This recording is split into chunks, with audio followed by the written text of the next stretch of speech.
Contemporary one-act plays ******. Contemporary one-act plays. Contemporary one-act plays with outline study of the one-act play and bibliographies by B. Rowland Lewis, professor and head of the Department of English in the University of Utah, author of The Technique of the One-Act Play. Charles Scribner's Sons, New York, Chicago, Boston. Copyright 1922, by Charles Scribner's Sons, printed in the United States of America. The plays in this book are fully protected by copyright, and the professional and amateur stage rights are reserved by the authors. Applications for their use should be made to the respective authors or publishers, as designated, to the men and women who so kindly have permitted me to reprint these one-act plays. Preface. This collection of one-act plays appears because of an increasingly large demand for such a volume. The plays have been selected and the introduction prepared to meet the need of the student or teacher who desires to acquaint himself with the one-act play as a specific dramatic form.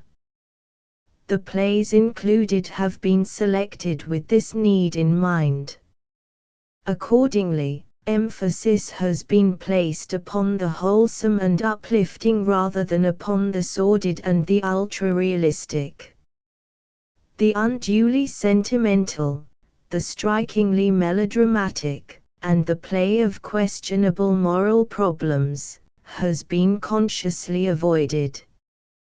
Comedies, tragedies, farces, and melodramas have been included, but the chief concern has been that each play should be good, dramatic art. The dramatic analysis and construction of the one-act play, which appears in the introduction, also has been prepared for the student or teacher. This outline analysis and the plays in this volume are sufficient material, if carefully studied, for an understanding and appreciation of the one-act play. B. Rowland Lewis. Contents page. Introduction 3. List of plays. The 12-pound look. Sir James M. Barrie. 17. Tradition. George Middleton. 43. The Exchange. Althere Thurston. 61. Sam Average. Percy Mackay. 85. Hyacinth Harvey. Lady Augusta Gregory. 103. The Gazing Globe. Eugene Pilot. 139. The Boar. Anton Chkov. 155. The Last Straw. Bosworth Crocker. 175. Manikin and Minikin. Alfred Kramerberg. 197. White Dresses. Paul Green. 215. Moonshine. Arthur Hopkins. 239. Modesty. Paul Herview. 255. The Deacon's Hat. Jeanette Marks. 273. Where But in America. Oscar M. Wolf. 301. $1. David Pinsky. 321. The Diabolical Circle. Beulah Bornstead. 343. The Faraway Princess. Herman Suderman. 365. The Stronger. August Strindberg. 393. Bibliographies page. Collections of one-act plays. 405. Lists of one-act plays. 406. Bibliography of reference on the one-act play. 408. Bibliography on how to produce plays. 409. Contemporary one-act plays. Introduction. The one-act play as a specific dramatic type. The one-act play is with us and is asking for consideration. It is challenging our attention whether we will or no. In both Europe and America it is one of the conspicuous factors in present-day dramatic activity. Theatre managers, stage designers, actors, playwrights, and professors in universities recognize its presence as a vital force.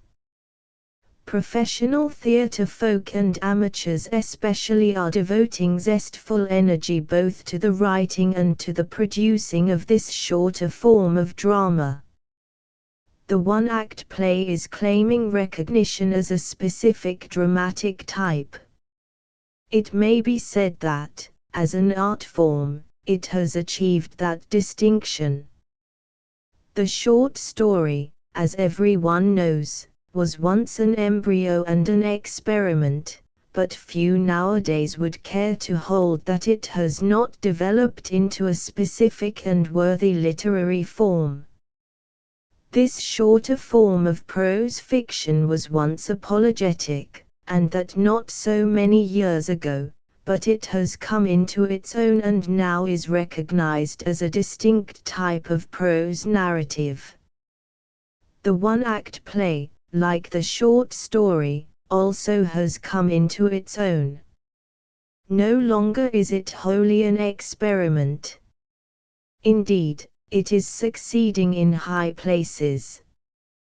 The one-act play is taking its place among the significant types of dramatic and literary expression.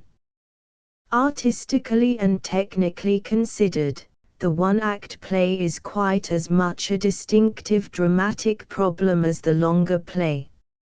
In writing either, the playwright aims so to handle his material that he will get his central intent to his audience and will provoke their interest and emotional response thereto. Both aim at a singleness of impression and dramatic effect, both aim to be a high order of art. Yet since the one is shorter and more condensed, it follows that the dramaturgy of the one is somewhat different from that of the other, just as the technique of the cameo is different from the technique of the full-sized statue. The one-act play must, as it were, be presented at a single setting. It must start quickly at the beginning with certain definite dramatic elements and pass rapidly and effectively to a crucial movement without halt or digression. A careful analysis of any one of the plays in this volume, like Anton Chekhov's The Boar, or like Oscar M. Wolfe's Where But in America, will reveal this fact. The shorter form of drama, like the short story, has a technical method characteristically its own. It is a truth that the one-act play is well made or it is nothing at all. A careful analysis of Sir James M. Barrie's The 12-Pound Look, Paul Hervieux's Modesty, Althaea Thurston's The Exchange, will reveal that these representative one-act plays are well made and are real bits of dramatic art.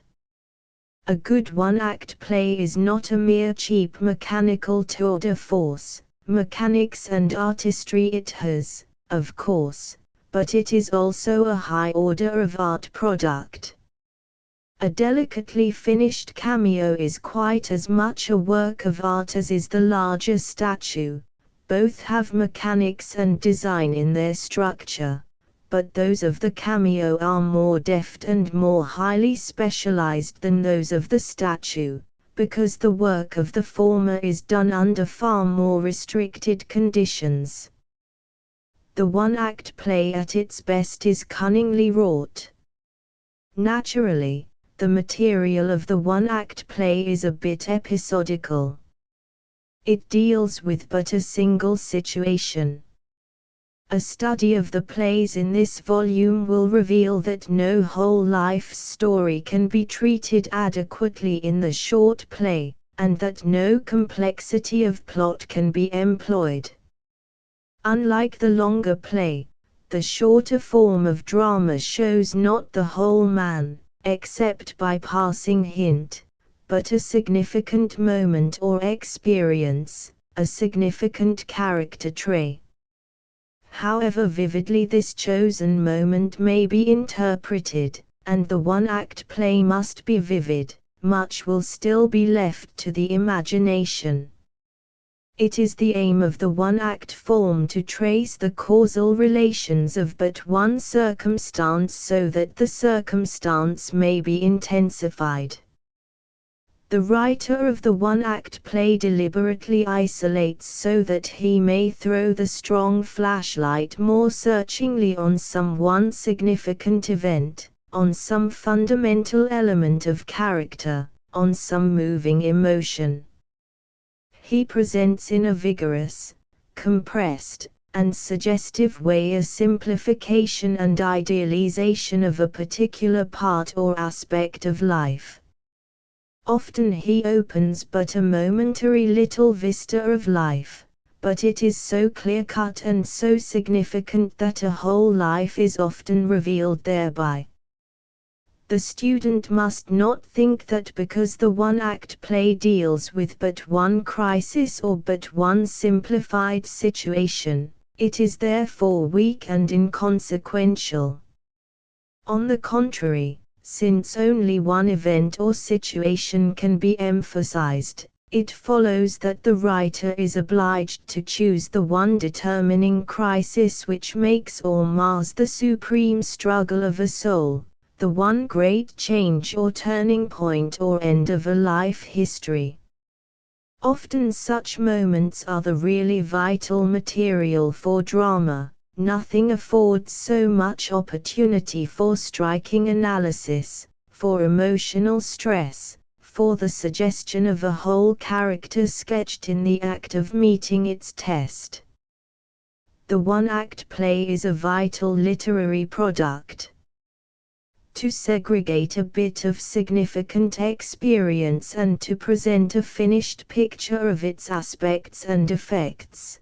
To dissect a motive so searchingly and skillfully that its very roots are laid bare, to detach a single figure from a dramatic sequence and portray the essence of its character, to bring a series of actions into the clear light of day in a sudden and brief human crisis, to tell a significant story briefly and with suggestion, to portray the humor of a person or an incident, or in a trice to reveal the touch of tragedy resting like the finger of fate on an experience or on a character.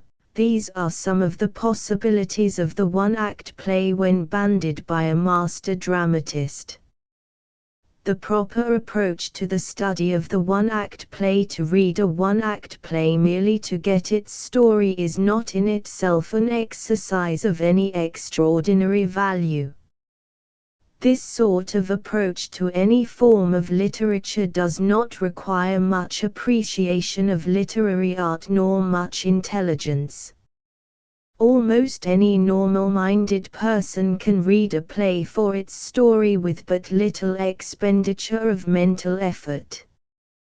Proper appreciation of a one-act play requires more than a casual reading whose chief aim is no more than getting the plot. If the shorter form of drama is to be appreciated properly as a real literary form, it must be approached from the point of view of its artistry and technique. This means that the student should understand its organic construction and technique, just as he should understand the organic construction and technique of a short story, a ballad, or a perfect sonnet, if he is to appreciate them properly. The student should know what the dramatist intends to get across the footlights to his audience, and should be able to detect how he accomplishes the desired result. It must not be thought that the author urges a study of construction at the expense of the human values in a play. On the contrary, such a study is but the means whereby the human values are made the more manifest. Surely no one would argue that the less one knows about the technique of music the better able is one to appreciate music. Indeed, it is not too much to say that, within reasonable limits, no one can really appreciate a one-act play if one does not know at least the fundamentals of its dramatic organization. In fact, students of the one-act play recognize in its constructive regularity not a hindrance to its beauty but a genuine power. This but lends to it the charm of perfection. The sonnet and the cameo are admirable, if for no other reason than their superior workmanship. The one-act play does not lose by any reason of its technical requirements. Indeed, this is one of its greatest assets. And the student who will take the pains to familiarize himself with the organic construction of a typical one-act play will have gone a long way in arriving at a proper appreciation of this shorter form of drama. Dramatic analysis and construction of the one-act play. The theme of the one-act play. The one-act play, like the short story, is a work of literary art, and must be approached as such. Just like a painting or a poem or a fine public building, the one-act play aims at making a singleness of effect upon the reader or observer. One does not judge a statue, or a poem, or any other work of art, by the appearance of any isolated part of it, but by the sum total effect of the whole.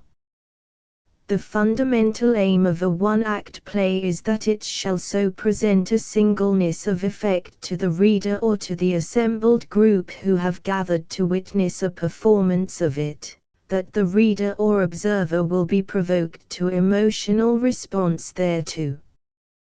Thus, when a student reads a play like George Middleton's Tradition, he is made to see and feel that the life of a daughter has been handicapped and the longings of a mother smothered because of the conventional narrowness of an otherwise loving father.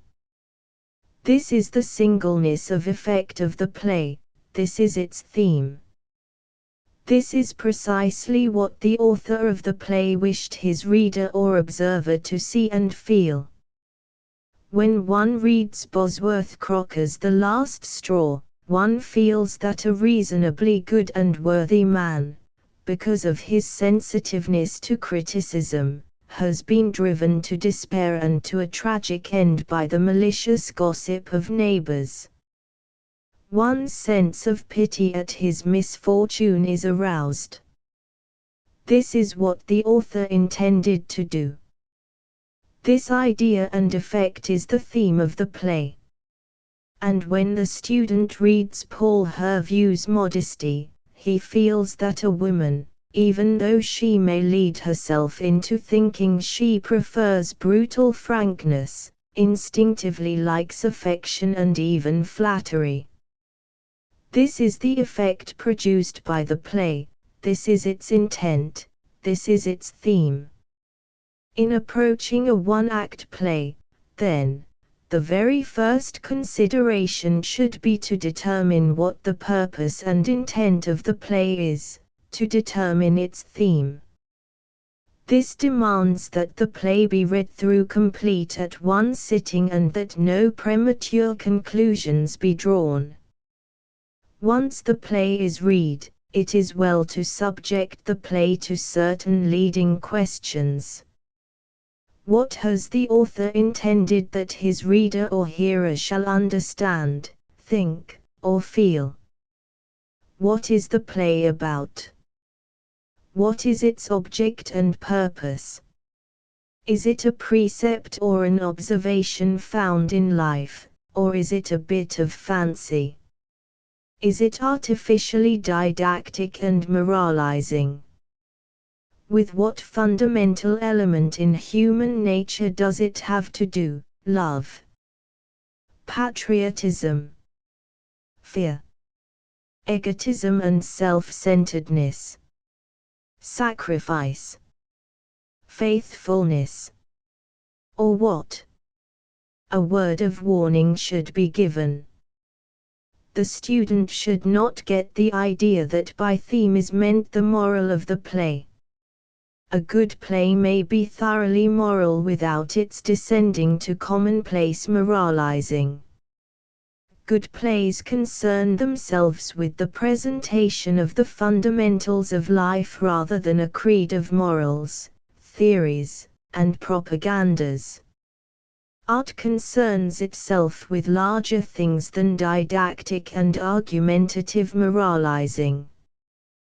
2. The technique of the one-act play. Once the student satisfies himself as to the singleness of effect or theme of the play, he will do well to set himself to the task of seeing just how the dramatist has achieved this effect. He should keep in mind that the playwright is a skilled workman, that he has predetermined for himself just what he wishes his audience to think, feel, or understand, and has marshaled all his materials to that end. The way by which he accomplishes that end is his technique.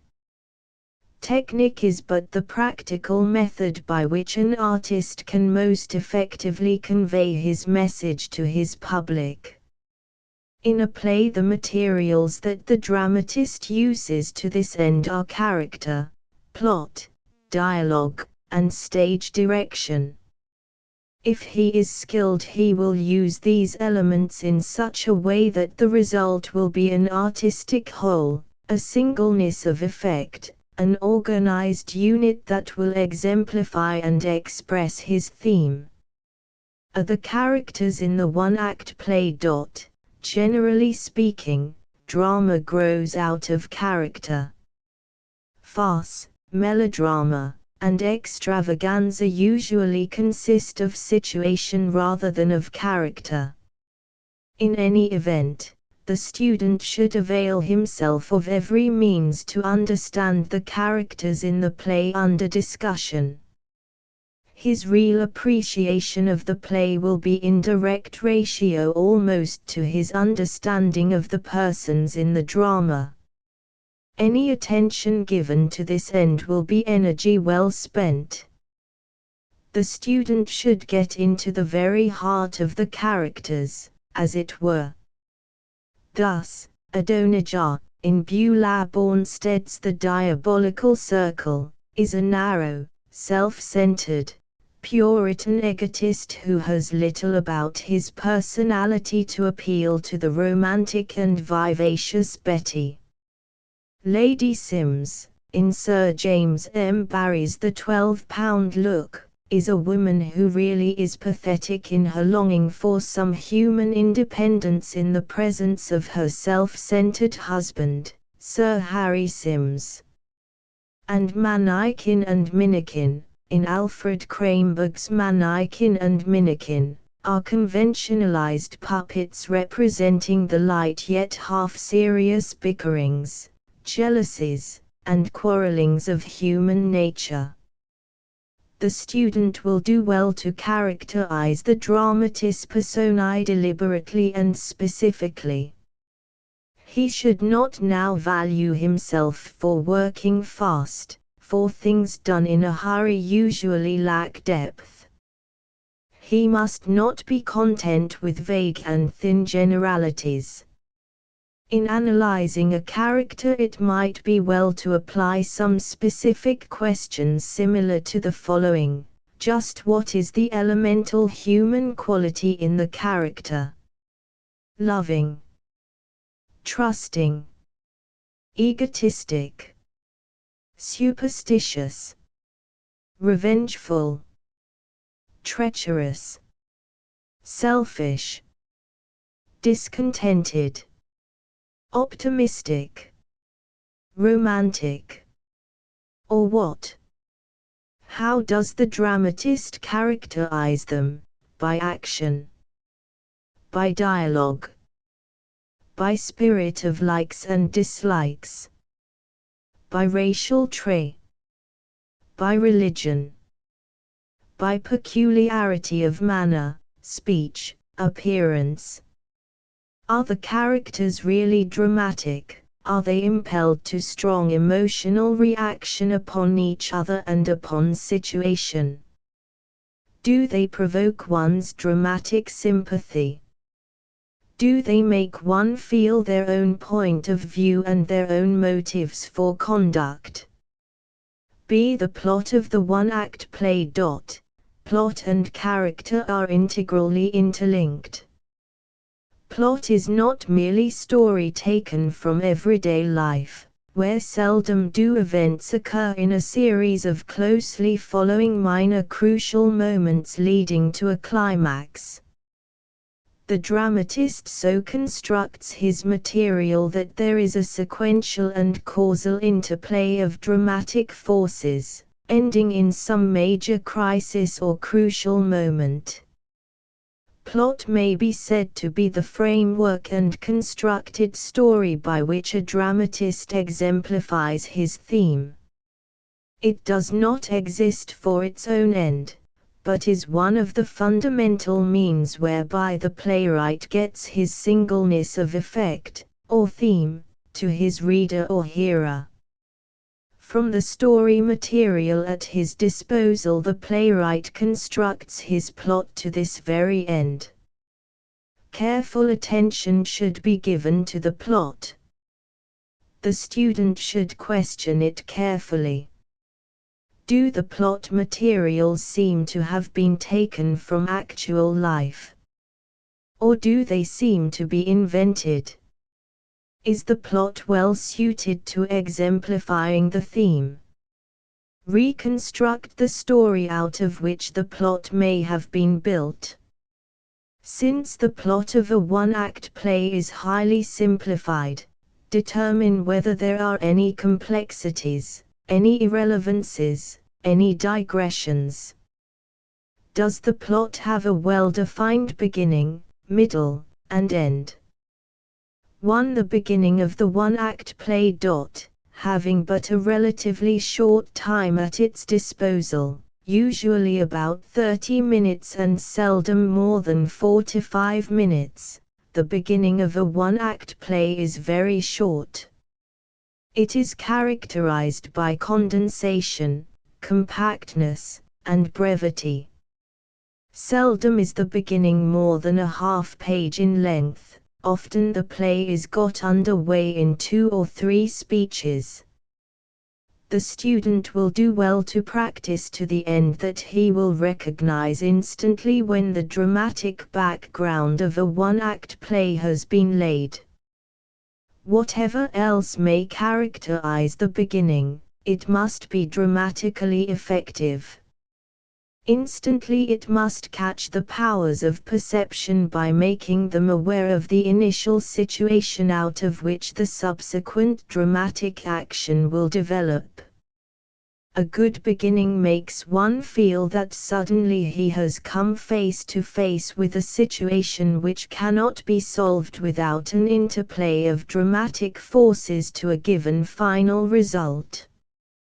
Thus, when one reads Althaea Thurston's The Exchange, one is made suddenly to feel that human beings are discontent with their shortcomings and possessed qualities, and that they always feel that they would be happier if they possessed something other than what they have. The judge, who handles the cases as they come in for exchange, is disgusted with the vanities of humankind, and is ready to clear his hands of the whole matter. Here is a situation, it is the beginning of the play. In the beginning of Lady Gregory's Hyacinth Harvey, one is brought suddenly to the realization that Hyacinth Harvey instinctively rebels against the highly colored and artificially created good name that has been unwittingly superimposed upon him. This situation, suddenly presented, is the beginning of the play. Out of this initial situation the subsequent dramatic action evolves. Is the beginning too short? Too long? Does it make the initial dramatic situation clear? How has the playwright made it clear and effective?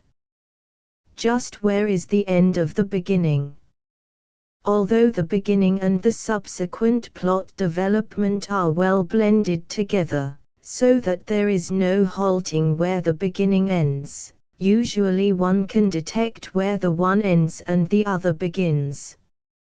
It is a good idea, for the purpose of developing a sense of the organic structure of the one-act play, to draw a line across the page of the play, just where the one ends and the other begins. The setting of the play is a part of the beginning. Is the setting realistic, romantic, fantastic or bizarre? Are the details of stage design, properties, and especially the atmosphere and color scheme in harmony with the tone of the play itself? Is the setting really an organic part of the play, or is it something apart from it? Note that the setting is usually written in the third person, present tense, and in italics. To the middle of the one-act play. The middle of a one-act play is concerned primarily with the main crucial moment or climax and the dramatic movement that from the beginning leads up to it. A good play consists of a series of minor crises leading up to a major crisis or crucial moment. It is for this crucial moment that the play exists. It is for this big scene precisely that the play has been written. Indeed, the play succeeds or fails as the crucial moment is strongly dramatic or flabbily weak. This is the part of the play that is strongest in dramatic tension, strongest in emotional functioning. A study of Sir James M. Barrie's The 12-Pound Look shows that the crucial moment comes at the point where Sir Harry Sims in his self-centered egotism discovers that his wife's, Lady Sims's, heart-longing could easily be satisfied if she were permitted no other freedom than merely operating a typewriter. In Alt Here Thurston's The Exchange, the crucial moment comes when the several characters, who unwittingly had exchanged one ill for a worse one, find that they can never re-exchange, and that they must endure the torments and displeasure of the newly acquired ill throughout life. Just where is the crucial moment or climax in the play under consideration? Determine the several minor crises that lead up to the crucial moment. Is the crucial moment delayed too long for good dramatic effect? Or is it reached too soon, so that the play is too short and too sudden in reaching the climax? Does it make one feel that some vital result has been attained in the plot movement? Is it characterized by strong situation and by strong emotional reactions of character on character or of character on situation? For purposes of impressing a sense the organic structure of a one-act play, it is a good plan to draw a horizontal line across the page at the close of the crucial moment. Keep in mind, however, that the crucial moment is not the end of the play as it appears on the printed page or as it is acted on the stage. 3. The end of the one-act play. The end of the one-act play is an important consideration. Too often it is entirely lost sight of. It is the part that frequently makes or mars a play. When the crucial moment or climax has been reached, the plot action of the play is completed, but the play is not yet completed. The play needs yet to be rounded out into an artistic and dramatic whole. In life, the actual crisis in human affairs is not often our chiefest interest, but the reaction of characters immediately after the crisis has occurred. Thus, in a play, the emotional reaction of the characters on the crucial moment and the more or less sudden readjustment between characters after the crucial moment must be presented. For this very purpose the end of the one-act play is constructed. The end is of need very short, usually even shorter than the beginning. Usually the end consists of but a speech or two, or sometimes only of pantomime that more effectively expresses the emotional reactions of the characters on the crucial moment than dialogue. Thus, in Sir James M. Barrie's The 12-Pound Look, the end consists of but pantomime, in which Sir Harry expresses his emotional reaction upon his wife's longing for the human liberty that even the operating of a typewriter would provide her. The end of Bosworth Crocker's The Last Straw comes immediately after the pistol shot is heard in the adjoining room and Mrs. Bower's voice is heard, "Fritz! Fritz! Speak to me! Look at me, Fritz! You didn't do it, Fritz! I know you didn't do it," etc. Is the end of the play under consideration in terms of dialogue, in pantomime, or both? Is it too long? Too short? Is it dramatic? Is it conclusive and satisfying? See dialogue of the one-act play. Dialogue, like plot and characterization, is another means whereby the theme of the play is got to the reader or audience. Good dramatic dialogue is constructed to this very end. It is not the commonplace, rambling, uncertain, and realistic question and answer of everyday life. Usually good dramatic dialogue is crisp, direct, condensed. It is the substance but not the form of ordinary conversation. Its chiefest characteristic is spontaneity. The highest type of dramatic dialogue is that which expresses the ideas and emotions of characters at the points of highest emotional functioning. It will readily be seen, then, that not all dialogue in a play is necessarily dramatic. In truth, the best dramatic dialogue occurs in conjunction with the series of minor crises and the crucial moment that go to make up the dramatic movement of the play. Often there is much dialogue in a play that essentially is not dramatic at all. In analyzing dramatic dialogue it is well to inquire whether in the play it serves 1. To express the ideas and emotions of characters at points of highest emotional functioning, 2. To advance the plot, 3. To reveal character, or 4. What? Is it brief, clear, direct, spontaneous? Or is it careless, loose, insipid? Wit, repartee. Didactic, moralizing. Satirical, cynical.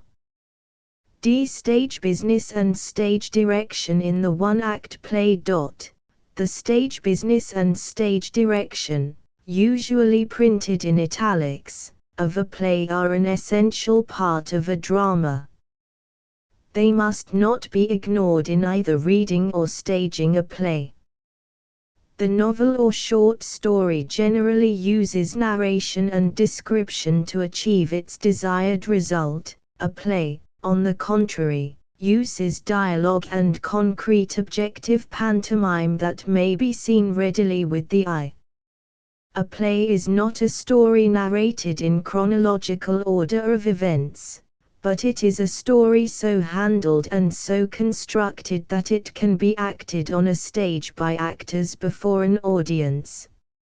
It is a series of minor crises leading to a major crisis, presented to a reader or to an audience by characters, dialogue, and stage business and pantomime. For purposes of indicating the pantomimic action of the play, the dramatist resorts to stage business and stage direction. Does the stage direction aid in making 1. The dialogue, 2. The plot, 3. The dramatic action, or 4. The character more clear? Does it shorten the play? Does it express idea, emotion, or situations more effectively than could dialogue, if it were used? And, finally, do not judge any play until all the evidence is in, until you have thoroughly mastered every detail and have fully conceived the author's idea and purpose.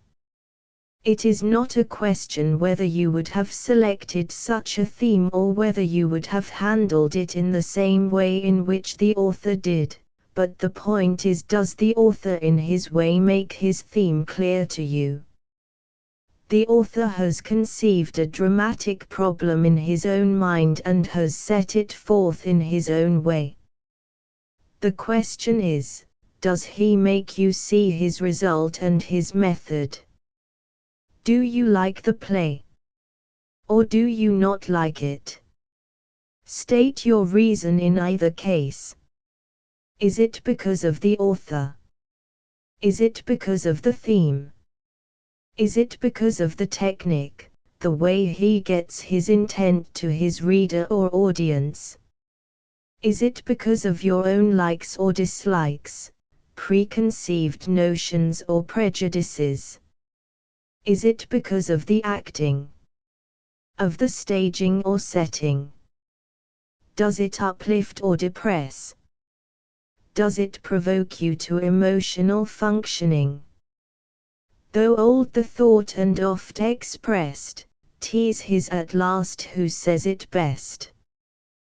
The 12-pound Look by Sir James M. Barrie. The 12-pound Look is reprinted by permission of Charles Scribner's Sons, the publisher in America of the works of Sir James M. Barrie. For permission to perform, address the publisher.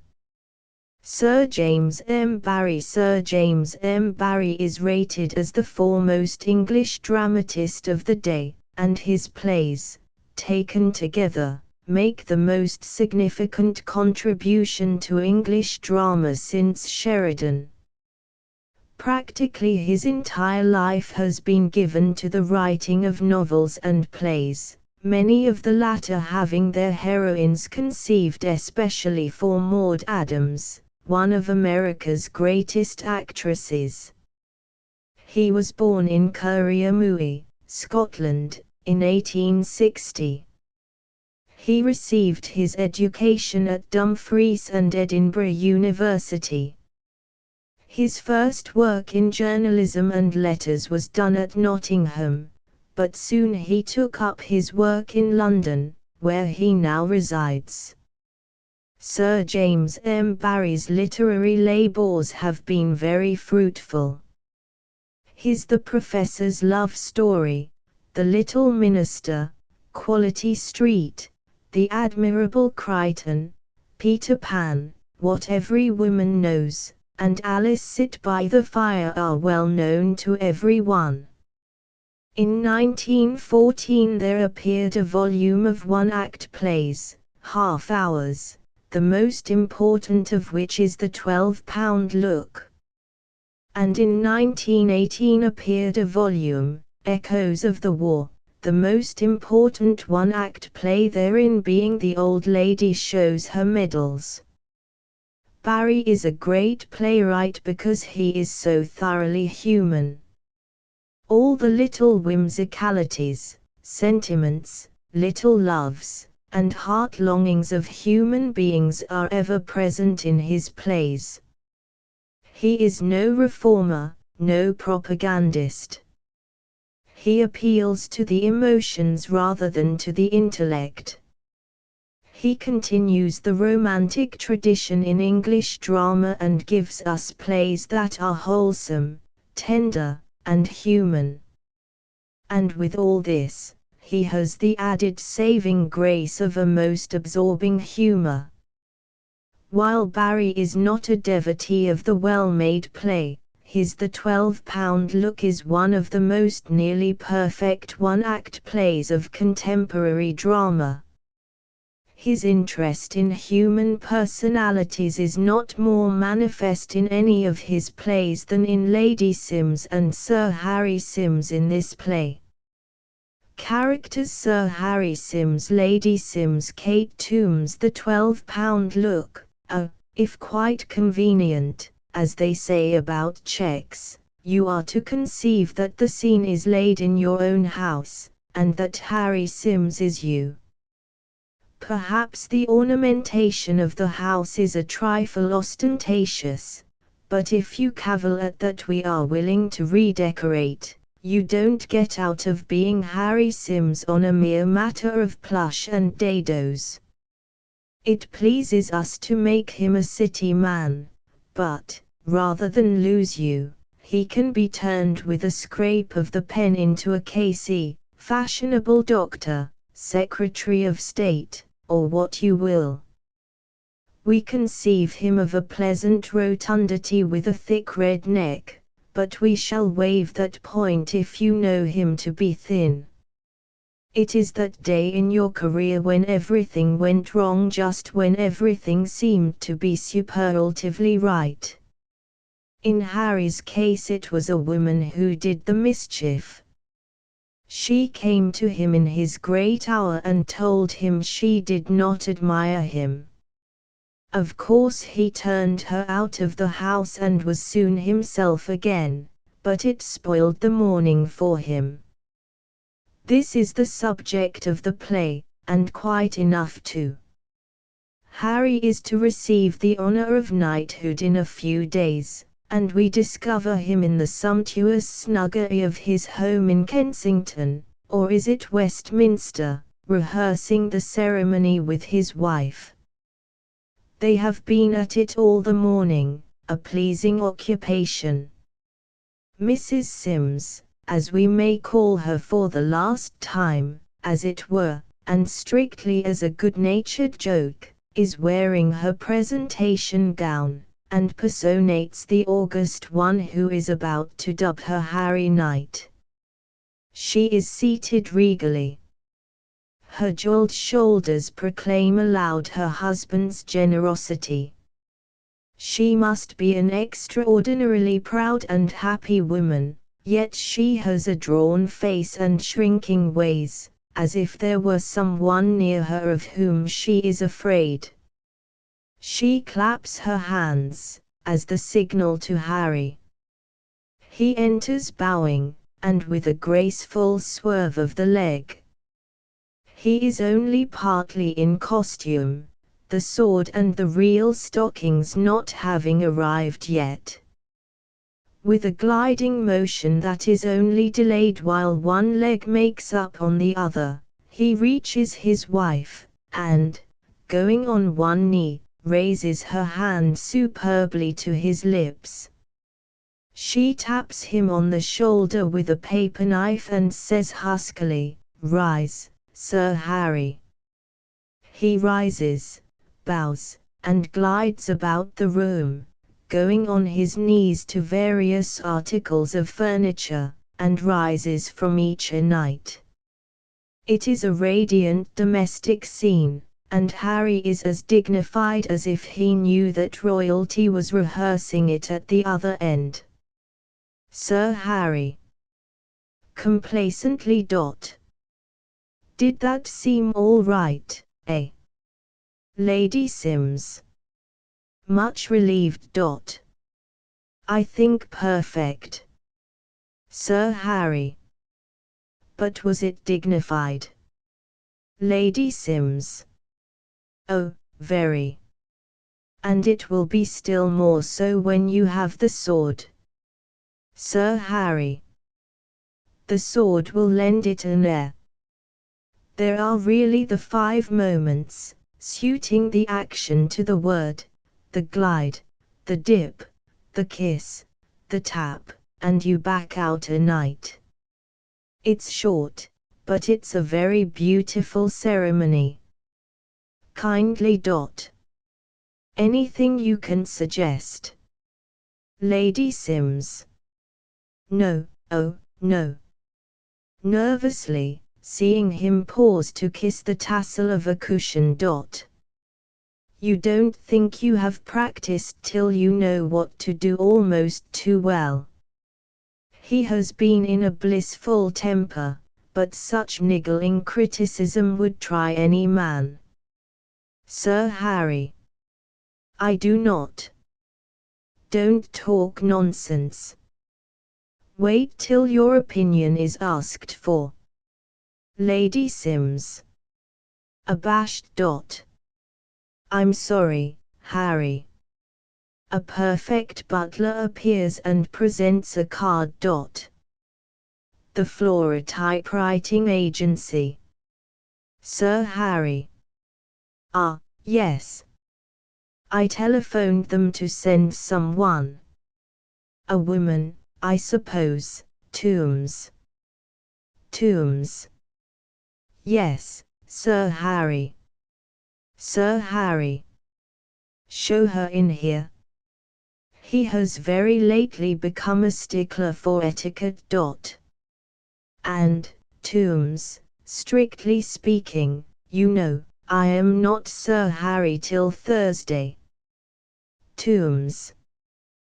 Beg pardon, sir, but it is such a satisfaction to us. Sir Harry. Good-naturedly. Ah, they like it downstairs, do they? Tombs. Unbending. Especially the females, Sir Harry. Sir Harry.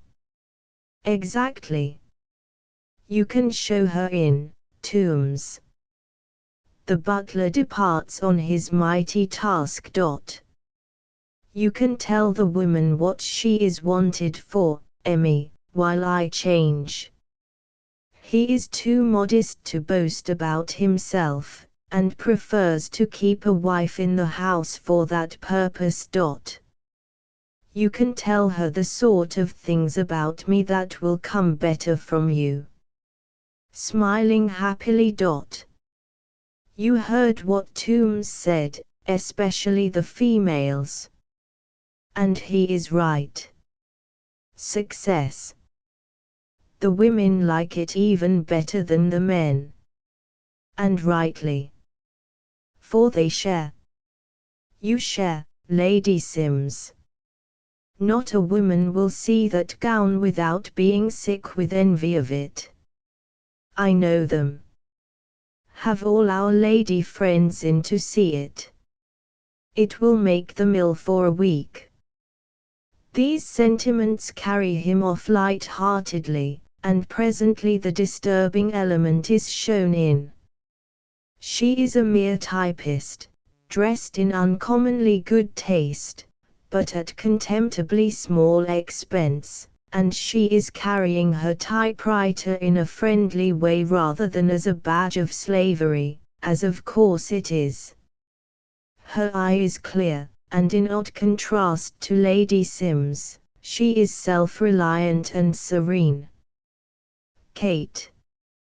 Respectfully, but she should have waited to be spoken to. Good morning, madam. Lady Sims. In her nervous way, and scarcely noticing that the typist is a little too ready with her tongue. Good morning. As a first impression she rather likes the woman, and the woman, though it is scarcely worth mentioning, rather likes her. Lady Sims has a maid for buttoning and unbuttoning her, and probably another for waiting on the maid, and she gazes with a little envy perhaps at a woman who does things for herself. Is that the typewriting machine? Kate. who is getting it ready for use. Yes. Not yes, madam, as it ought to be. I suppose if I am to work here I may take this off. I get on better without it. She is referring to her hat. Lady Sims. Certainly. But the hat is already off. I ought to apologize for my gown. I am to be presented this week, and I was trying it on. Her tone is not really apologetic. She is rather clinging to the glory of her gown, wistfully, as if not absolutely certain, that it is a glory. Kate. It is beautiful, if I may presume to say so. She frankly admires it. She probably has a best and a second best of her own, that sort of thing. Lady Sims. With a flush of pride in the gown. Yes, it is very beautiful. The beauty of it gives her courage. Sit down, please. Kate. The sort of woman who would have sat down in any case. I suppose it is some copying you want done. I got no particulars. I was told to come to this address, but that was all. Lady Sims. Almost with the humility of a servant. Oh, it is not work for me, it is for my husband, and what he needs is not exactly copying. Swelling, for she is proud of Harry. He wants a number of letters answered, hundreds of them, letters and telegrams of congratulation. Kate. As if it were all in the day's work. Yes. Lady Sims. Remembering that Harry expects every wife to do her duty. My husband is a remarkable man. He is about to be knighted. Pause, but Kate does not fall to the floor. He is to be knighted for his services on reflection, for his services. She is conscious that she is not doing Harry justice. He can explain it so much better than I can. Kate. In her businesslike way. And I am to answer the congratulations. Lady Sims. Afraid that it will be a hard task. Yes. Kate. Blithely, it is work I have had some experience of. She proceeds to type. Lady Sims. But you can't begin till you know what he wants to say. Kate. Only a specimen letter. Won't it be the usual thing? Lady Sims. To whom this is a new idea. Is there a usual thing? Kate. Oh, yes. She continues to type, and Lady Sims, half mesmerized, gazes at her nimble fingers. The useless woman watches the useful one, and she sighs, she could not tell why. Lady Sims. How quickly you do it. It must be delightful to be able to do something, and to do it well. Kate. Thankfully. Yes, it is delightful. Lady Sims, again remembering the source of all her greatness. But, excuse me, I don't think that will be any use. My husband wants me to explain to you that his is an exceptional case. He did not try to get this honor in any way. It was a complete surprise to him, Kate. Who is a practical Kate and no dealer in sarcasm. That is what I have written. Lady Sims. In whom sarcasm would meet a dead wall. But how could you know? Kate. I only guessed. Lady Sims.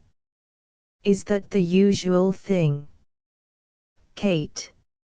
Oh, yes. Lady Sims. They don't try to get it. Kate. I don't know. That is what we are told to say in the letters.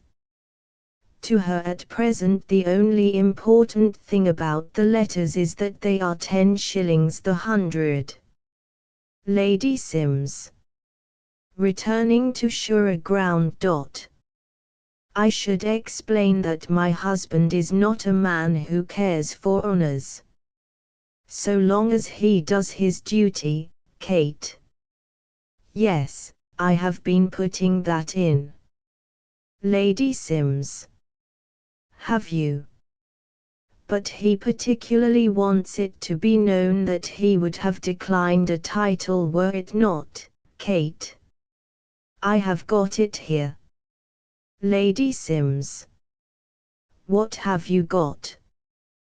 Kate. Reading. Indeed, I would have asked to be allowed to decline had it not been that I want to please my wife. Lady Sims. Heavily. But how could you know it was that? Kate. Is it? Lady Sims. Who, after all, is the one with the right to ask questions. Do they all accept it for that reason? Kate. That is what we are told to say in the letters. Lady Sims. Thoughtlessly. It is quite as if you knew my husband. Kate. I assure you, I don't even know his name. Lady Sims. Suddenly showing that she knows him. Oh, he wouldn't like that. And it is here that Harry re-enters in his city garments, looking so gay, feeling so jolly, that we bleed for him. However, the annoying Catherine is to get a shock also. Lady Sims. This is the lady, Harry. Sir Harry. Shooting his cuffs. Yes, yes. Good morning, my dear. Then they see each other, and their mouths open, but not for words. After the first surprise, Kate seems to find some humor in the situation, but Harry lowers like a thundercloud. Lady Sims. Who has seen nothing. I have been trying to explain to her, Sir Harry. What? He controls himself. Leave it to me, Emmy, I'll attend to her. Lady Sims goes, with a dread fear that somehow she has vexed her lord, and then Harry attends to the intruder. Sir Harry. With concentrated scorn. You. Kate. As if agreeing with him. Yes, it's funny. Sir Harry. The shamelessness of your daring to come here. Kate. Believe me, it is not less a surprise to me than it is to you. I was sent here in the ordinary way of business. I was given only the number of the house. I was not told the name. Sir Harry. Withering her. The ordinary way of business. This is what you have fallen to, a typist. Kate. Unwithered. Think of it. Sir Harry. After going through worse straits, I'll be bound. Kate. With some grim memories. Much worse straits. Sir Harry. Alas, laughing coarsely. My congratulations. Kate. Thank you, Harry. Sir Harry. Who is annoyed, as any man would be, not to find her abject. What was that you called me, madam? Kate. Isn't it Harry? On my soul, I almost forget. Sir Harry. It isn't Harry to you. My name is Sims, if you please. Kate. Yes, I had not forgotten that. It was my name, too, you see. Sir Harry. In his best manner. It was your name till you forfeited the right to bear it. Kate. Exactly. Sir Harry. Gloating. I was furious to find you here, but on second thoughts it pleases me. From the depths of his moral nature. There is a grim justice in this. Kate. Sympathetically. Tell me. Sir Harry. Do you know what you were brought here to do? Kate. I have just been learning. You have been made a knight, and I was summoned to answer the messages of congratulation. Sir Harry. That's it, that's it. You come on this day as my servant. Kate. I, who might have been Lady Sims. Sir Harry. And you are her typist instead. And she has 4 men servants. Oh, I am glad you saw her in her presentation gown. Kate. I wonder if she would let me do her washing, Sir Harry.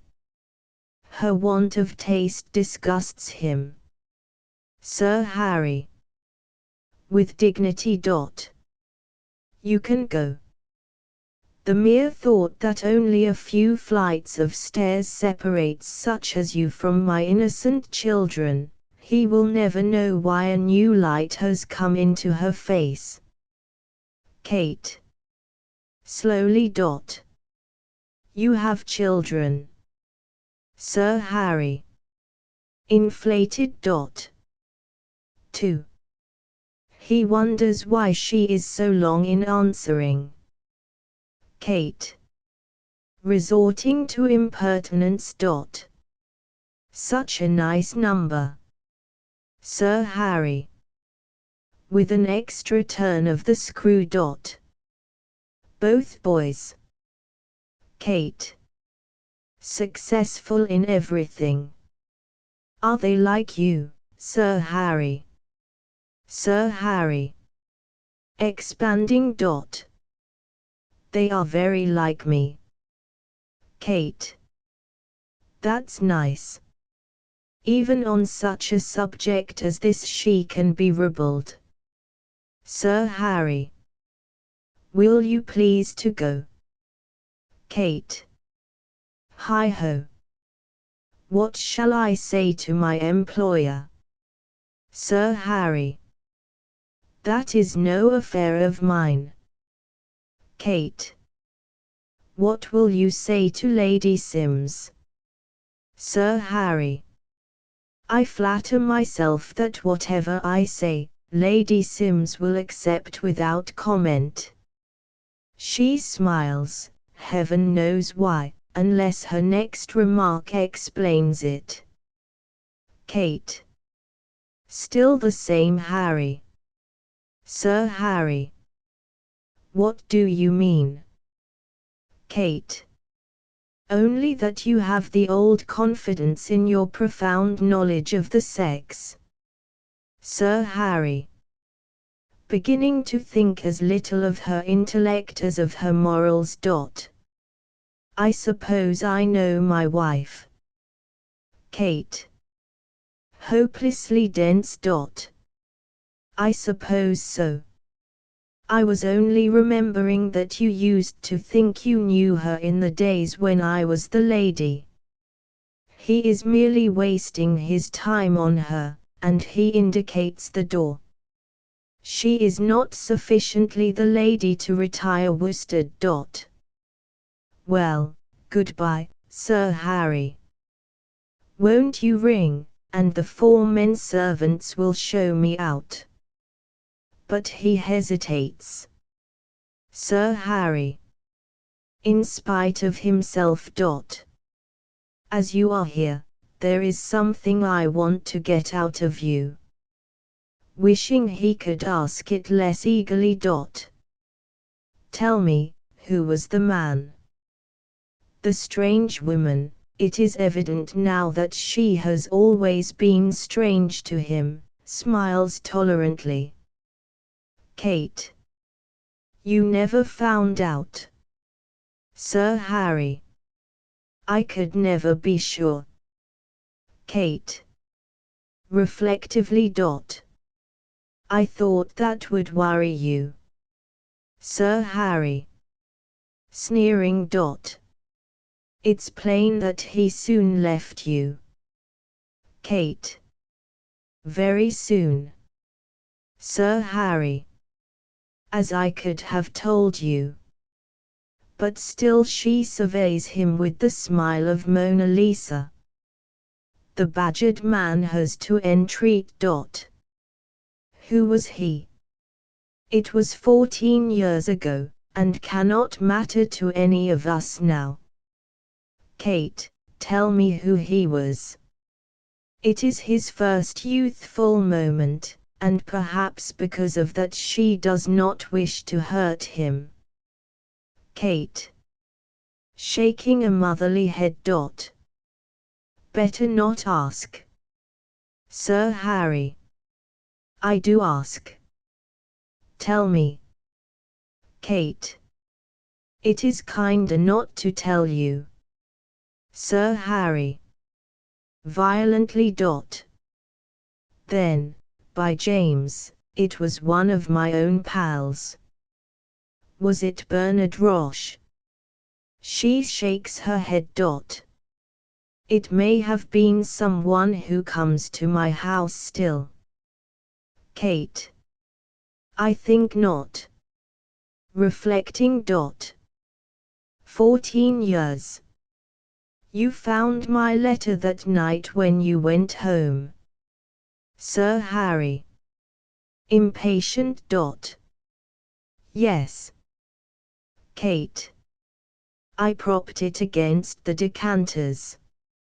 I thought you would be sure to see it there. It was a room not unlike this, and the furniture was arranged in the same attractive way. How it all comes back to me. Don't you see me, Harry, in hat and cloak, putting the letter there, taking a last look round, and then stealing out into the night to meet Sir Harry? Whom? Kate. Him. Hours pass, no sound in the room but the tick-tack of the clock, and then about midnight you return alone. You take, Sir Harry. Gruffly. I wasn't alone. Kate. The picture spoiled. No. Oh. Plaintively. Here have I all these years been conceiving it wrongly. She studies his face. I believe something interesting happened. Sir Harry. Growling. Something confoundedly annoying. Kate. coaxing. Do tell me, Sir Harry. We won't go into that. Who was the man? Surely a husband has a right to know with whom his wife bolted. Kate. Who is detestably ready with her tongue.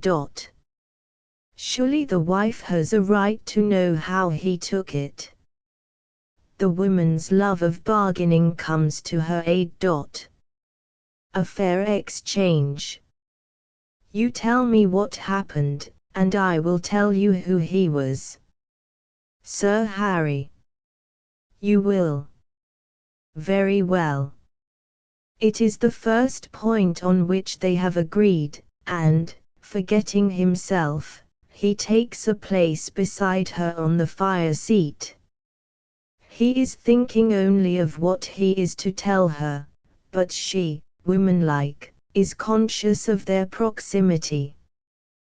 Kate. Tastelessly. Quite like old times. He moves away from her indignantly. Go on, Harry. Sir Harry. Who has a manful shrinking from saying anything that is to his disadvantage. Well, as you know, I was dining at the club that night. Kate. Yes. Sir Harry. Jack Lamb drove me home. Mabbott Green was with us, and I asked them to come in for a few minutes. Kate. Jack Lamb, Mabbott Green. I think I remember them. Jack was in Parliament. Sir Harry. No, that was Mabbott. They came into the house with me and, with sudden horror, was it him? Kate. Bewildered. Who? Sir Harry. Mabbott. Kate. What? Sir Harry. The man. Kate. What man? Understanding. Oh, no, I thought you said he came into the house with you. Sir Harry. It might have been a blind. Kate. Well, it wasn't. Go on. Sir Harry. They came in to finish a talk we had been having at the club. Kate. An interesting talk, evidently. Sir Harry. The papers had been full that evening of the elopement of some countess woman with a fiddler. What was her name? Kate. Does it matter? Sir Harry. No. Thus ends the Countess. We had been discussing the thing and, he pulls a wry face, and I had been rather warm, Kate. With horrid relish. I begin to see. You had been saying it served the husband right, that the man who could not look after his wife deserved to lose her. It was one of your favorite subjects. Oh, Harry, say it was that. Sir Harry. Sourly. It may have been something like that. Kate.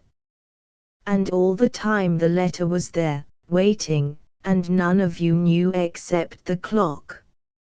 Harry, it is sweet of you to tell me. His face is not sweet. The illiterate woman has used the wrong adjective. I forget what I said precisely in the letter. Sir Harry. Pulverizing her. So do I. But I have it still. Kate. Not pulverized. Do let me see it again. She has observed his eye wandering to the desk. Sir Harry. You are welcome to it as a gift. The fateful letter, a poor little dead thing, is brought to light from a locked drawer. Kate. Taking it. Yes, this is it. Harry, how you did crumple it. She reads, not without curiosity. Dear husband, I call you that for the last time. I am off. I am what you call making a bolt of it. I won't try to excuse myself nor to explain, for you would not accept the excuses nor understand the explanation. It will be a little shock to you, but only to your pride. What will astound you is that any woman could be such a fool as to leave such a man as you. I am taking nothing with me that belongs to you. May you be very happy. Your ungrateful Kate. P.S. You need not try to find out who he is. You will try, but you won't succeed. She folds the nasty little thing up. I may really have it for my very own.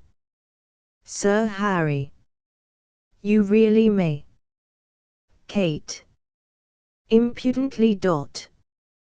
If you would care for a typed copy. Sir Harry. In a voice with which he used to frighten his grandmother. None of your sauce. Wincing. I had to let them see it in the end. Kate. I can picture Jack Lamb eating it. Sir Harry. A penniless parson's daughter. Kate. That is all I was. Sir Harry. We searched for the two of you high and low. Kate. Private detectives. Sir Harry. They couldn't get on the track of you. Kate. Smiling. No. Sir Harry. But at last the courts let me serve the papers by advertisement on a man unknown, and I got my freedom. Kate. So I saw. It was the last I heard of you. Sir Harry. Each word a blow for her. And I married again just as soon as ever I could. Kate. They say that is always a compliment to the first wife. Sir Harry. Violently. I showed them. Kate. You soon let them see that if one woman was a fool, you still had the pick of the basket to choose from. Sir Harry. By James, I did. Kate. Bringing him to earth again. But still, you wondered who he was. Sir Harry. I suspected everybody, even my pals. I felt like jumping at their throats and crying, it's you. Kate. You had been so admirable to me, an instinct told you that I was sure to choose another of the same. Sir Harry. I thought, it can't be money, so it must be looks. Some dolly face. He stares at her in perplexity. He must have had something wonderful about him to make you willing to give up all that you had with me. Kate. As if he was the stupid one. Poor Harry. Sir Harry. And it couldn't have been going on for long, for I would have noticed the change in you. Kate. Would you? Sir Harry. I knew you so well. Kate. You amazing man. Sir Harry. So who was he? Out with it. Kate. You are determined to know. Sir Harry. Your promise. You gave your word. Kate. If I must, she is the villain of the piece, but it must be conceded that in this matter she is reluctant to pain him. I am sorry I promised. Looking at him steadily.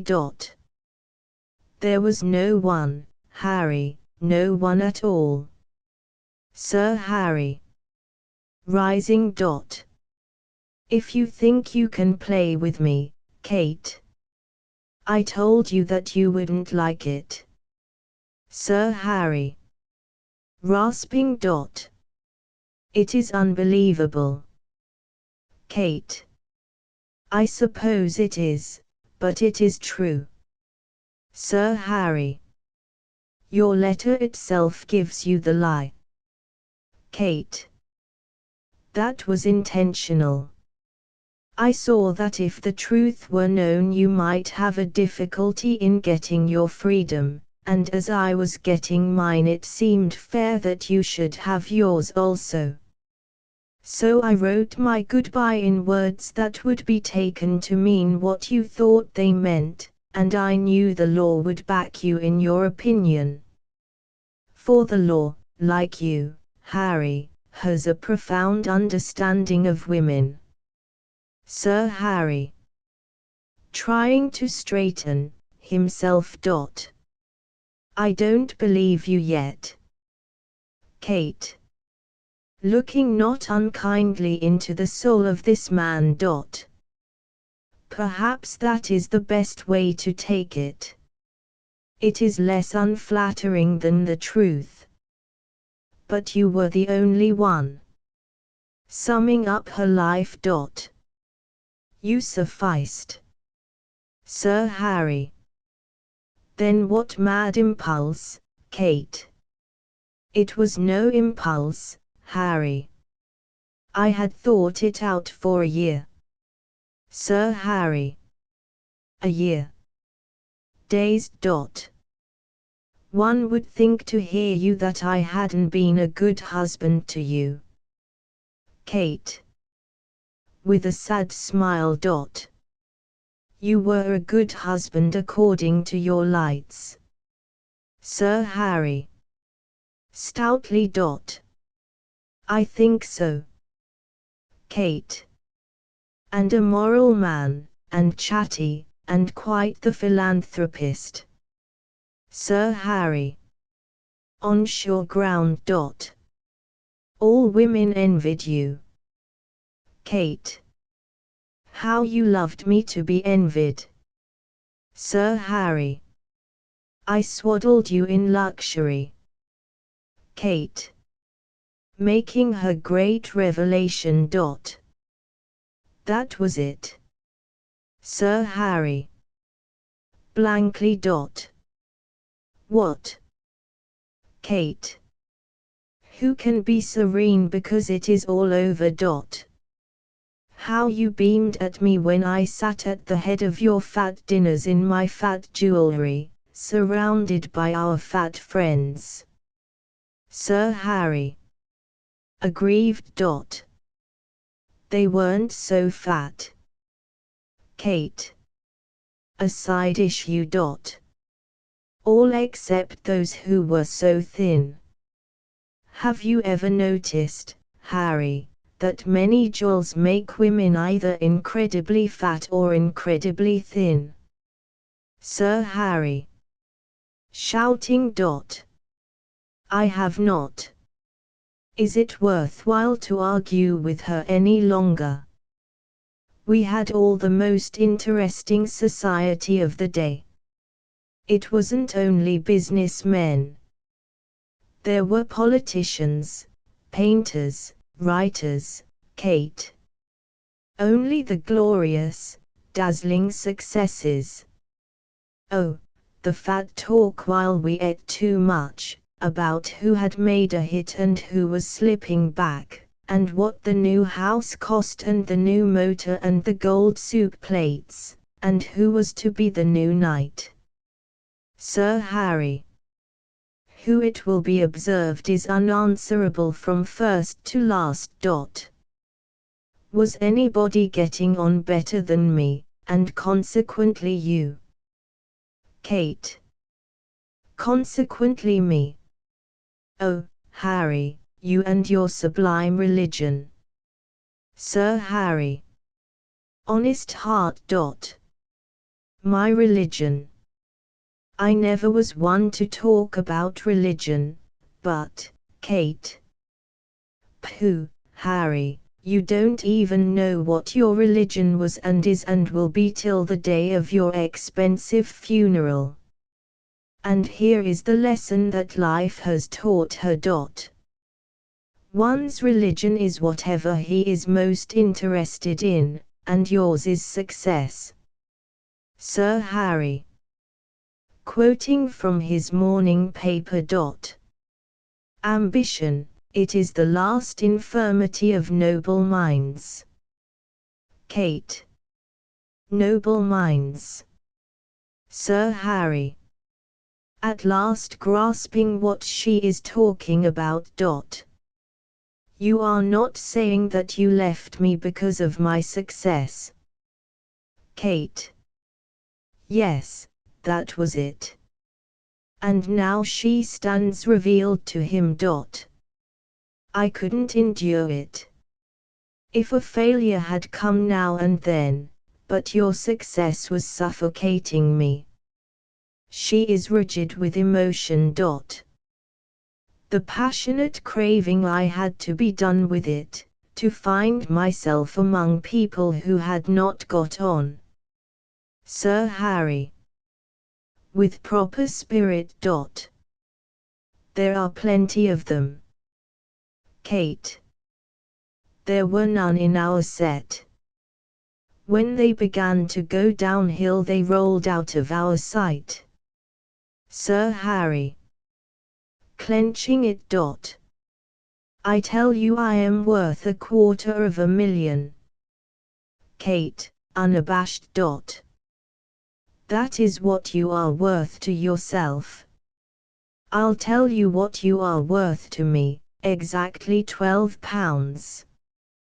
For I made up my mind that I could launch myself on the world alone if I first proved my mettle by earning £12, and as soon as I had earned it I left you. Sir Harry. In the scales. £12. Kate. That is your value to a woman. If she can't make it she has to stick to you. Sir Harry. Remembering perhaps a rectory garden. You valued me at more than that when you married me. Kate. Seeing it also. Ah, I didn't know you then. If only you had been a man, Harry. Sir Harry. A man. What do you mean by a man? Kate. Leaving the garden. Haven't you heard of them? They are something fine, and every woman is loath to admit to herself that her husband is not one. When she marries, even though she has been a very trivial person, there is in her some vague stirring toward a worthy life, as well as a fear of her capacity for evil. She knows her chance lies in him.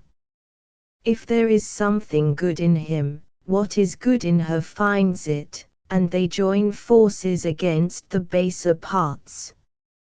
So I didn't give you up willingly, Harry. I invented all sorts of theories to explain you.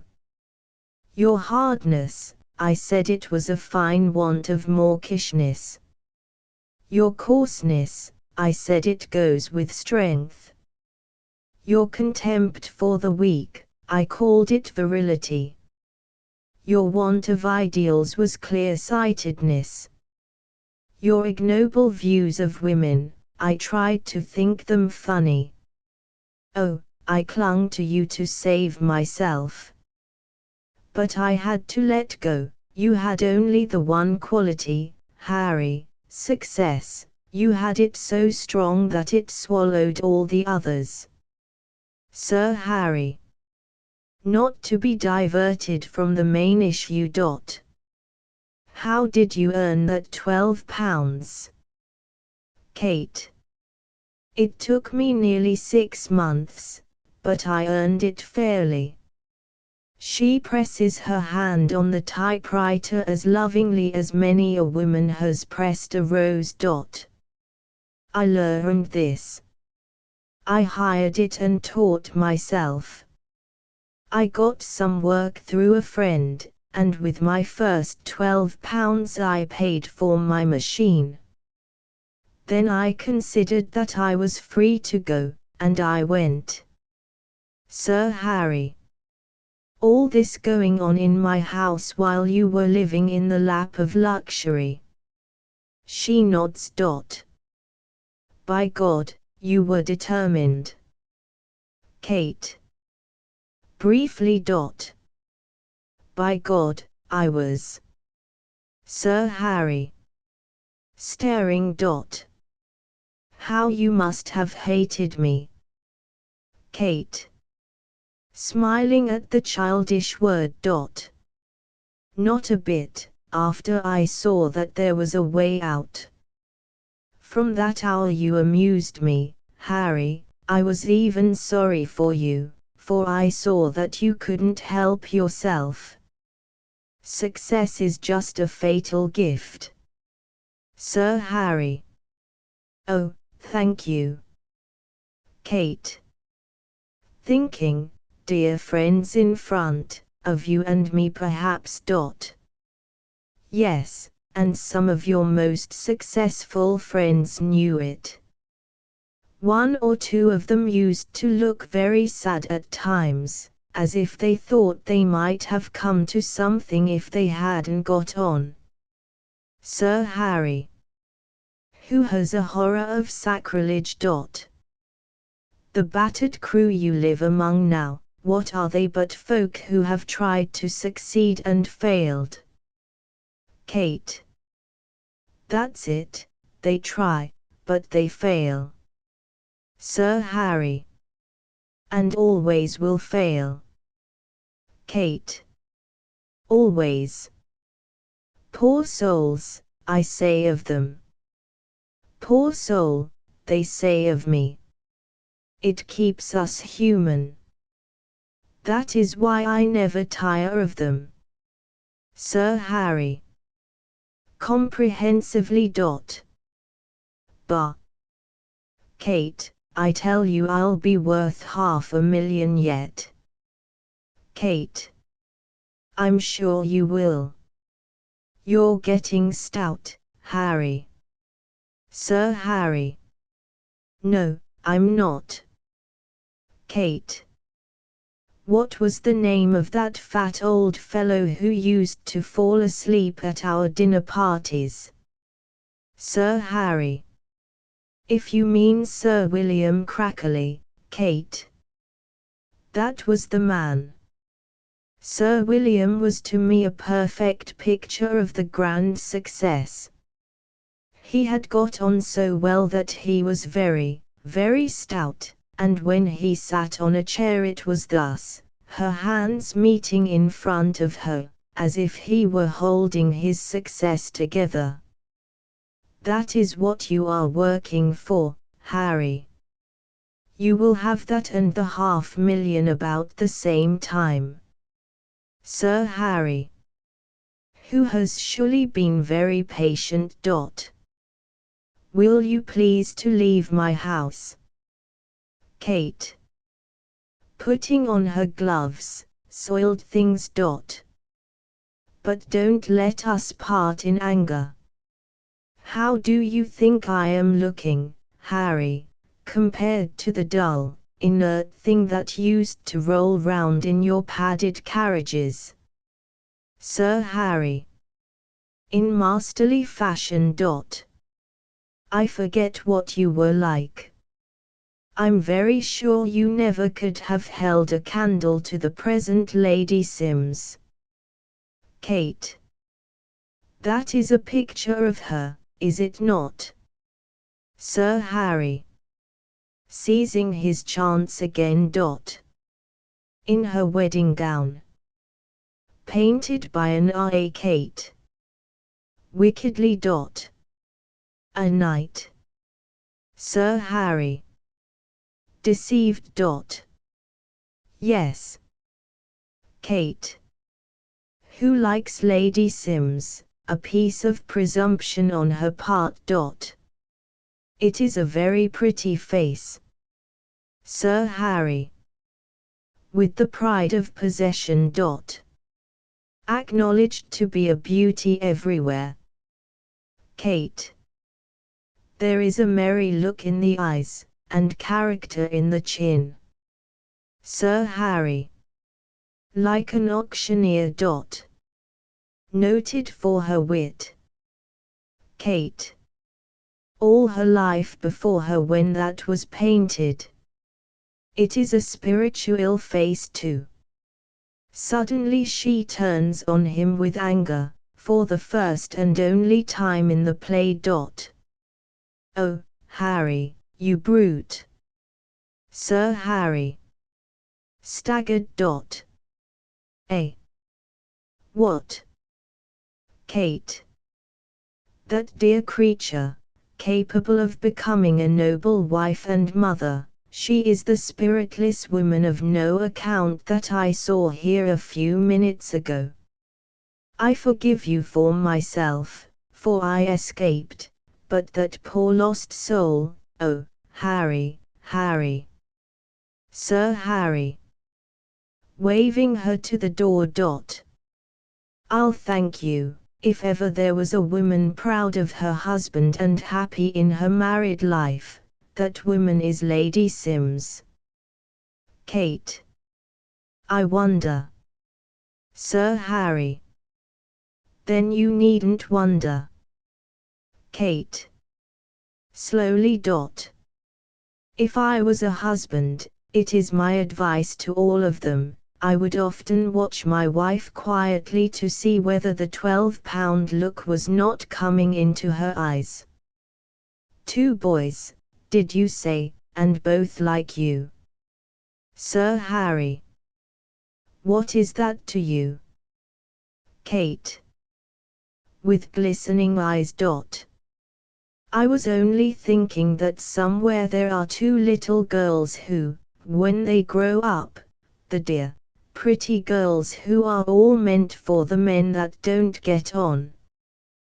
Well, goodbye, Sir Harry. Sir Harry.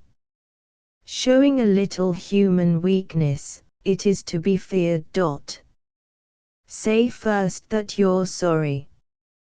Kate. For what? Sir Harry. That you left me. Say you regret it bitterly. You know you do. She smiles and shakes her head. He is pettish. He makes a terrible announcement. You have spoiled the day for me. Kate. To hearten him. I am sorry for that, but it is only a pinprick, Harry.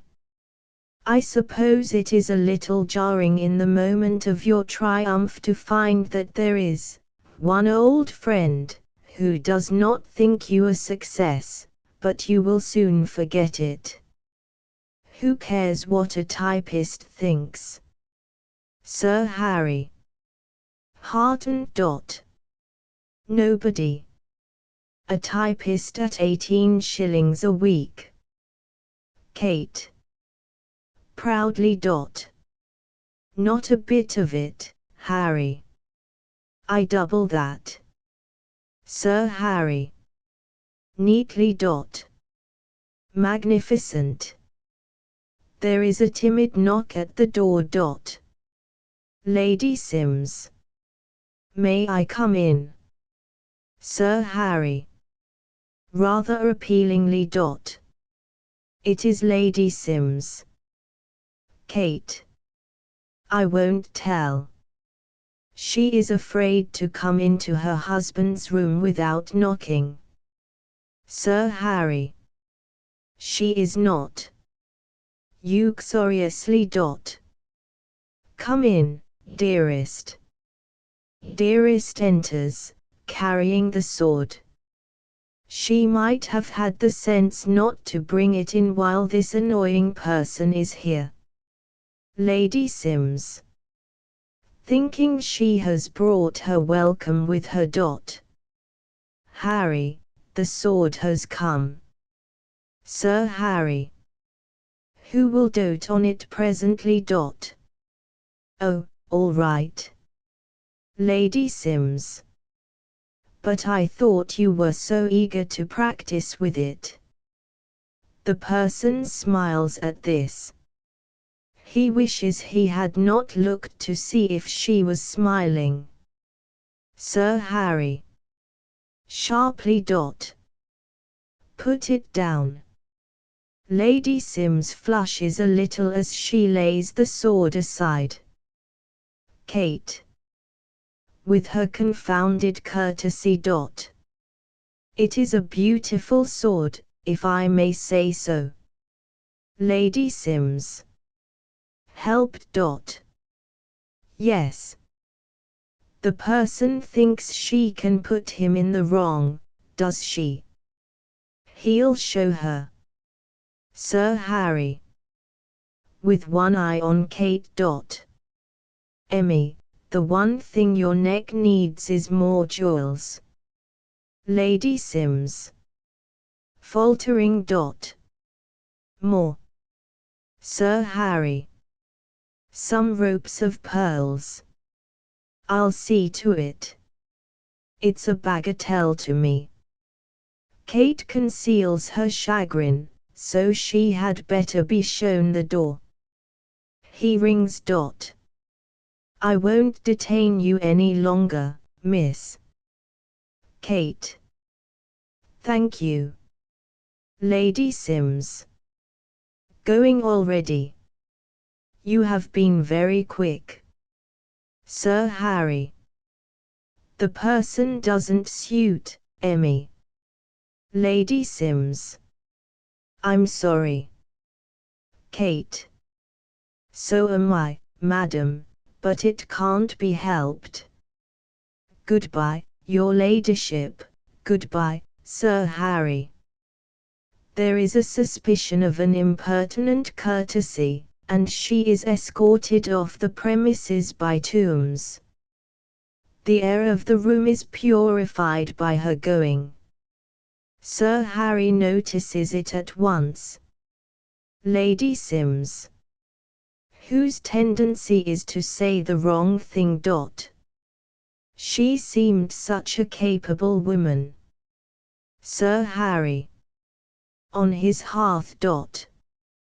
I don't like her style at all. Lady Sims. Meekly. Of course you know best. This is the right kind of woman. Sir Harry.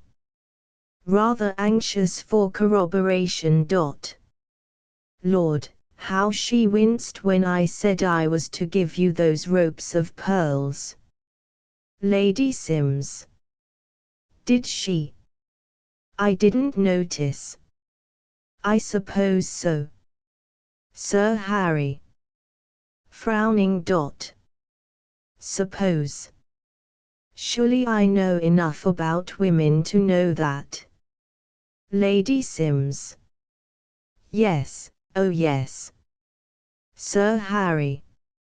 Odd that so confident a man should ask this. Emmy, I know you well, don't I? I can read you like a book, eh? Lady Sims. Nervously. Yes, Harry. Sir Harry. Jovially, but with an inquiring eye. What a different existence yours is from that poor lonely wretch's. Lady Sims.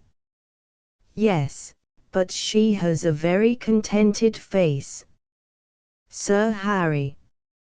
With a stamp of his foot. All put on. What?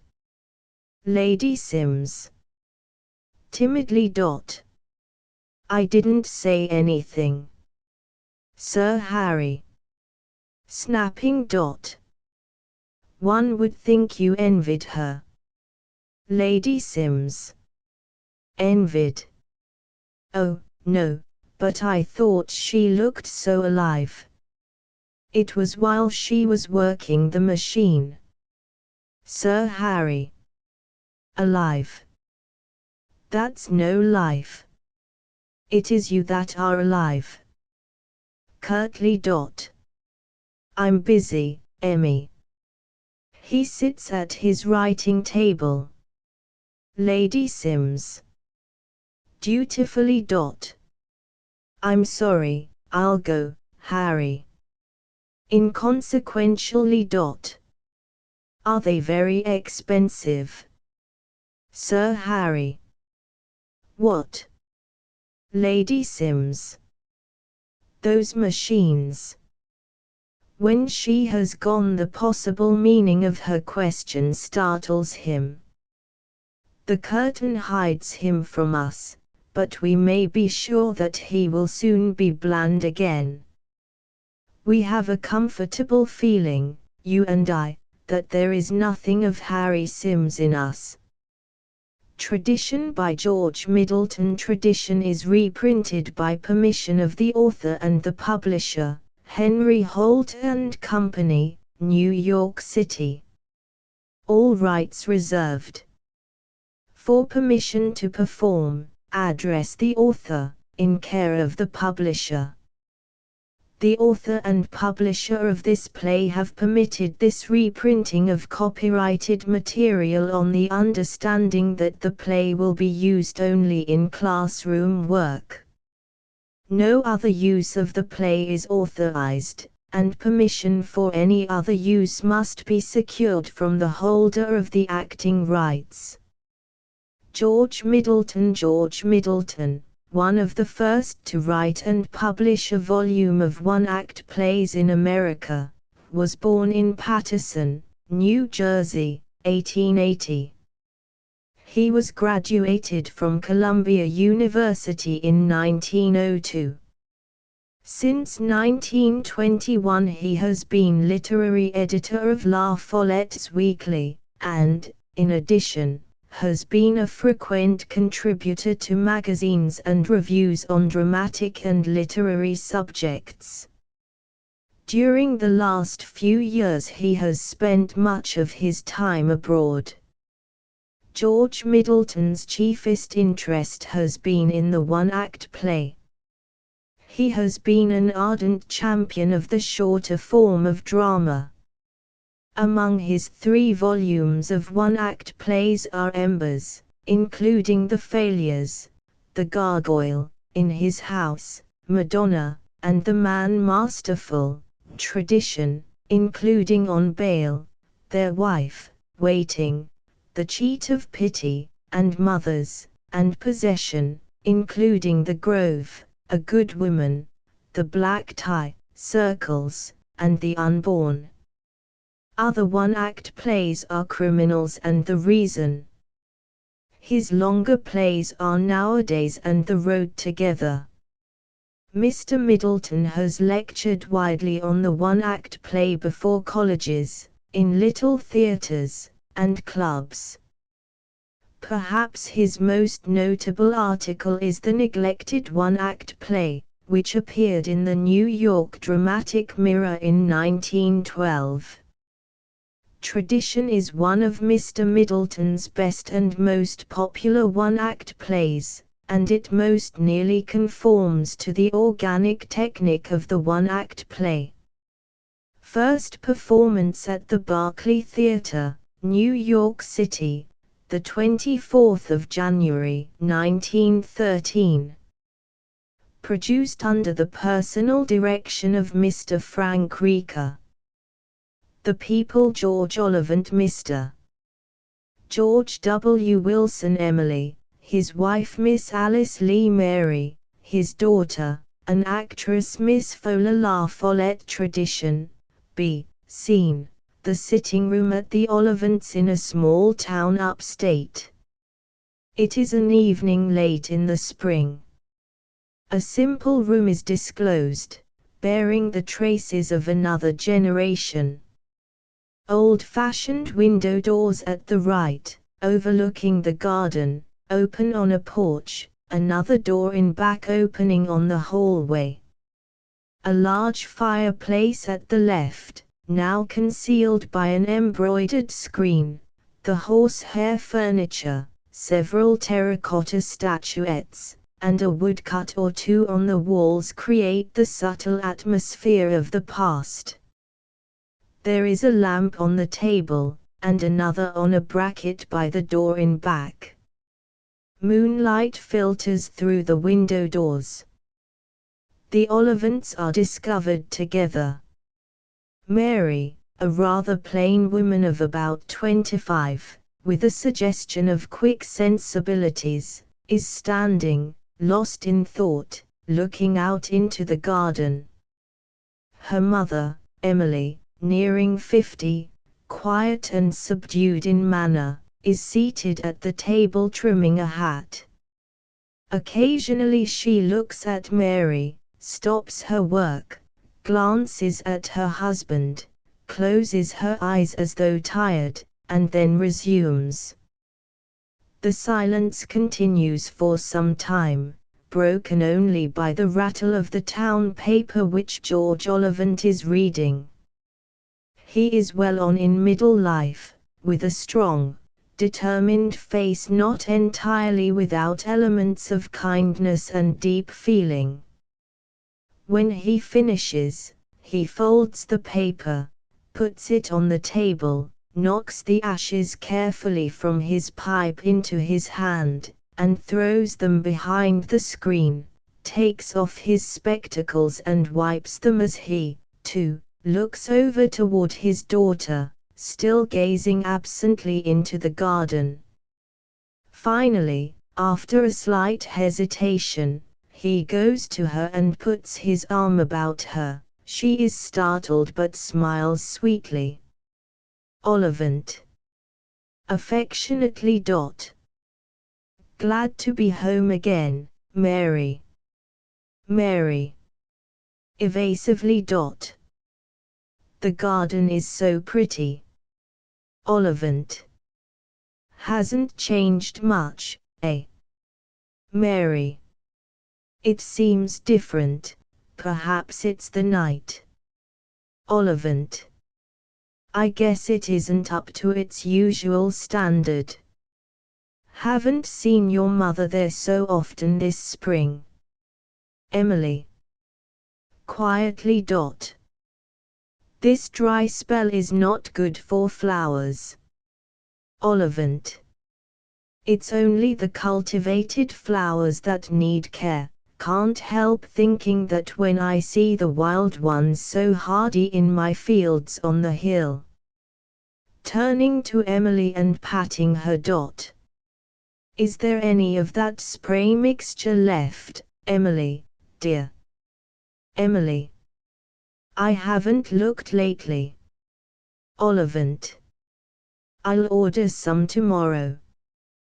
Taking up his pipe again and looking for the tobacco.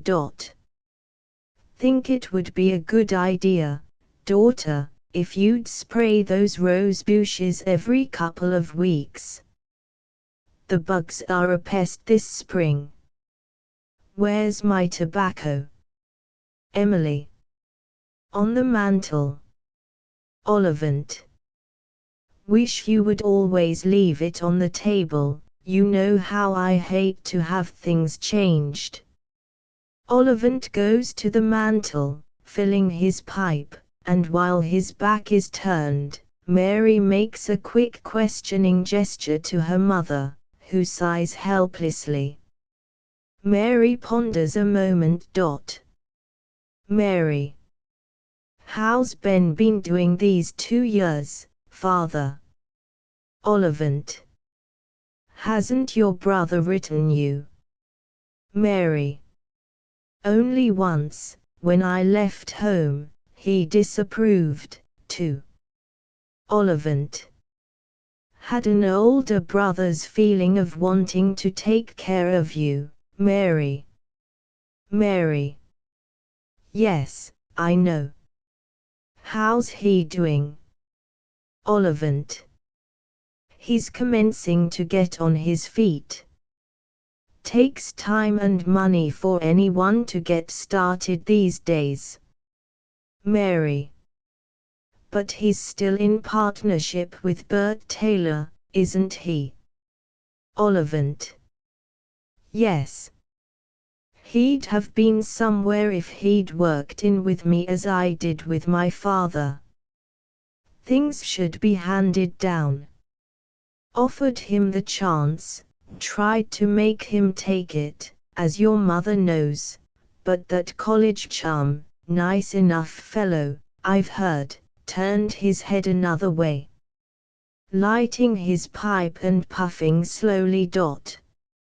It's best to humor a young fellow's ideas if he sticks them out, but I'd like to have had us all here together now. The place is big enough even if he should want to marry. Your mother and I came here, you know, when your grandfather was still alive. Mary. Then Ben isn't making any money. Ollivant. Reluctantly. Not yet, to speak of. Emily. Quietly. But he's promised to pay his father back, Mary. Mary. I see. Thoughtfully. College and then more help to get started, because he's a man. Ollivant. Complacently. He'll have to support a family someday, I've had to keep that in mind. Mary. I'd like to have a real talk with him. Ollivant. When did his letter say he'd be coming for a visit, Emily? Emily. The 15th. Mary. Not till then. That's too bad. Ollivant.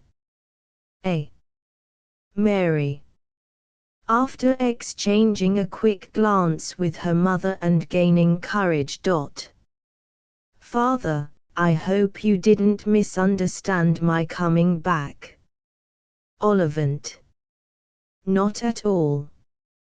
We all make mistakes, especially when we're young. Perhaps I was a bit hasty when you left home, but I knew you'd soon see I was right. I didn't think it would take you 2 years, but perhaps if I'd written you before you'd have come sooner. I told your mother I'd like to make it easy for you to come home. Mary. Mother suggested that you write me. Ollivant. Well, I suppose you might put it that way. I always felt she thought I was a bit hard on you, but I'm not one to back down easily. Mary. Don't blame me then, Father, if I showed I was your daughter. Ollivant. Let's forget my feeling, but naturally I was set back. Mary. Because you didn't take my going seriously until I was actually leaving. Ollivant. I couldn't get it into my head then, and I can't now, how any girl would want to leave a home like this, where you have everything. You don't know how lucky you are, or maybe you have realized it. Look about you and see what other girls have. Is it like this? Trees, flowers, and a lake view that's the best in the county. Why, one can breathe here and even taste the air. Every time I come back from a business trip it makes a new man of me. Ask your mother. Emily. When I sit out there on the porch in the cool evenings it makes me feel at ease with the world to know that the place is mine and that I've raised a family and can take care of them all.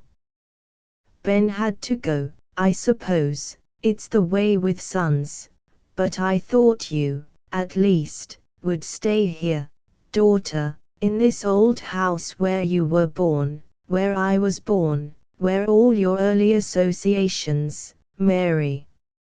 Shuddering. I hate associations. Ollivant. Ing her. Well, I'd like to know where you get that from. Not from your mother and me. We like them, don't we, Emily? Why, your mother's hardly ever even left here, but you had to up and get out. Mary. Yes. That's right, father, I had to. Ollivant. He stops smoking and looks at her sharply. Had to. Who made you? Mary. Reluctantly. It was something inside me. Ollivant. In spite of himself. Tush, that foolishness. Mary. Quickly. Don't make it hard for us again. Ollivant. I made it hard, Mary. Because I objected to your leaving your mother here alone. Mary. I remember, you said I was a foolish, stage-struck girl. Ollivant. Well, you're over that, aren't you? Mary. That's just where you are mistaken, father. Slowly. That's why I asked you if you hadn't misunderstood my coming back. Ollivant. Suspiciously. Then why did you come at all? Mary. I'm human, I wanted to see you and mother, so I came when you generously wrote me. I'm not going to stay and spray the roses. Ollivant. He eyes her tensely and controls himself with an effort. So you are not going to stay with your mother and me? Mary. Affectionately. I'll come see you as often as I can Ollivant. And make a hotel of your home. Mary is silent. Don't you see your mother is getting older and needs somebody to be here? Emily. With a quiet assurance. I have never been so well and contented. Ollivant. Tenderly. I know better, Emily, can't I see you're getting thinner and older? Stopping her protests. Now, let me manage this, dear. It's a girl's place to stay at home. You know my feelings about that. Suppose anything should happen to your mother, what would I do? Mary. So it's not mother alone you are thinking of? Ollivant. Tersely. I'm thinking of your place at home, doing a woman's work. I'm not proud of having my daughter off earning her own living as though I couldn't support her. Emily. George. Mary. I thought it was only because I was on the stage. Ollivant. Well, it's not the most heavenly place, is it? A lot of narrow-minded fools here in town thought I was crazy to let you go. I knew how they felt, I grinned and bore it. You were my daughter and I loved you, and I didn't want them to think any less of you by their finding out you were leaving against my wish. Mary. Slowly, with comprehension. That's what hurt you. Ollivant. Well, I blamed myself a bit for taking you to plays and liking them myself. Mary. People here will soon forget about me and merely be sorry for you. Ollivant. Persuasively. Why, Mary. I've made it easy for you to stay. I told everyone you were coming home for good. They'll think me a fool if, Mary. Tenderly. You meant what was dear and good, Father, but you had no right to say that. I'm sorry. Ollivant. I did it because I thought you had come to your senses. Mary. Firmly. I never saw so clearly as I do now. Ollivant. Bluntly. Then you're stubborn, plain stubborn, not to admit failure. Mary. Startled. Failure. Ollivant. I know what the newspapers said, Ben sent them to me. Mary. Which ones? Ollivant. Why, all of them, I guess. Mary. Did he send you the good ones? Ollivant. Were there any? Mary. Oh, I see. So Ben carefully picked out only those which would please you. Ollivant. Sarcastically. Please me. Mary. Yes, because you and he didn't want me to succeed, because you thought failure would bring me home. But don't you think I'll let some cub reporter settle things for me? I'll never come home through failure, never. Ollivant. Kindly. Ben and I only want to protect you, Mary. Mary. Why do men always want to protect women? Ollivant. Because we know the world. Mary. Yes, but you don't know me. Father, you still think I'm only a foolish, stage-struck girl, and want flowers and men and my name in big letters. It isn't that. Ollivant. Well, what is it, then? Mary. Oh, I want to be an artist. I don't suppose you can understand it, I didn't, myself, at first. I was born with it, but didn't know what it was till that first time you took me to the theatre. Ollivant. So it was all my fault. Mary. It isn't anybody's fault, it's just a fact. I knew from that day what I wanted to do. I wanted to act, to create. I don't care whether I play a leading lady or a scrub woman, if I can do it with truth and beauty. Ollivant. Well, you haven't done much of either, have you? What have you got to show for our unhappiness? What have you got ahead of you? Mary. Nothing definite. Ollivant. Incredulously. Yet, you're going to keep at it. Mary. Yes. Ollivant. What do you think of that, Emily? Mary.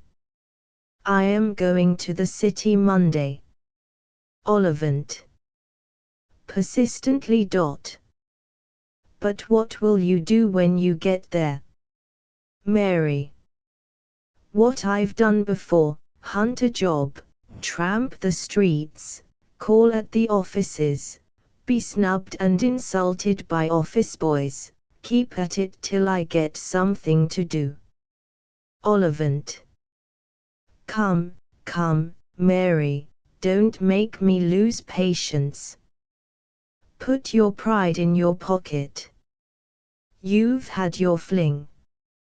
You've tried and failed. Give it all up and stay home here where you can be comfortable. Mary.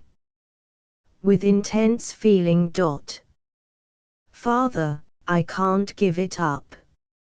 It doesn't make any difference how they treat me, how many times I get my notice and don't even make good according to their standards.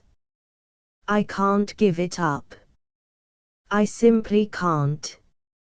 It keeps gnawing inside me and driving me on. It's there, always there, and I know if I keep at work I will succeed. I know it, I know it. Mary throws herself into the chair, much stirred. Emily's eyes have eagerly followed her throughout this as though responding sympathetically, but Ollivant has stood in silence, watching her apparently without comprehension. Ollivant. Not without kindness. Something inside. Have you any clear idea what she's talking about, Emily? Mary gives a short, hurt cry and goes quickly to the window, looking out and controlling herself with an effort. Emily. Softly, as she looks at Mary. I think I understand. Ollivant. I don't. Something inside. I never had anything like that bothering me.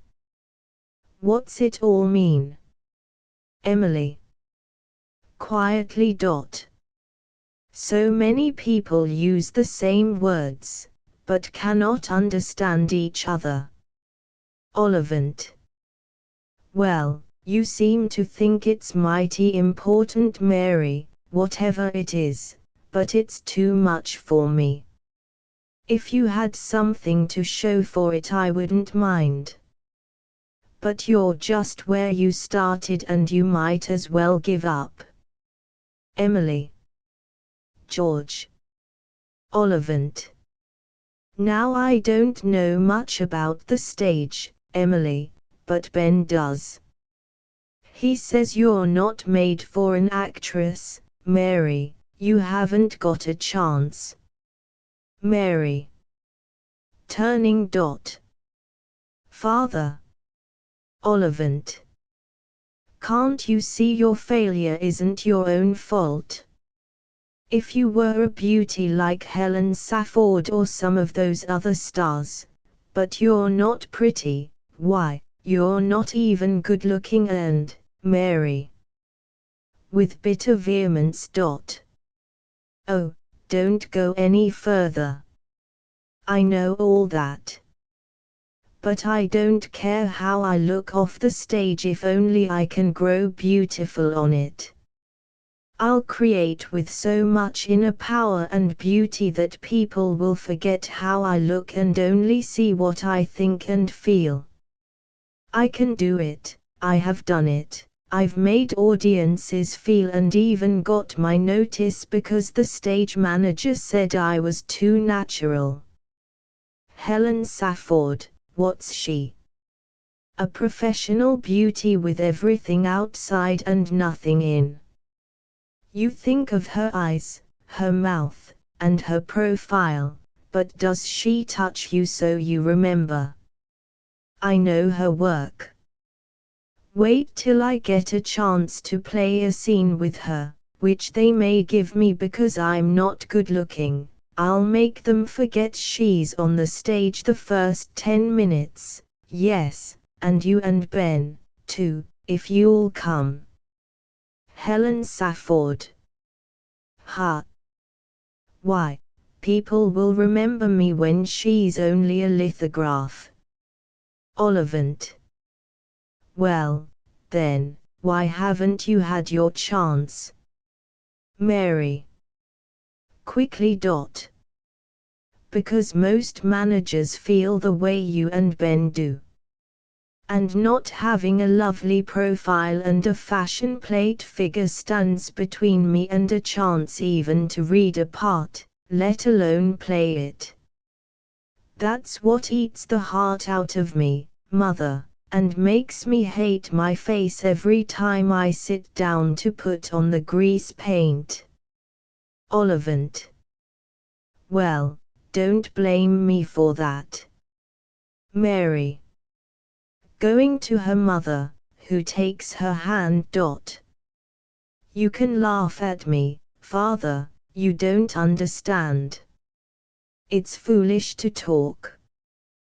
But, oh, Mother, why is such beauty given to women like Helen Safford who have no inner need of it, and here am I, with a real creative gift, wrapped up in a nondescript package which stands between me and everything I want to do. With determination. But I will, ultimately I will make good, in spite of my looks, others have. And what I've suffered will make me a greater artist. Ollivant. In a matter-of-fact tone. Are you sure all this isn't overconfidence and vanity? Mary. I don't care what you call it. It's what keeps me working. Ollivant. Quickly. Working. But how can you work without an engagement? Mary. That is the hard part of our life, waiting for a chance to work. But don't think I stand still when I haven't an engagement. I don't dare. That's why I keep at my voice work and dancing and, Ollivant. Suddenly interrupting. Dancing and voice work when you have no engagements. Would you mind telling me who is paying the bills? Mary. Indignantly. Father. Ollivant. I think I have the right to ask that. Mary. Have you? Ollivant. I am your father. Mary. With quiet dignity. You thought you'd force me here at home to do as you wished because you paid for my food and clothes. When you took that from me you ceased to have that right. Don't forget since I left you've not helped me with my work or given me a penny. Ollivant. Suspiciously. Mary. No, that's not why you went away from home. Mary. No. Ollivant. Or you met some man there and. Mary. No. Ollivant. There is some man. Mary. Why a man? Ollivant. Damn them, I know them. Breaking. Good God, Mary, dear, you haven't. Answer me, daughter. Mary. Calmly. No, there's been no need of that. He has been violently shaken at the thought, looks at her intently, believes her, and then continues in a subdued manner. Ollivant. Then who helped you? Ben. Mary. How could he help me? Are men the only ones who help women? Emily. Quietly. Tell him, Mary, it's best now. Ollivant. Turning slowly to her in surprise. You knew and have kept it from me. Emily. Calmly, as she puts down the hat she has been trimming. I found I hadn't lost my old skill, though it's been a good many years since I held a brush, since before we were married, George. I had an idea I thought would sell, paper dolls with little hand-painted dresses on separate sheets. They were so much softer than the printed kind, and children like anything soft. I wrote to Mr. Aylwin, you remember, he was so kind to me years before. He had called here once before when you were away and asked after my work. He used to think I had such promise. He found an opportunity to use the dolls as a specialty, and when I explained he induced some other firms to use all I can paint, too. They pay me very well. I made enough each month to help Mary when she went behind. Ollivant. Incredulously. You. After you heard me say when she left I wouldn't give her a cent. Emily. Looking fondly at Mary. You were keeping Ben, weren't you? Ollivant. But, that's different. Emily. I didn't see why we shouldn't help both our children. Ollivant. Perplexed by this he turns to Mary. And you took it? Mary. Yes. Ollivant. You knew how she got the money? Mary. Yes. Ollivant. Your mother working herself sick for you, and you took it? Emily. I told you I've never been so happy. Mary. Simply. I couldn't bargain with what I felt. I had to study. I'd have taken anything, gotten it anywhere. I had to live. You didn't help me. Ben and I both went against your will, but you helped him because he was your son. I was only your daughter. Ollivant eyes her and seems to be struggling with himself. He is silent a long while as they both watch him. Finally, after several efforts he speaks with emotion. Ollivant. Mary, I didn't realize how much you meant to me till I thought of what might have happened to you without my help. Would you have stayed on in the city if your mother hadn't helped you? Mary. Firmly. Yes, father, I would have stayed on. Ollivant.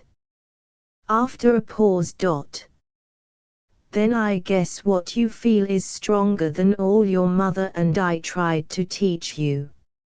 Are you too proud to take help from me, now? Mary. Simply. No, father, till I succeed. Then I'll pay you back like Ben promised. Ollivant. Hurt. You don't think it was the money, daughter? It would have cost to keep you here. It wasn't that.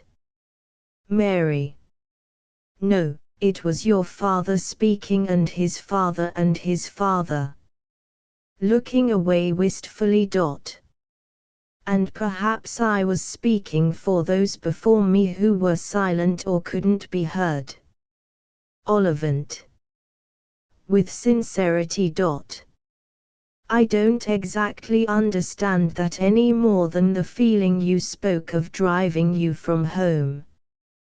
But I do see what you mean about brothers and sisters. You seem to think boys and girls are the same. But they're not. Men and women are different. You may not know it, but your mother had foolish ideas like you have when I first knew her. She was poor and didn't have a mother to support her, and she had to work for a living. She'd about given up when I met her, trying to work at night to feed herself in the day while studying. But she was sensible. When a good man came along who could support her, she married him and settled down. Look how happy she's been here with a home of her own that is a home, with associations and children. Where would she be, struggling today trying to paint pictures for a living? Why, there's lots of men who can paint pictures, and too few good wives for hard-working, decent men who want a family, which is God's law. You'll find that out one of these days and you'll give yourself as she did. Someday a man will come and you'll want to marry him. How could you if you keep on with your work, going about the country? Mary. Quietly. You leave mother at times, don't you? Ollivant. I've got to. Mary. So may I, Ollivant. And the children. Mary.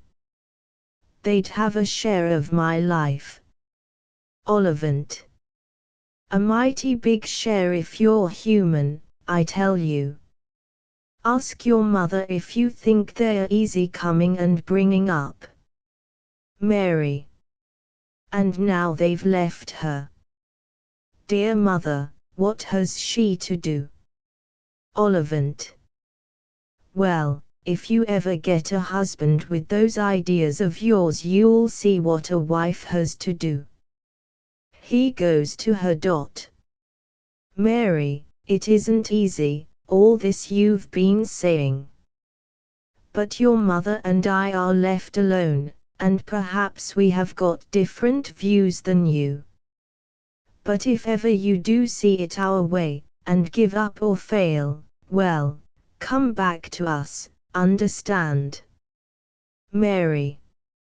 Going to him and kissing him. I understand how hard it was for you to say that. And remember, I may come back a success. Ollivant. Yes. I suppose they all think that, it's what keeps them going. But someday, when you're in love and marry, you'll see it all differently. Mary. Father, what if the man does not come, or the children? Ollivant. Why, he halts as though unable to answer her. Nonsense. He'll come, never fear, they always do. Mary. I wonder. Ollivant.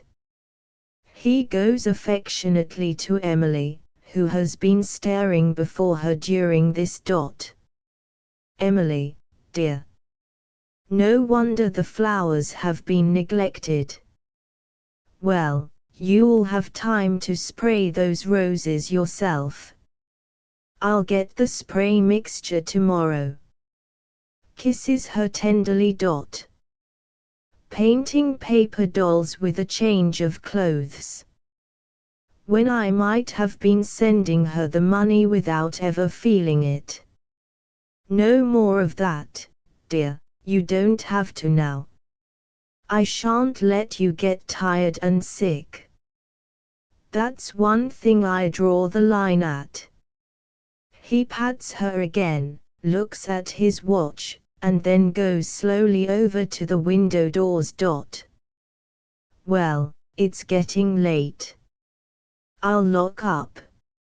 Looking up at sky. Paper says it will rain tomorrow. Emily. Very quietly so only Mary can hear.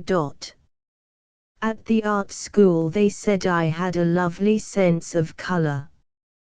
Your father is so kind, but he doesn't know how much I enjoyed painting again, even those paper dolls. Mary. Comprehending in surprise. Mother. You, too. Emily. Fearing lest Ollivant should hear. Shh. Ollivant closes the doors and eyes the women thoughtfully. Ollivant. Better fasten the other windows when you come. Good night. He goes out slowly as mother and daughter sit there together. The curtain falls. The Exchange by Althea Thurston. The Exchange is reprinted by permission of Althea Thurston. This play is one of the farces written in the course in dramatic composition, English 109, in the University of Utah. For permission to perform, address B. Roland Lewis, Department of English, University of Utah, Salt Lake City, Utah. Althea Thurston. Althea Coombs Thurston, one of the promising writers of the younger set of American dramatists, was born in Iowa, but soon moved with her parents to Colorado, where she spent her girlhood. She was educated in the public schools of Colorado Springs and Denver. Her collegiate training was received in the University of Utah, Salt Lake City. In 1902 she married Walter R. Thurston, a well-known engineer. At present she resides in Dallas, Texas. Mrs. Thurston has traveled widely and has resided for periods of time in Mexico City and Havana, Cuba. She is an able linguist and has made a special study of her native English tongue and of Spanish and French, all of which she uses fluently. From childhood she has shown dramatic ability. Her dramatic composition has been more or less directly associated with the courses in playwriting and the history of the drama which she completed in the University of Utah. Among her one-act plays are When a Man's Hungry, and The Devil Laughs, and The Exchange. Mrs. Thurston has an aptitude for delicate and satirical farce. The Exchange is an excellent example of farce comedy in the contemporary one-act play. Characters: Judge, the exchanger of misery's imp; office boy to the judge, a poor man, a vain woman, a rich citizen. The Exchange, scene I. The curtain rises upon an office scene. Seemingly there is nothing unusual about this office. It has tables, chairs, a filing cabinet, and a hat rack. A portion of the office is railed off at the right. Within this enclosed space is a commodious desk and swivel chair, and the filing cabinet stands against the wall. This railed-off portion of the office belongs, exclusively, to the judge. Here he is wont to spend many hours, sometimes to read or write, and again, perhaps, he will just sit and ponder upon the vagaries of mankind. The judge is a tall, spare man with rather long grey hair, which shows beneath the skull cap that he always wears. When we first see him, he is reading a letter, and evidently he is not pleased, for he is tapping with impatient fingers upon his desk. At the left of the stage is a heavily curtained door which leads to an inner room. At center rear is another door which evidently leads to the street, as it is through this door that the poor man, the vain woman, and the rich citizen will presently enter, each upon his special quest. The hat rack stands near the street door, and we glimpse a soft black hat and a long black overcoat hanging upon it. Downstage to the left is a flat-topped desk, littered with papers and letters. This desk has two large drawers, wherein a number of miscellaneous articles might be kept. It is at this desk that we catch our first glimpse of Imp. He is busily writing in a huge ledger, and he seems to be enjoying his work, for he chuckles the while. Imp is a little rogue. He looks it and acts it, and we feel that he has a Mephistophelian spirit. He wears a dark green tight-fitting uniform, trimmed with red braid. His saucy little round cap is always cocked over one eye. He is ever chuckling impishly, and we feel that he is slyly gleeful over the weaknesses of mankind and the difficulties that beset them. Imp throws down his pen, chuckles, and half standing on the rungs of his chair and balancing himself against his desk, surveys the ledger.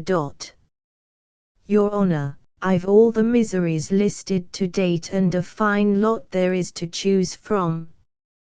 Everything from bunions to old wives for exchange. Judge scowls and impatiently taps the letter he is reading. Here is another one. A woman suspects her husband of a misalliance. Wants to catch him, but is so crippled with rheumatism she can't get about. Wants us to exchange her rheumatism for something that won't interfere with either her walking or her eyesight.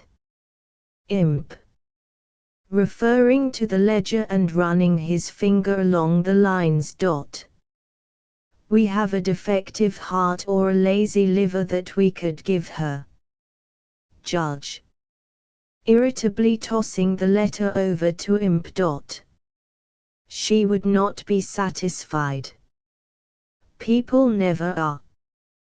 They always want to change their miseries, but never their vices. Each thinks his own cross heavier than others have to bear, but he is very willing to make light of his own weaknesses and shortcomings. He thinks they are not half so bad as his neighbors.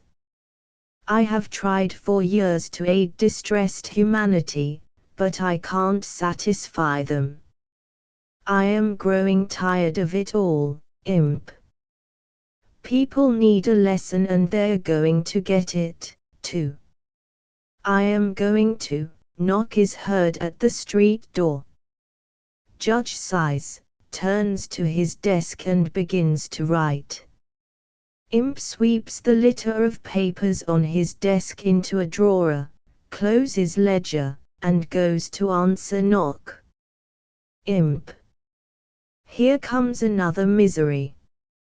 Imp opens the door to admit the poor man, who is very shabbily dressed. He hesitates, looks around the room as if he were in the wrong place, and then addresses Imp in a loud whisper. Poor man. Indicating the judge with a motion of his head. Is that him? Imp. Whispering loudly his reply. Yes, that is his honor. Poor man. Still whispering and showing signs of nervousness. Do I dare speak to him? Imp. Enjoying the situation and still whispering. Yes, but be careful what you say. Poor man. takes off his hat, approaches slowly to the railing, and speaks humbly. Your Honor. I, swallows hard, clears throat. Your Honor, I've a little favor to ask of you. Judge. Looking coldly at the poor man. Well. Poor man. You see, Your Honor, I've been poor all my life. I've never had much fun. I don't ask for a lot of money, but I would like enough so that I could have some swell clothes, and so that I could eat, drink, and be merry with the boys. You know, I just want to have a good time. Do you think you could fix it for me, Judge? Judge gazes at him sternly for a moment. So you just want to have a good time?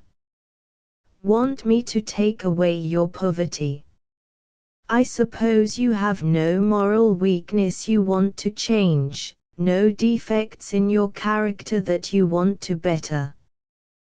Poor man. Stammering and twirling his hat. Why, Judge, I am not a bad man. Of course, I have my faults, but then, I've never committed any crimes. I guess I stack up pretty fair as men go. I'm just awful tired of being poor and never having any fun. Couldn't you help me out on that point, Judge? Judge sighs wearily and turns to Imp. Bring me the ledger. Imp gives him the ledger in which he has been writing. Judge opens it, and then speaks sharply to the poor man. Judge. You understand, do you, my good man, that if I take away your poverty and give you enough money for your good time, you will have to accept another misery? Poor man. Eagerly. Yes, Your Honor, that's all right. I'm willing. Judge. Scanning ledger. Very well. Let us see. Here is paralysis. Poor man. Hesitatingly. Well. I couldn't have a very good time if I was paralyzed. Judge. Shortly. No, I suppose not. How about a glass eye? Poor man. Anxiously. Please, Your Honor, if I'm going to have a good time I need 2 good eyes. I don't want to miss anything. Judge. Wearily turning over the leaves of the ledger. A man left his wife here for exchange, perhaps you would like her. Poor man. Shifting from one foot to the other and nervously twirling his hat. Oh, Judge, oh, no, please, no, I don't want anybody's old cast-off wife. Judge.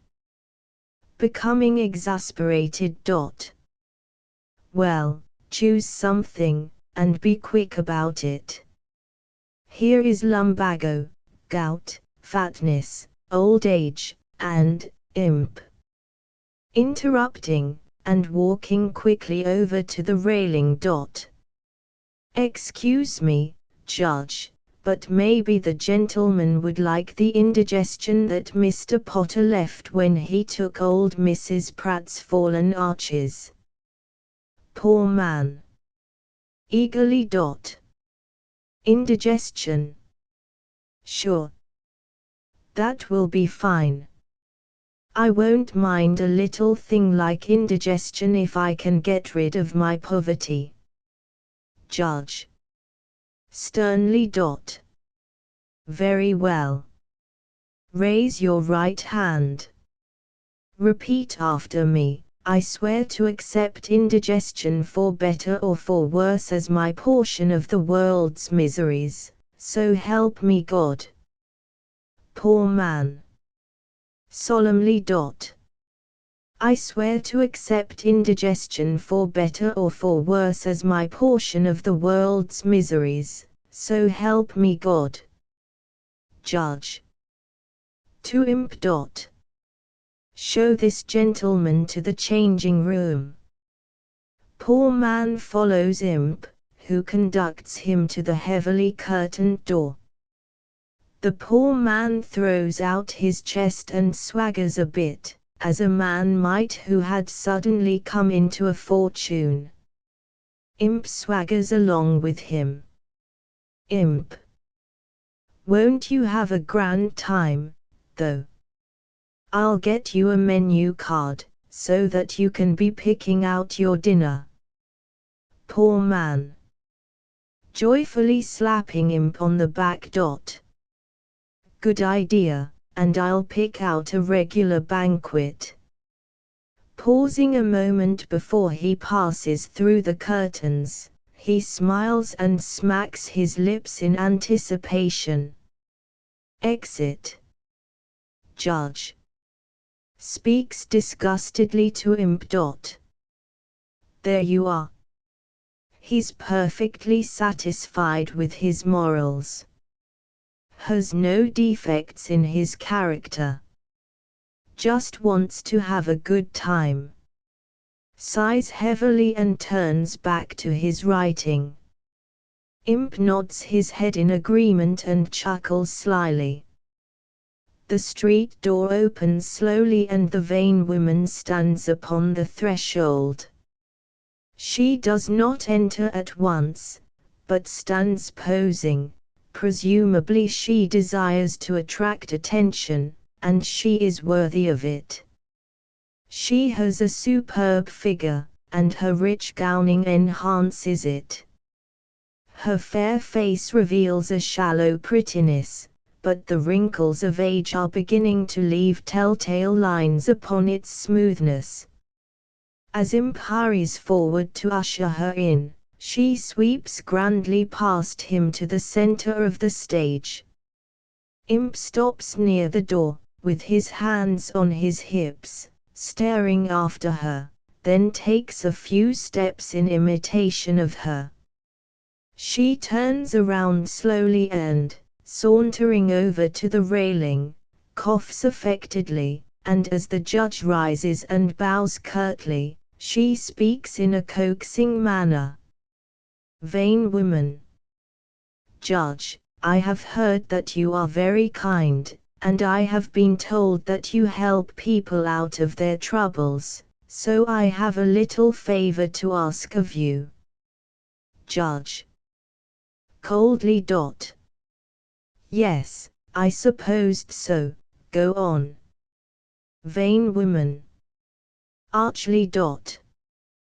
Well, you know that I am a famous beauty, in fact, both my face and my form are considered very lovely.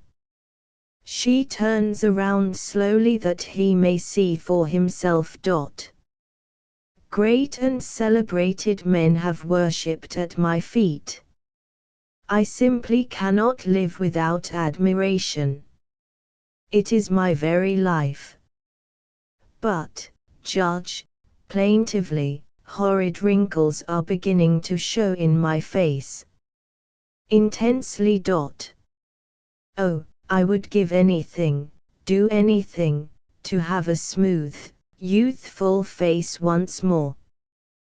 Please, oh, please, won't you take away these wrinkles, touching her face with her fingers, and give me something in their stead. Judge. Looking directly at her and speaking coldly. Are you satisfied with yourself in other ways? Is your character as beautiful as your face? Have you no faults or weaknesses that you want exchanged? Vain woman. Uncertainly. Why, I don't know what you mean. I am just as good as any other woman and lots better than some I know. I go to church, and I subscribe to the charities, and I belong to the best clubs. Anxiously. Oh, please, Judge, it's these wrinkles that make me so unhappy. Won't you exchange them? You don't want me to be unhappy, do you? Please take them away. Judge. Wearily looking over the ledger. Oh, very well, I'll see what I can do for you. To Imp. Fetch a chair for this lady. Imp gives her a chair and she sits facing front. Imp returns to his desk, perches himself upon it and watches the vain woman interestedly. Judge turns over the leaves of the ledger. Judge. I have a goiter that I could exchange for your wrinkles. Vain woman. Protestingly, clasping her hands to her throat. Oh, heavens, no. That would ruin my beautiful throat. See. Throwing back her fur and exposing her neck in a low-cut gown. I have a lovely neck. Imp makes an exaggerated attempt to see. Judge. Glances coldly at her and then scans ledger again. Well, how about hay fever? Vain woman. Reproachfully. Oh, Judge, how can you suggest such a thing? Watery eyes and a red nose, the worst enemy of beauty there is. I simply couldn't think of it. I want something that won't show. Judge. Disgustedly turns to filing cabinet and looks through a series of cards, withdraws one, and turns back to vain woman. Perhaps this will suit you. Refers to card. A woman has grown very tired of her husband and wants to exchange him for some other burden. Vain woman. Indignantly. What? I accept a man that some other woman doesn't want? Certainly not. I prefer one that some other woman does want. Judge. Irritated, puts the card back in its place, and turns upon the vain woman crossly. I fear that I cannot please you and I do not have time to. Imp. Interrupts and runs over to the railing, speaking soothingly to the judge. Excuse me, Judge, but maybe the lady would like deafness in exchange for her wrinkles. Deafness wouldn't show, so it couldn't spoil her face or her elegant figure. Judge. Wearily. No, it won't show. Deafness ought to be a good thing for you. Vain woman. Consideringly. Why, yes, that might do. But, well, it wouldn't show. I've a notion to take it. Pause, she seems to consider and meditate. The judge stares at her coldly. Imp grins impudently. She rises leisurely, sighs. All right. I'll accept it. Judge. Sharply. Hold up your right hand. She raises hand. Do you swear to accept deafness for better or for worse, as your portion of the world's miseries, so help you God? Vain woman. Sweetly. Oh, yes. I do, Judge. Judge. To Imp. Show the lady to the changing room. Imp. Escorts her to the curtained door with rather mock deference. No, deafness won't show at all, and you'll have 'em all crazy about you. Draws aside curtains for her to pass. Take second booth to your right. Vain woman stands posing a moment. She smiles radiantly and pats her cheeks softly with her hands, then with a long-drawn sigh of happiness, she exits. Imp bows low and mockingly after her vanishing form, his hand on his heart. Judge. Sarcastically. Do her faults or shortcomings trouble her? Not at all. Perfectly satisfied with herself, except for a few wrinkles in her face. Vain women. Bah. Imp. Yes, sir, women have queer notions. An imperative rap at the street door, immediately followed by the rapper's abrupt entrance. We see an important appearing personage. His arrogant bearing and commanding pose lead us to believe that he is accustomed to prompt attention. It is the rich citizen, exceedingly well groomed. His manner is lordly, but he addresses the judge in a bored tone. When Imp scampers to meet him, the rich citizen hands him his hat and cane and turns at once to the judge. Imp examines the hat and cane critically, hangs them on the hat rack, and returns to his desk, where he again perches to watch the rich citizen. Rich citizen. Lighting a cigarette. I am addressing the judge, am I not? Judge. Shortly. You are. Rich citizen. Languidly, between puffs of his cigarette. Well, Judge, life has become rather boresome, so I thought I would drop in and ask you to do me a small favor.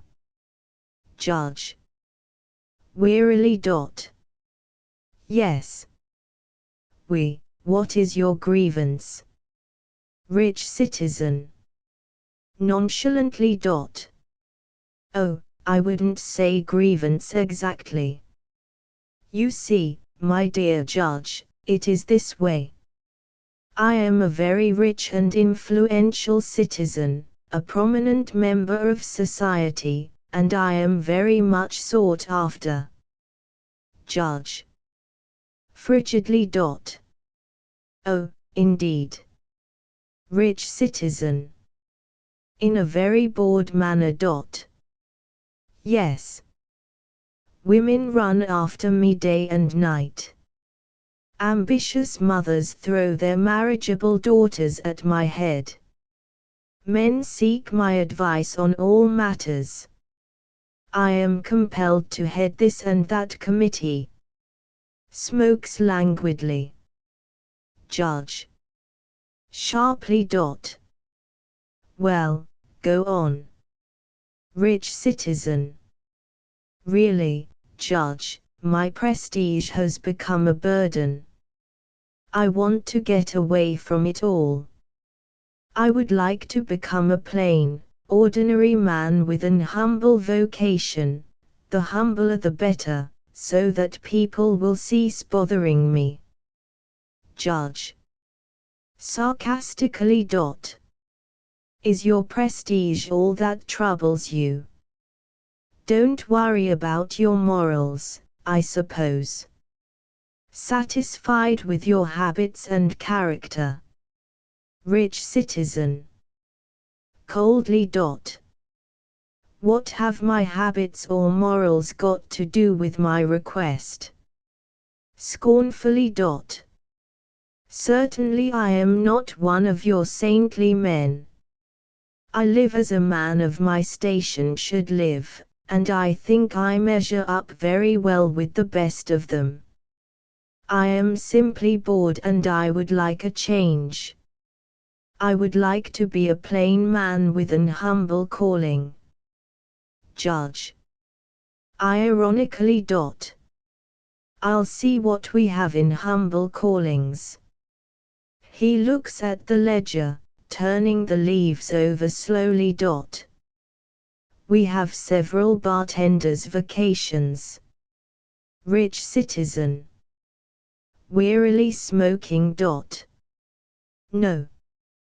Too many people about all the time, and too much noise. Judge. Well, here's a janitor's job open to you. Rich citizen. Impatiently throwing away his cigarette. No, I don't like that, either. Too confining. Too many people bickering at you all the time. I want to get out in the open, away from crowds. Judge. Sighing, and turning over the leaves of the ledger, then hopefully.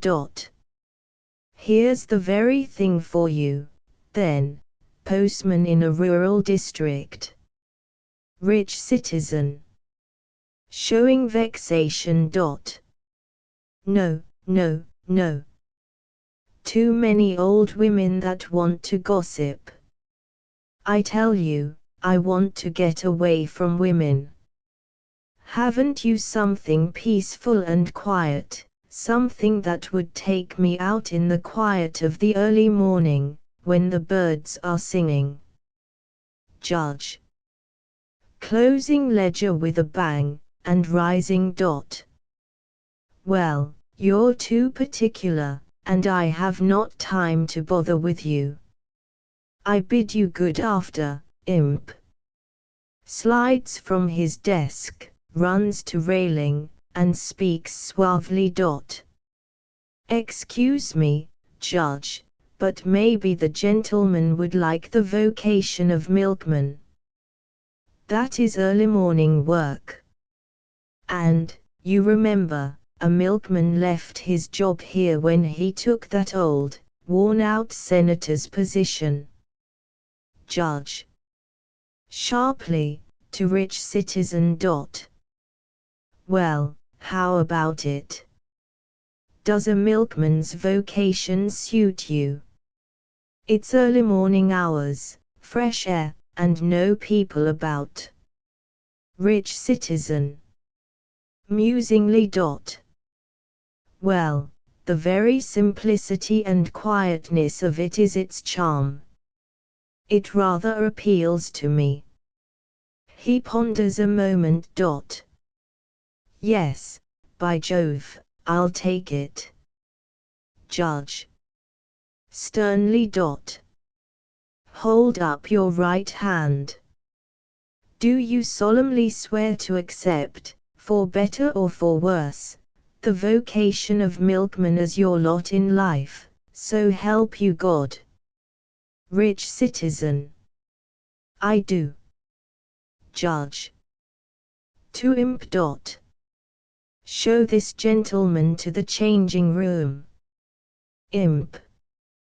While escorting him to the curtained door. Yes, sir, you will lead the simple life.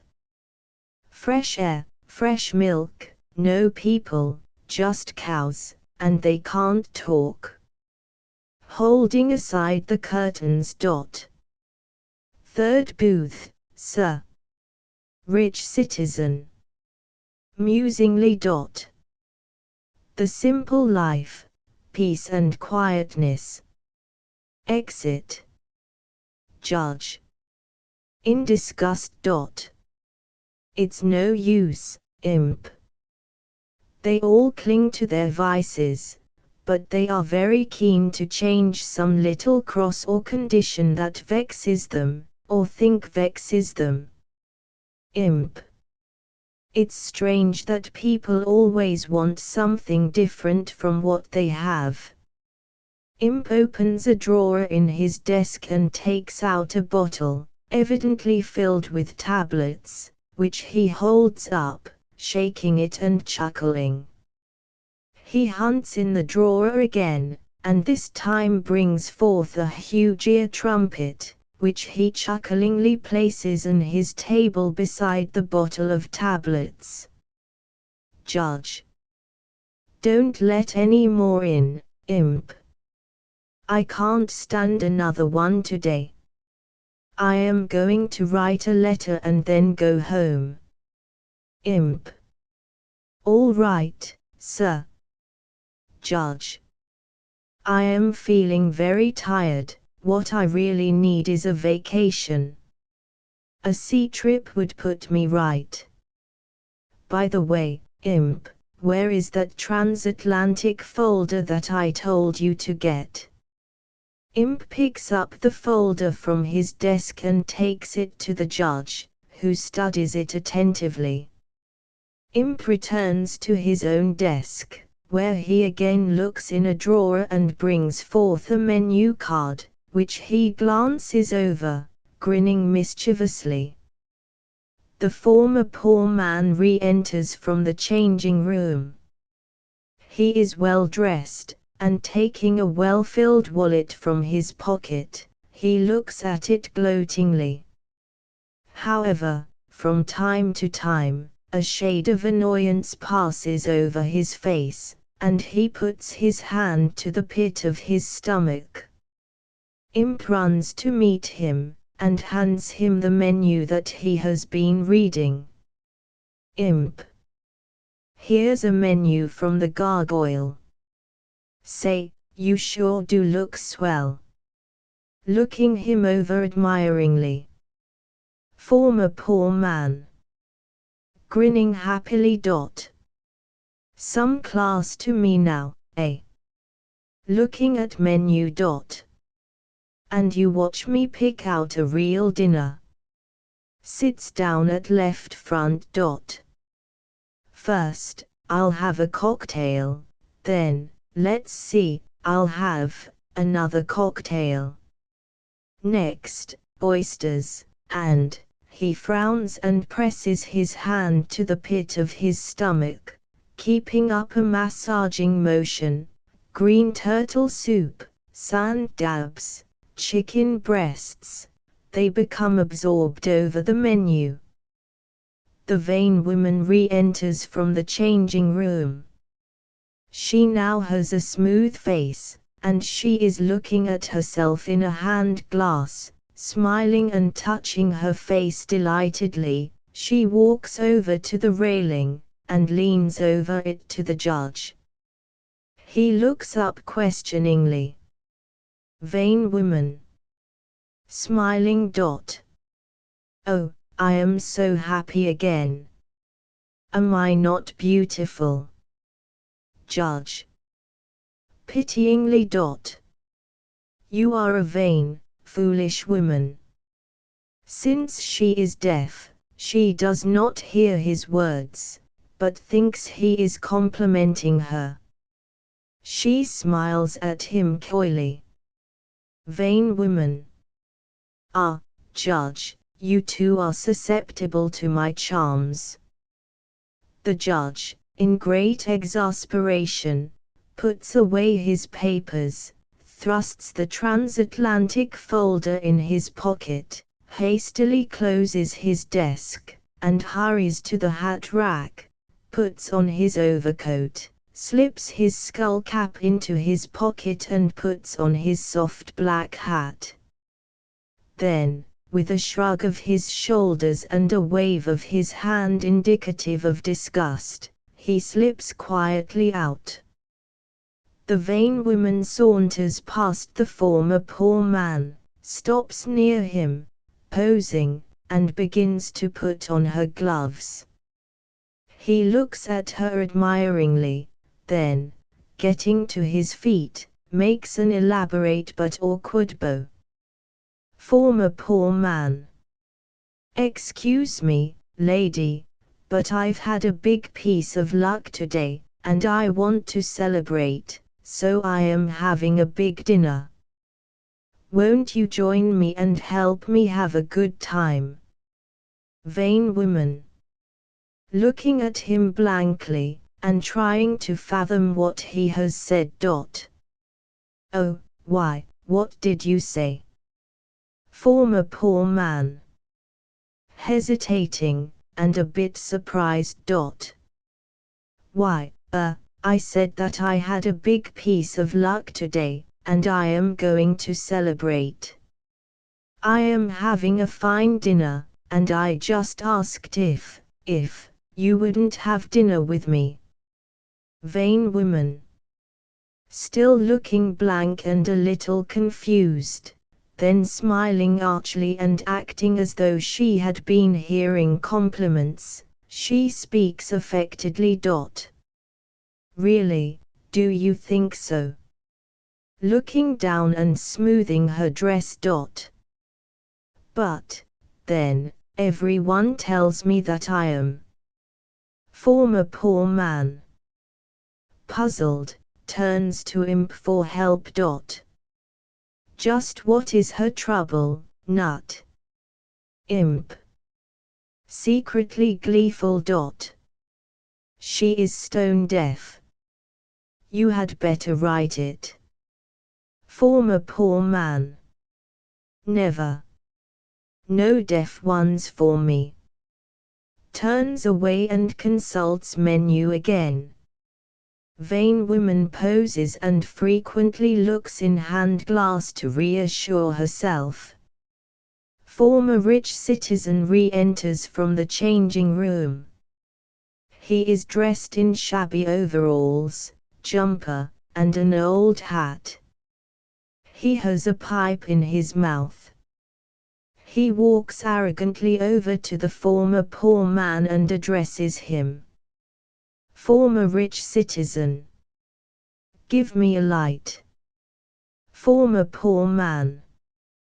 Trying to live up to his fine clothes and wallet full of money, looks the former rich citizen over snubbingly. Say, who do you think you are? You light out, see. Former rich citizen. Very much surprised, stands nonplussed a moment. Well, upon my word, he stops short in his speech, walks haughtily over to the railing, where he stands glowering at the former poor man. The former poor man starts for the street door, but Imp runs after him, waving the bottle of tablets. Imp. I'll sell you these for 2 bits. Former poor man. What is that? Imp. Grinning. Indigestion tablets. Former poor man. Puts his hand to his stomach and laughs a little lamely. Keep 'em, I don't need 'em. Vain woman fastens her fur and starts for the street door, giving the former rich citizen a snubbing look as she passes him. Imp stops her and offers the ear trumpet. Imp. You might need this, I'll sell it for $1. She does not hear what he says, but she looks her scorn at the ear trumpet and walks proudly out. Former rich citizen. Fumbling at his pocket, as if to find a watch. Boy, what time is it? I haven't my watch. Imp. Grinning mischievously. Time to milk the cows. The former rich citizen starts angrily toward Imp, then evidently thinking better of it, shrugs his shoulders and stalks majestically to the street door. He pauses with it partly open, turns as if to speak to Imp, drawing himself up haughtily, a ludicrous figure in his shabby outfit. Then he goes abruptly out, slamming the door. Imp doubles himself up in a paroxysm of glee as the curtain falls. Scene 2. A fortnight has passed. The curtain rises upon the same stage setting. The judge is not about, but we see Imp asleep in a chair. All seems quiet and serene. But suddenly the street door opens noisily, and the former poor man bursts into the room. He is panting, as though he had been running. He is haggard and seems in great pain, for occasionally he moans. He looks wildly about the room, and seeing Imp asleep in the chair, he rushes to him and shakes him roughly. Imp wakes slowly, yawning and rubbing his eyes. Former poor man. Frantically.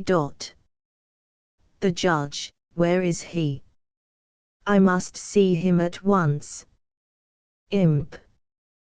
Yawning. You're too early. He isn't down yet. Settles himself to go to sleep again. Former poor man. Walking the floor, and holding his hands to his stomach. Don't go to sleep again. I'm nearly crazy. What time does the judge get here? Where does he live? Can't we send for him? Imp. Indifferently. Oh, he is liable to come any minute, and then he may not come for an hour or two. Former poor man. Pacing the floor, moaning and rubbing his stomach. Oh, I can't stand it much longer. It's driving me wild, I tell you. I do wish the judge would come. Imp. Getting up from his chair and keeping step with the former poor man. What's the matter? I thought all you wanted was to eat, drink, and be merry. Former poor man. Frantically waving his arms. Eat, drink, and be merry. Everything I eat gives me indigestion, something awful. Everything I drink gives it to me worse. How can I be merry when I am in this torment all the time? I tell you, this pain is driving me mad. I want to get rid of it quick. Oh, why doesn't the judge come? Imp. What's the judge got to do with it? Former poor man. Pathetically. I am going to beg him to take back this indigestion and give me back my poverty. It was not so bad, after all, not nearly so bad as this pain in my stomach. The street door opens slowly, and a sorrowful woman enters. She is weeping softly. It is the vain woman. Gone is her posing and her proud manner. She walks humbly to the railing, and not seeing the judge, she turns to Imp. The former poor man looks at the vain woman, frowningly muttering, "What's she here for?" Then he sits down at the left and rocks back and forth in misery. Vain woman. Tearfully. I must see the judge right away, please. Imp. Languidly. He isn't down yet. You're too early, vain woman. Interrupting. Tell him that it is very important, that I am in great distress and that he must see me at once. Imp. Loudly. I said that he was not down yet. Seeing that she does not understand, he takes a writing pad from his desk, scribbles a few words, and standing in front of her, holds it up for her to read. Vain woman. After reading. Oh, when will he be here? Can't you get him to come right away? Oh, I am so unhappy. She walks the floor in agitation. The former poor man grunts in irritation and turns his back on her. Vain woman. I cannot hear a word that is said to me.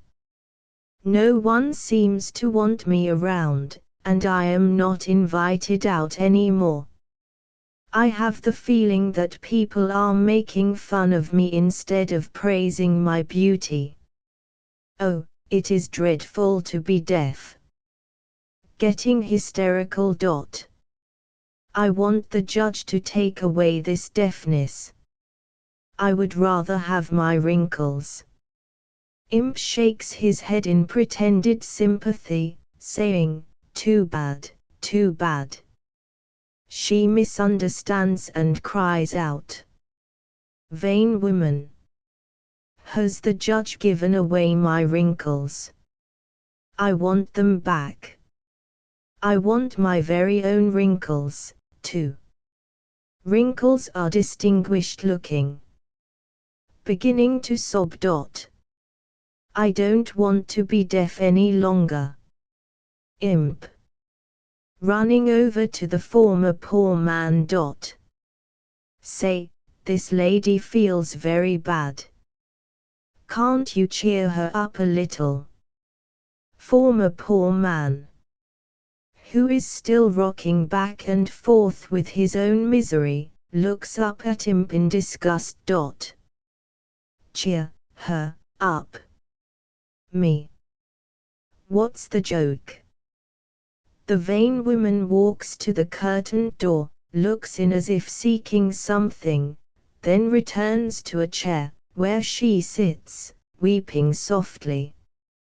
A peculiar thumping is heard at the street door. The former poor man jumps to his feet in expectancy, hoping it is the judge. Imp, also, stands waiting. The door opens as though the person that opened it did so with difficulty. The former rich citizen hobbles in.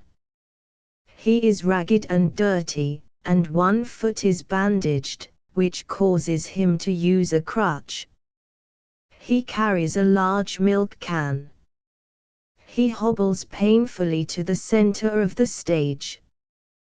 The former poor man grunts with disappointment, and sits down again, rubbing away at his stomach. The vain woman sits with bowed head, silently weeping. The former rich citizen looks about, then addresses Imp in a rather husky voice. Former rich citizen. I wish to see the judge at once. It is most urgent. Imp. With an ill-concealed smile. You can't see the judge at once. Former rich citizen. Impatiently. Why not? I told you it was most urgent. Imp. Grinning openly. Because he isn't here.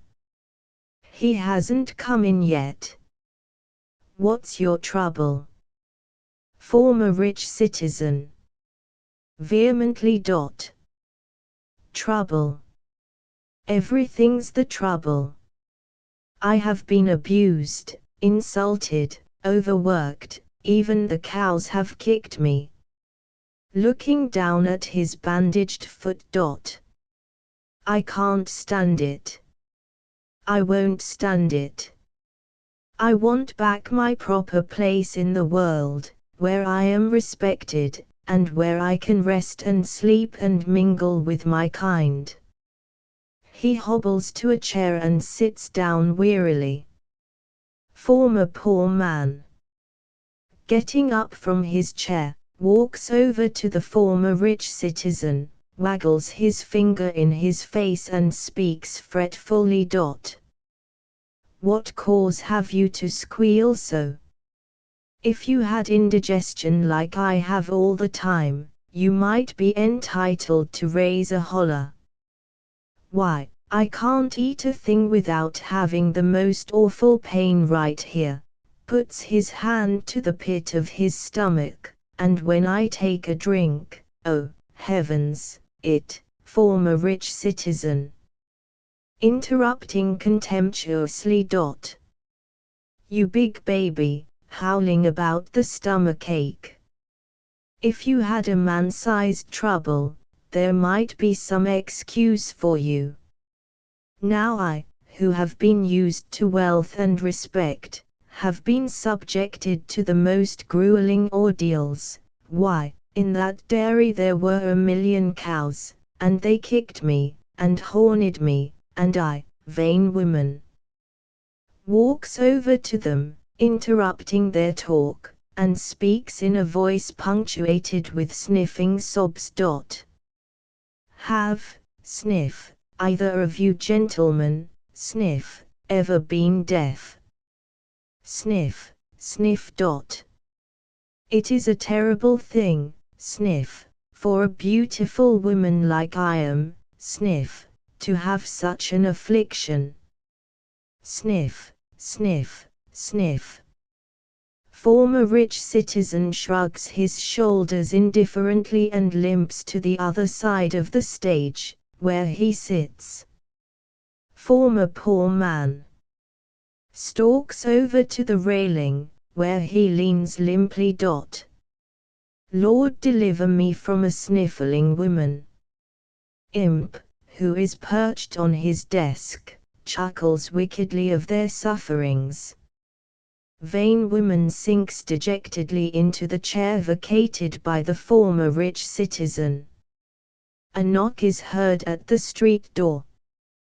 The former poor man and the former rich citizen start forward eagerly, expecting the judge. Even the vain woman, seeing the others rise, gets to her feet hopefully.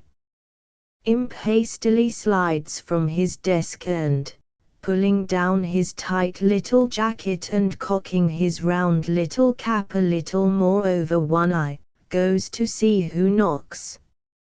A messenger hands him a letter and silently departs. Imp. Importantly. Letter for me from the judge. Former poor man. A letter. Why doesn't he come himself? Former rich citizen. Send for him, boy. Imp. Grins at former rich citizen in an insolent manner. Well, well, I wonder what the judge is writing to me for. It's queer he would send me a letter. He looks the letter over carefully, both sides, holds it up to the light, smells it, shakes it. The two men and the woman grow more and more nervous. Former poor man. Extremely irritated.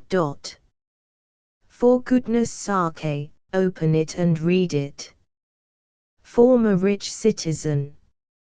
Yes, yes, and don't be so long about it. Vain woman simply stands pathetically and waits. Imp walks over to his desk, hunts for a knife, finally finds one, looks letter over again, then slowly slits the envelope and draws out letter, which he reads silently to himself. They are breathlessly waiting. Imp whistles softly to himself. Imp. Well, what do you think of that? Former poor man. Excitedly. What is it? Why don't you tell us? Former rich citizen. Pounding with his crutch on the floor. Come, come, don't keep me waiting like this. Imp. Reads letter again, silently, chuckling. All right. Here it is. Reads. My dear Imp, I have tried faithfully for years to aid distressed humanity, but they are an ungrateful lot of fools, and I wash my hands of them. When this letter reaches you I will be on the high seas, and I am never coming back. So write finis in the big old ledger of miseries, and shut up shop, for the exchange is closed, forever. Yours in disgust, the judge. They all stand dazed a moment. The vain woman, sensing that something terrible has happened, rushes from one to the other, saying, "What is it? What has happened?" Imp gives her the letter to read. Former poor man. In a perfect frenzy. My God! Indigestion all the rest of my days. Vain woman. After reading letter collapses in a chair, hysterically sobbing out. Deaf, always deaf. Oh, what shall I do? Former rich citizen. Leaning heavily on his crutch and shaking his free hand, clenched in anger. This is an outrage. I am rich and have influence, and I shall take steps to. Imp laughs mockingly. The man looks down at his milk-splattered clothes, his bandaged foot, and, letting his crutch fall to the floor, sinks dejectedly into a chair, burying his face in his hands. Imp dangles his keys and opens the street door, as an invitation for them to go. The former poor man is the first to start, moving dazedly and breathing hard. Imp offers him the bottle of indigestion tablets. The man grasps them, eagerly, tipping Imp, who chuckles as he pockets the money. The former poor man takes a tablet as he exits. The vain woman, bowed with sorrow, moves slowly toward the door. Imp touches her arm and offers the ear trumpet.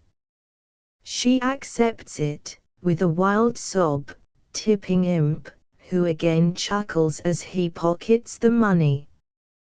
The last we see of the vain woman, she is trying to hold the ear trumpet to her ear, and exits, sobbing. The former rich citizen still sits in his chair, his head in his hands.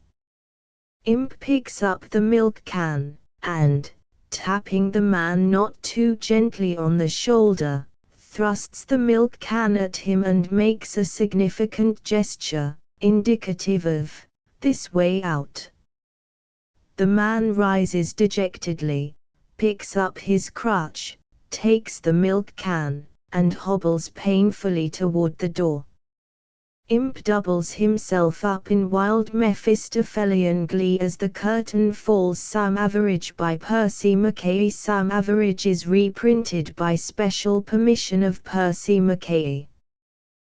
This play first appeared in Yankee Fantasies, Duffield and Company, New York. Special notice: no public or private performance of this play, professional or amateur, and no public reading of it for money may be given without the written permission of the author and the payment of royalty. Persons who desire to obtain such permission should communicate direct with the author at his address, Harvard Club, 27 West 44th Street, New York City. Percy Mackay. Percy Mackay, who was born in New York City in 1875, is one of the few Americans whose interest has been almost wholly in the theater. As a lecturer, writer, and champion of real art in drama, he has had few if any equals. He inherited his interest in drama from his father, Steele Mackay, author of Hazel Kirke. He was educated at Harvard, where he studied under Professor George Pierce Baker, and at Leipzig. He has traveled extensively in Europe and at various times has resided in Rome, Switzerland, and London. In 1914 Dartmouth conferred upon him the honorary Master of Arts degree. At present he holds a fellowship in dramatic literature in Miami University, Oxford, Ohio. Mr. Mackay's efforts in the dramatic field have been varied. Masques, pageants, operas, and plays are to his credit. The Canterbury Pilgrims, The Scarecrow, Jeanne d'Arc, Mater, Antimatrimony, Sanctuary, St. Louis Masque, and Caliban are among his better-known works. In 1912 appeared his Yankee Fantasies, of which Sam Average and Gettysburg are the more noteworthy. In all of Mr. Mackay's work he possesses what many dramatists lack, a definite ideal. He aims at an artistic and literary effect. His Sam Average is a real contribution to American patriotic drama. Characters Andrew Joel Ellen Sam Average, d. An entrenchment in Canada, near Niagara Falls, in the year 1814. Night, shortly before dawn. On the right, the dull glow of a smouldering wood fire ruddies the earthen embankment, the low stretched outline of which forms, with darkness, the scenic background. Near the center, left, against the dark, a flag with stars floats from its standard.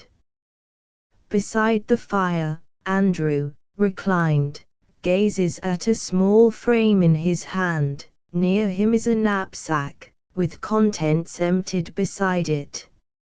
On the embankment, Joel, with a gun, paces back and forth, a blanket thrown about his shoulders. Joel, with a singing call. 4 o'clock, all's well. Jumping down from the embankment, he approaches the fire. Andrew. By God, Joel, it's bitter. Joel, rubbing his hands over the coals.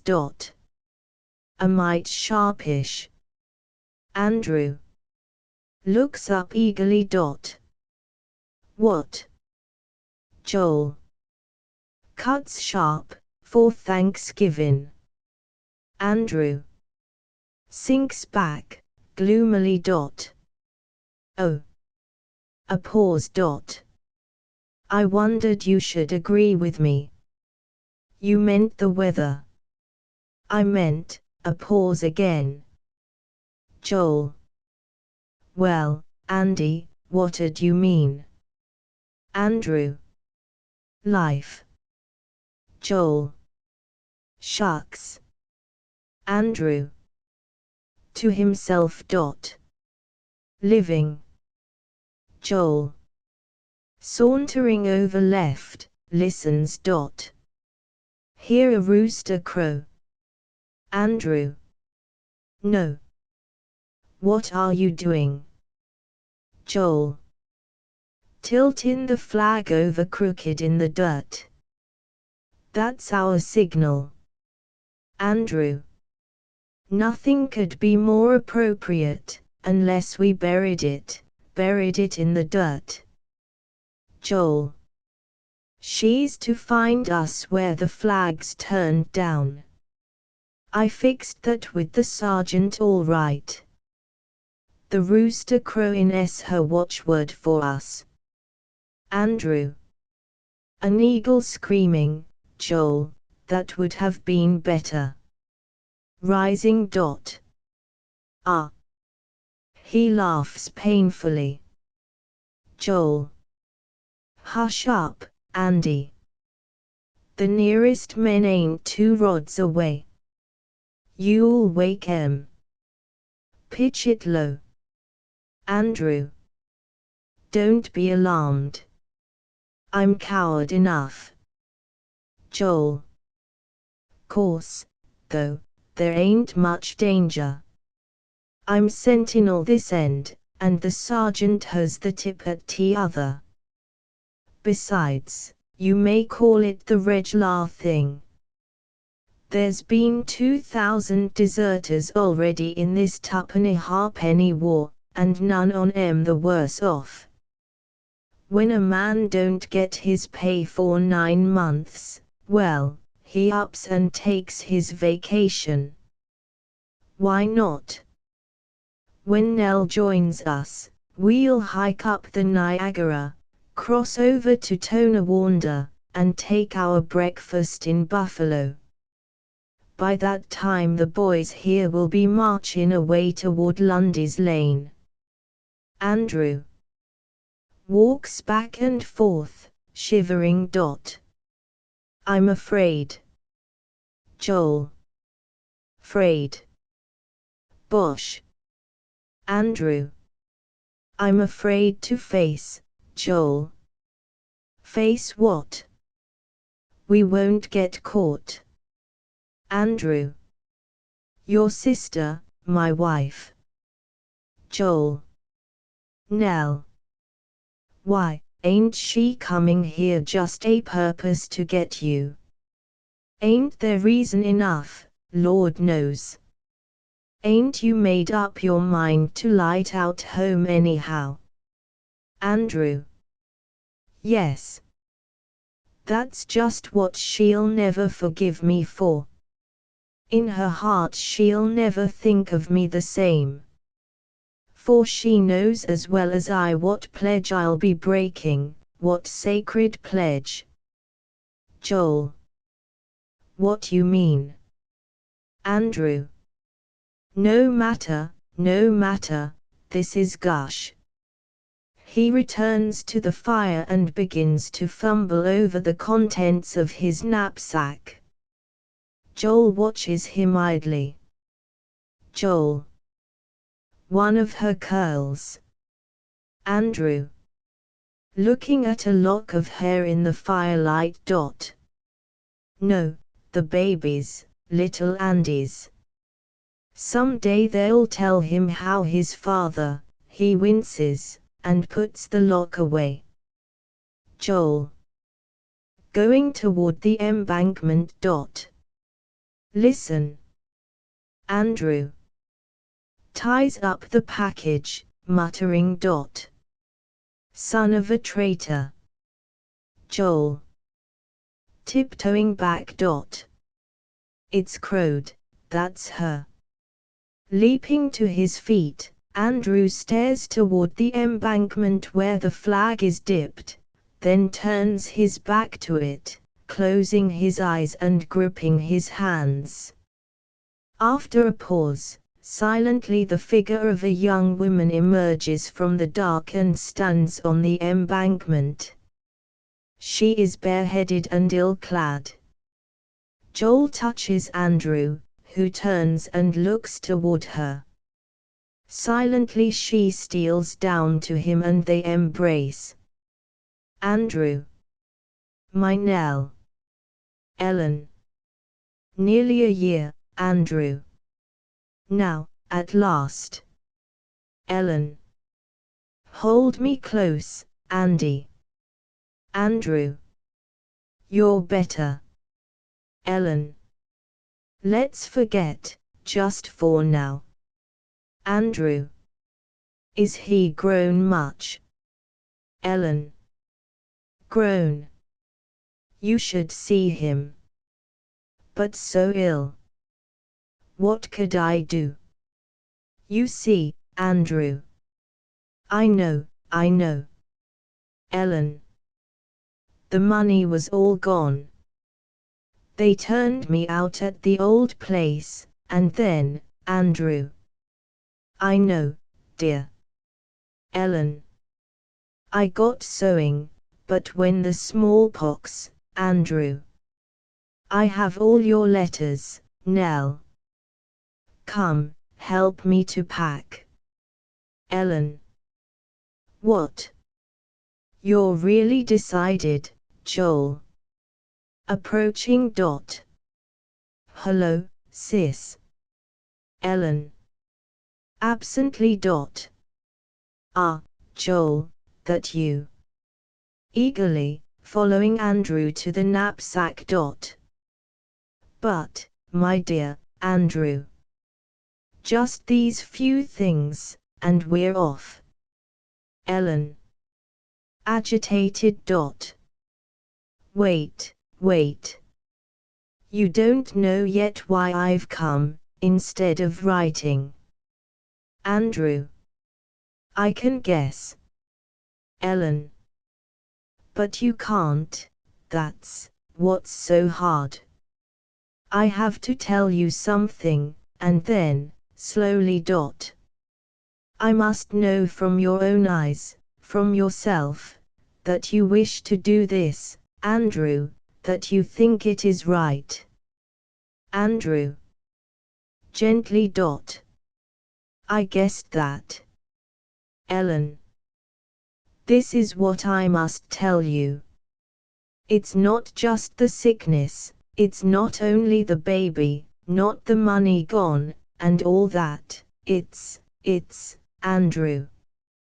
Murmurs. Dot. My God. Ellen. It's what all that brings, the helplessness. I've been insulted. Andy, her voice breaks. Dot. I want a protector. Andrew. Taking her in his arms, where she sobs. Dot. There, dear. Ellen. With a low moan. Dot. You know. Andrew. I know. Come, now, we'll go. Ellen. Her face lighting up. Dot. Oh. And you dare. It's right. Andrew. Moving from her, with a hoarse laugh. Dot. Dare. Dare I be damned by God and all his angels. Ha. Come, we're slow. Joel. Time enough. Ellen. Sinking upon Joel's knapsack as a seat, leans her head on her hands, and looks strangely at Andrew. Dot.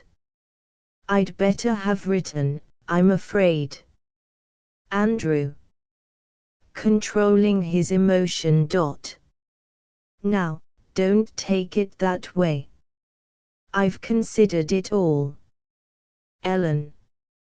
With deep quiet. Dot. Blasphemously. Andrew. Reasonably, my brave wife. When I enlisted, I did so in a dream. I dreamed I was called to love and serve our country. But that dream is shattered. This sordid war, this political murder, has not one single principle of humanity to excuse its bloody sacrilege. It doesn't deserve my loyalty, our loyalty. Ellen. Are you saying this, for my sake? What of God and his angels? Andrew. Not looking at her. Dot. If we had a just cause, a cause of liberty like that in '76, if to serve one's country meant to serve God and his angels, then, yes, a man might put away wife and child. He might say, I will not be a husband, a father, I will be a patriot. But now, like this, tangled in a web of spiders, caught in a grab net of politicians, and you and our baby boy, like this, hell let in on our home, no, country be cursed. Ellen. Slowly. So, then, when little Andy grows up, Andrew. Groaning. I say that the only thing, Ellen, I am to tell him, Andrew. Defiantly. Tell him his father deserted his country, and thanked God for the chance. Looking about him passionately. Here.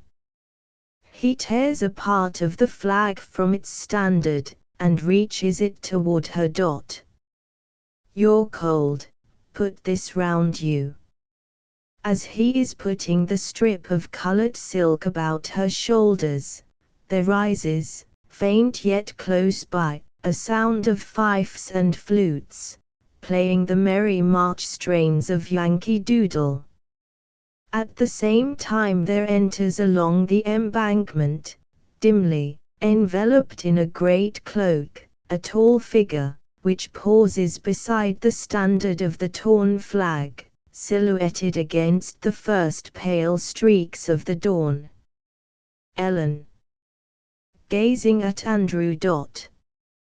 What's the matter? Andrew. Listening. Who are they? Where is it? Joel. Starts, alertly. He hears something. Andrew. Why should they play before daybreak? Ellen. Andy, Joel. Whispers. SSH. Look out. We're spied on. He points to the embankment. Andrew and Ellen draw back. The figure. Straightening the flag standard, and leaning on it. Desartin. Andrew. Puts Ellen behind him. Who's there? The watchword. The figure.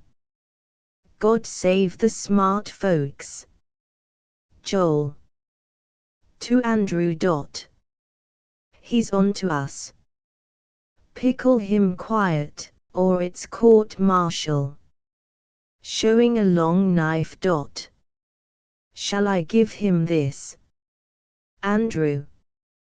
Taking it from him. No, I will. Ellen. Seizing his arm. Andrew. Andrew. Let go. The figure, descending into the entrenchment, approaches with face muffled. Joel draws Ellen away. Andrew moves toward the figure slowly.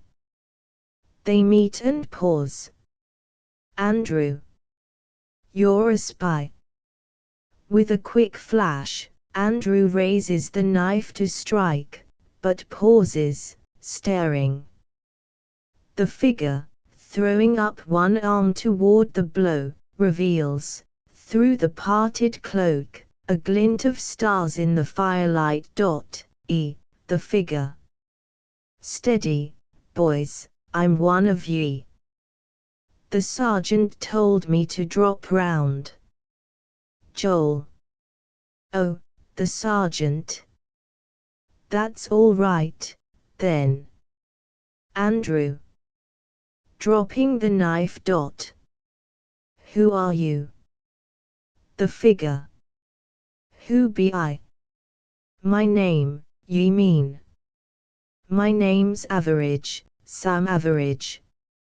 Universal Sam, some o' my prophetic friends calls me. Andrew. What are you doing here, now? The figure. Oh, tendin' to business. Joel.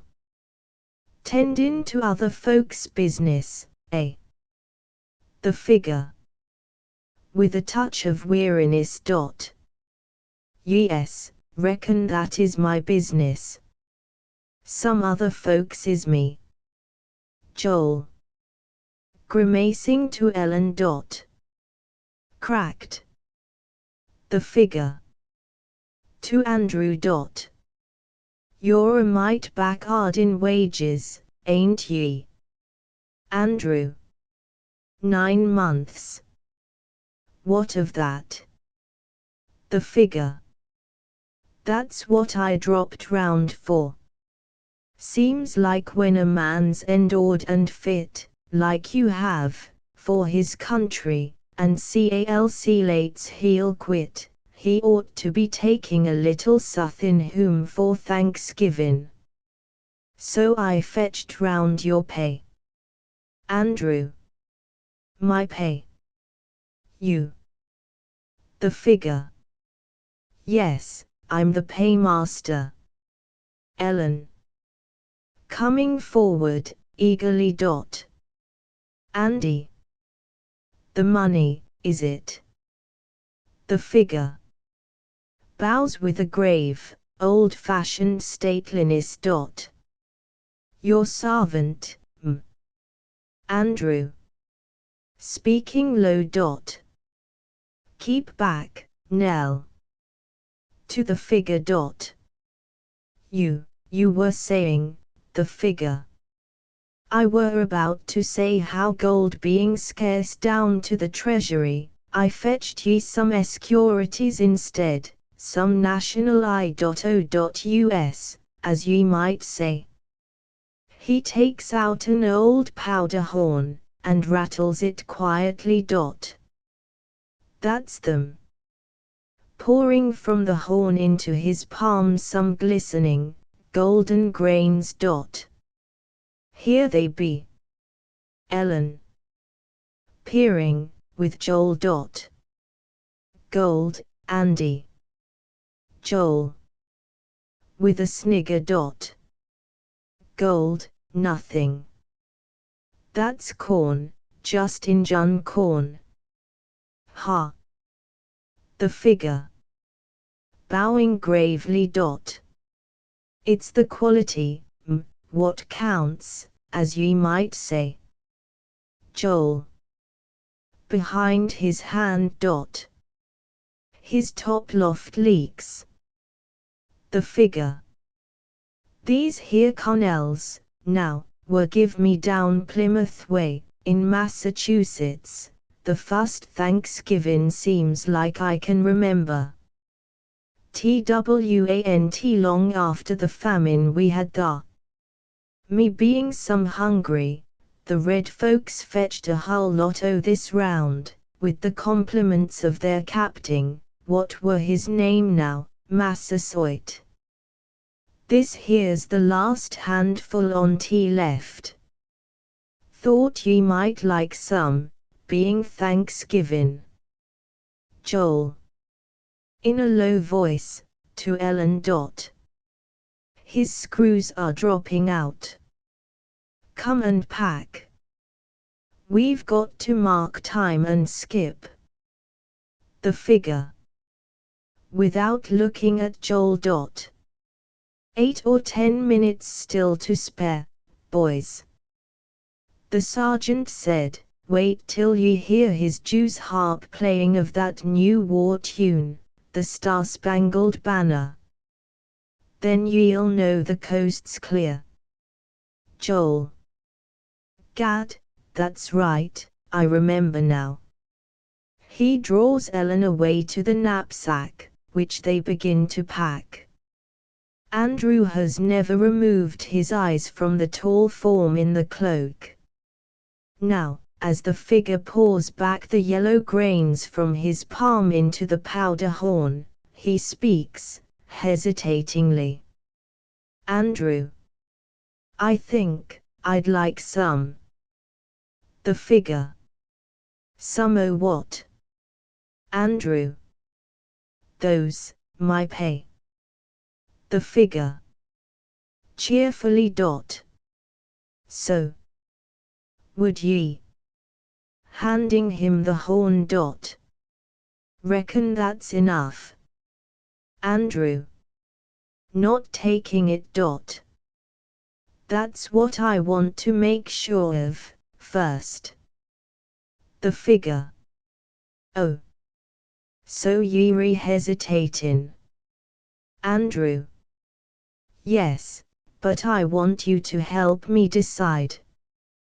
Pardon me, sir. You're a stranger, yet somehow I feel I may ask your help. You've come just in time. The figure. Queer I should a dropped round just now, warn't it? Esposen we take a turn. Together they walk toward the embankment. By the knapsack Ellen finds the little frame. Ellen. To herself. My picture. She looks toward Andrew affectionately. Joel, lifting the knapsack, beckons to her. Joel. There's more stuff over here. He goes off, right, Ellen follows him. Andrew. To the figure. I should like the judgment of your experience, sir. I can't quite see your face, yet you appear to be one who has had a great deal of experience. The figure. Why, considerable sum. Andrew. Did you happen to fight in the late war for independence? The figure. Happen to. Laughing quietly. No, not fight, ye see, I was paymaster. Andrew. But you went through the war. The figure. Yes, oh, yes, I went through it. I took out my first regular papers down to Philadelphia, in '76, seems like 'twas the 4th day o' July. But I was paymaster afore that. Andrew. Tell me, I've heard it said there were deserters even in those days, even from the roll call of Washington. Is it true? The figure. True, boy. Have ye ever watched a prairie fire rolling toward ye, billowing with flame and smoke, and seed all the midget cowerin' prairie dogs scootin' for their holes? Wall, that's the way I watched Howe's army sweepin' crossed the Jarsey marshes, and seed the desertin' little patriots, with their chins over their shoulders, skedaddlin' homewards. Andrew. What, the Americans? The figure. All but a handful on 'em, them as weren't canines, ye might say, but men. They set a backfire going at Valley Forge. Most on 'em burnt their toes and fingers off, lighten on teeth are in the white frost, but they stuck it through and saved, Wall, the prairie dogs. Andrew. But those others. What reason did they give to God and their own souls for deserting? The figure. To who? Andrew. To their consciences. What was their reason? It must have been a noble one in '76. Their reason then, don't you see, I must have it. I must know what reason real heroes gave for their acts. You were there. You can tell me. The figure. Real heroes, eh? Look around ye, then. Today's the heroic age, and the true brand o' hero is allies in the market. Look around ye. Andrew. What, here, in this war of jobsters, this petty campaign of monstrous boodle? The figure. Dar we be. Andrew. Why, here are only a lot of cowardly half-men, like me, lovers of their own folks, their wives and babies at home. They'll make sacrifices for them.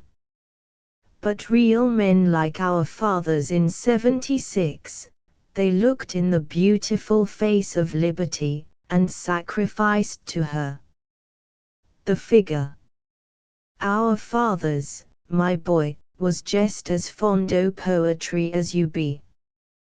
They talked about the beautiful face o' liberty same's you, but when the home-made eyes and cheeks of their sweethearts and young uns took to crying, they deserted their beautiful goddess and scun out home.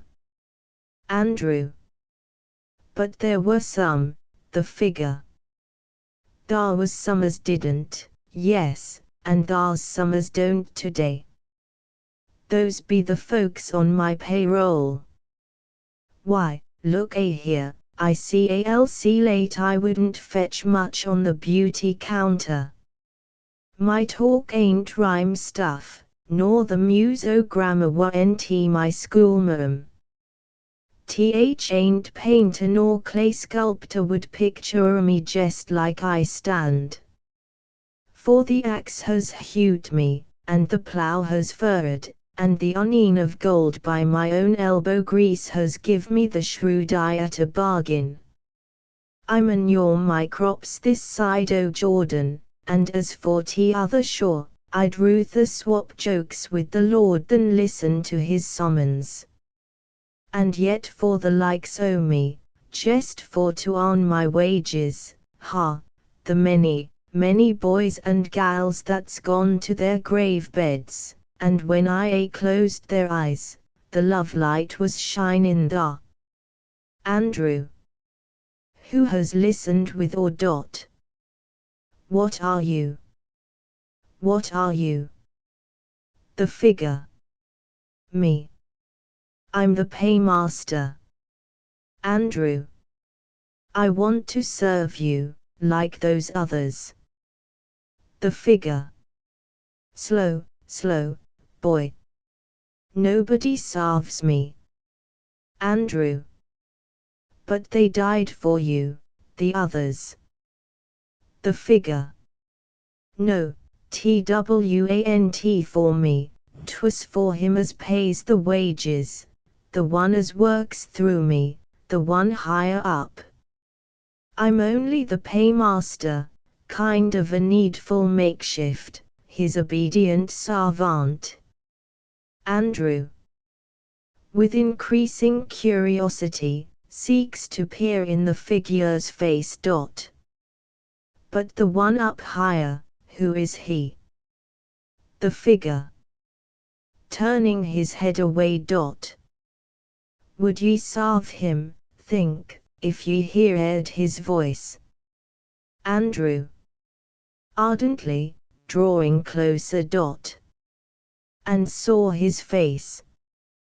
Drawing his cowl lower and taking Andrew's arm, the figure leads him up on the embankment, where they stand together. The figure. Hark yonder. Andrew. Listening. Is it thunder? The figure. Have ye forgot? Andrew. The voice. I remember now, Niagara. With awe, Andrew looks toward the figure, who stands shrouded and still, facing the dawn.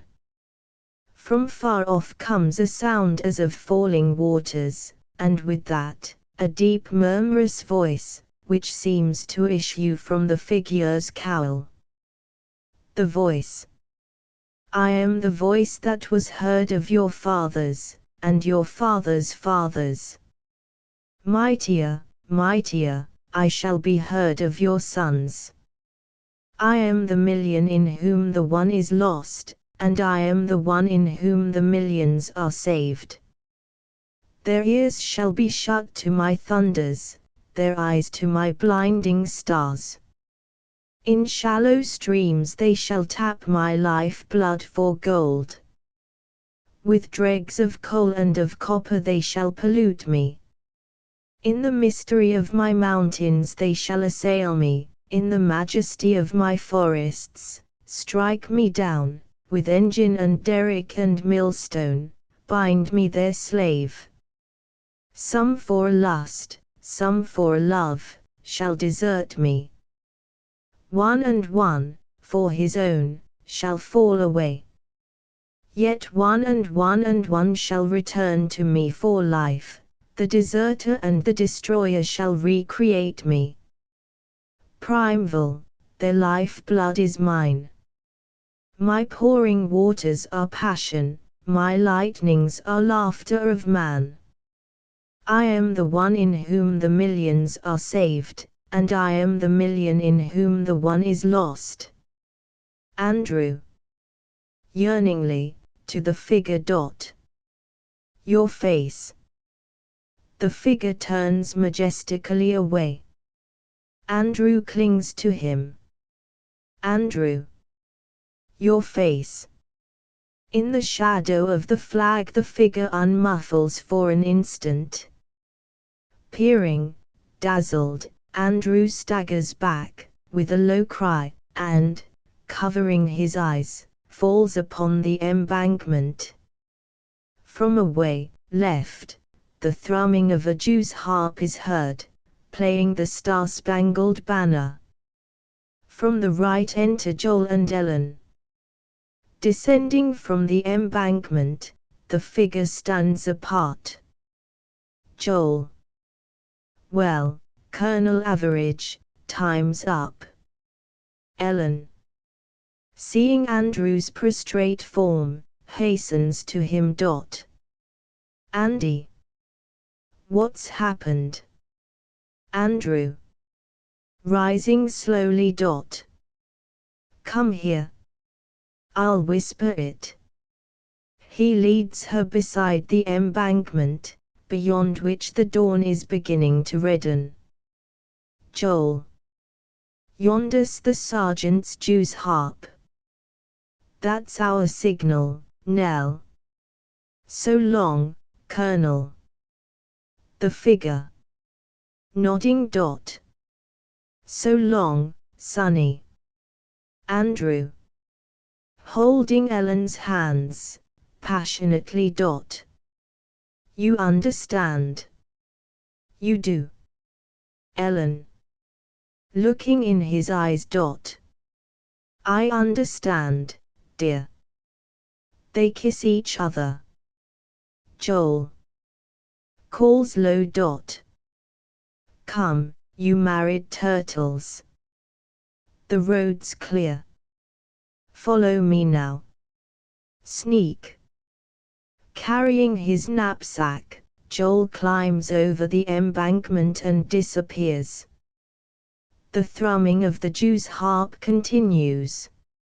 Ellen, taking the strip of silk flag from her shoulders, ties it to the standard. Andrew. Faintly. God bless you. Ellen. As they part hands. Goodbye. The figure has remounted the embankment, where, in the distincter glow of the red dawn, the grey folds of his cloak, hanging from his shoulders, resemble the half-closed wings of an eagle, the beaked cowl falling, as a kind of visor, before his face, concealing it. The figure. Come, little gal. Ellen goes to him, and hides her face in the great cloak. As she does so, he draws from it a paper, writes on it, and hands it to Andrew, with the powder horn. The figure. By the by, Andy, here's that security. Here's my initials, they're all what's needful. Just file this in the right pigeonhole, and you'll draw your pay. Keep your upper lip, boy. I'll meet ye later, Meb, at Lundy's Lane. Andrew. Wistfully. You'll take her home. The figure. Yes, reckon she'll housekeep for your uncle till you get back, won't ye, Nelly? Come, don't cry, little gal. We'll soon git quaint. Tain't the first time sweethearts has called me uncle. Flinging back his great cloak, he throws one wing of it, with his arm, about her shoulders, thus with half its reverse side draping her with shining stripes and stars. By the same action his own figure is made partly visible, the legs clad in the tight, instep-strapped trousers, blue and white, of the Napoleonic era. Holding the girl gently to him, while her face turns back toward Andrew, he leads her, silhouetted against the sunrise, along the embankment, and disappears. Meantime, the thrumming twang of the Jew's harp grows sweeter, mellower, modulated with harmonies that, filling now the air with elusive strains of the American war hymn, mingle with the faint dawn twitterings of birds. Andrew stares silently after the departed forms, then, slowly coming down into the entrenchment, lifts from the ground his gun and ramrod, leans on the gun, and, reading the paper in his hand by the growing light, mutters it aloud, USA, smiling sternly. He crumples the paper in his fist, makes a wad of it, and rams it into his gun barrel. Hyacinth Harvey by Lady Augusta Gregory. Hyacinth Harvey is reprinted by special permission of G. P. Putnam's Sons, New York City, publishers of Lady Gregory's work in America. All rights reserved. For permission to perform, address the publisher. Lady Augusta Gregory. Lady Augusta Gregory, one of the foremost figures in the Irish dramatic movement, was born at Roxburgh, County Galway, Ireland, in 1859. She was then a young woman, says one who has described her in her early married life, very earnest, who divided her hair in the middle and wore it smooth on either side of a broad and handsome brow.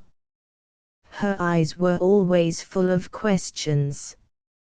In her drawing room were to be met men of assured reputation in literature and politics, and there was always the best reading of the times upon her tables. Lady Gregory has devoted her entire life to the cause of Irish literature. In 1911 she visited the United States, and at a dinner given to her by the Outlook in New York City she said, "I will not cease from mental strife or let the sword fall from my hand till we have built Jerusalem in Ireland's fair and lovely land." Lady Gregory, with William Butler Yeats and John Millington Synge, has been the very life of the Irish drama. The literary association of these three has been highly fruitful. She helped to found the Irish National Theatre Society, and for a number of years has been the managing force of the celebrated Abbey Theatre in Dublin. Lady Gregory's chief interest has been in peasant comedies and folk plays. Her Spreading the News, Hyacinth Harvey, The Rising of the Moon, The Workhouse Ward, and The Travelling Man are well-known contributions to contemporary drama. It is a noteworthy fact that most of the plays of the Irish dramatic movement are one-act plays. Much of Irish life lends itself admirably to one-act treatment. Hyacinth Harvey is one of Lady Gregory's best productions. This play contains a universal idea. Reputation is in great measure a matter of a password or an emotion. Hyacinth, having a good reputation thrust upon him, may do as he likes, his good name clings to him notwithstanding.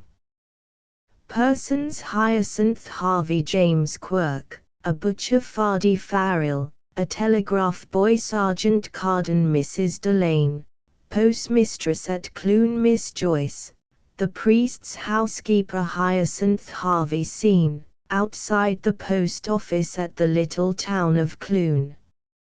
Mrs. Delane at post office door. Mr. Quirke sitting on a chair at butcher's door. A dead sheep hanging beside it, and a thrush in a cage above. Fardie Farrell playing on a mouth organ. Train whistle heard. Mrs. Delane. There is the 4 o'clock train, Mr. Quirke. Mr. Quirke. Is it now, Mrs. Delane, and I not long after rising? It makes a man drowsy to be doing the half of his work in the night time. Going about the country, looking for little stags of sheep, striving to knock a few shillings together.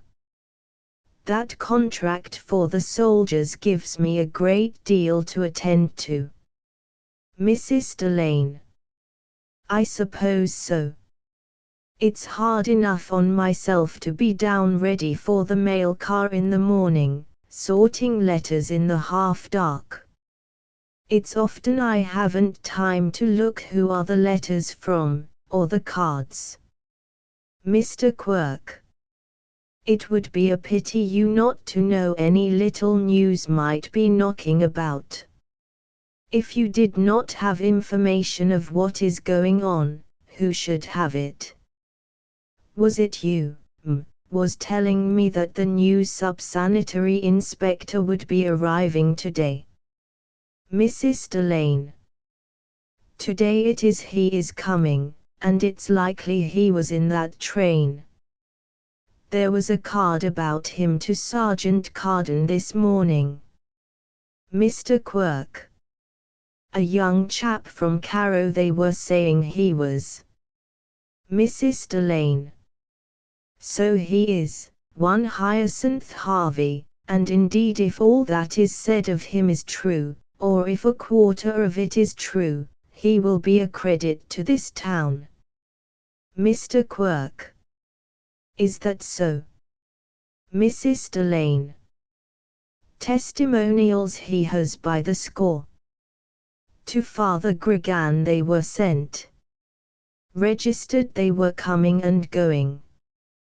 Would you believe me telling you that they weighed up to 3 pounds? Mr. Quirke. There must be great bulk in them indeed. Mrs. Delane. It is no wonder he to get the job. He must have a great character, so many persons to write for him as what there did. Fardie. It would be a great thing to have a character like that. Mrs. Delane. Indeed, I am thinking it will be long before you will get the like of it, Fardie Farrell. Fardie. If I had the like of that of a character, it is not here carrying messages I would be. It's in Noonan's Hotel I would be, driving cars. Mr. Quirke. Here is the priest's housekeeper coming. Mrs. Delane. So she is, and there is the sergeant a little while after her. Enter Miss Joyce. Mrs. Delane. Good evening to you, Miss Joyce. What way is his reverence today? Did he get any ease from the cough? Miss Joyce. He did not, indeed, Mrs. Delane. He has it sticking to him yet. Smothering he is in the night time. The most thing he comes short in is the voice. Mrs. Delane. I am sorry, now, to hear that. He should mind himself well. Miss Joyce. It's easy to say let him mind himself. What do you say to him going to the meeting tonight? Sergeant comes in. Miss Joyce. It's for His Reverence's Freeman I am come, Mrs. Delane. Mrs. Delane. Here it is ready. I was just throwing an eye on it to see was there any news. Good evening, Sergeant. Sergeant. Holding up a placard. I brought this notice, Mrs. Delane, the announcement of the meeting to be held tonight in the courthouse. You might put it up here convenient to the window. I hope you are coming to it yourself. Mrs. Delane. I will come, and welcome. I would do more than that for you, Sergeant. Sergeant. And you, Mr. Quirk. Mr. Quirk. I'll come, to be sure. I forget what's this the meeting is about. Sergeant. The Department of Agriculture is sending round a lecturer in furtherance of the moral development of the rural classes. Reads. A lecture will be given this evening in Clune Courthouse, illustrated by magic lantern slides. Those will not be in it. I am informed they were all broken in the first journey, the railway company taking them to be eggs. The subject of the lecture is the building of character. Mrs. Delane. Very nice, indeed. I knew a girl lost her character, and she washed her feet in a blessed well after, and it dried up on the minute. Sergeant. The arrangements have all been left to me, the Archdeacon being away. He knows I have a good intellect for things of the sort. But the loss of those slides puts a man out.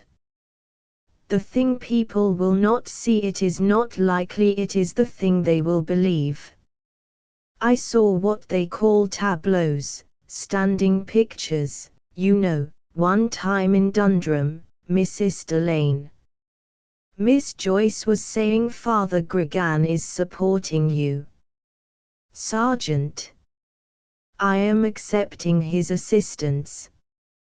No bigotry about me when there is a question of the welfare of any fellow creatures.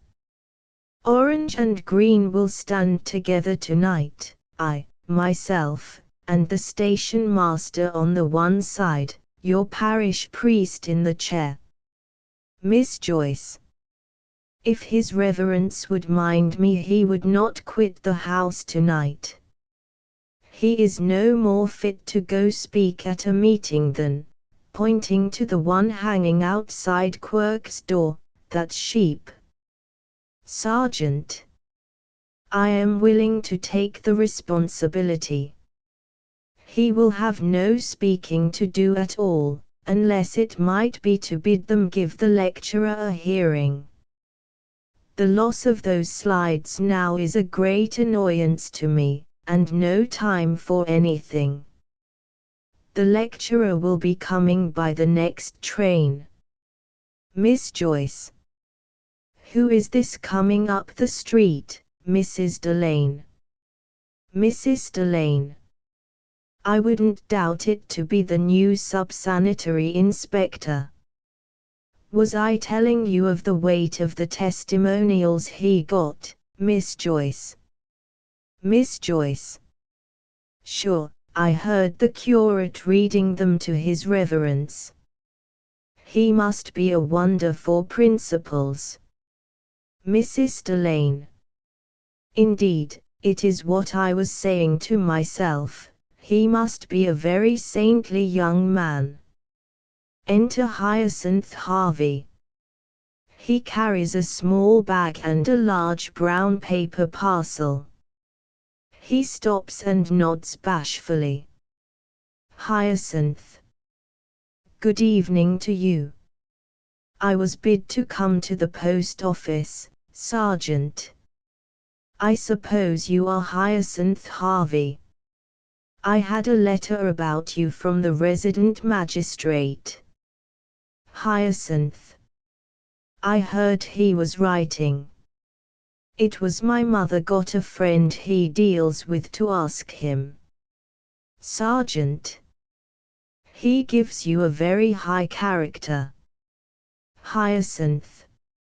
It is very kind of him, indeed, and he not knowing me at all. But, indeed, all the neighbors were very friendly. Anything anyone could do to help me they did it. Mrs. Delane.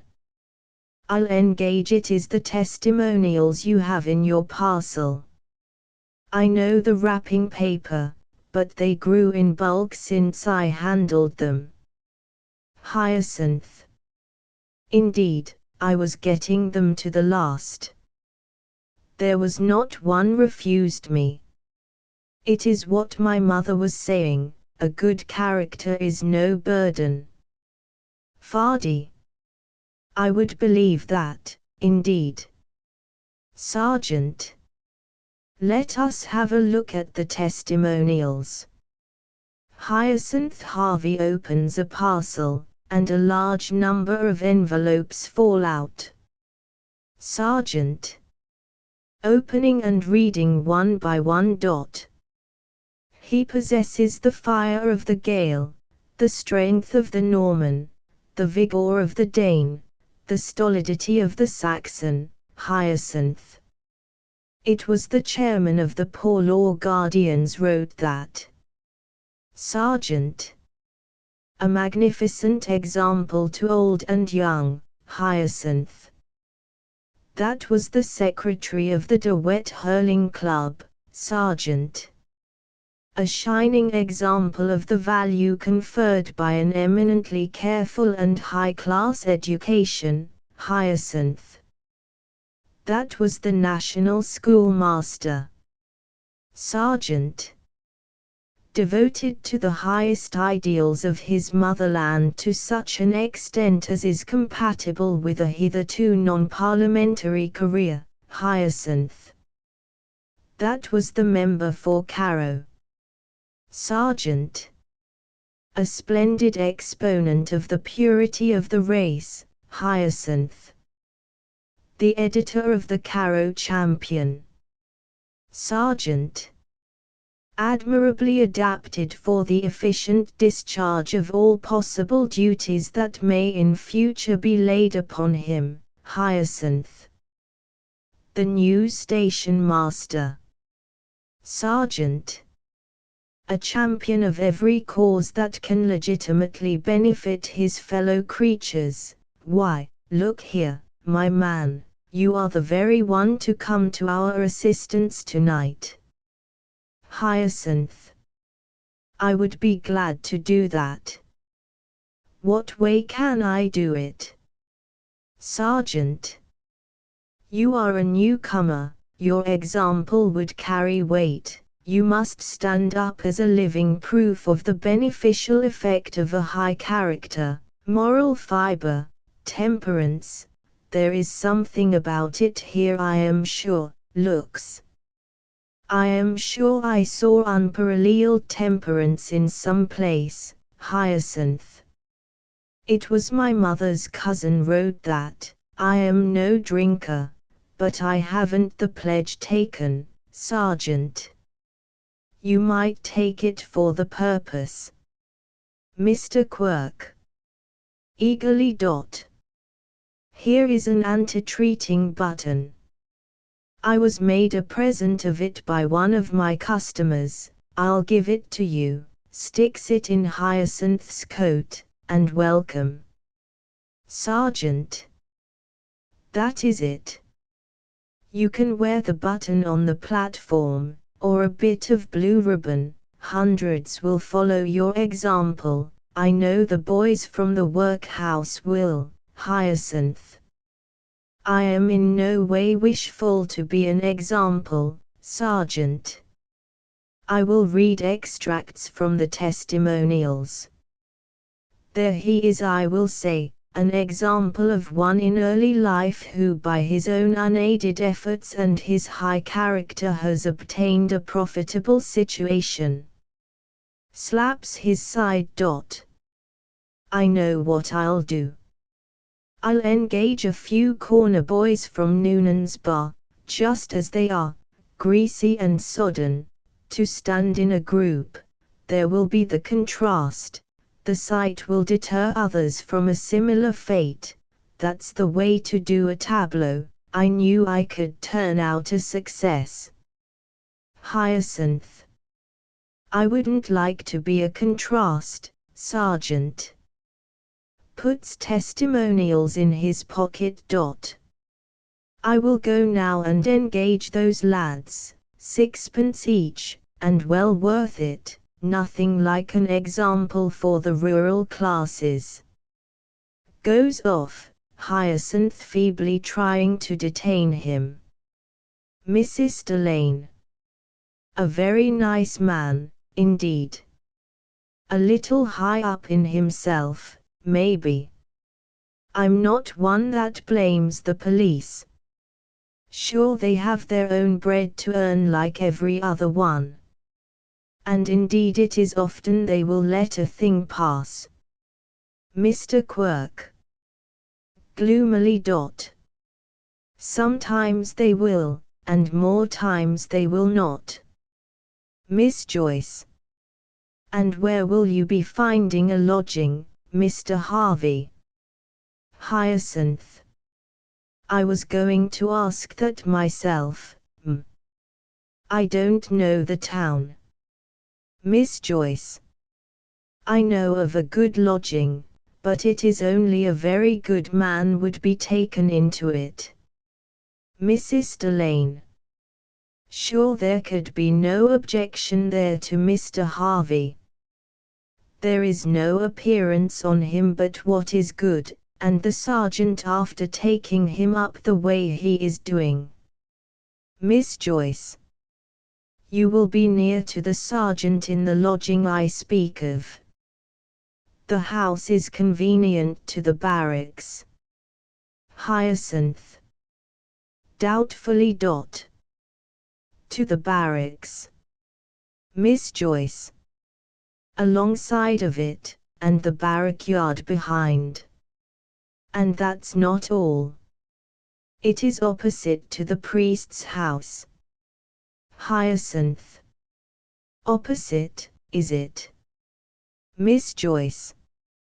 A very respectable place, indeed, and a very clean room you will get. I know it well. The curate can see into it from his window. Hyacinth. Can he now? Fardy. There was a good many, I am thinking, went into that lodging and left it after. Miss Joyce. Sharply. It is a lodging you will never be let into or let stop in, Fardy. If they did go they were a good riddance. Fardy. John Hart, the plumber, left it, Miss Joyce. If he did it was because he dared not pass the police coming in, as he used, with a rabbit he was after snaring in his hand. Fardy. The schoolmaster himself left it. Miss Joyce. He needn't have left it if he hadn't taken to card playing. What way could you say your prayers, and shadows shuffling and dealing before you on the blind? Hyacinth. I think maybe I'd best look around a bit before I'll settle in a lodging, Miss Joyce. Not at all. You won't be wanting to pull down the blind. Mrs. Delane. It is not likely you will be snaring rabbits. Miss Joyce. Or bringing in a bottle and taking an odd glass the way James Kelly did. Mrs. Delane. Or writing threatening notices, and the police taking a view of you from the rear. Miss Joyce. Or going to roadside dances, or running after good-for-nothing young girls, Hyacinth. I give you my word I'm not so harmless as you think. Mrs. Delane.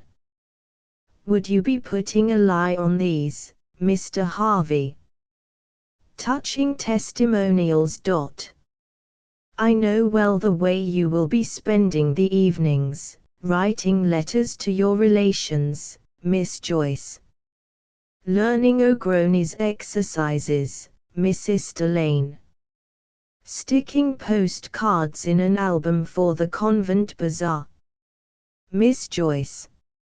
Reading The Catholic Young Man, Mrs. Delane. Playing the melodies on a melodeon, Miss Joyce. Looking at the pictures in the lives of the saints. I'll hurry on and engage the room for you. Hyacinth. Wait. Wait a minute, Miss Joyce. No trouble at all. I told you it was just opposite. Goes. Mr. Quirk. I suppose I must go upstairs and ready myself for the meeting. If it wasn't for the contract I have for the soldiers' barracks and the sergeant's good word, I wouldn't go near it. Goes into shop. Mrs. Delane. I should be making myself ready, too. I must be in good time to see you being made an example of, Mr. Harvey. It is I, myself, was the first to say it, you will be a credit to the town. Goes. Hyacinth. In a tone of agony. I wish I had never seen Clune. Fardy. What is on you? Hyacinth. I wish I had never left Caro. I wish I had been drowned the first day I thought of it, and I'd be better off. Fardy. What is it ails you? Hyacinth. I wouldn't for the best pound ever I had be in this place today. Fardy. I don't know what you are talking about. Hyacinth. To have left Caro, if it was a poor place, where I had my comrades, and an odd spree, and a game of cards, and a coursing match coming on, and I promised a new greyhound from the city of Cork. I'll die in this place, the way I am, I'll be too much closed in. Fardy. Sure it mightn't be as bad as what you think. Hyacinth. Will you tell me, I ask you, what way can I undo it? Fardy. What is it you are wanting to undo? Hyacinth.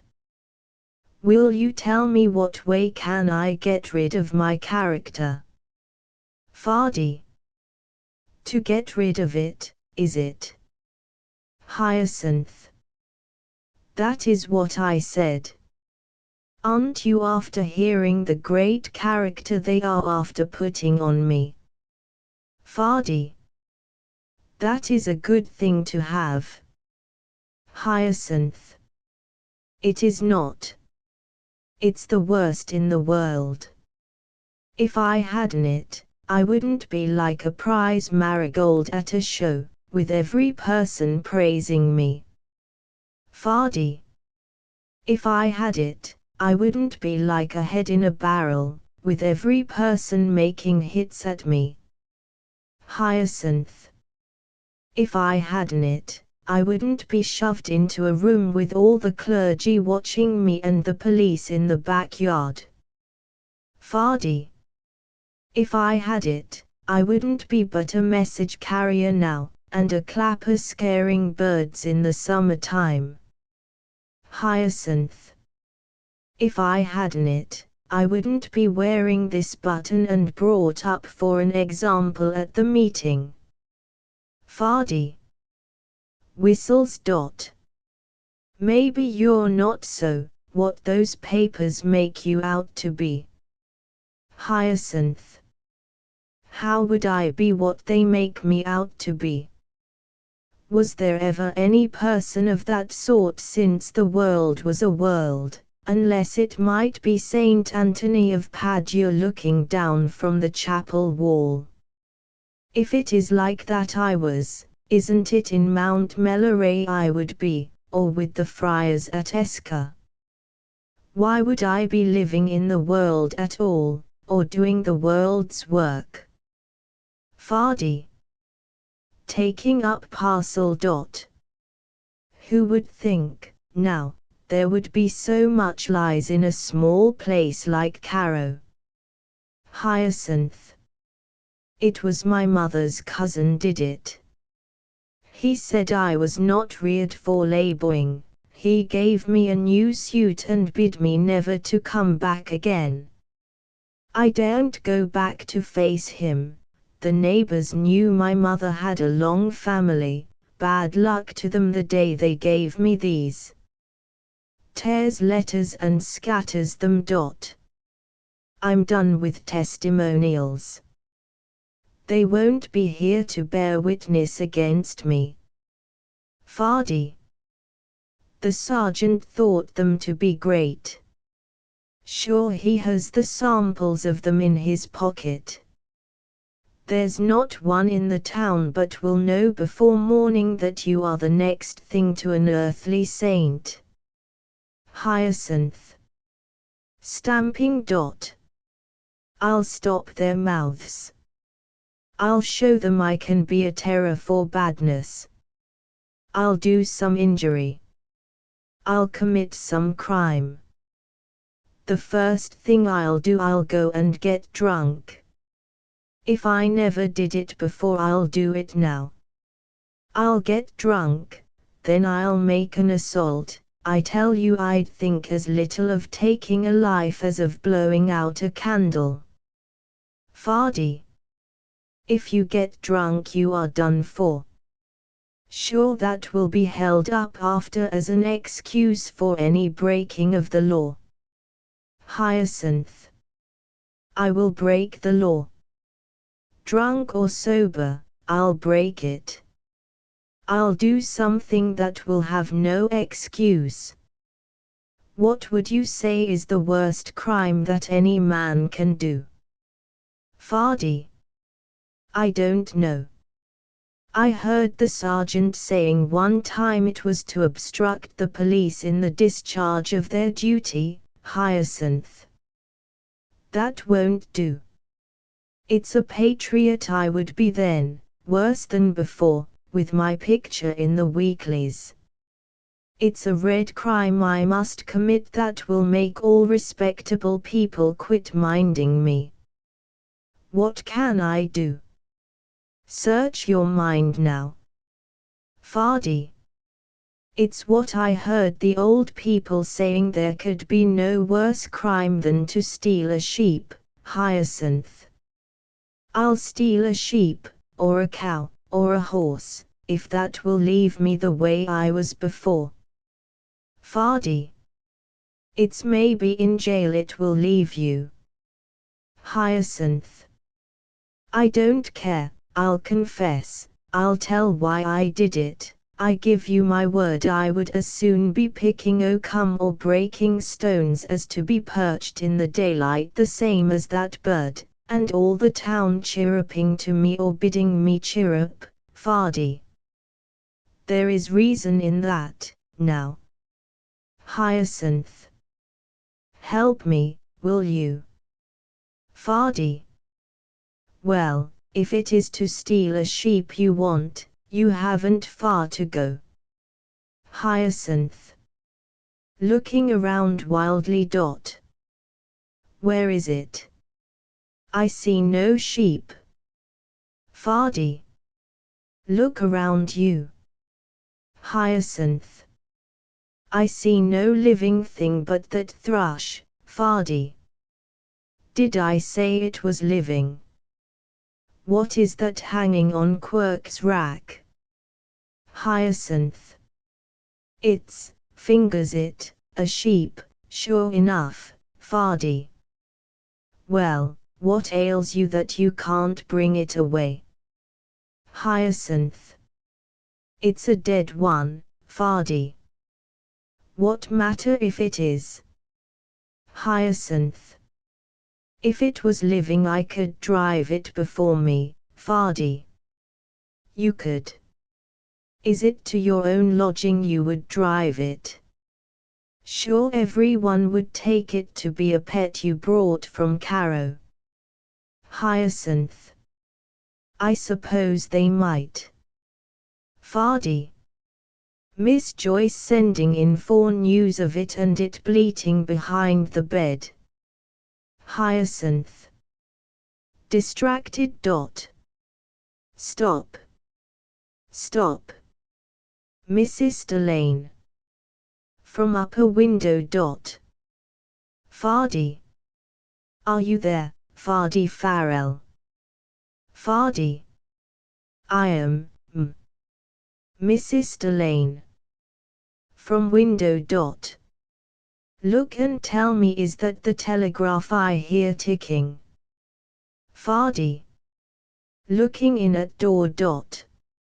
It is, Mrs. Delane. Then botheration to it, and I not dressed or undressed. Wouldn't you say, now, it's to annoy me it is calling me down. I'm coming. I'm coming. Disappears. Fardy. Hurry on, now. Hurry. She'll be coming out on you. If you are going to do it, and if you are not, let it alone. Hyacinth. I'll do it. I'll do it. Fardy. Lifting the sheep on his back. I'll give you a hand with it. Hyacinth. Goes a step or two and turns round. You told me no place where I could hide it. Fardy. You needn't go far. There is the church beyond at the side of the square. Go round to the ditch behind the wall, there's nettles in it. Hyacinth. That'll do. Fardy. She's coming out, run. Run. Hyacinth.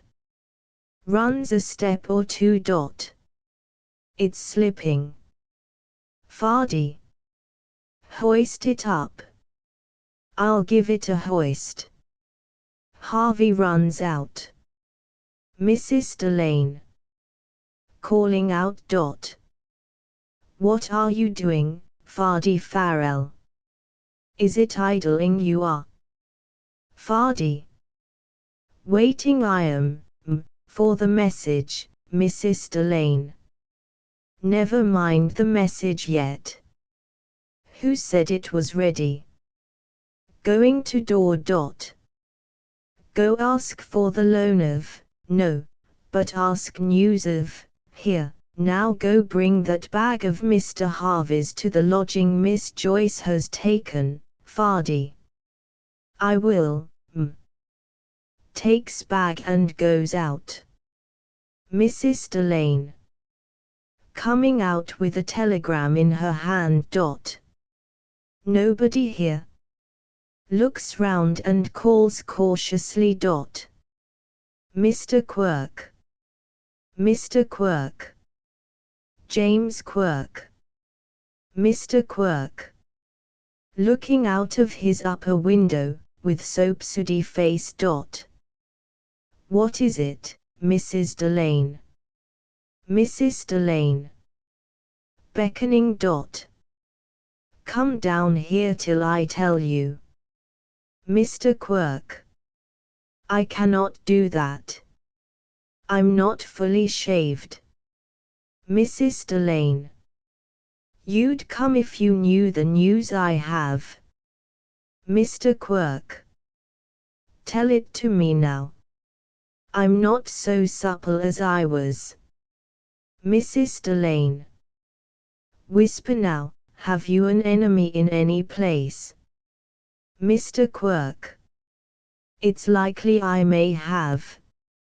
A man in business, Mrs. Delane.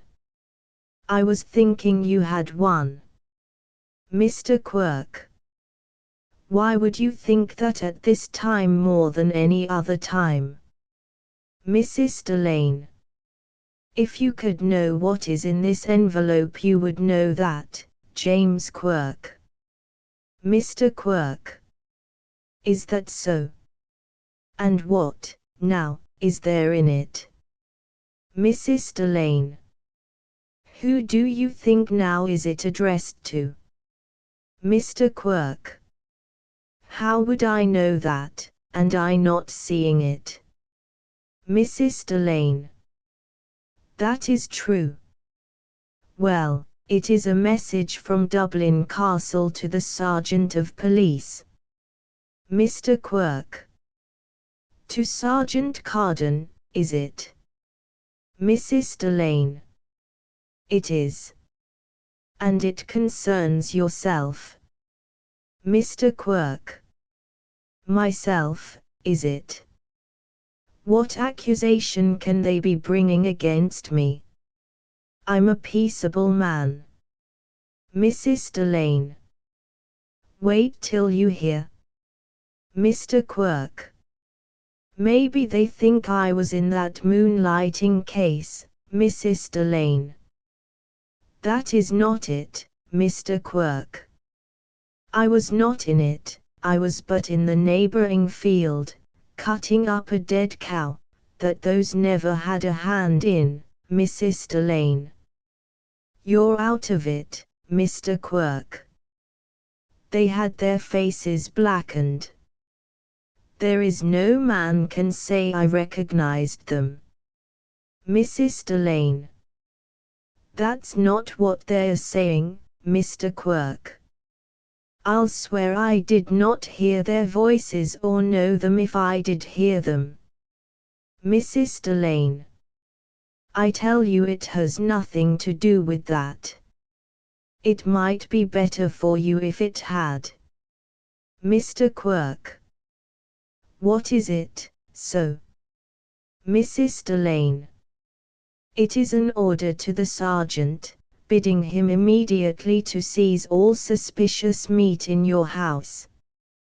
There is an officer coming down.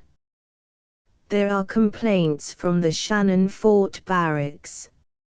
Mr. Quirk. I'll engage it was that pork. Mrs. Delane. What ailed it for them to find fault? Mr. Quirk. People are so hard to please nowadays, and I recommended them to salt it. Mrs. Delane. They had a right to have minded your advice. Mr. Quirk. There was nothing on that pig at all but that it went mad on poor O'Grady that owned it. Mrs. Delane. So I heard, and went killing all before it. Mr. Quirk. Sure it's only in the brain madness can be. I heard the doctor saying that. Mrs. Delane. He should know. Mr. Quirk. I give you my word I cut the head off it. I went to the loss of it, throwing it to the eels in the river. If they had salted the meat, as I advised them, what harm would it have done to any person on earth? Mrs. Delane. I hope no harm will come on poor Mrs. Quirk and the family. Mr. Quirk. Maybe it wasn't that but some other thing, Mrs. Delane. Here is Fardy. I must send the message to the sergeant. Well, Mr. Quirk, I'm glad I had the time to give you a warning. Mr. Quirk. I'm obliged to you, indeed. You were always very neighborly, Mrs. Delane. Don't be too quick now sending the message. There is just one article I would like to put away out of the house before the sergeant will come. Enter Fardy. Mrs. Delane. Here now, Fardy, that's not the way you're going to the barracks. Anyone would think you were scaring birds yet. Put on your uniform. Fardy goes into office.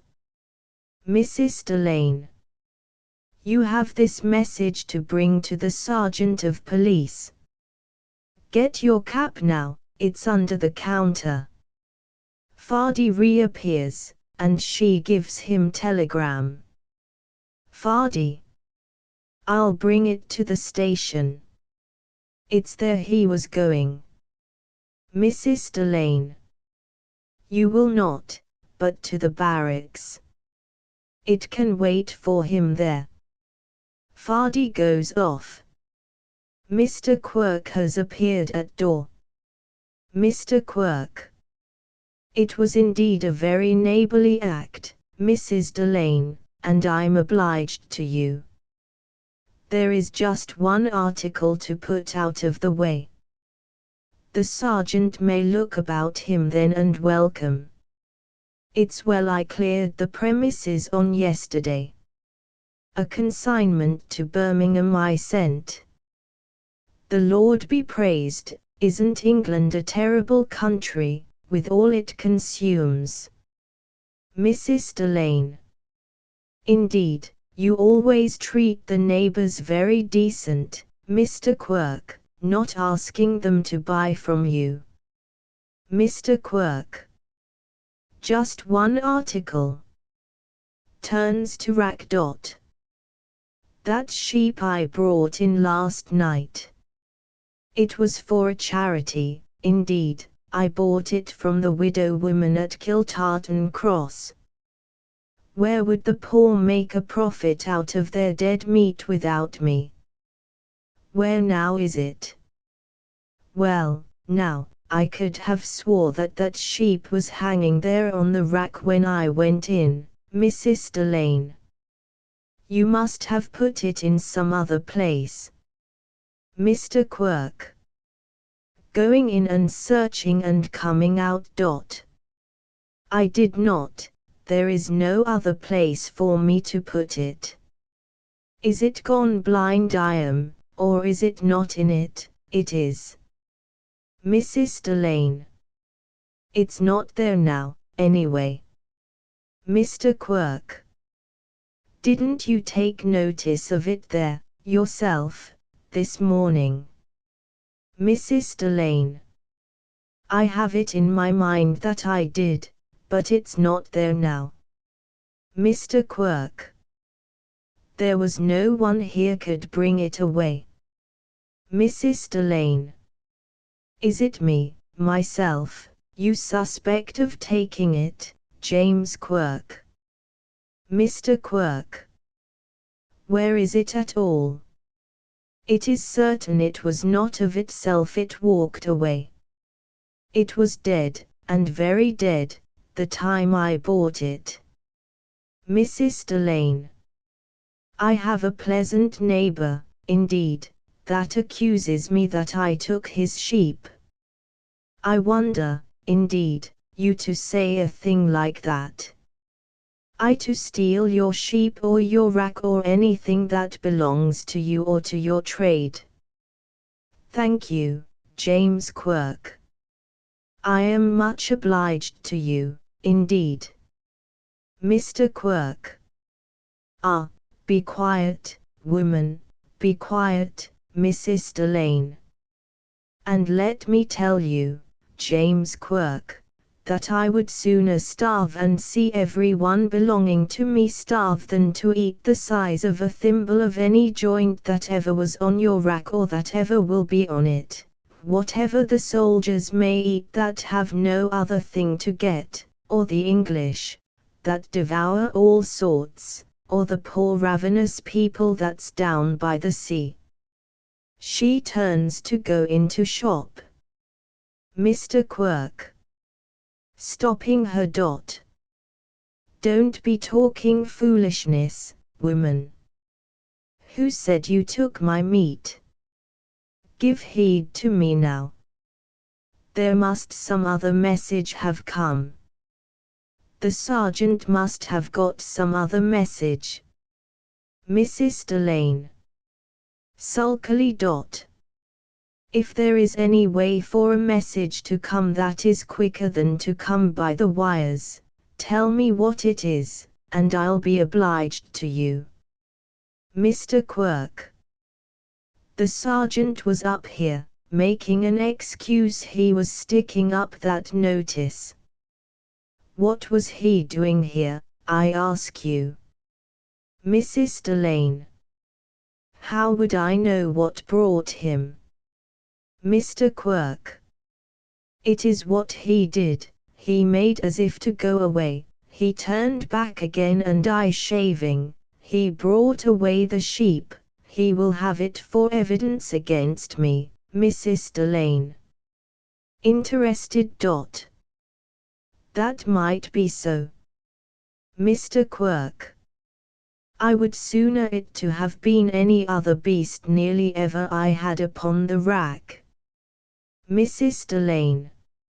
Is that so? Mr. Quirk. I bade the widow early to kill it a fortnight ago, but she would not, she was that covetous. Mrs. Delane. What was on it? Mr. Quirk. How would I know what was on it? Whatever was on it, it was the will of God put it upon it. Wasted it was, and shivering and refusing its share. Mrs. Delane. The poor thing. Mr. Quirk. Gone all to nothing, wore away like a flock of thread. It did not weigh as much as a lamb of 2 months. Mrs. Delane. It is likely the inspector will bring it to Dublin. Mr. Quirk. The ribs of it streaky with the dint of patent medicines, Mrs. Delane. I wonder, is it to the petty sessions you'll be brought or is it to the assizes? Mr. Quirk. I'll speak up to them. I'll make my defence. What can the army expect at 5d. a pound? Mrs. Delane. It is likely there will be no bail allowed. Mr. Quirk. Would they be wanting me to give them good quality meat out of my own pocket? Is it to encourage them to fight the poor Indians and Africans they would have me?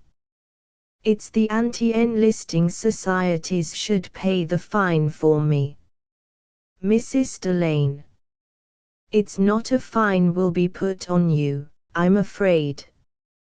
It's 5 years in jail you will be apt to be getting. Well, I'll try and be a good neighbor to poor Mrs. Quirk. Mr. Quirk, who has been stamping up and down, sits down and weeps. Harvey comes in and stands on one side. Mr. Quirk. Hadn't I heart scalding enough before, striving to rear 5 weak children? Mrs. Delane. I suppose they will be sent to the industrial schools. Mr. Quirk. My poor wife, Mrs. Delane. I'm afraid the workhouse, Mr. Quirk. And she out in an ass car at this minute, helping me to follow my trade. Mrs. Delane. I hope they will not arrest her along with you. Mr. Quirk. I'll give myself up to justice. I'll plead guilty. I'll be recommended to mercy. Mrs. Delane. It might be best for you. Mr. Quirk. Who would think so great a misfortune could come upon a family through the bringing away of one sheep? Hyacinth. Coming forward. Let you make yourself easy. Mr. Quirk. Easy. It's easy to say let you make yourself easy. Hyacinth. I can tell you where it is. Mr. Quirk. Where what is? Hyacinth. The sheep you are fretting after. Mr. Quirk. What do you know about it? Hyacinth. I know everything about it. Mr. Quirk. I suppose the sergeant told you. Hyacinth. He told me nothing. Mr. Quirk. I suppose the whole town knows it, so. Hyacinth. No one knows it, as yet. Mr. Quirk. And the sergeant didn't see it. Hyacinth. No one saw it or brought it away but myself. Mr. Quirk. Where did you put it at all? Hyacinth. In the ditch behind the church wall. In among the nettles it is. Look at the way they have me stung. Holds out hands. Mr. Quirk. In the ditch. The best hiding place in the town. Hyacinth. I never thought it would bring such great trouble upon you. You can't say, anyway, I did not tell you. Mr. Quirk. You, yourself, that brought it away and that hid it. I suppose it was coming in the train you got information about the message to the police. Hyacinth. What now do you say to me? Mr. Quirk. Say. I say I am as glad to hear what you said as if it was the Lord telling me I'd be in heaven this minute. Hyacinth. What are you going to do to me? Mr. Quirk. Do, is it? Grasps his hand. Any earthly thing you would wish me to do, I will do it. Hyacinth. I suppose you will tell, Mr. Quirk. Tell. It's I that will tell when all is quiet. It is I will give you the good name through the town. Hyacinth. I don't well understand. Mr. Quirk. Embracing him. The man that preserved me. Hyacinth. That preserved you. Mr. Quirk. That kept me from ruin. Hyacinth. From ruin. Mr. Quirk. That saved me from disgrace. Hyacinth. To Mrs. Delane. What is he saying at all? Mr. Quirk. From the inspector. Hyacinth. What is he talking about? Mr. Quirk. From the magistrates. Hyacinth. He is making some mistake. Mr. Quirk. From the winter assizes. Hyacinth. Is he out of his wits? Mr. Quirk. 5 years in jail. Hyacinth. Hasn't he the queer talk? Mr. Quirk. The loss of the contract. Hyacinth. Are my own wits gone astray? Mr. Quirk. What way can I repay you? Hyacinth. Shouting. I tell you I took the sheep, Mr. Quirk. You did, God reward you. Hyacinth. I stole away with it, Mr. Quirk. The blessing of the poor on you. Hyacinth. I put it out of sight, Mr. Quirk. The blessing of my 5 children, Hyacinth. I may as well say nothing, Mrs. Delane. Let you be quiet now, Quirk. Here's the sergeant coming to search the shop. Sergeant comes in. Quirk leaves go of Harvey, who arranges his hat, etc. Sergeant. The department to blazes. Mrs. Delane. What is it is putting you out? Sergeant. To go to the train to meet the lecturer, and there to get a message through the guard that he was unavoidably detained in the South, holding an inquest on the remains of a Drake. Mrs. Delane. The lecturer, is it? Sergeant. To be sure. What else would I be talking of? The lecturer has failed me, and where am I to go looking for a person that I would think fitting to take his place? Mrs. Delane. And that's all. And you didn't get any message but the one? Sergeant. Is that all? I am surprised at you, Mrs. Delane. Isn't it enough to upset a man, within 3/4 of an hour of the time of the meeting? Where, I would ask you, am I to find a man that has education enough and wit enough and character enough to put up speaking on the platform on the minute? Mr. Quirk. Jumps up. It is I, myself, will tell you that. Sergeant. You. Mr. Quirk. Slapping Harvey on the back. Look at here, Sergeant.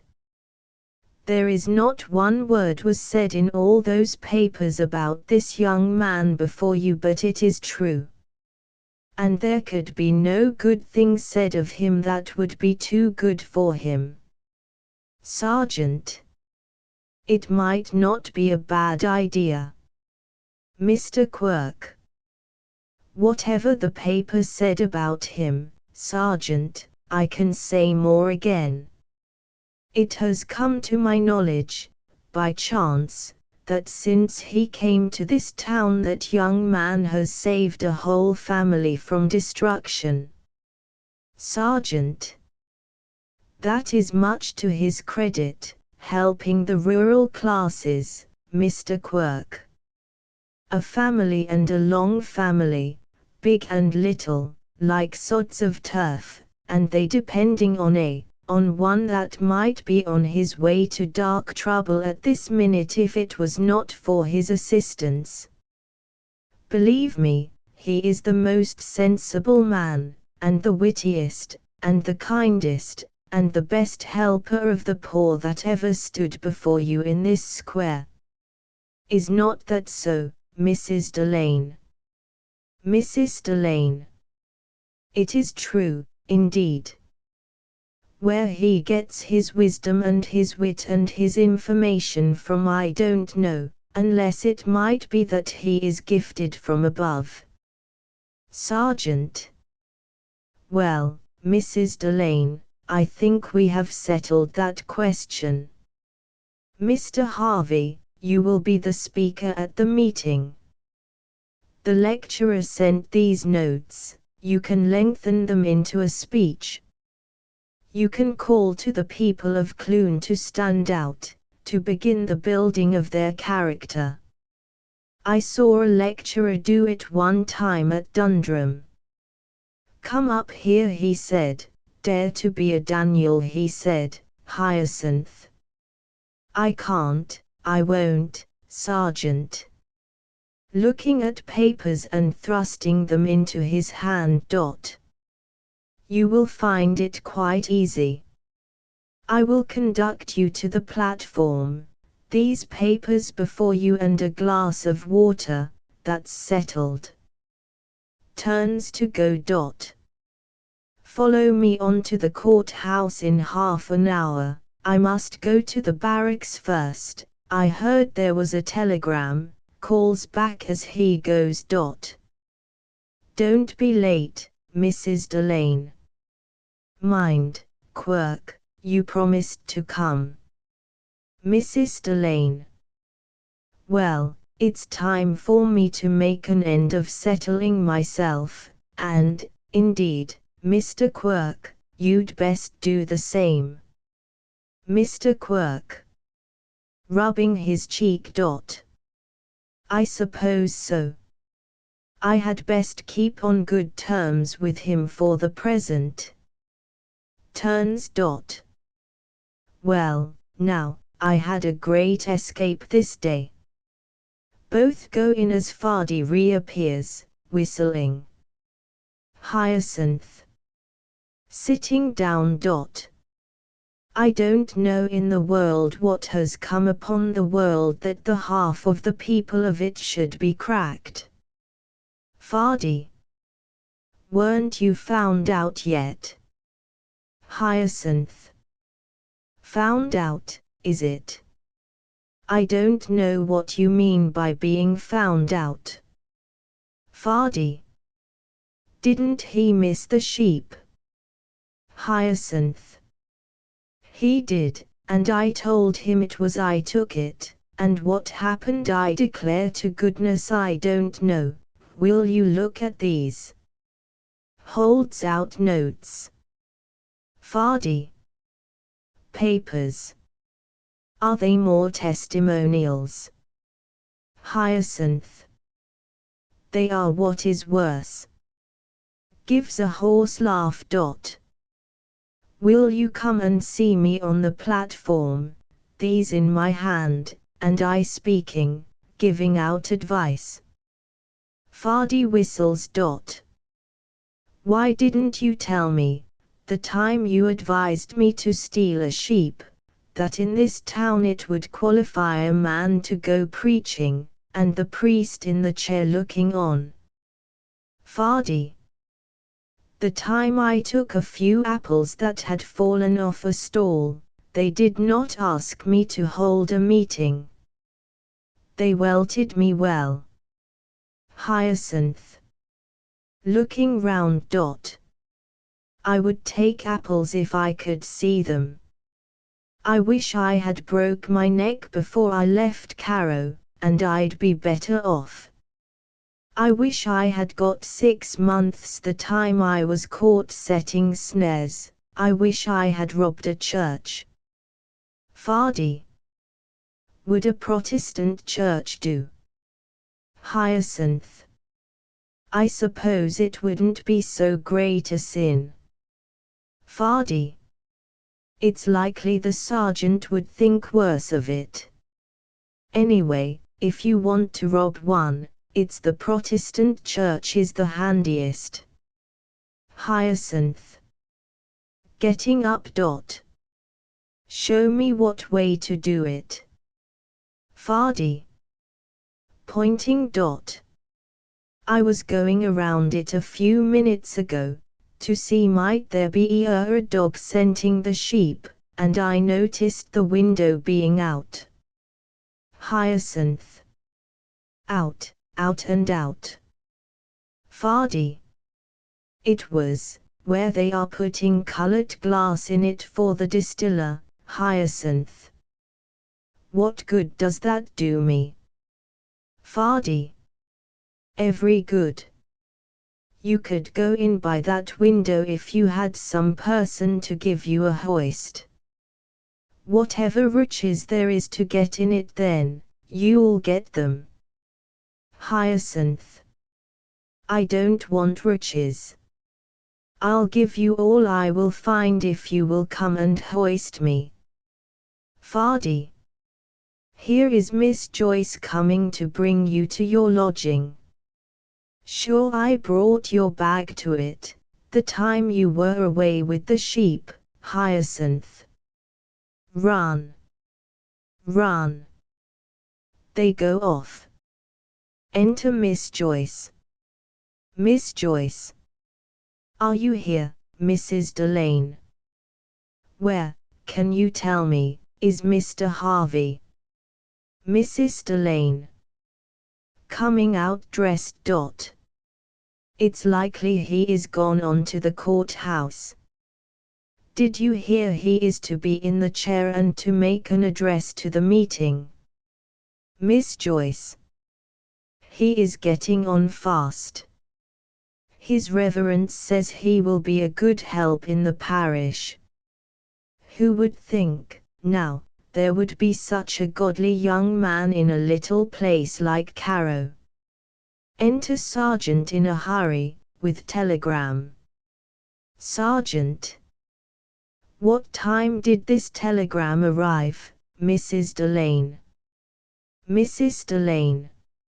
I couldn't be rightly sure, Sergeant. But sure it's marked on it, unless the clock I have is gone wrong. Sergeant. It is marked on it. And I have the time I got it marked on my own watch. Mrs. Delane.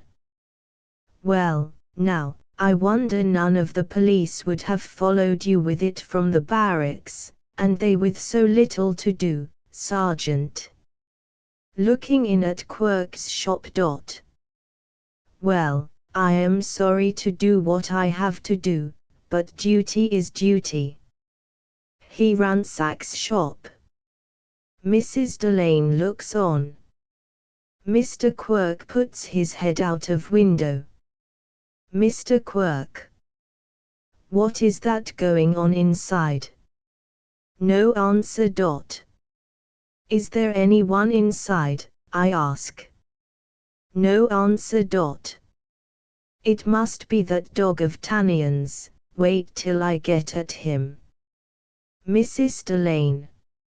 It is Sergeant Carden, Mr. Quirk. He would seem to be looking for something. Mr. Quirk appears in shop. Sergeant comes out, makes another dive, taking up sacks, etc.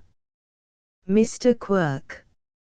I'm greatly afraid I am just out of meat, Sergeant, and I'm sorry now to disoblige you, and you not being in the habit of dealing with me, Sergeant. I should think not, indeed. Mr. Quirk. Looking for a tender little bit of lamb, I suppose you are, for Mrs. Carden and the youngsters. Sergeant. I am not. Mr. Quirk. If I had it now, I'd be proud to offer it to you, and make no charge. I'll be killing a good kid tomorrow. Mrs. Carden might fancy a bit of it, Sergeant. I have had orders to search your establishment for unwholesome meat, and I am come here to do it. Mr. Quirk. Sitting down with a smile. Is that so?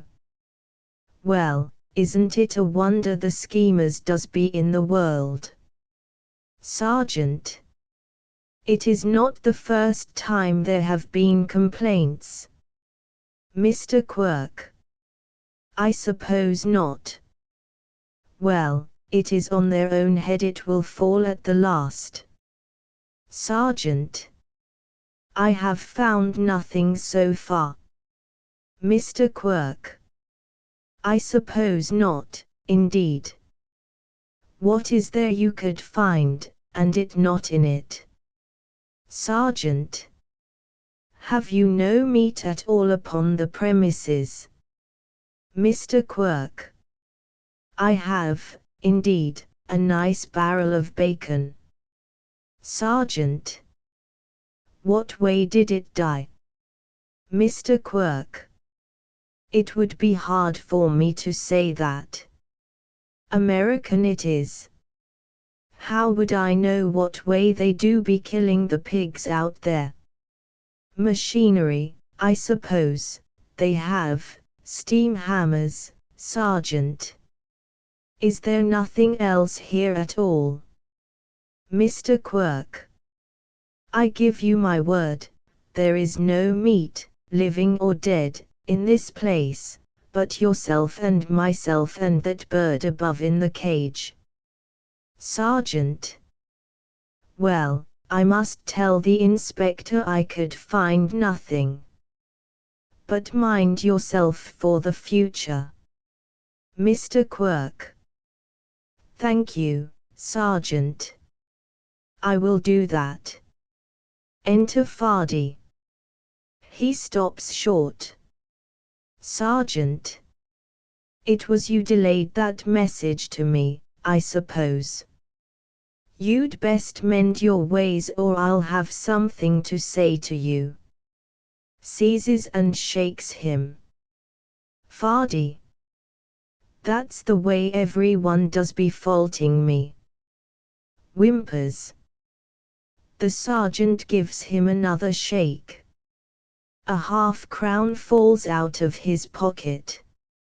Miss Joyce. Picking it up. A half-a-crown. Where, now, did you get that much, Fardy? Fardy. Where did I get it, is it? Miss Joyce. I'll engage it was in no honest way you got it. Fardy. I picked it up in the street, Miss Joyce. If you did, why didn't you bring it to the sergeant or to his reverence? Mrs. Delane. And some poor person, maybe, being at the loss of it. Miss Joyce. I'd best bring it to his reverence. Come with me, Fardy, till he will question you about it. Fardy. It was not altogether in the street I found it, Miss Joyce. There, now. I knew you got it in no good way. Tell me, now. Fardy. It was playing pitch and toss I won it, Miss Joyce. And who would play for half-crowns with the like of you, Fardy Farrell? Who was it, now? Fardy. It was a stranger, Miss Joyce. Do you hear that? A stranger. Did you see a stranger in this town, Mrs. Delane, or Sergeant Carden, or Mr. Quirk? Mr. Quirk. Not a one. Sergeant. There was no stranger here. Mrs. Delane. There could not be one here without me knowing it. Fardy. I tell you there was. Miss Joyce. Come on, then, and tell who was he to his reverence. Sergeant. Taking other arm. Or to the bench. Fardy. I did get it, I tell you, from a stranger. Sergeant. Where is he, so? Fardy. He's in some place, not far away. Sergeant. Bring me to him. Fardy. He'll be coming here. Sergeant. Tell me the truth and it will be better for you. Fardy. Weeping. Let me go and I will. Sergeant. Letting go. Now, who did you get it from? Fardy. From that young chap came today, Mr. Harvey. All. Mr. Harvey. Mr. Quirk. Indignantly. What are you saying, you young ruffian, you? Hyacinth Harvey to be playing pitch and toss with the like of you? Fardy. I didn't say that. Miss Joyce. You did say it. You said it now. Mr. Quirk. Hyacinth Harvey. The best man that ever came into this town. Miss Joyce. Well, what lies he has. Mr. Quirk. It's my belief the half-crown is a bad one. Maybe it's to pass it off it was given to him. There were tinkers in the town at the time of the fair. Give it here to me. Bites it. No, indeed, it's sound enough. Here, Sergeant, it's best for you take it. Gives it to Sergeant, who examines it. Sergeant. Can it be? Can it be what I think it to be? Mr. Quirk. What is it? What do you take it to be? Sergeant. It is. I know it, I know this half-crown, Mr. Quirk. That is a queer thing, now. Sergeant. I know it well. I have been handling it in the church for the last 12 months, Mr. Quirk. Is that so? Sergeant. It is the nest egg half-crown we hand round in the collection plate every Sunday morning. I know it by the dint on the Queen's temples and the crooked scratch under her nose. Mr. Quirk. Examining it. So there is, too. Sergeant. This is a bad business. It has been stolen from the church. All. Oh. Sergeant. Seizing Fardy. You have robbed the church. Fardy. Terrified. I tell you I never did. Sergeant. I have the proof of it. Fardy. Say what you like. I never put a foot in it. Sergeant. How did you get this, so? Miss Joyce. I suppose from the stranger. Mrs. Delane. I suppose it was Hyacinth Harvey gave it to you, now. Fardy. It was so. Sergeant. I suppose it was he robbed the church. Fardy. Sobs. You will not believe me if I say it. Mr. Quirk. Oh. The young vagabond. Let me get at him. Mrs. Delane. Here he is himself now. Hyacinth comes in. Fardy releases himself and creeps behind him. Mrs. Delane. It is time you to come, Mr. Harvey, and shut the mouth of this young schemer. Miss Joyce. I would like you to hear what he says of you, Mr. Harvey. Pitch and toss, he says. Mr. Quirk. Robbery, he says. Mrs. Delane. Robbery of a church. Sergeant. He has had a bad name long enough. Let him go to a reformatory now. Fardy. clinging to Hyacinth. Save me, save me.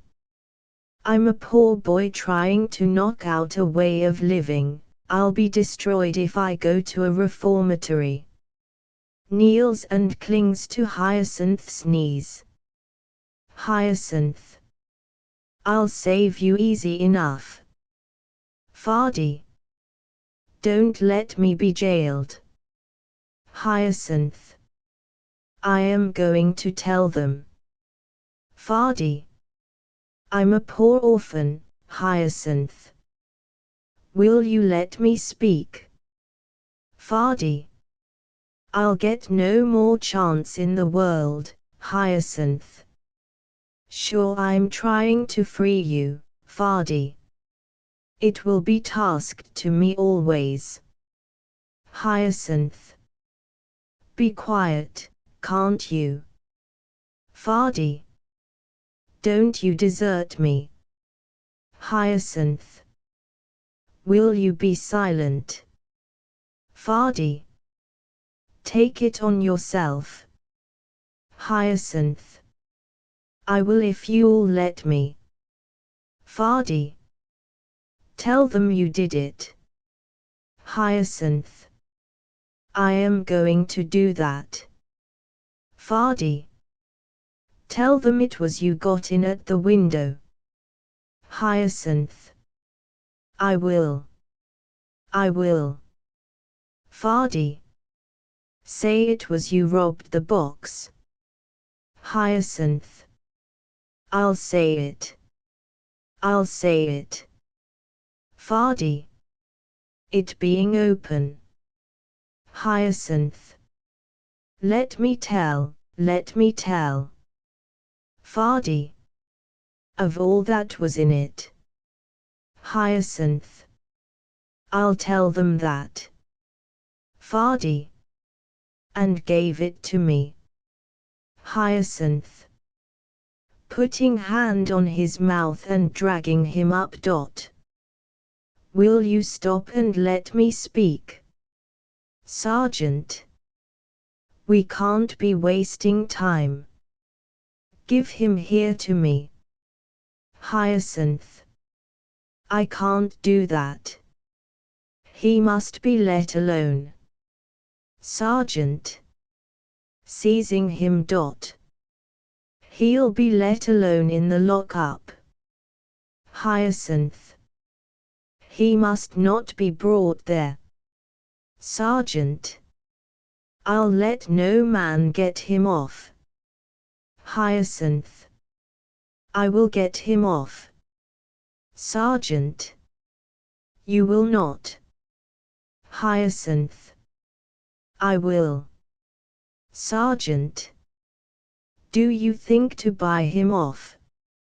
Hyacinth. I will buy him off with my own confession. Sergeant. And what will that be? Hyacinth. It was I robbed the church. Sergeant. That is likely indeed.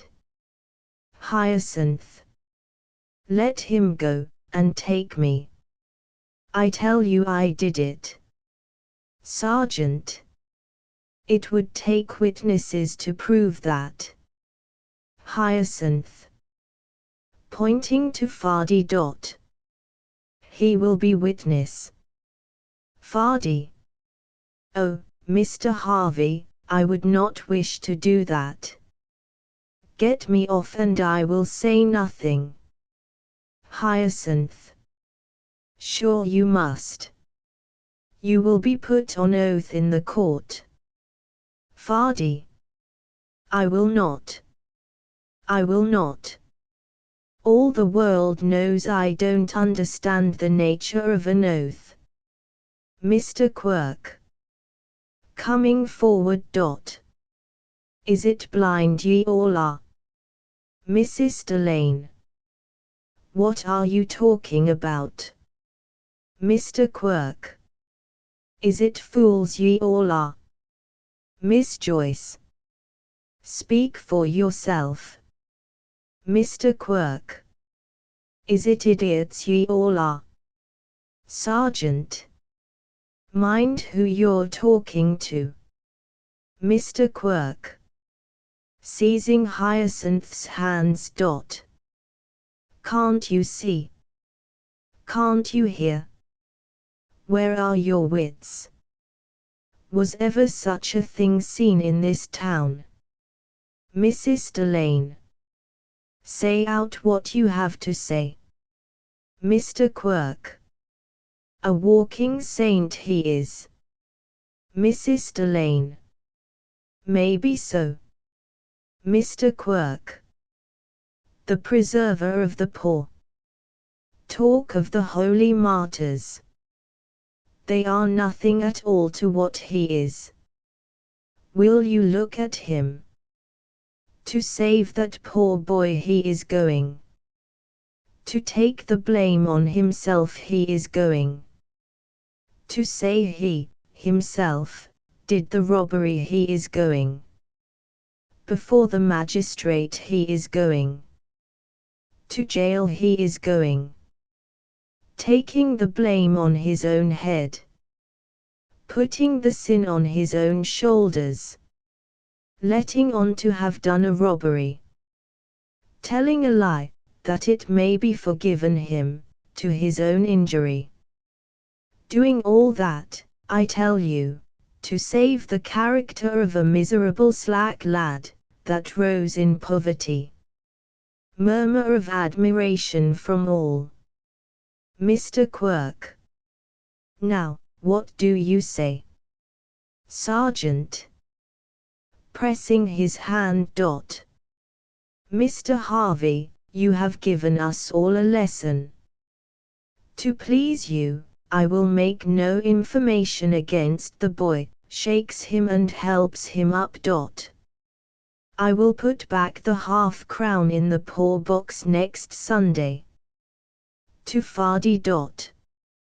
What have you to say to your benefactor? Fardie. I'm obliged to you, Mr. Harvey. You behaved very decent to me, very decent indeed. I'll never let a word be said against you if I live to be 100 years. Sergeant. Wiping eyes with a blue handkerchief. I will tell it at the meeting. It will be a great encouragement to them to build up their character. I'll tell it to the priest and he taking the chair. Hyacinth. Oh, stop, will you, Mr. Quirk? The chair. It's in the chair he, himself, should be. It's in a chair we will put him now. It's to chair him through the streets we will. Sure he'll be an example and a blessing to the whole of the town. Seizes Harvey and seats him in chair. Now, Sergeant, give a hand. Here. Fardie. They all lift the chair with Harvey in it, wildly protesting. Mr. Quirk. Come along now to the courthouse. 3 cheers for Hyacinth Harvey. Hip. Hip. Hurrah.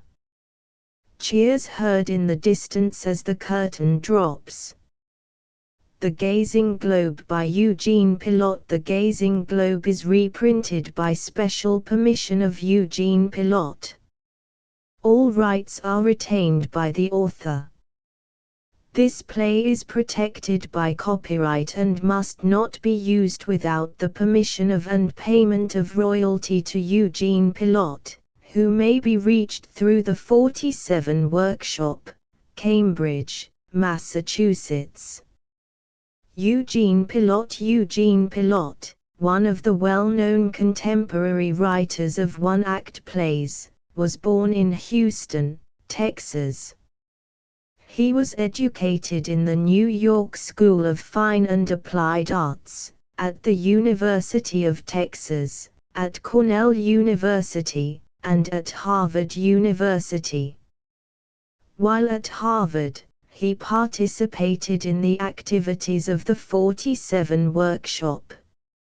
Mr. Pilot's one-act plays are always characterized by excellent and well-sustained technique. Among his best-known one-act plays are The Gazing Globe, Two Crooks and a Lady, Telephone Number 1, A Prize Play, Hunger, and My Lady Dreams. Mr. Pilot's plays have been produced frequently in schools and little theaters of America. The Gazing Globe originally appeared in the Stratford Journal, and was first produced by the Boston Community Players, the 26th of February, 1920, with the following cast: Zamar, Rosalie Manning, Ohano, Beulah Auerbach, and Nijo, Eugene Pilot. The Gazing Globe has unusually sustained tone and dramatic suspense. Characters: Zamar, Ohano, Nijo. The Gazing Globe. Scene: a soft cream-colored room, bare-walled and unfurnished except for dull blue grass mats on the floor and brilliant cushions. In the center of rear wall is a great circular window with a dais before it, so that it may be used as a doorway. A gathered shade of soft blue silk covers the opening of the window. Place: an island in a southern sea. Time: not so long ago. The curtain rises on an empty stage. Zamar, an old servant woman dressed in dull purples and grays, hurries in from the right. She stops at center stage and glances about searchingly, then calls in a weazen voice. Zamar. Ohano, Ohano. Where do you be, child? Listens, looks about, sees drawn shade at the rear, and sighs as she goes to it and starts to raise it. As the shade rolls out of sight, we see through the open window a bit of quaint cliff garden that overlooks a sea of green.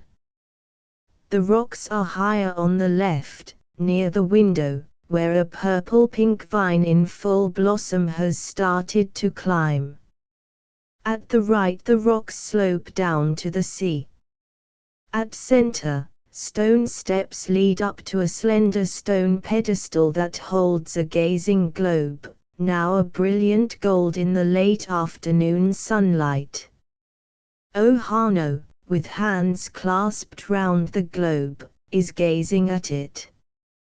She is a woman of the early 20s, beautiful and gowned in a flowing kimono-like robe of green with embroideries of white and blue.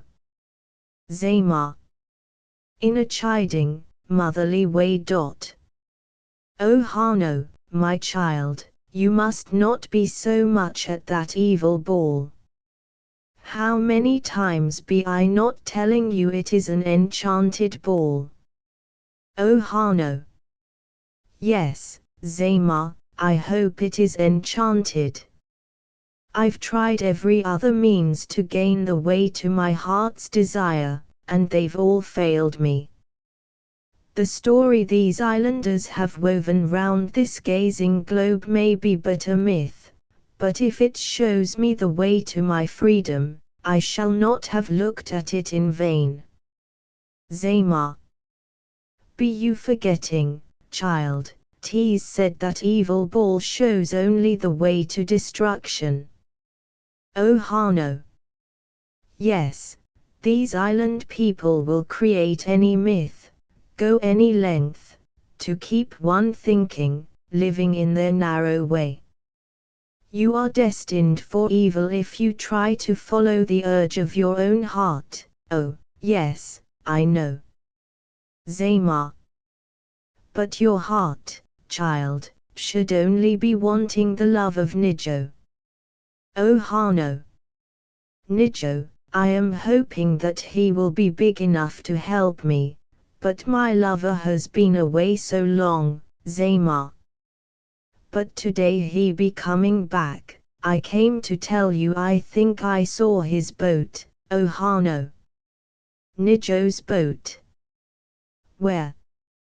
Zamar.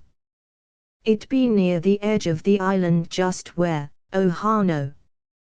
Why didn't you tell me before? Zamar. I came to, but I be forgetting when I see you at that evil ball again. Ohano. All eagerness. Perhaps we can see him land, from here on the rocks.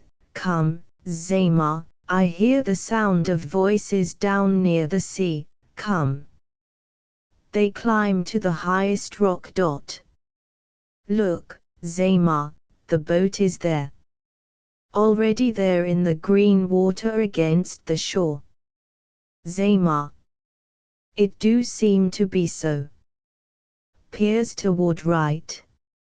Ohano. And there is Nijo. Zamar. Where, child? Ohano. There, see, he's just coming ashore, oh, Nijo. And look, Zamar, look what the people crowding round him have done, look. Zamar. What? My poor eyes be yet uncertain. What do they be doing to your lover? Ohano. They have put upon him the robe of flame, to greet him with the highest honor of the island. Zamar. So they be. The robe they say the gods themselves did wear when time did first begin. Nijo must come back a great warrior now, a great warrior. Ohano. Oh, how wonderful to return from the wars like that. Zamar, I must go out into the world and do great things too, like Nijo. Zamar. Nijo be coming back, child. That do be enough. Look, what is it that glitters so in the sun? Ohano. Why, they are giving something to my red god, something that's long as a serpent moon, see, he holds it out in admiration, before him.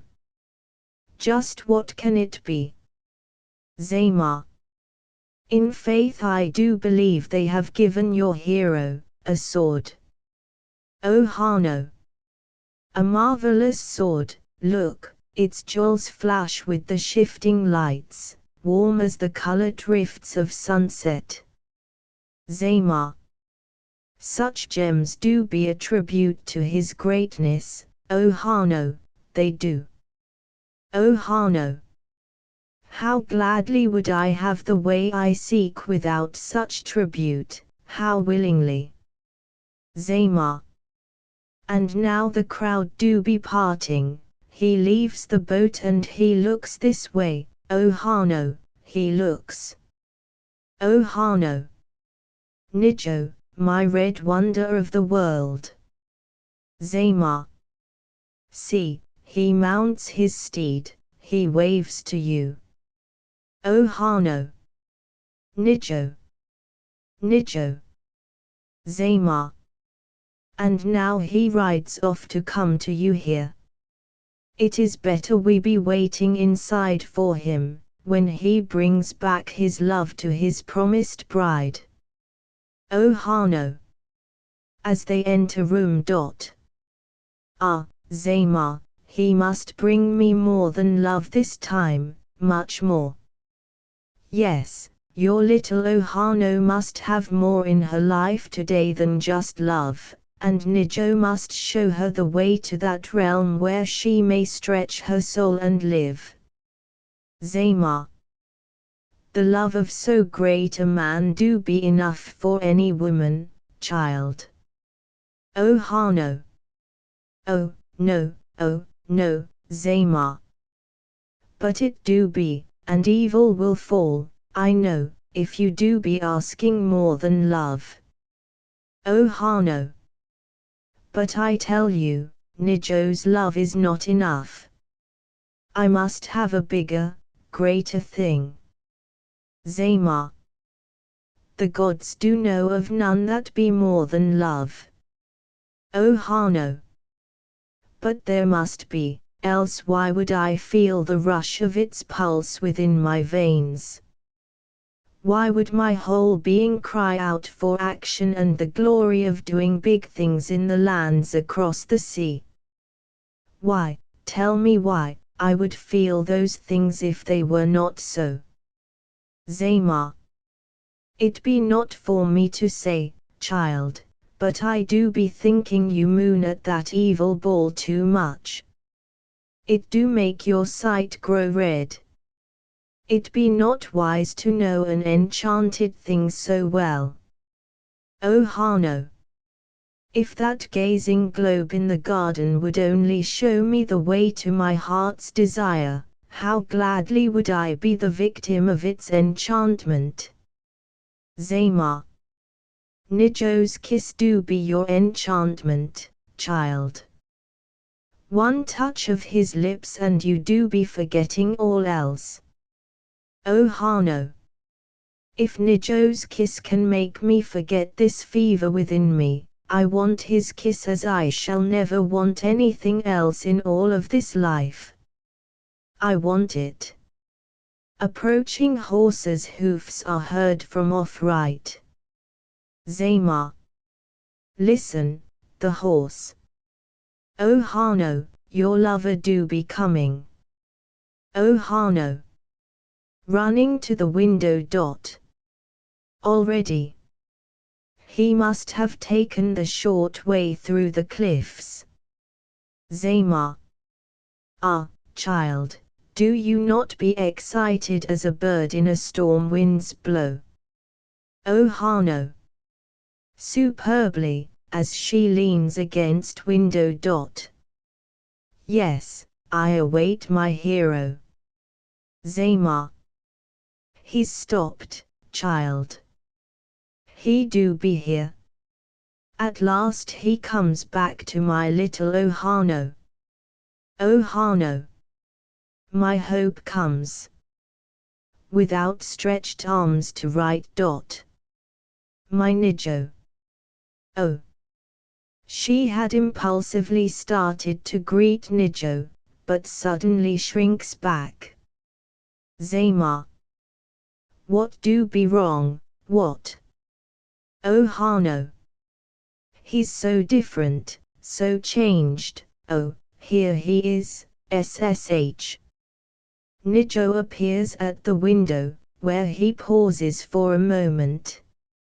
He is a tall, brunette man, scarcely 30, a handsome, well-knit Southern Island type, wearing a flowing robe of flame, with a flaring collar of old gold brocade. A peaked hat completes the costume. A curved sword, with a hilt thickly studded with large jewels and encased in gold, hangs at his belt. He seems worldly weary and sad as he advances into the room. O Hano. Nijo. Nijo. Unimpassioned. O Hano. O Hano. Eagerly. You have come back. Nijo. Yes, and the season of the heat has been gracious to your health, I hope. O Hano. Yes, and yours, Nijo. Nijo. The same. O Hano. Oh, I am glad, glad as tree blossoms for the kiss of spring. And Zamar here shares my welcome, don't you? Nijo. Recognizing Zamar. Ah, Zamar. Zamar.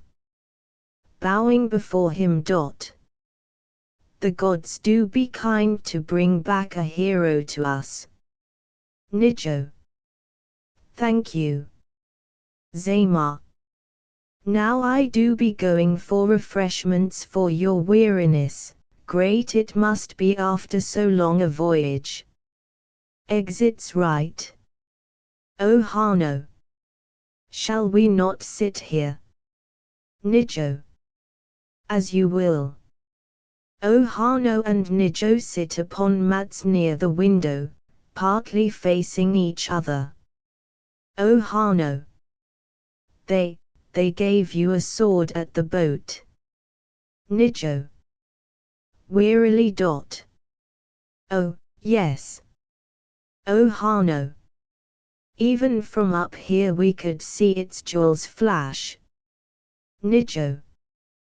Without interest. Yes, it is cunningly conceived. Oh Hano.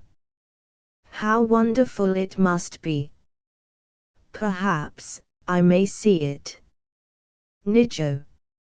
Still wearily. If you so desire. Unbuckles sword and holds it before himself for her to examine. She leans over it admiringly, touching the jewels as she speaks of them. Oh Hano. Magnificent. Rubies and emeralds and sapphires.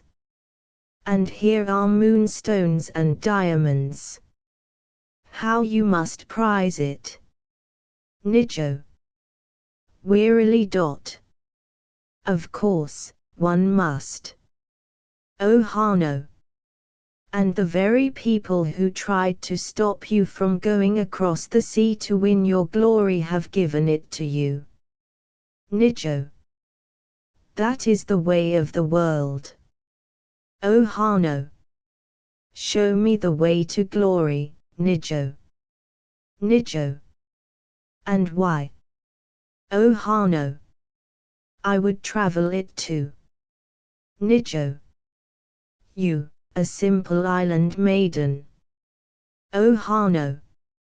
I'm not simple. I've grown beyond the people here. Nijo. But there is glory in the work women must do at home. Oh Hano. And I have done my share of it. I want bigger work now, out in the world. Nijo. But the simple tasks must be done. Oh Hano. I am sick unto death of doing them. Nijo. But you can't go into the battles of the world.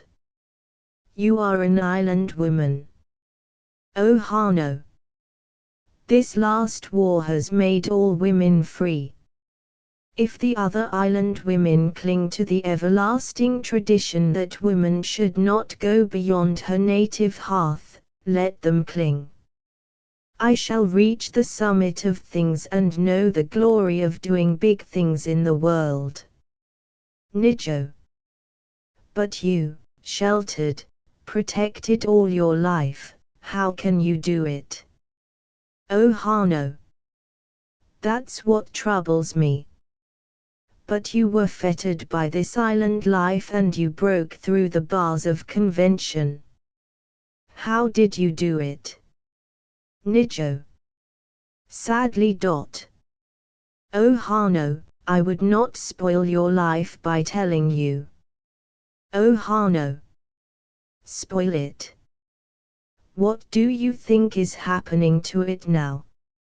Oh, Nijo, can't you understand I'm stagnating, dying in this commonplace island life? Nijo. I thought that about myself, too, when I started my climb to glory, but scarcely a moon had passed before I realized the loneliness of great heights. Oh Hano. Tigerishly. Are you trying to turn me from my wish, to have all the island's glory for yourself? Nijo. No, but only the valley people enjoy the sublimity of a mountain. Oh Hano. Scornfully. Ha. Nijo. Those who reach the top have lost their perspective. All they see are the lonely tops of other mountains. Oh Hano! Sublimely. But they've had the joy of the climb. Nijo. And worth what? No more than the mist of the sea. Oh Hano! Do you think that satisfies me? I want to find out for myself. I only want you to tell me the way to use this spirit that boils within my blood, thirsts for action. Nijo. That I never will. Oh Hano! Oh, what shall I do? I've even implored the sun and the moon. Looks toward sea. Now I must listen to my dreams that cry and cry. Look in the gazing globe. Look in the gazing globe. It will show you the way. And if it ever does, I'll take that path no matter where it leads. Nijo. My journey only made me want to come back to the haven of your love, O Hano. The amber cup of glory left me athirst to be wrapped in the mantle of your boundless love and warmed with the glow of your heart. O Hano. Surprised. Your journey has really led you back to me. Nijo. Sadly. You're my only hope. I've been as mad for you as the sea for the moonlight. Oh Hano. Disturbed. But you had fire and impulse when you went away, and now, well, you do still yearn for me. Nijo. Quietly, without passion. The hope for your love has been the light of my brain, changing from life to dream, from earth to star. O Hano. My thirst for glory has been that way, but Zamar tells me it is as nothing in the kiss of love. If love has that power, I am willing to forget all else. Kiss me, Nijo. Nijo. At last my lips will press yours, as the sun flames to an immortal moment when it meets the sky. Kneeling opposite each other, their lips meet. O Hano instantly gives a piercing scream and recoils from him. Nijo sinks into a heap. O Hano. Rising and turning toward the sea, weeping. Oh, oh, oh. Zamar. Rushing in from right. What is it? What is it, O Hano? O Hano. Still weeping. Oh, ooh. Zamar. What do it be, my little O Hano? O Hano. Turning. His kiss, Nijo's kiss. Zamar. Yes. O Hano. Cold as white marble, cold. Zamar. Cold as white marble. O Hano. Oh, Nijo, why do you kiss me like a thing of stone? Nijo. As he looks up, pitifully. Into that kiss I tried to put all the love I've thought these many years. O Hano. The love you've thought. Nijo.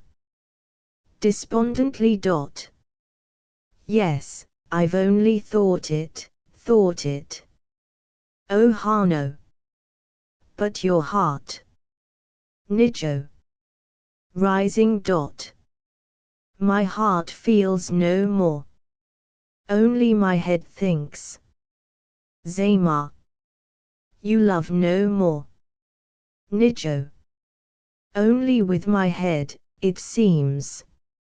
I see things, know things, understand things, but I no longer feel anything. And my thirst for glory has done it all, killed my love of life and turned my very kiss to stone. Oh, glory, why do men give the essence of their lives to you, you who last no longer than the glow of gold above the place of sunset? Oh Hanno! Superbly. Because glory gives you the world, everything. Nijo. It takes everything away, strips you, and leaves you nothing to believe. Oh, I could have become a common soldier here, marching shoulder to shoulder with the island men going out to war, but no, I must be a great warrior, a hero in position. Had I known then what I know now, how gladly would I have gone as one of the thousands who are known as just soldiers. They are the ones who know the throb of life and love. Oh Hanno! You bring back such a message to me. You who have climbed and climbed to heights till I have believed you to be as constant in your quest as the light that shines upon the gazing globe. Nijo. I, a light. Oh Hanno! Why not? I've always likened your feet unto the discs of two luminaries, lighting the way for all the world to follow. Looks at gazing globe, which is now a ball of gold against the black sea and sky. And now you tell me I was wrong. Perhaps the light upon the gazing globe itself is the only one to follow. Nijo. I, a light. Why, oh Hanno, if I'm anything, I'm a gazing globe. Oh Hanno. What do you mean, you a gazing globe? Nijo. That without I'm all fair, all wonderful, but within I'm empty as a gazing globe. Oh Hanno. Scornfully. But a gazing globe shows men the way to their heart's desire. Nijo. It reflects to men what they see into it. So does glory. Oh Hanno. I can't believe that, now. Nijo. Behold what it has done to me. Already as a child I gazed at that globe, longing to grasp the glory of which it was a symbol. It filled me with a red madness, surged with an unbearable music, giving me a riotous pain. Oh, it made me drunk for the wine of glory. Oh Hanno. I know. I know. Now you talk as the man I thought you were. Nijo. I'm not a man. I'm dead. Oh Hanno. But you have known the glory of life. Shall I never know the way to it? Appealingly, to the globe. The way is what I seek. Zamar. Look not so upon the evil ball, child. It do be enchanted for 1,000 years. O Hanno moves nearer the globe. Go not so near, child. Evil will fall, and you will be enslaved. O Hanno. What care I, if it shows me the way?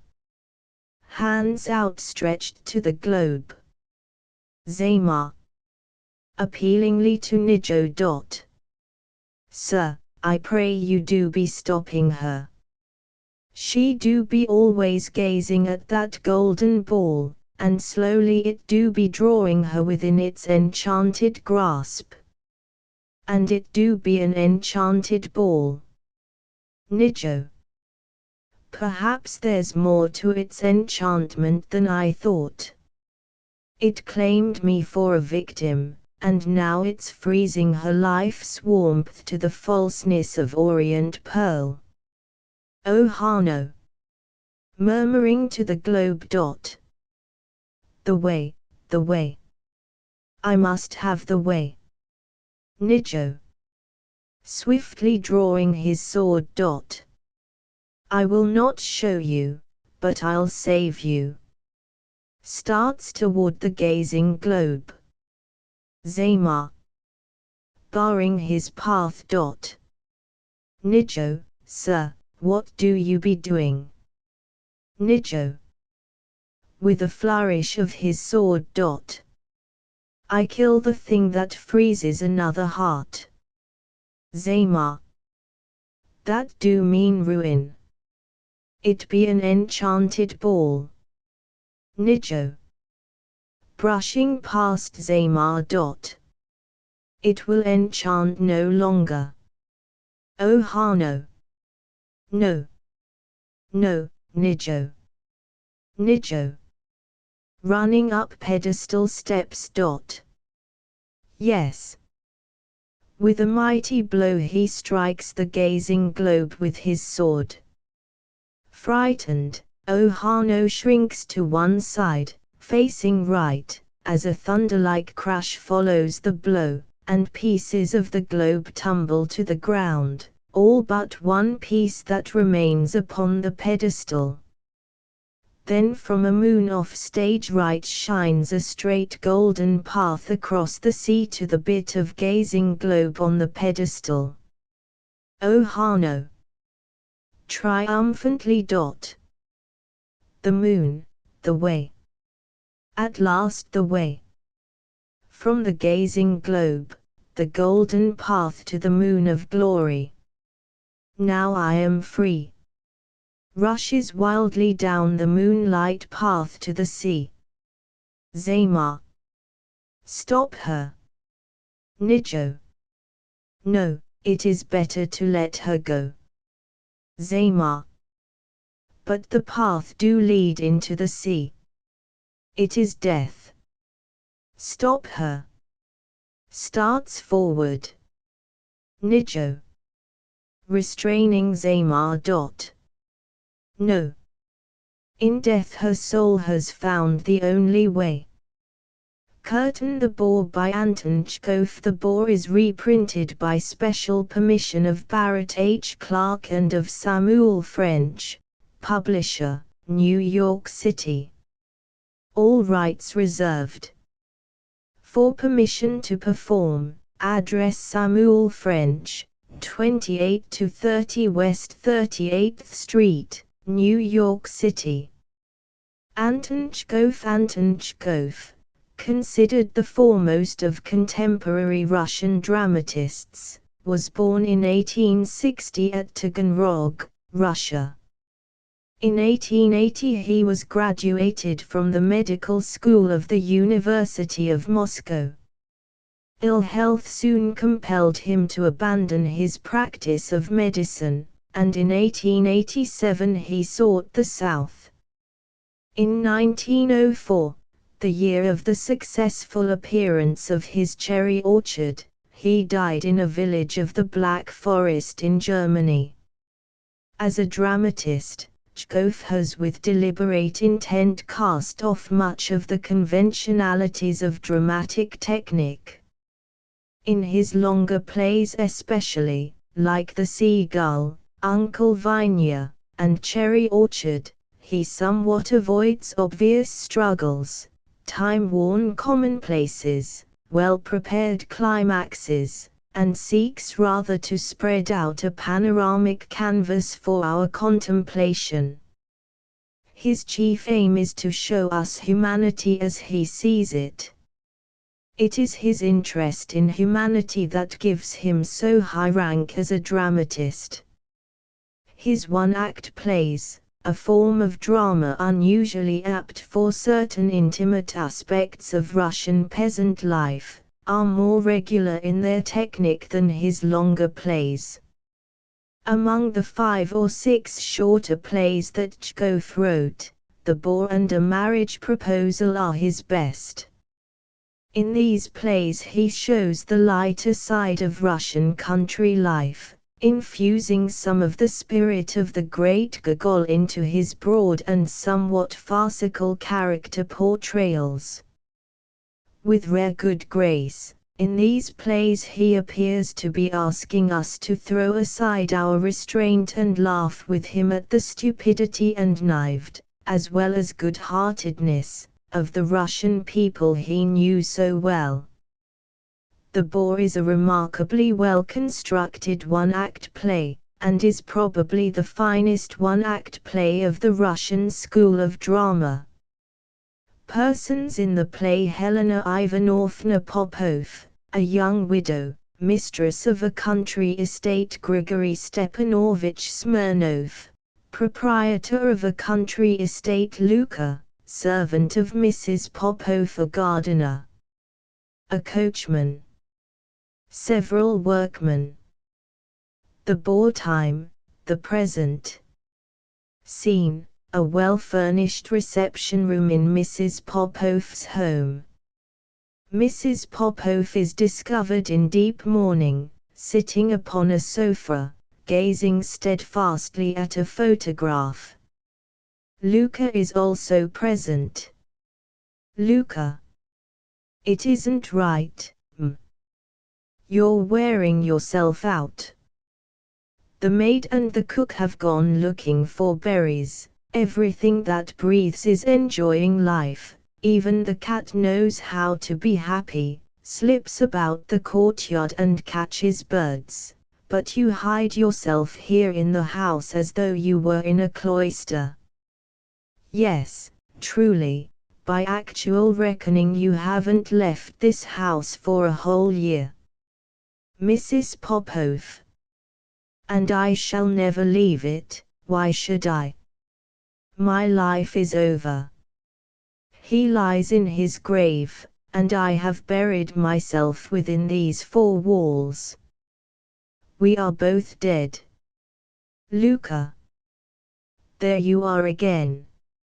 It's too awful to listen to, so it is. Nikolai Mikhailovich is dead. It was the will of the Lord, and the Lord has given him eternal peace. You have grieved over it, and that ought to be enough. Now it's time to stop. One can't weep and wear mourning forever. My wife died a few years ago. I grieved for her. I wept a whole month, and then it was over. Must one be forever singing lamentations? That would be more than your husband was worth. He sighs. You have forgotten all your neighbors. You don't go out and you receive no one. We live, you'll pardon me, like the spiders, and the good light of day we never see. All the livery is eaten by the mice, as though there weren't any more nice people in the world. But the whole neighborhood is full of gentlefolk. The regiment is stationed in Wroblev, officers, simply beautiful. One can't see enough of them. Every Friday a ball, and military music every day.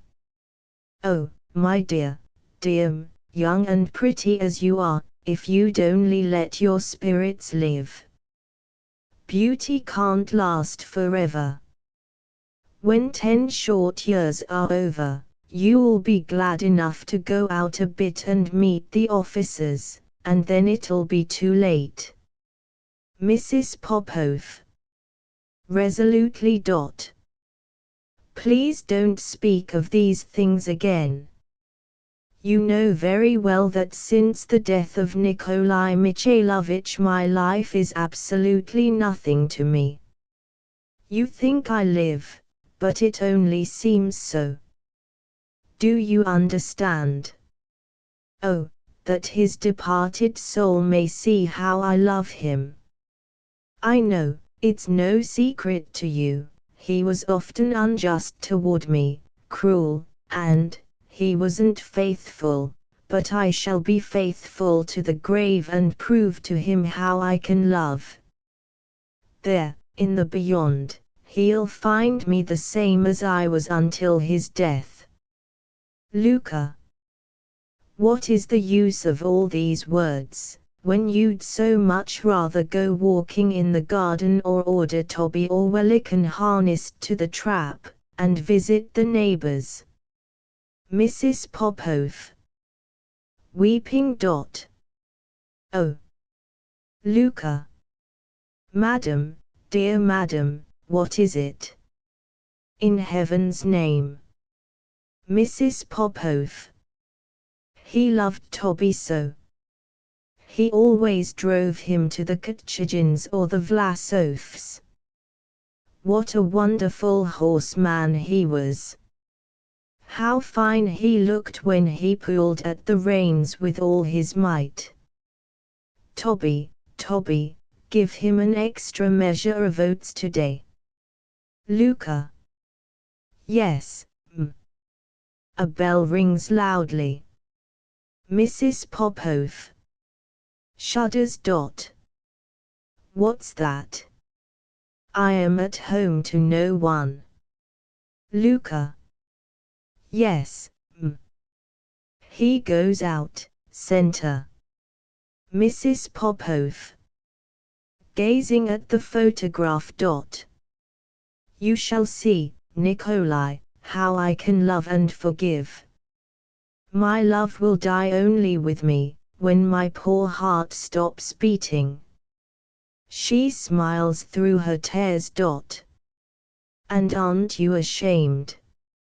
I have been a good, true wife, I have imprisoned myself and I shall remain true until death, and you're not ashamed of yourself, my dear monster. You quarreled with me, left me alone for weeks. Luca enters in great excitement. Luca. Oh, someone is asking for you, insists on seeing you, Mrs. Popoff. You told him that since my husband's death I receive no one. Luca. I said so, but he won't listen, he says it is a pressing matter. Mrs. Popoff. I receive no one. Luca. I told him that, but he's a wild man, he swore and pushed himself into the room, he's in the dining room now. Mrs. Popoff excitedly. Good. Show him in. The impudent. Luca goes out, center. Mrs. Popoff. What a bore people are. What can they want with me? Why do they disturb my peace? She sighs. Yes, it is clear I must enter a convent. Meditatively. Yes, a convent. Smirnov enters, followed by Luca. Smirnov. To Luca. Fool, you make too much noise. You're an ass. Discovering Mrs. Popoff, politely. Madam, I have the honor to introduce myself, Lieutenant in the Artillery, retired, country gentleman, Grigory Stepanovich Smirnov. I'm compelled to bother you about an exceedingly important matter. Mrs. Popoff. Without offering her hand.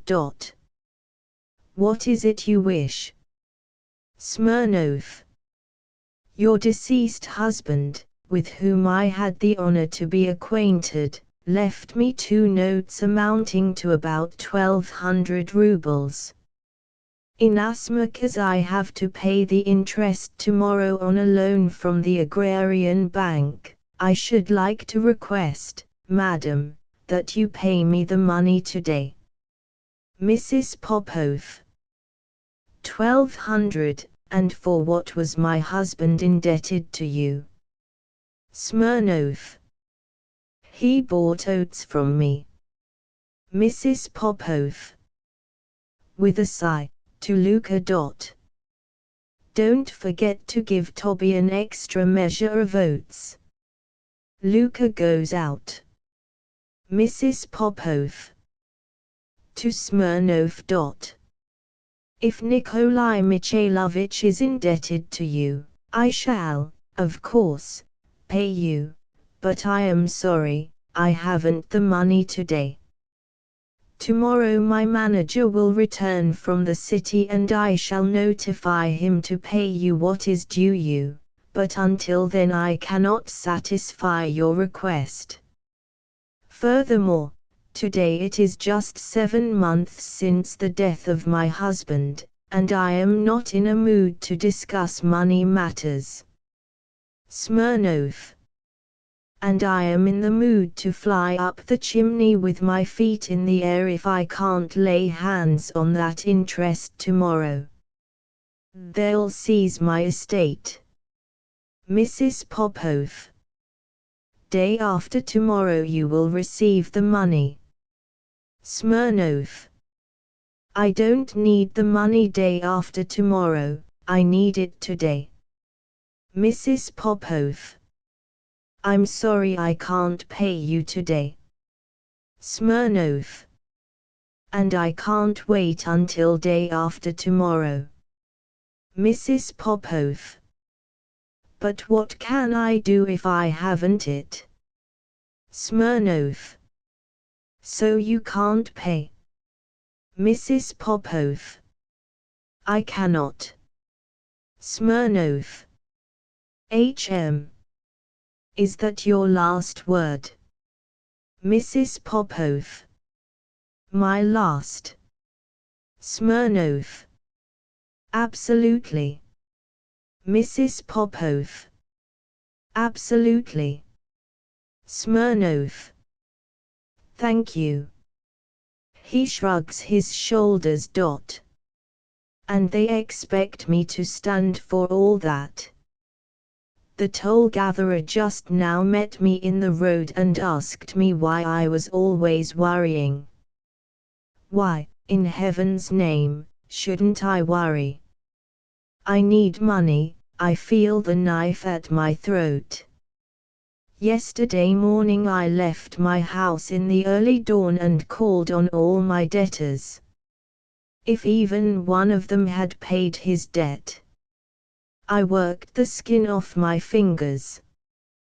The devil knows in what sort of Jewin I slept, in a room with a barrel of brandy.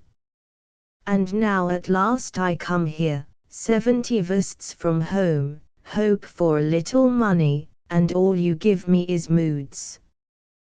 Why shouldn't I worry? Mrs. Popov. I thought I made it plain to you that my manager will return from town, and then you will get your money. Smirnov. I did not come to see the manager, I came to see you. What the devil, pardon the language, do I care for your manager? Mrs. Popov. Really, sir, I am not used to such language or such manners. I shan't listen to you any further.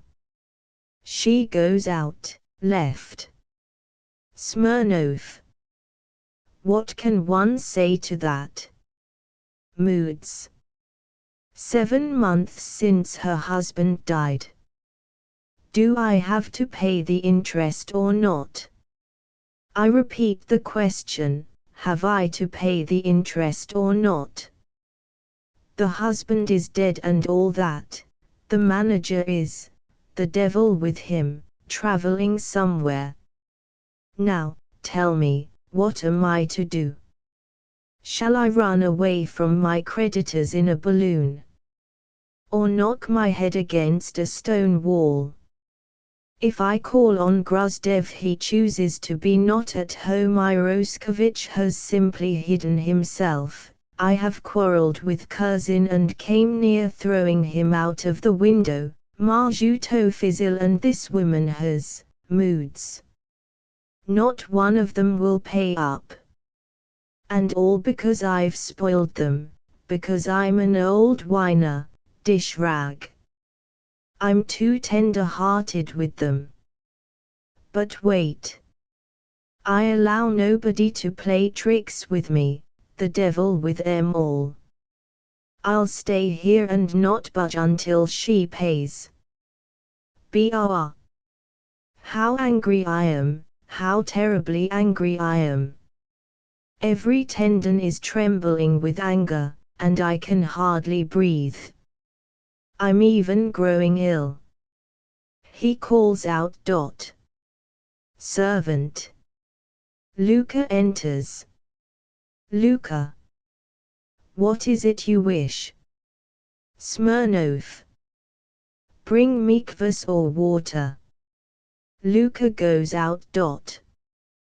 Well, what can we do? She hasn't it on hand. What sort of logic is that? A fellow stands with the knife at his throat, he needs money, he is on the point of hanging himself, and she won't pay because she isn't in the mood to discuss money matters. Woman's logic. That's why I never liked to talk to women, and why I dislike doing it now. I would rather sit on a powder barrel than talk with a woman. Brr, I'm getting cold as ice. This affair has made me so angry. I need only to see such a romantic creature from a distance to get so angry that I have cramps in the calves. It's enough to make one yell for help. Enter Luka. Luka hands him water. Madam is ill and is not receiving. Smirnov. March. Luka goes out. Ill and isn't receiving. All right, it isn't necessary. I won't receive, either. I'll sit here and stay until you bring that money. If you're ill a week, I'll sit here a week. If you're ill a year, I'll sit here a year. As heaven is my witness, I'll get the money. You don't disturb me with your mourning, or with your dimples. We know these dimples. He calls out the window. Simon, unharness. We aren't going to leave right away. I am going to stay here. Tell them in the stable to give the horses some oats. The left horse has twisted the bridle again. Imitating him. Stop. I'll show you how. Stop. Leaves window. It's awful. Unbearable heat, no money, didn't sleep last night and now, morning dresses with moods. My head aches, perhaps I ought to have a drink. Yes, I must have a drink. Calling. Servant. Luka. What do you wish? Smirnov. Something to drink. Luka goes out. Smirnov sits down and looks at his clothes. Ah, a fine figure. No use denying that.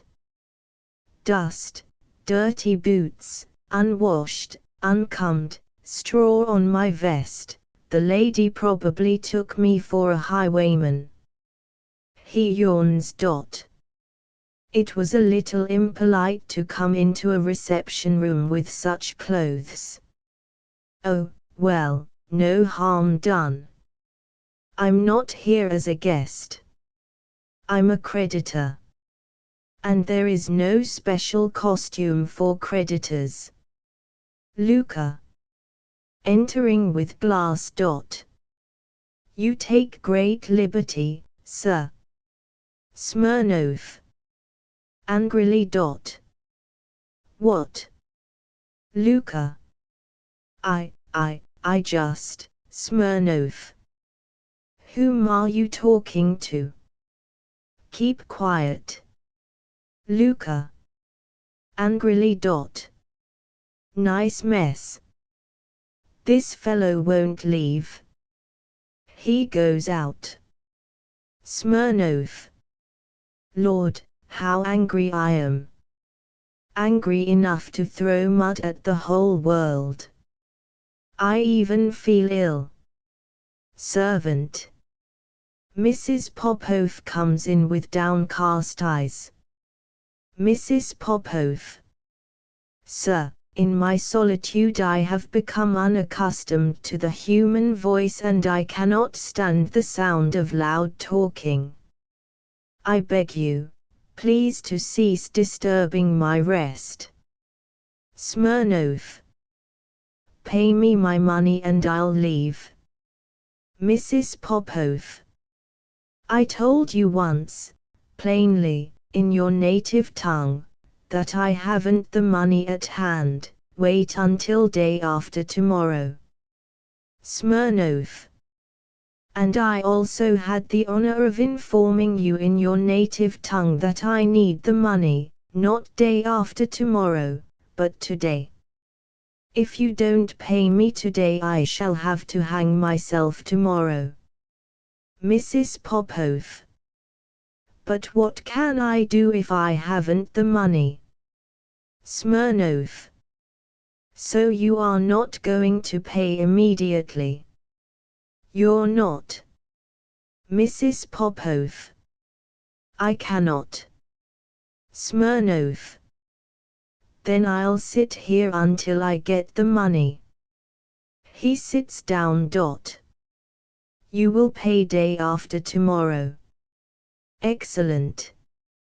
Here I stay until day after tomorrow. Jumps up. I ask you, do I have to pay that interest tomorrow or not? Or do you think I'm joking? Mrs. Popov. Sir, I beg of you, don't scream. This is not a stable. Smirnov. I'm not talking about stables, I'm asking you whether I have to pay that interest tomorrow or not. Mrs. Popov. You have no idea how to treat a lady. Smirnov. Oh, yes, I have. Mrs. Popov. No, you have not. You are an ill-bred, vulgar person. Respectable people don't speak so to ladies. Smirnov. How remarkable. How do you want one to speak to you? In French, perhaps. Madame, je vous prie. Pardon me for having disturbed you. What beautiful weather we are having today. And how this morning becomes you. He makes a low bow with mock ceremony. Mrs. Popov. Not at all funny. I think it vulgar.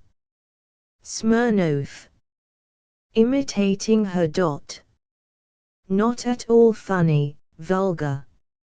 I don't understand how to behave in the company of ladies. Madam, in the course of my life I have seen more women than you have sparrows. 3 times have I fought duels for women, 12 I jilted and 9 jilted me. There was a time when I played the fool, used honeyed language, bowed and scraped. I loved, suffered, sighed to the moon, melted in love's torments. I loved passionately, I loved to madness, loved in every key, chattered like a magpie on emancipation, sacrificed half my fortune in the tender passion, until now the devil knows I've had enough of it. Your obedient servant will let you lead him around by the nose no more. Enough. black eyes, passionate eyes, coral lips, dimples in cheeks, moonlight whispers, soft, modest sighs. For all that, madam, I wouldn't pay a kopeck. I am not speaking of present company, but of women in general, from the tiniest to the greatest. They are conceited, hypocritical, chattering, odious, deceitful from top to toe, vain, petty, cruel with a maddening logic, and he strikes his forehead. In this respect, please excuse my frankness, but one sparrow is worth 10 of the aforementioned petticoat philosophers. When one sees one of the romantic creatures before him, he imagines he is looking at some holy being, so wonderful that its one breath could dissolve him in a sea of 1,000 charms and delights. But if one looks into the soul, it's nothing but a common crocodile. He seizes the armchair and breaks it in two. But the worst of all is that this crocodile imagines it is a masterpiece of creation, and that it has a monopoly on all the tender passions. May the devil hang me upside down if there is anything to love about a woman. When she is in love, all she knows is how to complain and shed tears. If the man suffers and makes sacrifices, she swings her train about and tries to lead him by the nose. You have the misfortune to be a woman, and naturally you know woman's nature. Tell me on your honor, have you ever in your life seen a woman who was really true and faithful? Never.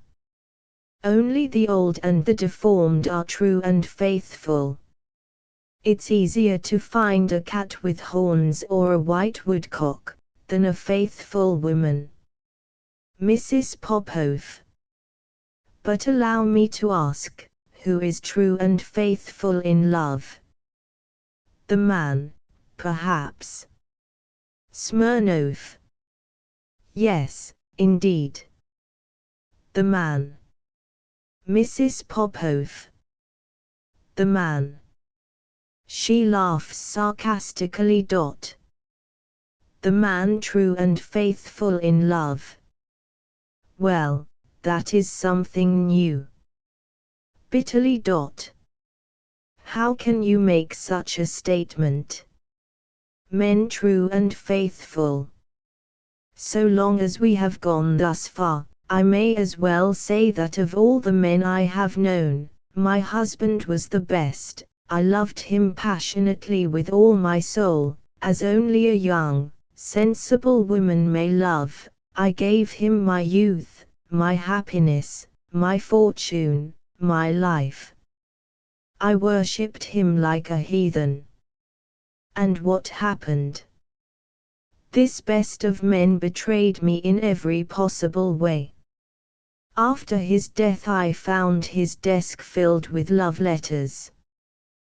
While he was alive he left me alone for months. It is horrible even to think about it. He made love to other women in my very presence. He wasted my money and made fun of my feelings, and in spite of everything I trusted him and was true to him. And more than that, he is dead and I am still true to him. I have buried myself within these four walls and I shall wear this mourning to my grave. Smirnov.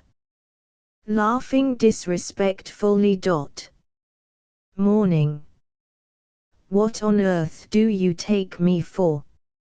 As if I didn't know why you wore this black domino and why you buried yourself within these four walls. Such a secret. So romantic. Some knight will pass the castle, gaze up at the windows, and think to himself, here dwells the mysterious Tamara who, for love of her husband, has buried herself within four walls. Oh, I understand the art. Mrs. Popove. Springing up. What? What do you mean by saying such things to me? Smirnov. You have buried yourself alive, but meanwhile you have not forgotten to powder your nose. Mrs. Popove. How dare you speak so? Smirnov. Don't scream at me, please, I'm not the manager. Allow me to call things by their right names. I am not a woman, and I am accustomed to speak out what I think. So please don't scream. Mrs. Popove. I'm not screaming. It is you who are screaming. Please leave me, I beg of you. Smirnov. Pay me my money and I'll leave. Mrs. Popove. I won't give you the money. Smirnov. You won't. You won't give me my money. Mrs. Popove. I don't care what you do. You won't get a kopeck. Leave me. Smirnov. As I haven't the pleasure of being either your husband or your fiancé, please don't make a scene. He sits down. I can't stand it. Mrs. Popove. Breathing hard. You are going to sit down. Smirnov. I already have. Mrs. Popove. Kindly leave the house. Smirnov. Give me the money. Mrs. Popove. I don't care to speak with impudent men. Leave. Pause. You aren't going. Smirnov. No. Mrs. Popove. No. Smirnov. No. Mrs. Popove. Very well. She rings the bell. Enter Luka. Mrs. Popove. Luka, show the gentleman out. Luka. Going to Smirnov.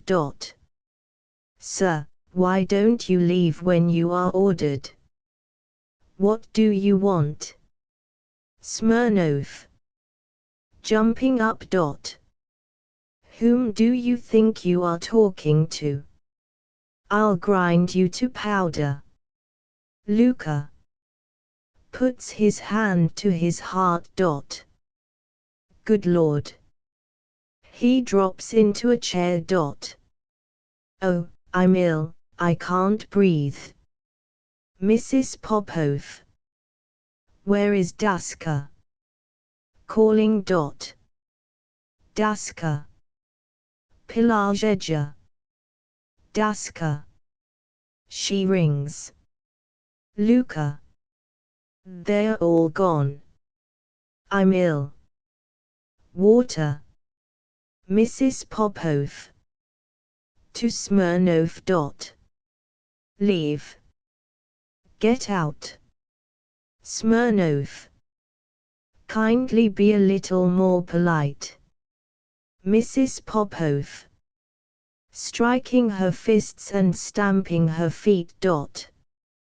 You are vulgar. You're a bore. A monster. Smirnov. What did you say? Mrs. Popove. I said you were a bore, a monster. Smirnov.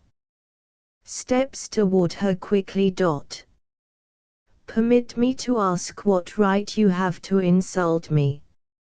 Mrs. Popove. What of it? Do you think I am afraid of you?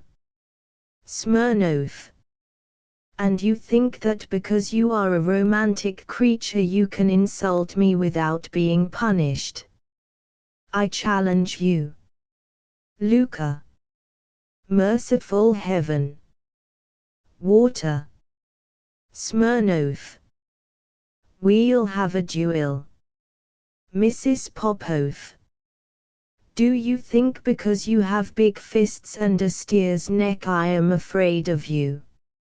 Smirnov. I allow no one to insult me, and I make no exception because you are a woman, one of the weaker sex. Mrs. Popov. Trying to cry him down. Bo. Smirnov. It is high time to do away with the old superstition that it is only the man who is forced to give satisfaction. If there is equity at all, let there be equity in all things. There's a limit. Mrs. Popov. You wish to fight a duel. Very well. Smirnov. Immediately. Mrs. Popov. Immediately. My husband had pistols. I'll bring them. She hurries away, then turns. Oh, what a pleasure it will be to put a bullet in your impudent head. The devil take you. She goes out. Smirnov. I'll shoot her down. I'm no fledgling, no sentimental young puppy. For me there is no weaker sex. Luka. Oh, sir. Falls to his knees. Have mercy on me, an old man, and go away. You have frightened me to death already, and now you want to fight a duel. Smirnov. Paying no attention. A duel. That's equity, emancipation. That way the sexes are made equal. I'll shoot her down as a matter of principle. What can a person say to such a woman? Imitating her. The devil take you. I'll put a bullet in your impudent head. What can one say to that? She was angry, her eyes blazed, she accepted the challenge. On my honor, it's the first time in my life that I ever saw such a woman. Luka. Oh, sir. Go away. Go away. Smirnov. That is a woman. I can understand her. A real woman. No shilly-shallying, but fire, powder, and noise. It would be a pity to shoot a woman like that. Luka. Weeping. Oh, sir, go away. Enter Mrs. Popov. Mrs. Popov. Here are the pistols. But before we have our duel, please show me how to shoot. I have never had a pistol in my hand before. Luka. God be merciful and have pity upon us. I'll go and get the gardener and the coachman. Why has this horror come to us? He goes out. Smirnov. Looking at the pistols. You see, there are different kinds. There are special dueling pistols, with cap and ball. But these are revolvers, Smith & Wesson, with ejectors, fine pistols. A pair like that cost at least 90 rubles. This is the way to hold a revolver. Aside. Those eyes, those eyes. A real woman. Mrs. Popov. Like this. Smirnov. Yes, that way. Then you pull the hammer back, so, then you aim, put your head back a little. Just stretch your arm out, please. So, then press your finger on the thing like that, and that is all. The chief thing is this: don't get excited, don't hurry your aim, and take care that your hand doesn't tremble. Mrs. Popove. It isn't well to shoot inside, let's go into the garden. Smirnov. Yes. I'll tell you now, I am going to shoot into the air. Mrs. Popove. That is too much. Why? Smirnov. Because. That's my business. Mrs. Popove. You are afraid. Yes. No, my dear sir, no flinching. Please follow me. I won't rest until I've made a hole in that head I hate so much.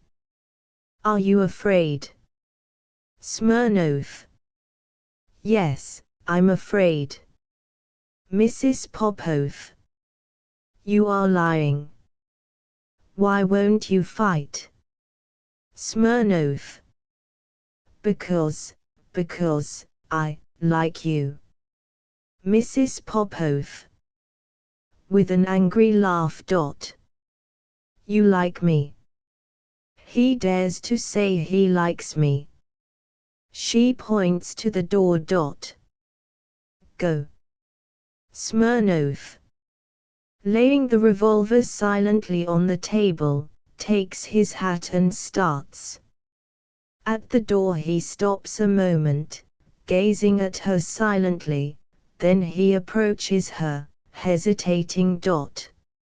Listen. Are you still angry? I was mad as the devil, but please understand me, how can I express myself? The thing is like this, such things are, he raises his voice. Now, is it my fault that you owe me money? Grasps the back of the chair, which breaks. The devil knows what breakable furniture you have. I like you. Do you understand? I'm almost in love. Mrs. Popove. Leave. I hate you. Smirnov. Lord. What a woman. I never in my life met one like her. I'm lost, ruined. I've been caught like a mouse in a trap. Mrs. Popove. Go, or I'll shoot. Smirnov. Shoot. You have no idea what happiness it would be to die in sight of those beautiful eyes, to die from the revolver in this little velvet hand. I'm mad. Consider it and decide immediately, for if I go now, we shall never see each other again. Decide, speak. I am a noble, a respectable man, have an income of 10,000, can shoot a coin thrown into the air. I own some fine horses. Will you be my wife? Mrs. Popove. Swings the revolver angrily. I'll shoot. Smirnov. My mind is not clear, I can't understand. Servant, water. I have fallen in love like any young man. He takes her hand and she cries with pain. I love you. He kneels. I love you as I have never loved before. 12 women I jilted, 9 jilted me, but not one of them all have I loved as I love you. I am conquered, lost, I lie at your feet like a fool and beg for your hand. Shame and disgrace. For 5 years I haven't been in love, I thanked the Lord for it, and now I am caught, like a carriage tongue in another carriage. I beg for your hand. Yes or no? Will you? Good. He gets up and goes quickly to the door. Mrs. Popove. Wait a moment. Smirnov. Stopping. Well. Mrs. Popove. Nothing. You may go. But, wait a moment. No, go on, go on. I hate you. Or, no, don't go. Oh, if you knew how angry I was, how angry.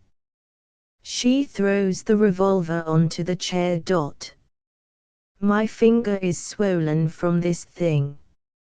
She angrily tears her handkerchief. What are you standing there for? Get out. Smirnov. Farewell. Mrs. Popove. Yes, go. Cries out. Why are you going? Wait, no, go. Oh, how angry I am. Don't come too near, don't come too near, come, no nearer. Smirnov. Approaching her. How angry I am with myself. Fall in love like a schoolboy, throw myself on my knees. I've got a chill. Strongly. I love you. This is fine, all I needed was to fall in love.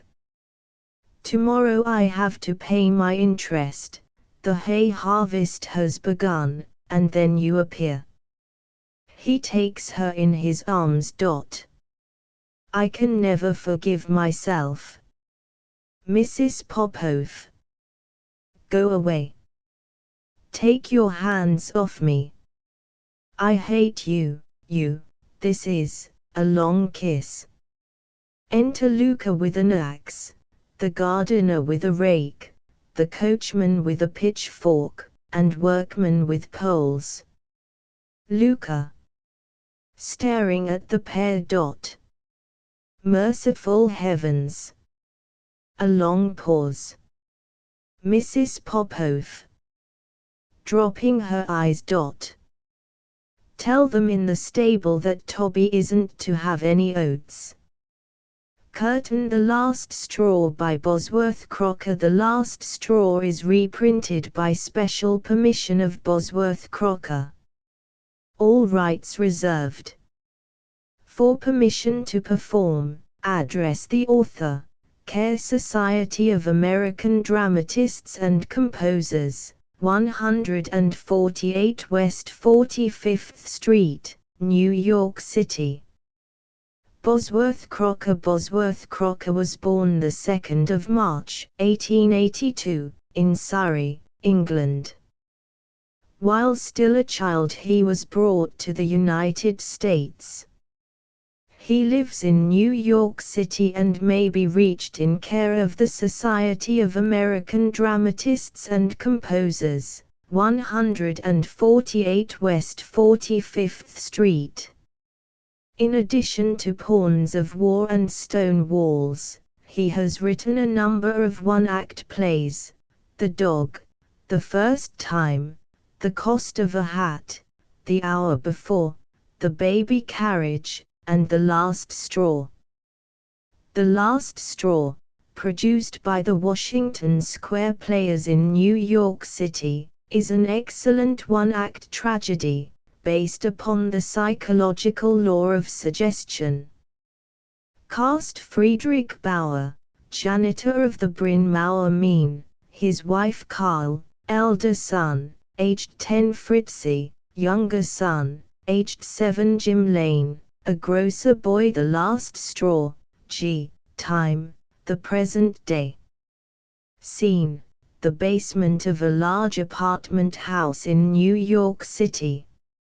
Scene: the kitchen of the Bauer flat in the basement of the Bryn Mawr.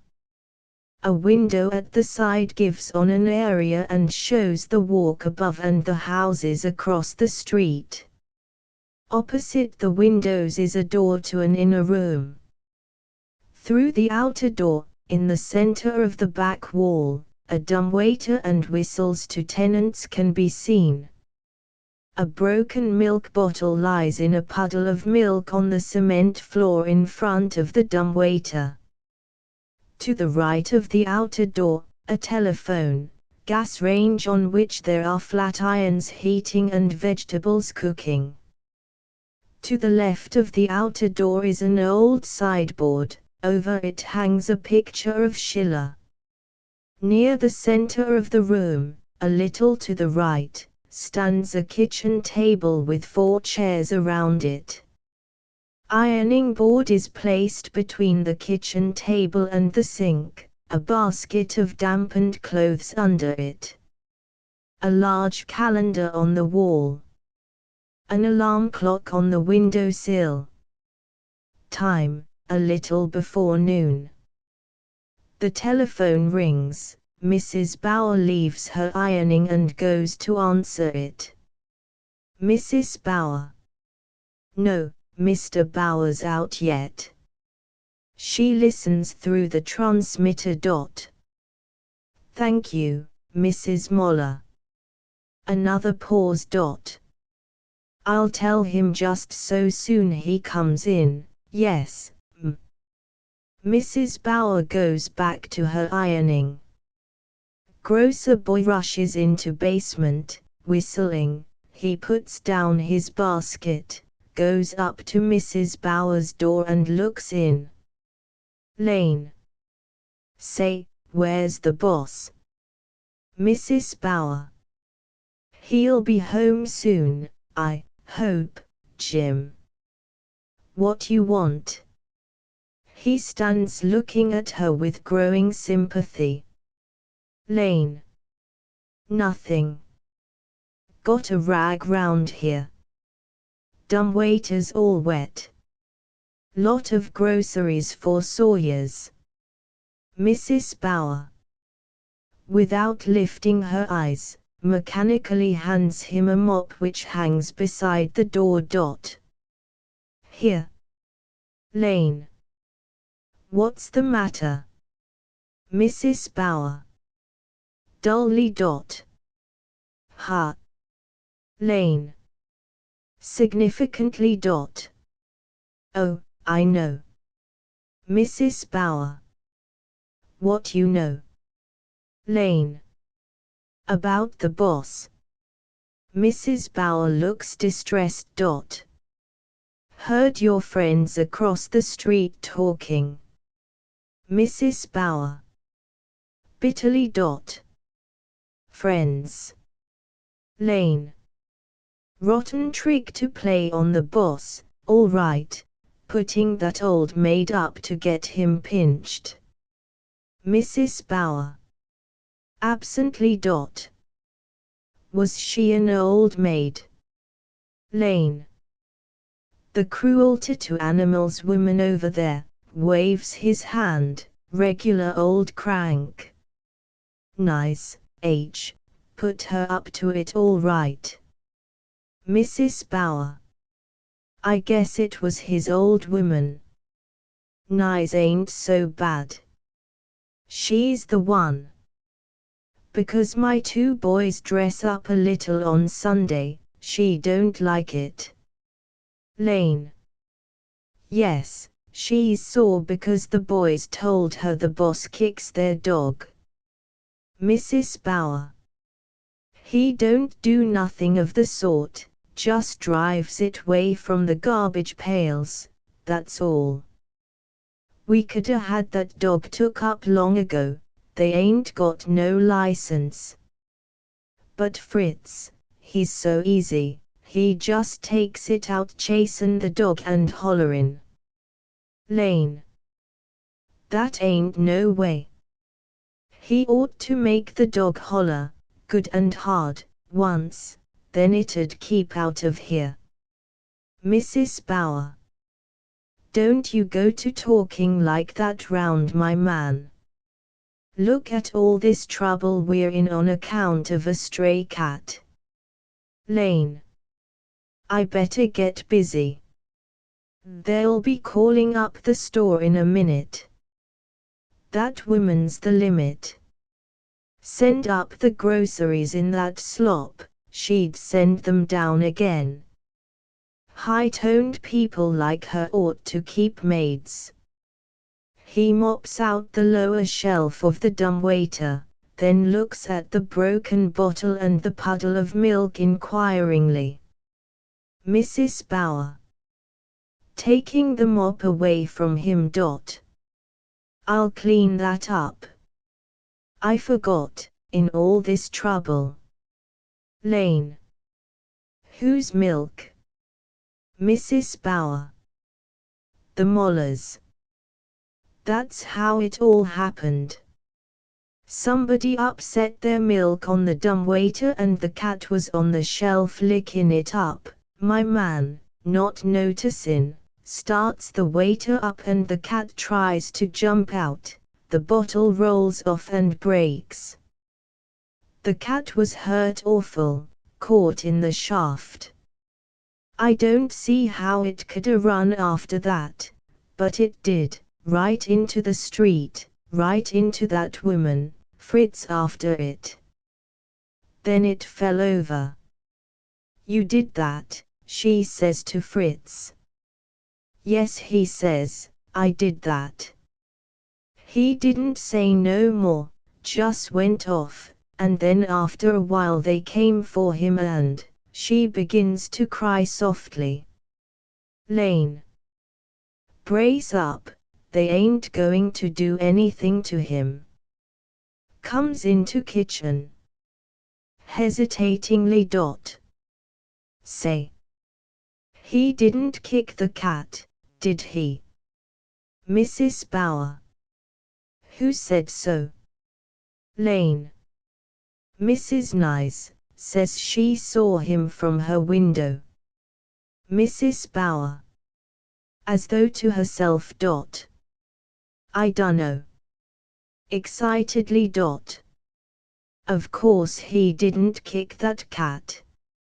Again, as though to herself. Fritz is so quick-tempered he might-a kicked it for he knew what he was about. No one'd ever know how good Fritz is unless they lived with him. He never hurt no one and nothing except himself. Lane. Oh, I'm on to the boss. I never mind his hollerin'. Mrs. Bauer. If you get a chance, bring me some butter for dinner, a pound. Lane. All right. I'll run over with it in 10 or 15 minutes, soon as I get rid of these orders out here in the wagon. Mrs. Bauer. That'll do. She moves about apathetically, lays the cloth on the kitchen table and begins to set it. Lane goes to the dumbwaiter, whistles up the tube, puts the basket of groceries on the shelf of the dumbwaiter, pulls rope and sends waiter up. Mrs. Bauer continues to set the table. Boys from the street suddenly swoop into the basement and yell. Chorus of boys' voices. Who killed the cat? Who killed the cat? Lane. Letting the rope go and making a dive for the boys. I'll show you, they rush out. Mrs. Bauer stands despairingly in the doorway shaking her clasped hands. Mrs. Bauer. Those are Nyes's boys. Lane. Regular toughs. Call the cop and have them pinched if they don't stop it. Mrs. Bauer. If my man hears them, you know, there'll be more trouble. Lane. The boss ought to make it hot for them. Mrs. Bauer. Such trouble. Lane. Starts to go. Well, luck to the boss. Mrs. Bauer. There ain't no such thing as luck for us. Lane. Or, come on. Mrs. Bauer. Everything's against us. First Fritz's mother dies. We named the baby after her, Trude. Then we lost Trude. That finished Fritz. After that he began this hollerin' business. And now this here trouble, just when things was going halfways decent for the first time. She pushes past him and goes to her ironing.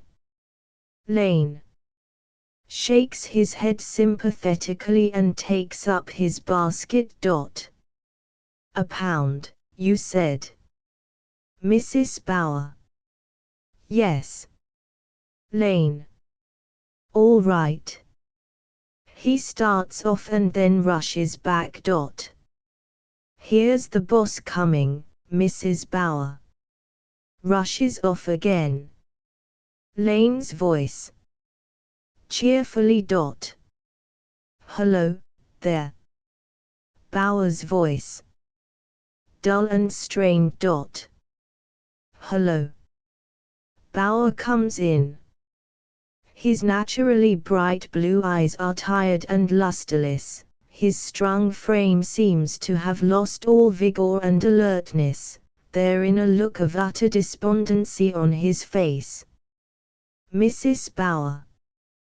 Closing the door after him. They let you off. Bauer. With a hard little laugh. Yes, they let me off. They let me off with a fine all right. Mrs. Bauer. Aghast. They think you did it then. Bauer. Harshly. The judge fined me, I tell you. Mrs. Bauer. Unable to express her poignant sympathy. Fined you. Oh, Fritz. She lays her hand on his shoulder. Bauer. Roughly, to keep himself from going to pieces. That slop out there ain't cleaned up yet. Mrs. Bauer. I've been so worried. Bauer. With sudden desperation. I can't stand it, I tell you. Mrs. Bauer. Well, it's all over now, Fritz. Bauer. Yes, it's all over. It's all up with me. Mrs. Bauer. Fritz. Bauer. That's one sure thing. Mrs. Bauer. You oughtn't to give up like this. Bauer. Pounding on the table. I tell you I can't hold up my head again. Mrs. Bauer. Why, Fritz? Bauer. They've made me out guilty. The judge fined me. Fined me, mean? How is that? Can a man stand for that? The woman said I told her myself, right out, that I did it. Mrs. Bauer. The woman that had you, he winces as she hesitates, took. Bauer. Damned, Mrs. Bauer. Putting her hand over his mouth. Hush, Fritz. Bauer. Why will I hush, mean? She said I was proud of the job. Passionately raising his voice. The damned interferin', Mrs. Bauer. Don't holler, Fritz. It's your hollerin' that's made all this trouble. Bauer, penetrated by her words more and more. My hollerin'. The telephone rings, she answers it. Mrs. Bauer. Yes, Mrs. Moller, he's comin' now. Yes. Won't after dinner do? All right. Thank you, Mrs. Moller. She hangs up the receiver. Mrs. Moller wants you to fix her sink right after dinner. Bauer. I'm not going to do any more fixin' around here. Mrs. Bauer. You hold on to yourself, Fritz. That's no way to talk. Mrs. Moller's a nice woman. Bauer. I don't want to see no more nice women. After a pause.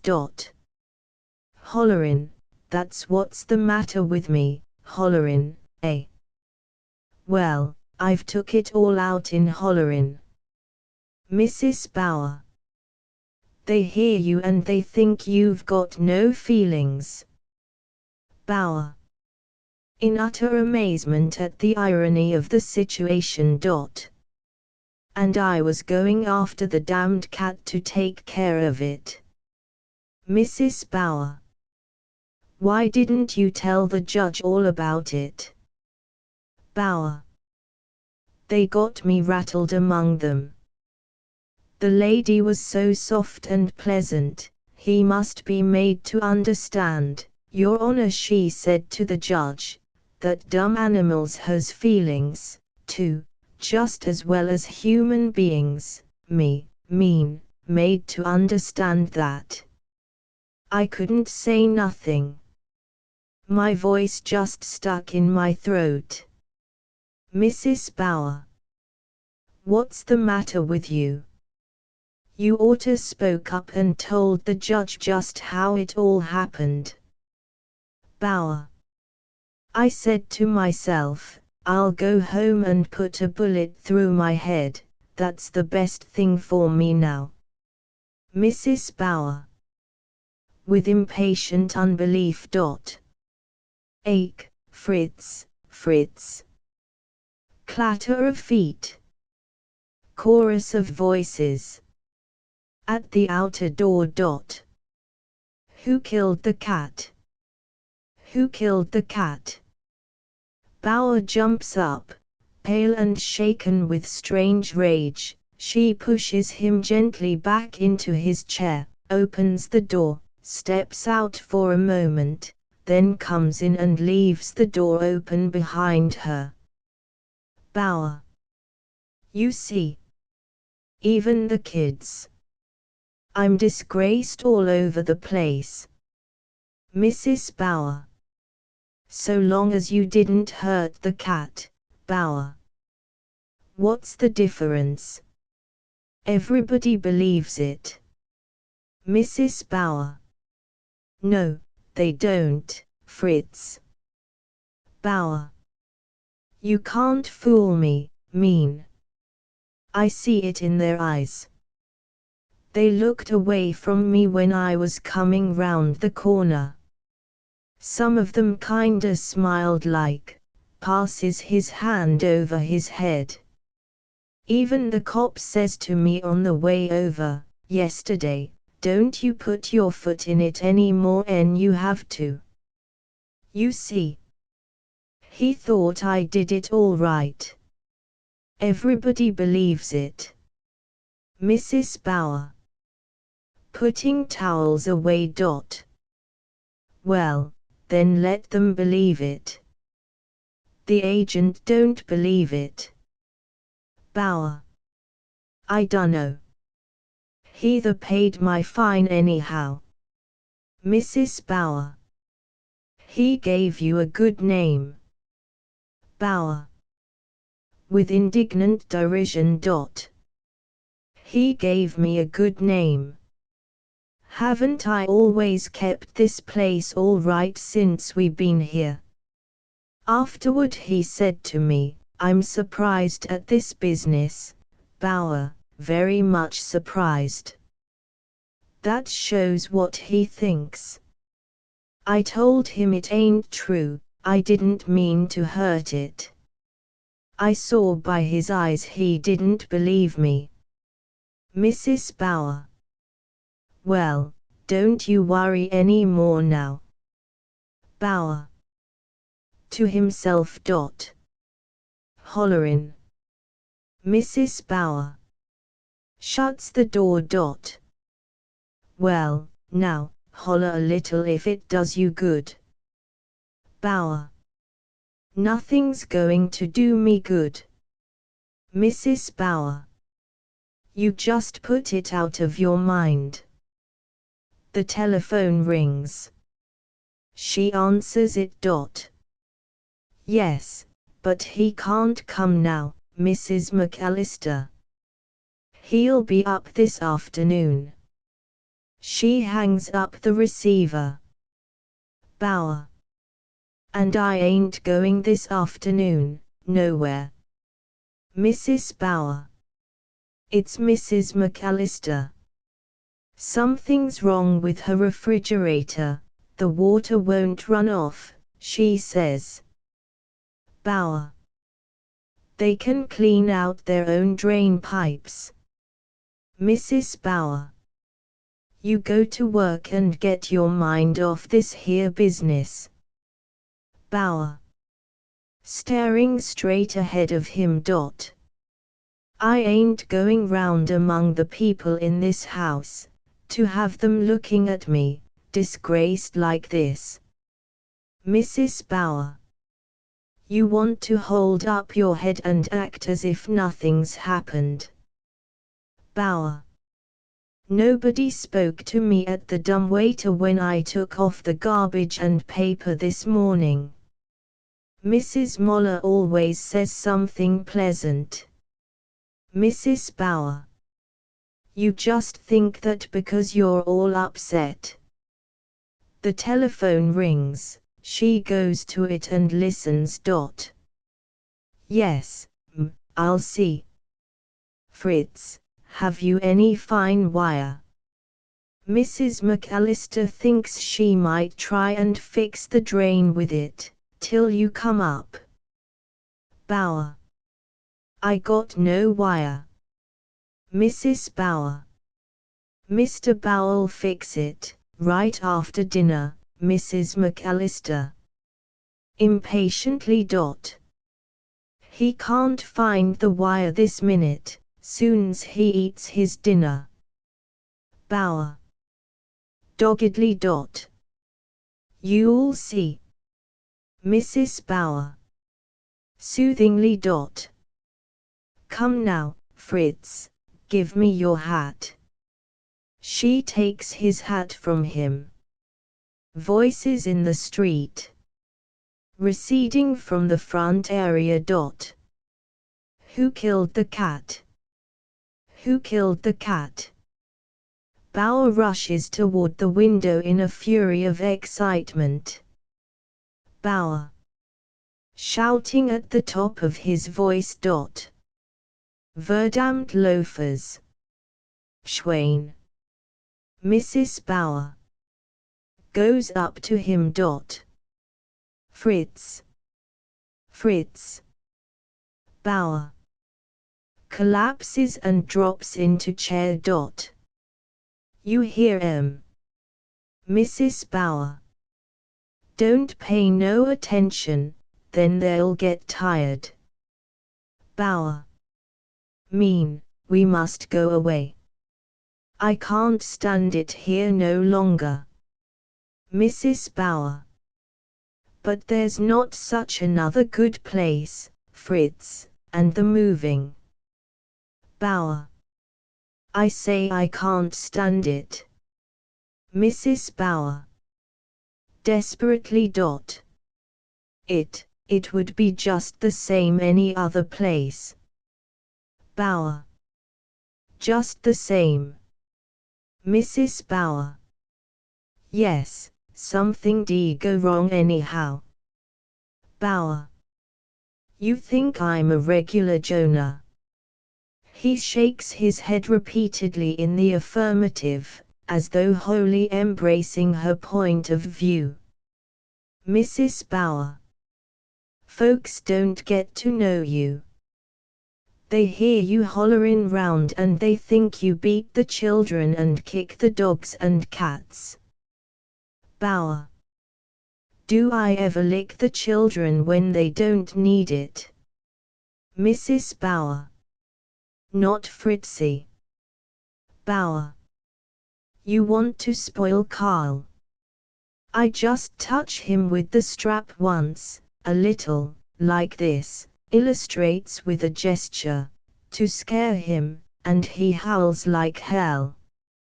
Mrs. Bower. Yes, and then he don't mind you no more because he knows you don't mean it. Bower. To himself. That's the way it goes, a man's own wife and children. Mrs. Bower. Attending to the dinner. Irritably. Fritz, if you would clean that up out there, and Mrs. Carroll wants her waste basket. You must have forgot to send it up again. Bower.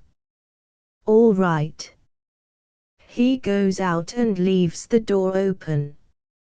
She stands her flat iron on the ledge of the range to cool and puts her ironing board away, watching him at the dumbwaiter while he picks up the glass and cleans up the milk on the cement floor.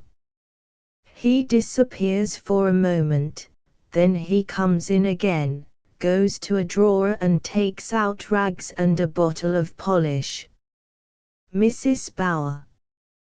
Pushing the clothes basket out of the way. This ain't cleanin' day, Fritz. Bower. Dully, putting the polish back into the drawer. That's so. Mrs. Bower. Comforting him. You've got to eat a good dinner and then go upstairs and fix that sink for Mrs. Moller and the drain for Mrs. McAllister. Bower. In a tense voice. I tell you I can't stand it. I tell you, mean. Mrs. Bower. What now, Fritz? Bower. People laugh in my face. Nods in the direction of the street. Fraser's boy standing on the stoop calls his dog away when it runs up to me like it always does. Mrs. Bower. Dogs know better 'en men who's good to them. Bower. He acted like he thought I'd kick it. Mrs. Bower. You've got all kinds of foolishness in your head now. You sent up Carol's basket. Bower. No. Mrs. Bower. Well, she checks herself. Bower. All right. He gets up. Mrs. Bower. It's set in right beside the other dumbwaiter. He goes out. Oh, got, oh, got, oh, got. Enter Carl, and Fritzy. Fritzy is crying. Mrs. Bower. Running to them. What's the matter? She hushes them and carefully closes the door. Carl. The boys make fun of us. They mock us. Fritzy. They mock us, meow. Meow, they cry, and then they go like this. Fritzy imitates kicking and breaks out crying afresh. Mrs. Bower. Hush, Fritzy, you mustn't let your father hear. Fritzy. He'd make them shut up. Carl. I don't want to go to school this afternoon. He doubles his fists. Mrs. Bower. turning on him fiercely. Why not? In an undertone. You talk that way before your little brother. Have you no sense?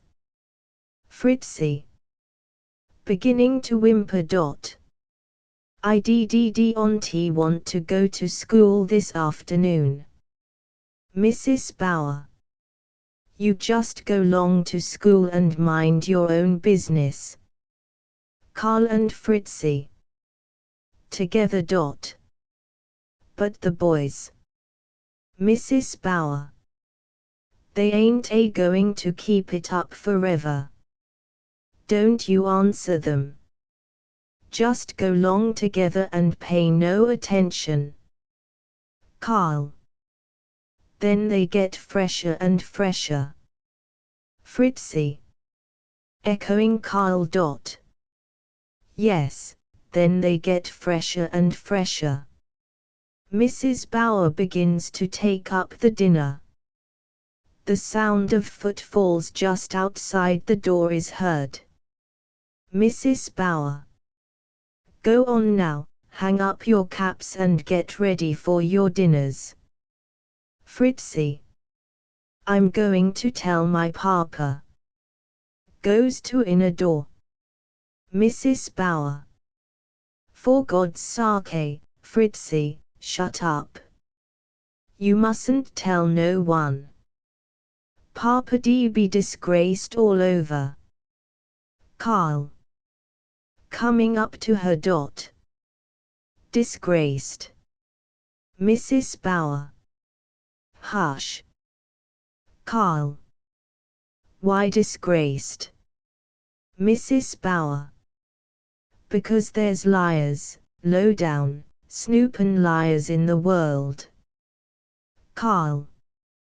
Who's lied, Mama? Mrs. Bauer. The janitress across the street. Carl. Mrs. Nyes. Fritzy. Calling out. Henny Nyes is a tough. Mrs. Bauer. Looking toward the outer door anxiously and shaking her head threateningly at Fritzy. I give you something if you don't stop hollerin' out like that. Carl. Who'd she lie to? Mrs. Bauer. Never mind. Go long now. It's time you begin to eat. Carl. What'd she lie about? Mrs. Bauer. Warningly. Sure. Papa'll be coming in now in a minute. Carl. It was Henny Nyes set the gang onto us. I coulda licked them all if I hadn't had to take care of Fritzy. Mrs. Bauer. You'll get a lickin' all right if you don't keep away from Henny Nyes. Carl. Well, if they call me names, and say my father's been to the station house for killing a cat. Fritzy. Meow. Meow. Meow. Mrs. Bauer. Hold your mouth. Fritzy. Swaggering. My father never was in jail, was he, Mama? Carl. Course not. Mrs. Bauer. To Fritzy. Go, wash your hands, Fritzy. She steers him to the door of the inner room. He exits. Mrs. Bauer. Distressed. Carl. Carl. Turning to his mother. Was he, Mama? Mrs. Bauer. Papa don't act like he used to. Sometimes I wonder what's come over him. Of course it's enough to ruin any man's temper, all the trouble we've had. Chorus of voices. From the area by the window. Who killed the cat? Who killed the cat? Sound of feet clattering up the area steps. Fritzy rushes in, flourishing a revolver. Fritzy. I shoot them, Mama. Mrs. Bauer. Grabbing the revolver. Mein Gott. Fritzy. Papa's pistol. She examines it carefully. You ever touch that again and I'll. She menaces him. Fritzy. Sulkily. I'll save up my money and buy me one. Mrs. Bauer. Smiling a little to herself. I see you buying one. Carries revolver into inner room. Fritzy. In a loud voice and as though shooting at Kyle. Bang. Bang. Bang. Kyle strikes at Fritzy. Fritzy dodges. Kyle.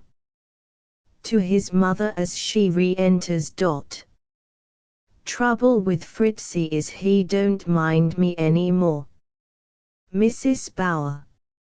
You wash your dirty hands and face this minute, do you hear me, Fritzy? Fritzy. Looking at his hands. That's ink stains. I got the highest mark in spelling today. Capital Henny, capital Nies, Henny nice, a bum. Mrs. Bauer makes a rush at him, and he runs back into the inner room. Carl. Sitting down beside the table. Do we have to go to school this afternoon?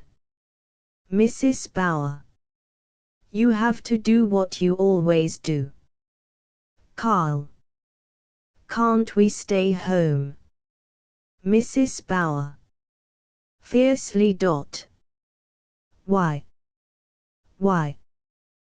Carl. Sheepishly. I ain't feeling well. Mrs. Bauer. Carl chin. Scumditch. Carl. Till the boys forget. Mrs. Bauer. Papa D knows something was wrong right away. That'd be the end. You mustn't act as if anything was different from always. Carl. Indignantly. Saying my father's been to jail. Mrs. Bauer. Carl. Carl. Papa D make them stop. Mrs. Bauer. Panic-stricken. Carl, don't you tell Papa nothing. Carl. Not tell Papa. Mrs. Bauer. No. Carl. Why not tell Papa? Mrs. Bauer. Because, Carl. Yes, Mama. Mrs. Bauer. Because he was arrested yesterday. Carl. Shocked. What for, Mama? Why was he, Mrs. Bauer? For nothing. It was all a lie. Carl. Well, what was it, Mama? Mrs. Bauer. The cat got hurt in the dumbwaiter. Papa didn't mean to. Then they saw Papa chasing it, then it died. Carl. Why did Papa chase it? Mrs. Bauer. To see how it hurt itself. Carl. Whose cat? Mrs. Bauer. The stray cat. Carl. The little black cat. Is Blackie dead? Mrs. Bauer. Yes, he died on the sidewalk. Carl. Where was we? Mrs. Bauer. You was at school. Carl. Papa didn't want us to keep Blackie. Mrs. Bauer. So many cats and dogs around. Fritzy. Wailing at the door. Blackie was my cat. Mrs. Bauer. SSH. What do you know about Blackie? Fritzy. I was listening. Why did Papa kill Blackie? Mrs. Bauer. Hush. Fritzy. Why was Papa took to jail? Mrs. Bauer. Fritzy. If Papa was to hear. Mrs. Bauer goes out. Fritzy. Sidling up to Carl. Meow. Meow. Carl. You shut up that. Didn't Mama tell you? Fritzy. When I'm a man I'm going to get arrested. I'll shoot Henny Nice. Carl. Contemptuously. Yes, you'll do a lot of shooting. Fritzy punches Carl in back. Carl. Striking at Fritzy. You're as big a tough as Henny Nice. Fritzy. Proud of this alleged likeness. I'm going to be a man just like my father, I'll holler and make them stand around. Carl. With conviction. What you need is a good licking. Telephone rings, Carl goes to it. Carl. No, we're just going to eat now. Fritzy. Sits down beside the table. Blackie was a nice cat, she purred just like a steam engine. Carl. Mama told you not to bring her in. Fritzy. Papa said I could. There is the sound of footfalls. Bauer and his wife come in and close the door behind them. Mrs. Bauer. Putting the dinner on the table. Come, children. To Bauer. Sit down, Fritz. She serves the dinner.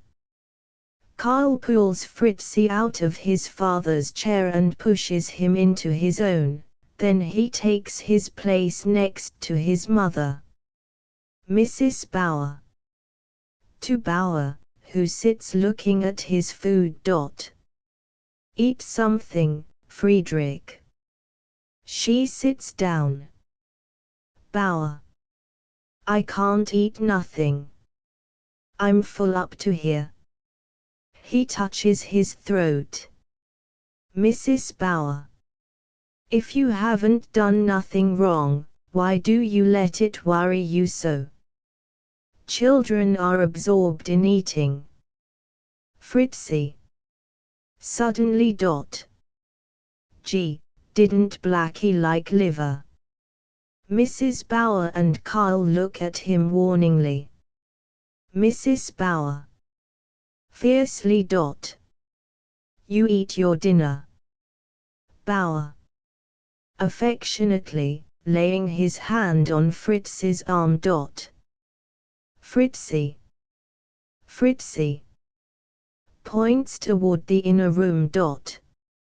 I'm going to have a gun, too, when I'm a man. Bauer follows Fritz's gesture and falls to musing. There is a look of brooding misery on his face. Carl nudges Fritzy warningly and watches his father furtively. Bauer sits motionless, staring straight ahead of him. Mrs. Bauer. To Bauer. Now drink your coffee. Bauer. Don't you see, mean, don't you see? Nothing makes it right now, no one believes me, no one believes, no one. Mrs. Bauer. What do you care, if you didn't do it? Bauer. I care like hell. Mrs. Bauer. With a searching look at her husband. Fritzie, when you go on like this, people won't believe you didn't do it. You ought to act like you don't care. She fixes him with a beseeching glance. If you didn't do it. Bauer looks at his wife as though a hidden meaning to her words had suddenly bitten into his mind. Bauer. As though to himself. A man can't stand that. I've gone hungry. I've been in the hospital. I've worked when I couldn't stand up hardly. Mrs. Bauer. Coaxingly.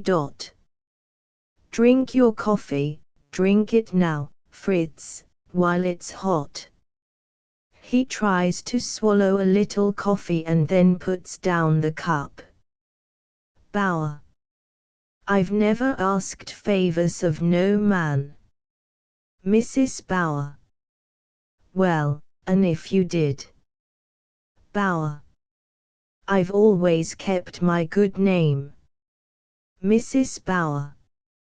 If a man hasn't done nothing wrong it don't matter. Just go ahead like always, if, Bauer. Muttering. If, Mrs. Bauer. To the boys. Get your caps now, it's time to go to school. Karl gets up, passes behind his father and beckons to Fritzie to follow him. Fritzie. Keeping his seat. Do we have to go to school? Bauer. Suddenly alert. Why, what's the matter? Fritzie. The boys, Mrs. Bauer. Breaking in. Fritzie.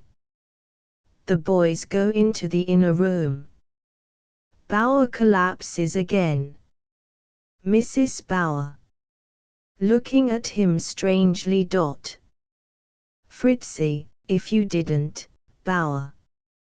I can't prove nothing, and no one believes me. A pause. She is silent under his gaze. No one. He waits for her to speak. She sits with averted face. He sinks into a dull misery. The expression in his eyes changes from beseeching to despair as her silence continues, and he cries out hoarsely. No one. Even if you kill a cat, what's a cat against a man's life? Mrs. Bauer. Tensely, her eyes fastened on his. But you didn't kill it. A pause. Mrs. Bauer. In a low, appealing voice. Did you? Fritz. Did you? Bauer gets up slowly. He stands very still and stares at his wife. Karl's voice. Mama, Fritz is fooling with Papa's gun. Both children rush into the room. Karl. You ought to lock it up. Mrs. Bauer. To Fritzie. Bad boy. To Karl. Fritzie wants to kill himself, that's what. Go on to school. Boys run past area. Voices. Who killed the cat? Who killed the cat? At the sound of the voices the boys start back. Instinctively Mrs. Bauer lays a protecting hand on each. She looks around at her husband with a sudden anxiety which she tries to conceal from the children, who whisper together. Bauer rises heavily to his feet and walks staggeringly toward the inner room. Mrs. Bauer, in a worried tone, as the pushes the children out. Go on to school.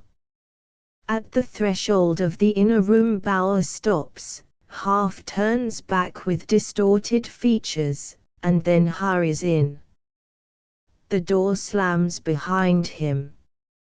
Mrs. Bauer closes the outer door, turns, takes a step as though to follow Bauer, hesitates, then crosses to the kitchen table and starts to clear up the dishes. The report of a revolver sounds from the inner room. Terror-stricken, Mrs. Bauer rushes in. Mrs. Bauer's voice. Fritz. Fritz. Speak to me. Look at me, Fritz.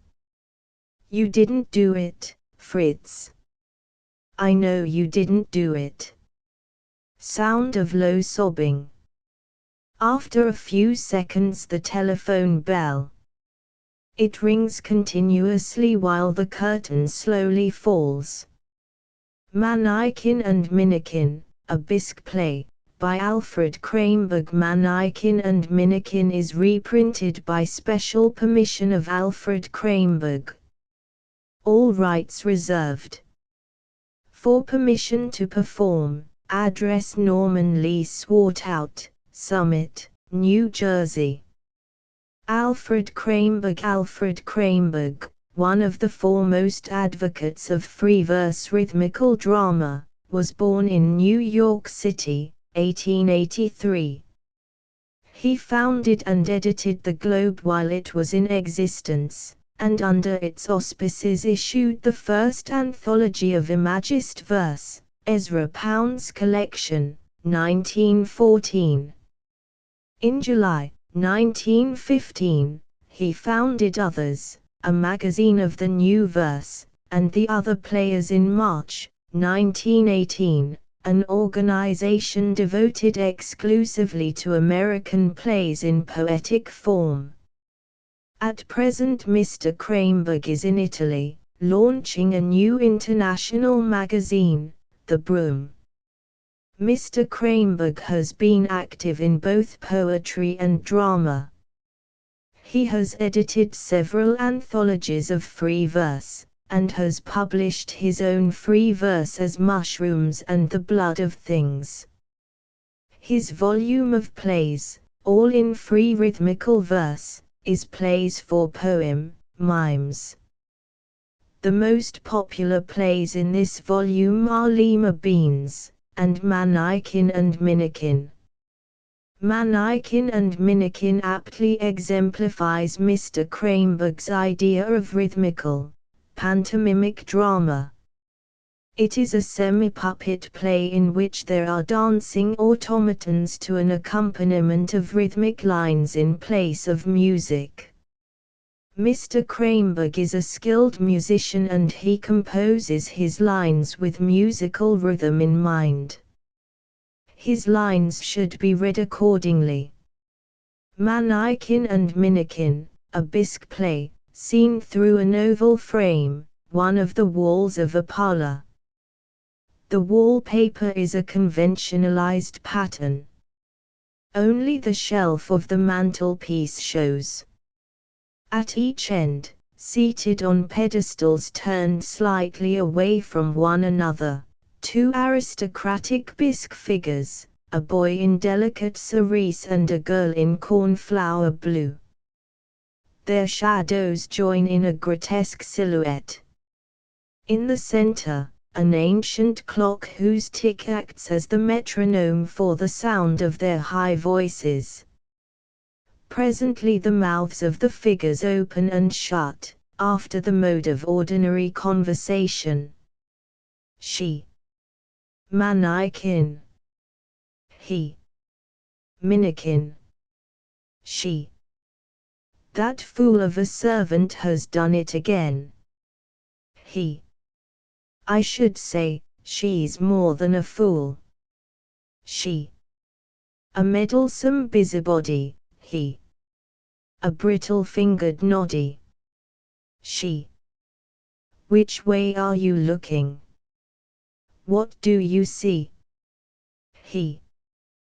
The everlasting armchair, the everlasting tiger skin, the everlasting yellow, green, and purple books, the everlasting portrait of my lord, she. Oh, these Yankees, and I see the everlasting rattan rocker, the everlasting samovar, the everlasting noisy piano, the everlasting portrait of milady, he. Simpering spectacle. She. What does she want, always dusting? He. I should say, that is, I'd consider the thought, she. You'd consider a lie, oh, Manaikin, you're trying to defend her. He. I'm not defending her, she. You're trying to, he. I'm not trying to, she.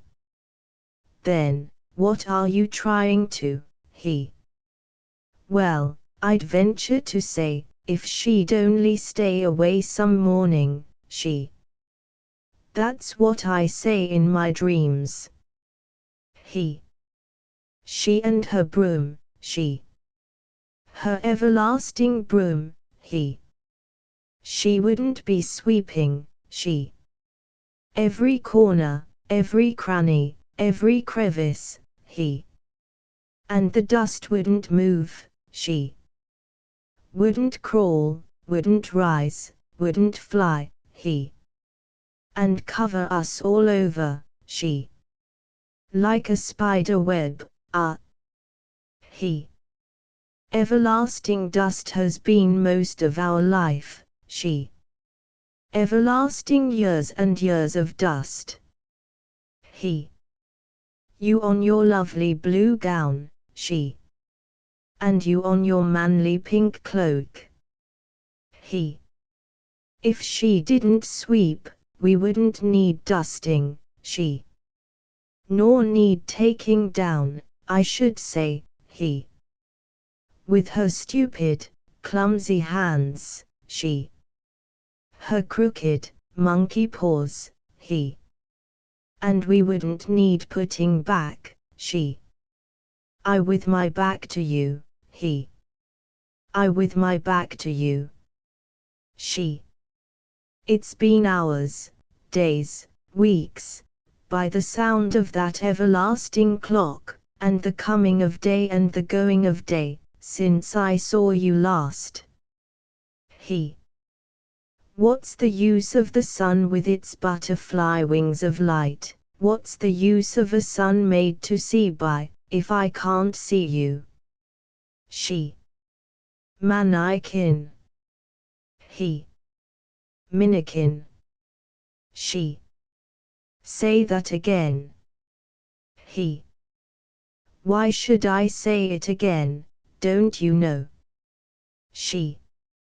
I know, but sometimes I doubt, he. Why do you, what do you doubt? She. Please say it again. He. What's the use of a sun, she.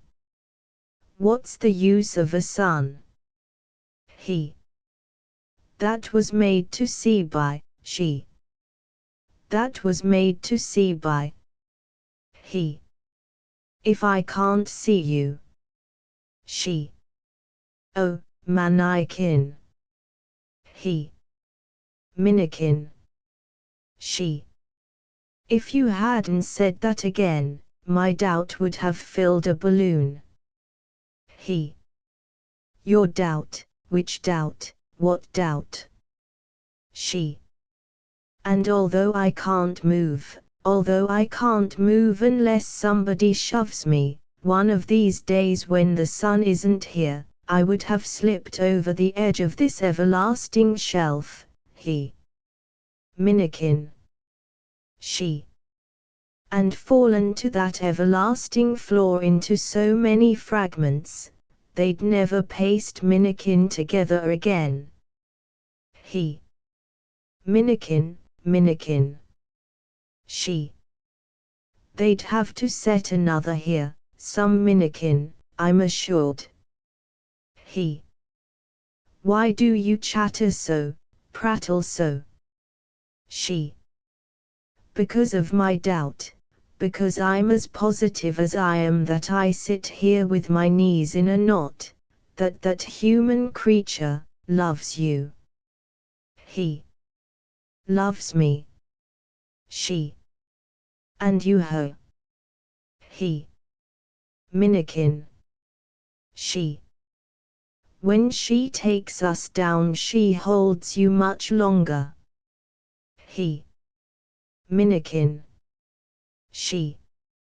I'm sufficiently feminine, and certainly old enough, I and my 170 years, I can see, I can feel by her manner of touching me and her flicking me with her mop. The creature hates me, she'd like to drop me, that's what she would. He. Minnikin. She. Don't you venture defending her. Booby, you don't know live women. When I'm in the right position I can note how she fondles you, pets you like a parrot with her fingertip, blows a pinch of dust from your eye with her softest breath, holds you off at arm's length and fixes you with her spider look, actually holds you against her cheek, her rose-tinted cheek, before she releases you. If she didn't turn us apart so often, I wouldn't charge her with insinuation, but now I know she loves you, she's as jealous as I am, and poor dead me in her live power. Mannikin. He. Minnikin. She. If you could see me, the way you see her, he. But I see you always, see only you. She. If you could see me the way you see her, you'd still love me, you'd love me the way you do her. Who made me what I am? Who dreamed me in motionless clay? He. Minnikin. She. Mannikin. He. Will you listen to me? She. No. He. Will you listen to me? She. No. He. Will you listen to me? She. Yes. He. I love you, she. No. He. I've always loved you, she. No. He. You doubt that? She. Yes. He. You doubt that? She. Yes. He. You doubt that? She. No. You've always loved me, yes, but you don't love me now, no, not since that rose face encountered your glance, no. He. Minnikin. She.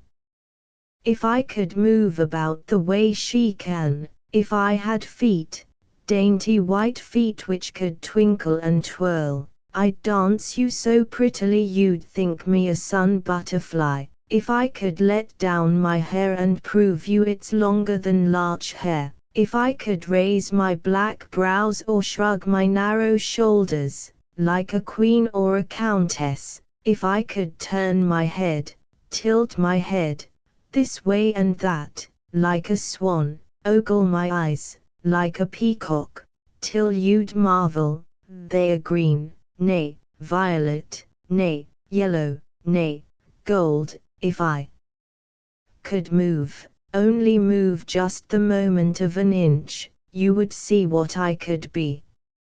It's a change, you men ask of women. He. A change. She. You're eye sick, heart sick of seeing the same foolish porcelain thing, 100 years old, 150, and 60, and 70, I don't know how old I am. He. Not an exhalation older than I, not an inhalation younger. Minikin. She. Mannequin. He. Will you listen to me? She. No.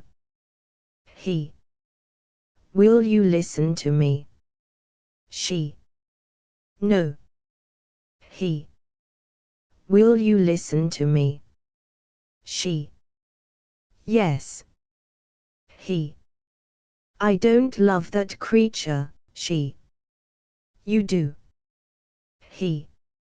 I can't love that creature. She. You can. He. Will you listen to me? She. Yes, if you'll tell me, if you'll prove me, so my last particle of dust, the tiniest speck of a molecule, the merest electron, he. Are you listening? She. Yes. He. To begin with, I dislike, suspect, deplore, I had best say, feel compassion for what is called humanity, or the animate, as opposed to the inanimate. She. You say that so wisely, you're such a philosopher, say it again. He. That which is able to move can never be steadfast, you understand. Let us consider the creature at hand to whom you have referred with an undue excess of admiration adulterated with an undue excess of envy. She. Say that again. He. To begin with, I can only see part of her at once. She moves into my vision, she moves out of my vision, she is doomed to be wayward. She. Yes, but that which you see of her, he. Is ugly, commonplace, unsightly. Her face a rose face. It's veined with blood and the skin of it wrinkles, her eyes are ever so near to a hen's, her movements, if one would pay such a gait with regard, her gait is unspeakably ungainly, her hair, she. Her hair. He. Luckily I've never seen it down, I dare say it comes down in the dark, when it looks, most assuredly, like tangled weeds. She. Again, mannequin, that dulcet phrase. He. Even were she beautiful, she were never so beautiful as thou. She. Now you're a poet, mannequin. He. Even were she so beautiful as thou, lending her your eyes, and the exquisite head which holds them, like a cup 2 last beads of wine, like a stone 2 last drops of rain, green, nay, violet, nay, yellow, nay, gold, she. Faster, mannequin. He. I can't, Minikin. Words were never given to man to phrase such a one as you are, inanimate symbols can never embrace, embody, hold the animate dream that you are, I must cease. She. Mannequin. He. And even were she so beautiful as thou, she couldn't stay beautiful. She. Stay beautiful. He. Humans change with each going moment. That is a gray-haired platitude. Just as I can see that creature only when she touches my vision, so I could only see her once, were she beautiful, at best, twice or thrice, you're more precious than when you came. She. And you. He. Human pathos penetrates still deeper when one determines their inner life, as we've pondered their outer. Their inner changes far more desperately. She. How so, wise Manaikin? He. They have what philosophy terms moods, and moods are more pervious to modulation than pools to idle breezes. These people may say, to begin with, I love you. This may be true, I'm assured, as true as when we say, I love you. But they can only say, I love you, so long as the mood breathes, so long as the breezes blow, so long as water remains wet. They are honest, they mean what they say, passionately, tenaciously, tragically, but when the mood languishes, they have to say, if it be they are honest, I do not love you. Or they have to say, I love you, to somebody else. She. To somebody else. He. Now, you and I, we've said that to each other, we've had to say it for 170 years, and we'll have to say it always. She. Say always again. He. The life of an animate, she. Say always again. He. Always. The life of an animate is a procession of deaths with but a secret sorrowing candle, guttering lower and lower, on the path to the grave. The life of an inanimate is as serenely enduring, as all still things are. She. Still things. He. Recall our childhood in the English Museum, ere we were moved, from place to place, to this dreadful Yankee salon. Do you remember that little old Greek tanagra of the girl with a head like a bud? That little old Roman medallion of the girl with a head like a she? Manaikin, Manaikin, were they so beautiful as I? Did you love them, too? Why do you bring them back? He. They were not so beautiful as thou. I spoke of them, recalled, designated them, well, because they were ages old, and, she. And, he. And we might live as long as they did and do. I hinted their existence because they are not so beautiful as thou, so that by contrast and deduction, she. And deduction. He. You know what I'd say, she. But say it again.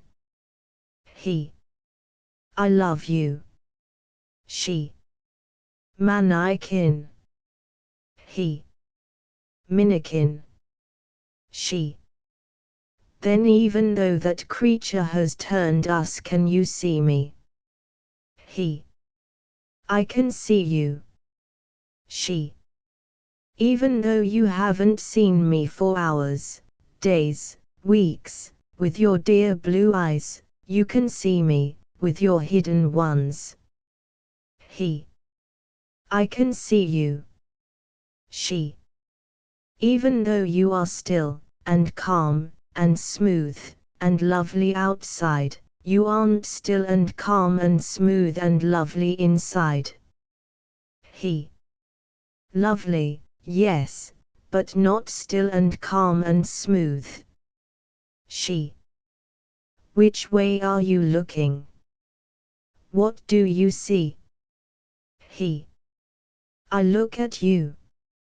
I see you. She. And if that fool of a servant, oh, Manaikin, suppose she should break the future, our great, happy centuries ahead, by dropping me, throwing me down. He. I should take an immediate step off this everlasting shelf, she. But you cannot move. He. The good wind would give me a blow. She. Now you're a poonster. And what would your fragments do? He. They would do what Manaikin did. She. Say that again. He. They'd do what Manaikin did. She. Manaikin. He. Minikin. She. Shall I tell you something? He. Tell me something. She. Are you listening? He. With my inner ears. She. I wasn't jealous of that woman, he. You weren't jealous. She. I wanted to hear you talk, he. You wanted to hear me talk. She. You talk so wonderfully. He. Do I, indeed? What a booby I am. She. And I wanted to hear you say, he. You cheat, you idler, you, she. Woman, he. Dissembler. She. Manaikin. He. Minikin. She. Everlastingly. He. Everlastingly. She. Say it again. He. I refuse, she. You refuse. He. Well, she. Well. He. You have ears outside your head, I'll say that for you, but they'll never hear what your other ears hear. She. Say it, down one of the ears, outside my head. He. I refuse. She. You refuse. He. Leave me alone. She. Manaikin. He. I can't say it. She. Manaikin. The clock goes on ticking for a moment. Its mellow chimes strike the hour. Curtain White Dresses, A Tragedy of Negro Life, by Paul Green. White Dresses is reprinted by special permission of Professor Frederick H. Koch. Copyrighted by the Carolina Playmakers, Inc., Chapel Hill, North Carolina. For permission to produce, address Frederick H. Koch, Director. Paul Green. Paul Green, one of the most promising of the University of North Carolina playmakers, was born in 1894 on a farm near Lillington, North Carolina. He has received his education at Buys Creek Academy and at the University of North Carolina, from which he received his bachelor's degree in 1921. He saw service with the AEF in France, with the 105th United States Engineers. In addition to White Dresses, Mr. Green has written a number of one-act plays, The Last of the Lowrys, to be included in a forthcoming volume of Carolina folk plays, published by Henry Holt and Company, The Miser, The Old Man of Edenton, The Lord's Will, Recreant, Granny Bowling, in the drama for August-September, 1921. The first 3 plays named above were produced originally by the Carolina Playmakers at Chapel Hill. White Dresses is an excellent example of folk play of North Carolina. This play was written in English 31, the course in dramatic composition at the University of North Carolina conducted by Professor Frederick H. Koch. The aim of the Carolina Playmakers, says Professor Koch, is to build up a genuinely native drama, a fresh expression of the folk life in North Carolina, drawn from the rich background of local tradition and from the vigorous new life of the present day. In these simple plays we hope to contribute something of lasting value in the making of a new folk theatre and a new folk literature.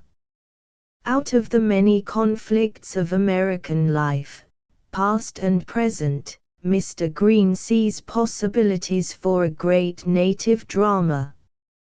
White Dresses presents a fundamental aspect of the race problem in America. Characters: Candace McLean, an old Negro woman, Mary's Aunt Mary McLean, a quadroon girl, niece of Candace Jim Matthews, Mary's lover Henry Morgan, the landlord, a white man. White Dresses time, the evening before Christmas, 1900. Scene: the scene is laid in a Negro cabin, the home of Candace and Mary McLean, in eastern North Carolina. In the right corner of the room is a rough bed covered with a ragged counterpane. In the center at the rear is an old bureau with a cracked mirror, to the left of it a door opening to the outside. In the left wall is a window with red curtains. A large chest stands near the front on this side, and above it hang the family clothes, several ragged dresses, an old bonnet, and a cape. At the right, toward the front, is a fireplace, in which a small fire is burning. Above and at the sides of the fireplace hang several pots and pans, neatly arranged. Above these is a mantel, covered with a lambrequin of dingy red crepe paper. On the mantel are bottles and a clock. A picture of Daniel in the lion's den hangs above the mantel. The walls are covered with newspapers, to which are pinned several illustrations clipped from popular magazines. A rough table is in the center of the room. A lamp without a chimney is on it. Several chairs are about the room. A rocking chair with a rag pillow in it stands near the fire. There is an air of cleanliness and poverty about the whole room. The rising of the curtain discloses the empty room. The fire is burning dimly. Aunt Candace enters at the rear, carrying several sticks of firewood under one arm. She walks with a stick, and is bent with rheumatism. She is dressed in a slat bonnet, which hides her face in its shadow, brogan shoes, a man's ragged coat, a checkered apron, a dark-colored dress. She mumbles to herself and shakes her head as she comes in. With great difficulty she puts the wood on the fire, and then takes the poker and examines some potatoes that are cooking in the ashes. She takes out her snuff box and puts snuff in her lip. As she does this her bonnet is pushed back, and in the firelight her features are discernible, sunken eyes, high cheekbones, and big, flat nose. Upon her forehead she wears a pair of steel-rimmed spectacles. She sits down in a rocking chair, now and then putting her hand to her head, and groaning as if in pain. She turns and looks expectantly toward the door. After a moment she hobbles to the chest on the right and takes out an old red crocheted fascinator. Shivering, she wraps it around her neck and stands looking down in the chest.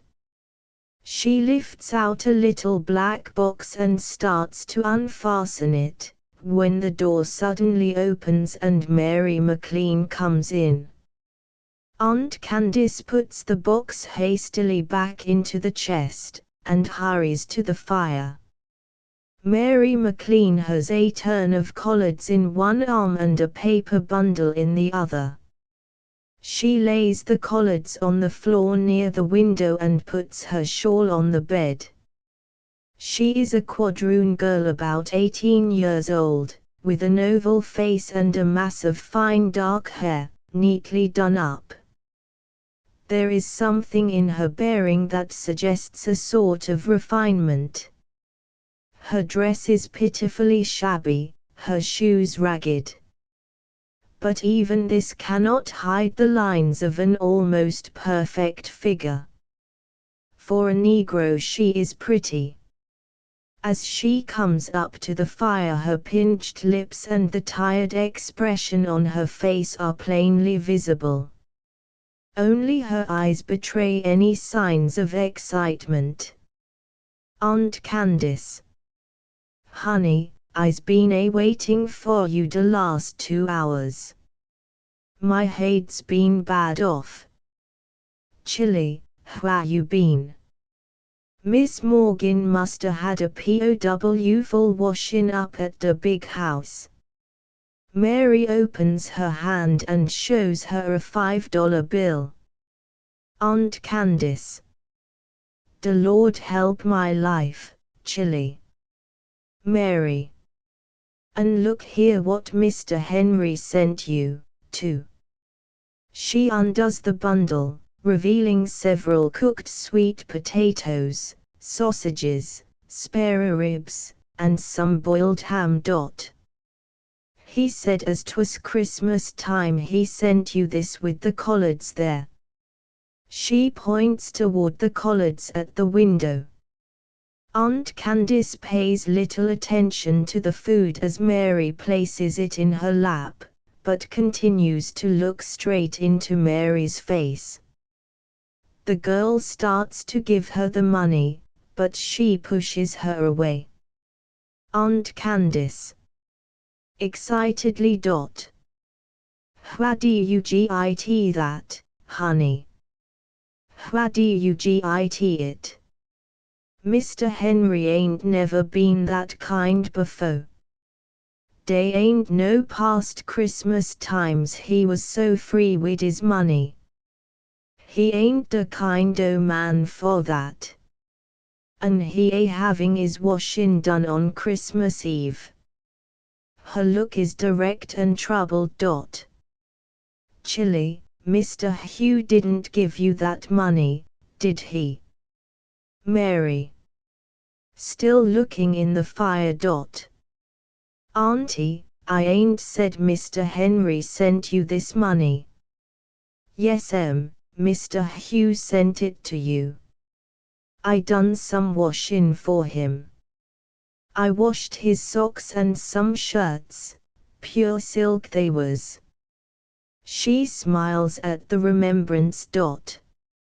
And he give me the money and told me to give it to you, said he wished he could give you something more. She hands the money to Aunt Candace, who takes it quickly. Aunt Candace. Help my soul and body. The boy said that. Bless his soul. He ain't forgot his ol' auntie, even if he ain't been to see her since he come back from school way out yonder. The Lord bless him. Alas was a good boy, and he ain't changed since he growed up nuther. When I used to nuss him he'd never whimper, no sir.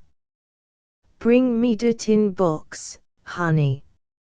And don't notice what I's been saying. I spects I's too particular about you. I dunno. Mary goes to the bureau and gets a tin box. She puts the money in it, returns it, and lights the lamp. Aunt Candace takes off her bonnet and hangs it behind her on the rocking chair. Then she begins to eat greedily, now and then licking the grease off her fingers. Suddenly she utters a low scream, putting her hands to her head and rocking to and fro. She grasps her stick and begins beating about her as if striking at something, crying out in a loud voice. Aunt Candace! Aha, I'll git you!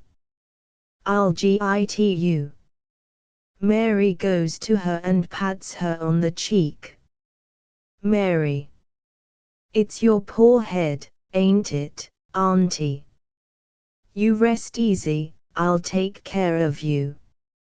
She continues to rub her cheek and forehead until the spell passes. Set still till I git in a turn of light wood. It's going to be a terrible cold night and looks like snow. After a moment Aunt Candace quiets down and begins eating again. Mary goes out and brings in an armful of wood which she throws into the box. She takes a bottle and spoon from the mantel, and starts to pour out some medicine. Aunt Candace! I's better now, honey.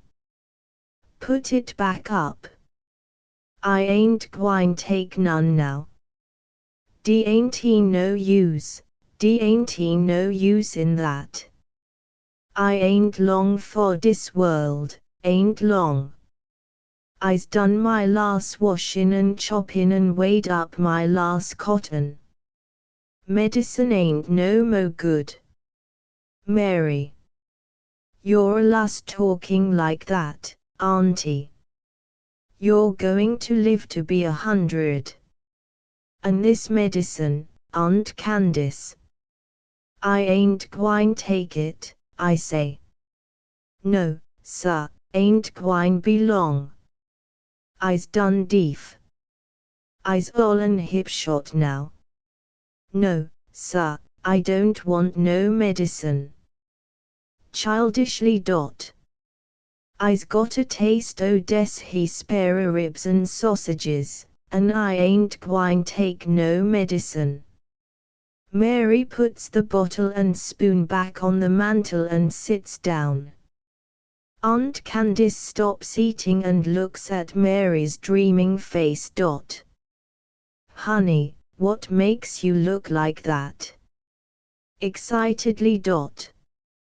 Mr. Henry ain't said no mo 'bout us having to leave, has he? Mary. Looking up confusedly. No he said. He said today that he'd 'bout decided to let us stay right on as long as we please. Aunt Candace. Ha, what's that? Mary. He said it might be so we could stay right on as long as we please. Aunt Candace. Joyously. Thank the Lord. Thank the Lord. I knowed he's gwine do it. I knowed.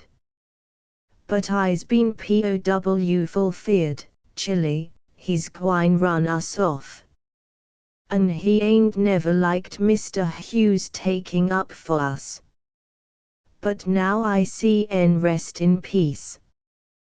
Thank the Lord, I's gwine rest my bones rat where I loves to stay till day calls for me up yonder. Stopping. Has you it?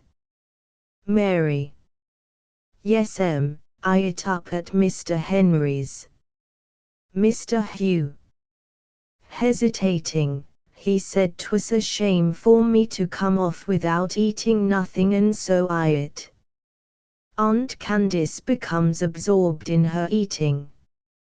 Mary goes to the chest, opens it, and takes out a faded cloak and puts it on. Then she goes to the bureau, takes out a piece of white ribbon, and ties it on her hair. For a moment she looks at her reflection in the mirror. She goes to the chest and stands looking down in it.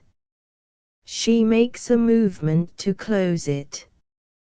The lid falls with a bang. Aunt Candace turns quickly around. Aunt Candace. What you want, gal? You ain't botherin' the Lee box, is you? Mary. Coming back to the fire. Botherin' that box? Lord, no, I don't worry about it no more. I'm just dressin' up a little. Aunt Candace. Aha, but you better not be messing round the chist too much. You quit putting you clothes in, dear. I done told you. What you dressin' up for? Is Jim coming round tonight? She wraps up the remainder of her supper and puts it in the chimney corner. Mary. Not noticing the question. Auntie, don't I look a little bit like a white person? Aunt Candace. Taking out her snuff box. Ha, what's that? Mary. I don't look like a common nigger, do I? Aunt Candace. Lord bless you, Chilly, you's purty, you is. You's jays as purty as any white folks. You's like yo mammy what's dead and gone. Yesy, you's her very spit and image, 'cept in you's whiter. Lowering her voice. Yes, sir, 'cept in you's whiter. They both look in the fire. 'Bout time for Jim to be coming, ain't it? Mary. Yes, he'll be coming, I reckon. They ain't no gittin' away from him and his guitar. Aunt Candace. What you got agin Jim?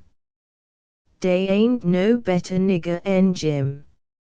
He's gwine treat you white, and it's time you's gittin' married.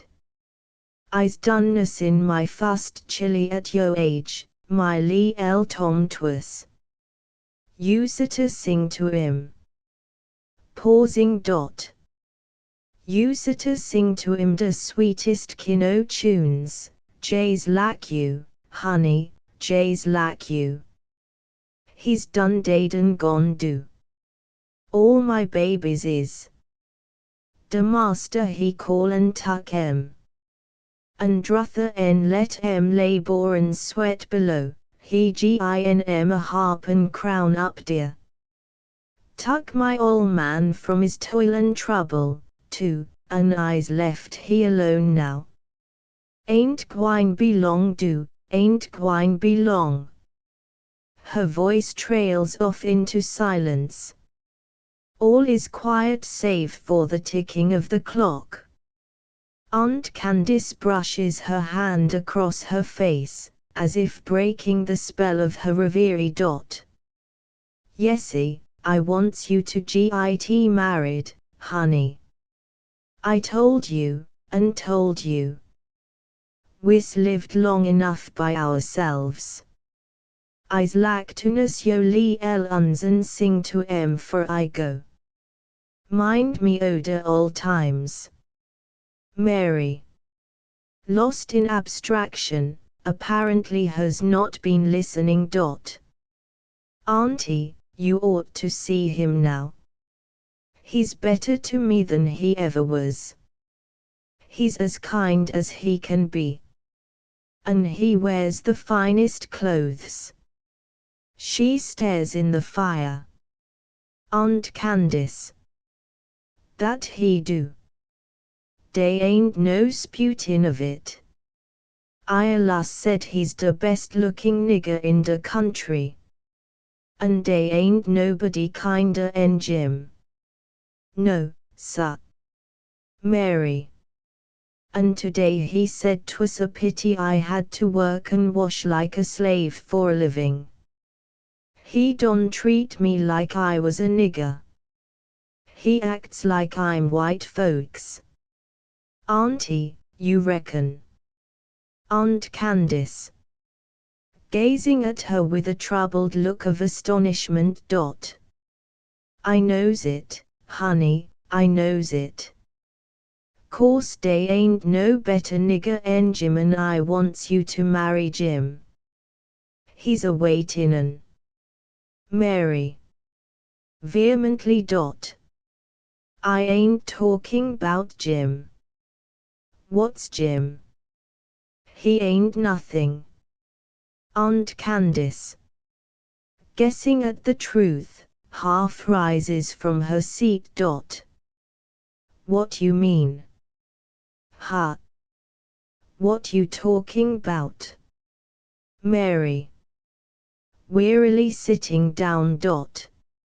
Nothing, Auntie, Jay's talking. Aunt Candace, Jay's talking. Chilly. Mary, Auntie, did you ever wish you was white? Aunt Candace, troubled. Laws a mercy. Huh? White? Wish I's white? Lordy, no. What I want to be white for? I's born a nigger, and I's gwine die a nigger. I ain't one to tear up the work o' the Lord.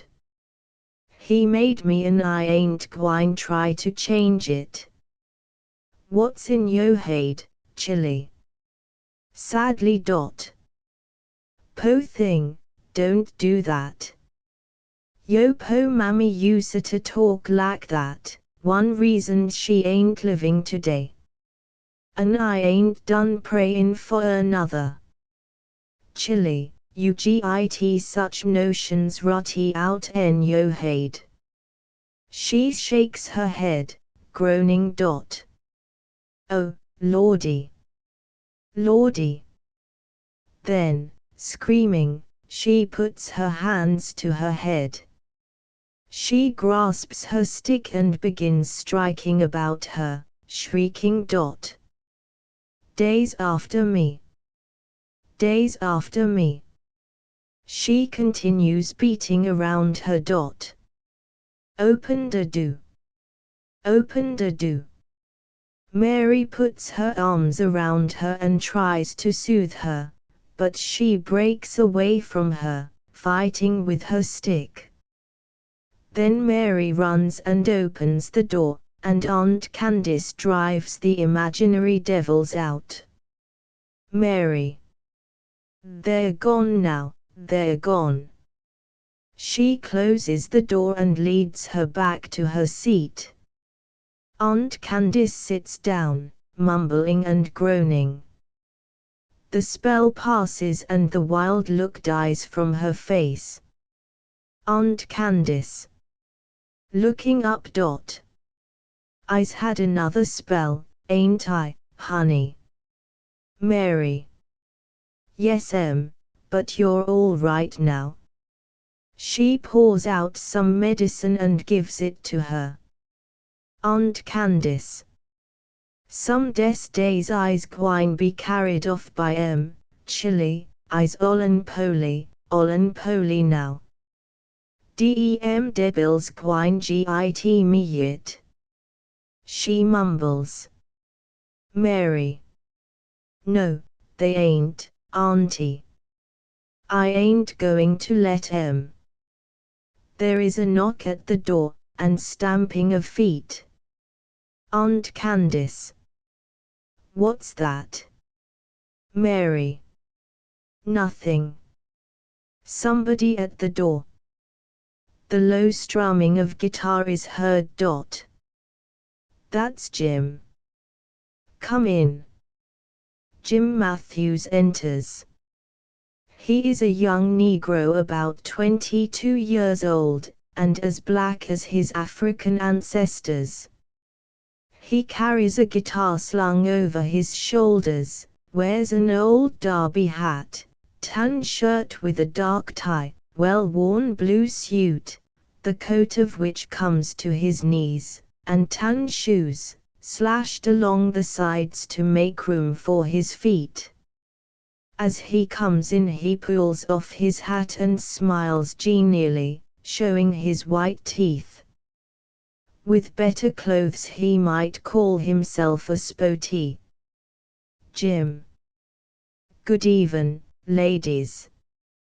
He lays his derby in the bed. Aunt Candace. Turning around in her chair. What does he say? Mary. He says good evening. Aunt Candace. Aha. Good even, Jim. Take a seat. I's so glad you come. Mary's been talking about you. He smiles complacently. We's so glad you come. He takes a seat between Aunt Candace and Mary. Jim. Yes, and I's so glad to be with you all. I's allus glad to be with the ladies. Aunt Candace. What's he say? Jim. Louder. I's glad to be with you all. Aunt Candace. Aha. Jim pulls out a large checkered handkerchief from his breast pocket, wipes his forehead, and then flips the dust from his shoes. He folds it carefully and puts it back in his pocket. Any news, Jim? Jim. No, none 'tall. Any with you? Aunt Candace. Ha. No, nothing 'tall, 'cept in Mr. Henry Dunn said. Here she groans sharply and puts her hand to her head. Jim. What's that she's saying? As Aunt Candace continues groaning. Still having them spells, is she, Miss Mary? Mary. Yes, she has about every night. Making a movement as if to go to Aunt Candace. She stops and stares in the fire. Aunt Candace. Any min me. I's all right now. And you chillin' go on wid yo cootin'. I's gwine peel my taters. Raking the potatoes from the ashes, she begins peeling them. Then she takes a piece of sausage from the package in the corner. Jim smiles sheepishly and strums his guitar once or twice. He moves his chair nearer to Mary. She moves mechanically from him, still gazing in the fire. Jim. Miss Mary, you's looking seedin' snatchin' with that white ribbon and new cloak. I's glad to see you thought I's coming round. Yes, I tells all de gals you got beat a mile. He stops. Mary pays no attention to him. From here slam to France and back, I ain't seed no gals like you. Yes, that's what I tells all, and I oughter know, 'case I's an all-road nigger. I's seen de world, I has. But I's tired of 'tall, and I wants to settle down, and, you knows me. He stops and fidgets in his chair, strums his guitar, feels of his necktie, takes out his handkerchief and wipes his forehead. Miss Mary, I's. Mary. Jim, I done told you, you needn't come messing round here. I ain't loving you. I ain't going to marry nobody, never. Jim. Taken aback. Now, Miss Mary, honey. I knows jazz how you feels. It's 'case I been around but you'll hadda forgive me. An' I's gwine form, I is. I's quit all dem t'other gals, near 'bout broke dey hearts, but I hadda do it. Dey's only one for me, you know. Today I's talking to that young fella, Hugh Morgan, an' Mary. Hugh what? What you saying, Jim Matthews? Mr. Hugh, you mean? Jim. Hurriedly. Yes I said Mr. Hugh. Didn't you hear me, Miss Mary? Mary. What'd you say to him? Jim. I told him I's calling round here occasionally, and he said, he. Mary. Looking straight at Jim. He said what? Jim. He asked me if I's a courtin', and I told him I'm out, be. Mary. Go on, tell me. Did he say I ought to marry you? Jim. Eagerly. Yes Mary gasps. No not exactly. He said as how it was a pity you had nobody to take care o' you, and had to work so hard like a slave every day. An' he said you's most too purty and good to do it.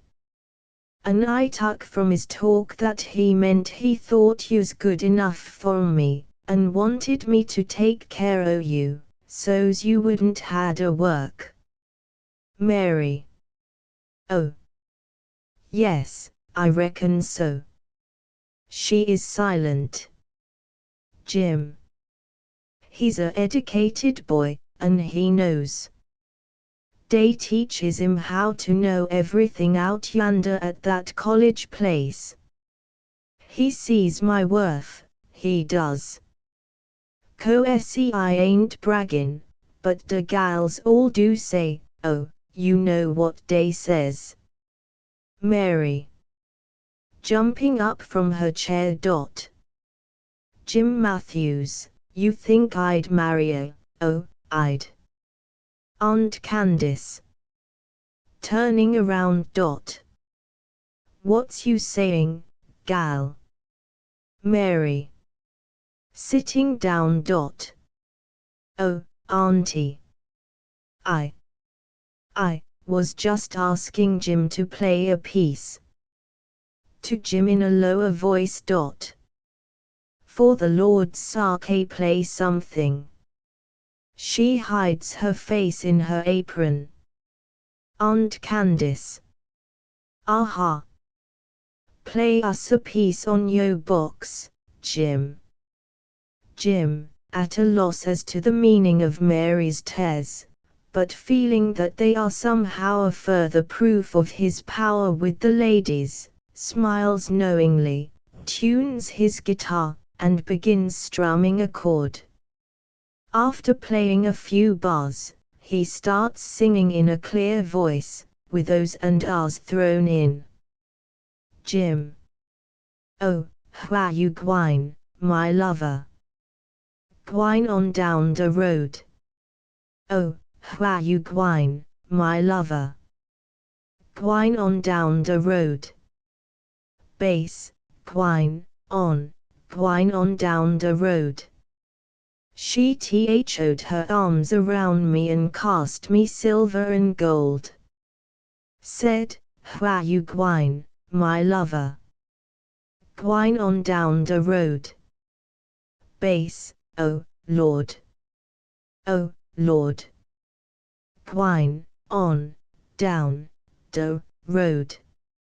Mary still leans forward, with her face in her hands. Jim stops playing and speaks softly. Jim.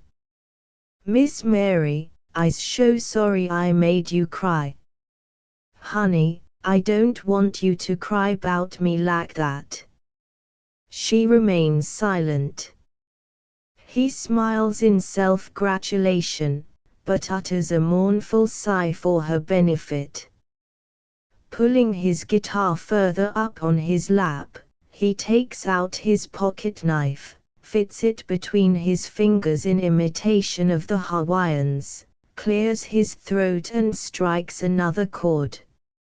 Aunt Candace, noticing the silence, looks at Mary. What's the trouble with you, gal? What's the trouble, Chilly? Oh, lordy me. Passing her hand across her forehead. Mary, raising her head. Nothing, nothing. I'm tickled at Jim. To Jim. Go on, play her piece about the hearse. Play it. Jim strums his guitar, tunes it, and begins. Hearse done carried somebody to the graveyard. Lord, I know my time ain't long. Hearse done carried somebody to the graveyard. Lord, I know my time ain't long. He sings louder, syncopating with his feet. Preacher keeps a preachin' and people keep a dying. Lord, I know my time ain't long. Aunt Candace begins swaying rhythmically with the music, clapping her hands, and now and then exclaiming. Aunt Candace. Jesus. Lordy, my Lord. She and Jim begin to sing alternately, she the first verse and Jim the refrain. While this is going on, Mary, unobserved, goes to the window, pulls open the curtain and looks out, stretching her clenched hands above her head. She turns to the mirror, smooths back her heavy hair, shakes her head, snatches off the ribbon and throws it on the floor. Then she pulls off her cloak and lays it on the bed. She picks up the ribbon and puts it in the bureau. Meanwhile the music has continued. Hammer keep ringing on somebody's coffin. Jim. Lord, I know my time ain't long. They repeat these lines. Aunt Candace. Gwyn roll 'em up like leaves in the judgment. Jim. Lord, I know my time ain't long. After these lines have been repeated, Jim, noticing Mary's absence from his side, stops and looks around. Aunt Candace keeps on singing a verse or two. She stops and looks around, sees Mary standing in an attitude of despair. Jim speaks. Jim. Miss Mary. Aunt Candace. What is it, honey? There is a stamping of feet outside. Mary raises her head with an expectant look on her face. She runs to the door and opens it. Her expression changes to one of disappointment and fear as Henry Morgan enters. He is a man of powerful build, about 50 years old, rough and overbearing. A week's growth of grizzled beard darkens his face.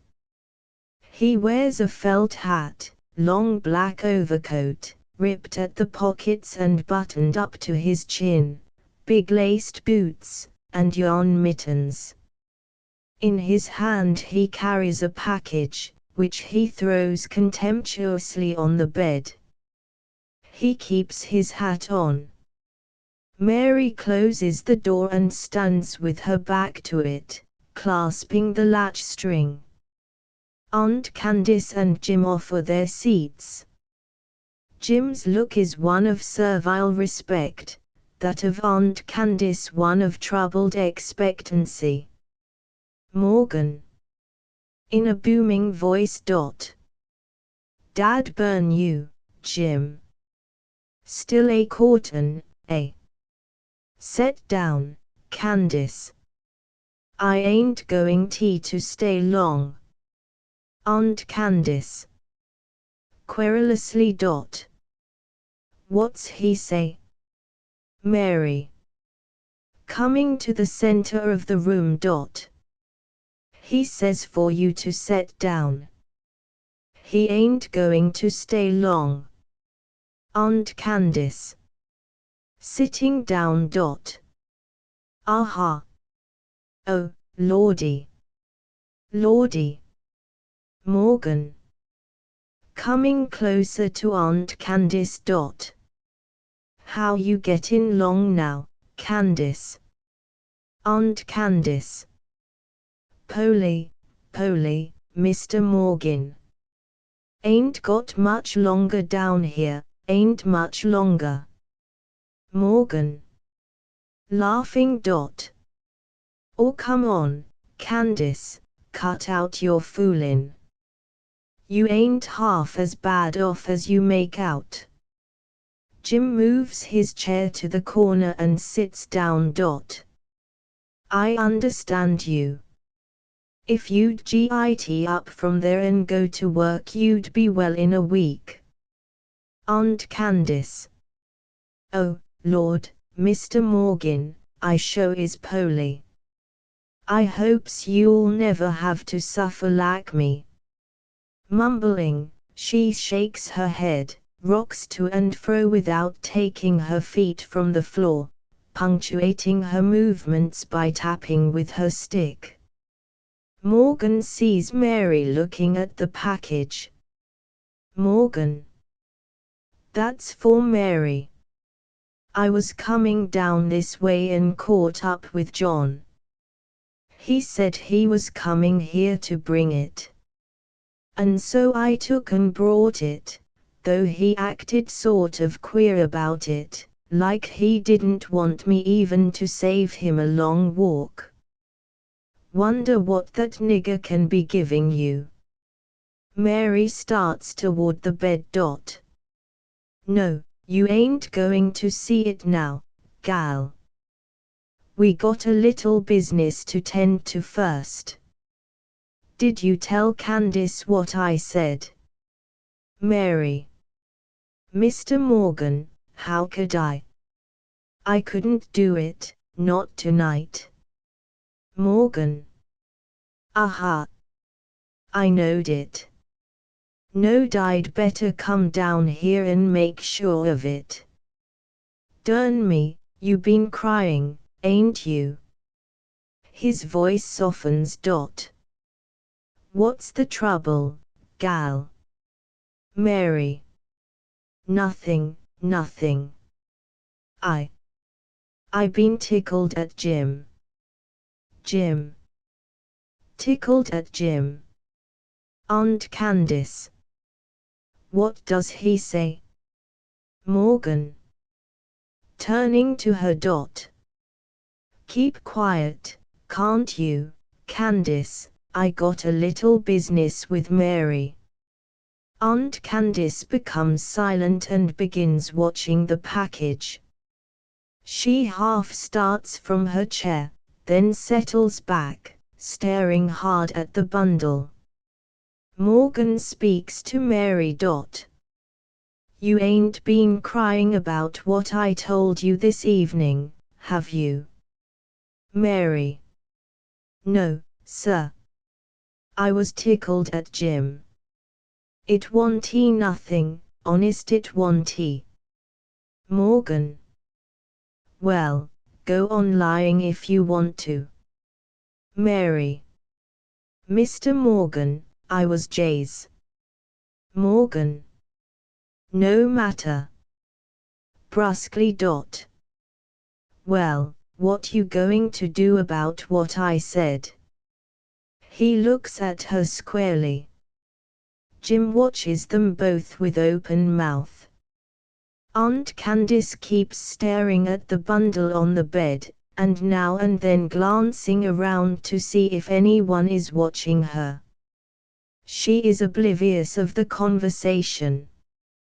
Mary stands with bowed head. Well, what about it? I've done told you you got to get out at the first o' the year if you ain't a mind to marry Jim. Jim straightens up. At least you've got to marry somebody that can come here and work. I told you to tell Candace to look out for it. Why didn't you tell her like I said? Mary. I couldn't do it. It'd kill her to leave here. You know it. She's been good to me all my life. Oh, I can't do it. Aunt Candace stealthily slips across the room and picks up the package from the bed, unseen by anyone but Jim. Morgan. Can't do it. Well, what you want me to do? Lose money on you till the end of time. You ain't earned enough to keep you in clothes for the last 3 years since Candace got down, and a terrible cry rings out. Aunt Candace stands by the bed, holding a white dress up before her. Morgan looks perplexed. Suddenly he starts back in astonishment.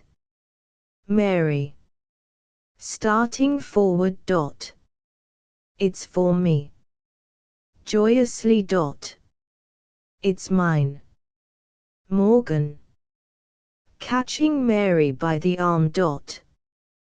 What is it? Hi. Don't you move, gal. Wait a minute. He pulls her back. Aunt Candace looks at Morgan. Gradually he lowers his head. Aunt Candace. I feared on it. I knowed it. I knowed it. She throws the dress back on the bed and hobbles to the fire, groaning. Oh, Lordy. Oh, Lordy. My polie el gal. My polie el gal. She rocks to and fro. Morgan's hand falls from Mary's shoulder, and she runs to the bed. Mary. He sent it to me. He sent it to me. I knowed he wouldn't forget. She hugs the dress to her. Morgan. Turning to her. Well, and what nigger's sending you presents now? With suspicion fully aroused. Who give you that, Mary? Mary. He did. Morgan. Sternly. Who? Mary. Impetuously. It was him. And I don't care if you do know it. Morgan. Who? You don't mean. Mary. I do too, and Morgan. God Almighty, it can't be so. Mary goes to the window and holds the dress in front of her. Mary. It is, too. Mr. Hughes sent it to me. Morgan groans. He told me today he's sorry for me. I knowed he'd remember me, I knowed it. And, after all, I ain't been working the whole year for nothing. He's got a heart if nobody else ain't. Morgan. What in the devil? I wonder. Lord. Aunt Candace still looks in the fire. For a moment Morgan stands lost in abstraction, then he speaks fiercely. Morgan. Mary, put them damned things up. Put 'em up, I say. He goes toward her. She shrinks back, holding the dress to her. He snatches it from her and throws it on the bed, then he pushes her out in the middle of the floor. She wipes the tears from her eyes with her apron. You listen here, gal. We're going to settle it right here and now, once and for all. You're going to marry Jim. Mary. Mr. Morgan, oh. I can't marry him. I can't. I won't. Let me stay. Don't drive her out, she'll die. I'll work, I'll hoe and wash, day and night. I'll do anything, I'll. Morgan. Fiercely. You've told me that 1,000 times, and you've got to say one or the other right now. Right now. Do you hear? Marry Jim, I tell you, and it'll be all right. He's smart and he'll take care of you. Mary. I can't do it, I tell you. I can't. I'd rather die. Look at me. Ain't I almost white? Look at him. He's black and I hate him. I can't marry no nigger. Oh, don't make me do it. Morgan. White. What's that got to do with your marrying? Ain't you a? You don't think you can marry a white man, do you? I tell you, you've got to decide tonight. I've been after you now for 2 years and, gal, you've got to do it. Mary. Don't make me do it.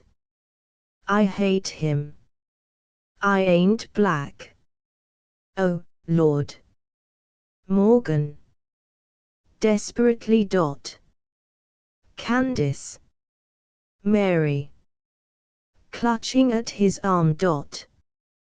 Don't tell her. I ain't going to see her drove out in the cold from her home. Don't tell her. Aunt Candace still looks in the fire. Jim sits lost in amazement, idly strumming his guitar. Morgan. Well. Mary. Looking wildly around, as if seeking help. Oh. Morgan. Wiping his face. Gal, I don't want to be too hard on you. But use common sense. I've been good to you. There ain't another man in the county that would have kept you for the last 3 years, and losin' money on you every year. I'm done of it, gal, I'm done. Marry Jim. Mary. He wouldn't let you do it if he was here. He wouldn't. Morgan. Who? Who you talking about? Mary. Mr. Hugh, your boy. He's got feelings, he has. If he was here. Morgan. Hoarsely. I know it. I know it. Don't you see? He's all I got. I can't run the risk of his. Oh, Mary, I can't tell you. For God's sake, marry Jim. Can't you see? You've got to marry him. Hugh's gone off for a week, and I'm going to settle it before he ever gets back. And when he gets back, you and Candice will be clean out of this country, if you don't marry Jim. They ain't nobody else round here will take you in, and keep you like I have. Mary. Where's he gone? Morgan. He's gone to see his gal. The one he's going to marry. And by God, you've got to marry Jim. Mary. Half sobbing. They ain't no use trying to change it. I've tried and tried, but they ain't no use. I just as well do it. Yes, I'll marry him. I'll marry him. They ain't no way to be white. I got to be a nigger. I'll marry him, yes. I'll marry him, and work and hoe and wash and raise more children to go through it all like me, maybe other children that'll want to be white and can't. They ain't nobody can help me. But look at him. Pointing to Jim. He's a nigger and, yes. I'm a nigger too. She throws her arms out, letting them fall at her side.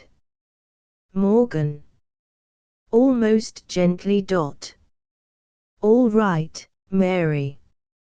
I'll send for the preacher and the license in the morning and have him marry you and Jim right here. You needn't think about leaving any more. And you and Jim can live here as long as you please. Is that all right, Jim? Jim. Uncertainly. Yes sir, Mr. Morgan. And I thanks you specially. Morgan. Going up to Aunt Candice. Mary and Jim are going to be married tomorrow, Candice. It'll be a lucky day for you. She makes no answer, but continues her trance-like stare in the fire. Morgan comes to Mary and offers his hand. She fails to see it. Child, what I've had to do tonight has hurt me a whole lot worse'n you. Good night, Mary. He stands a moment looking at the floor, then goes out quietly. Jim. Coming up to Mary. Miss Mary, don't look like that. I's gwine do better, I's. Mary keeps her head muffled in her apron. Honey, I's sho gwine make you a good man. Mary pays no attention to him. In his embarrassment he strums his guitar, clears his throat, props his foot up on a chair rung, and begins singing in a low voice. Jim. Lying in the jailhouse, a peeping off the bars. Aunt Candice. Waking from her reverie.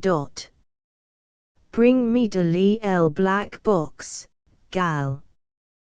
Bring me de box.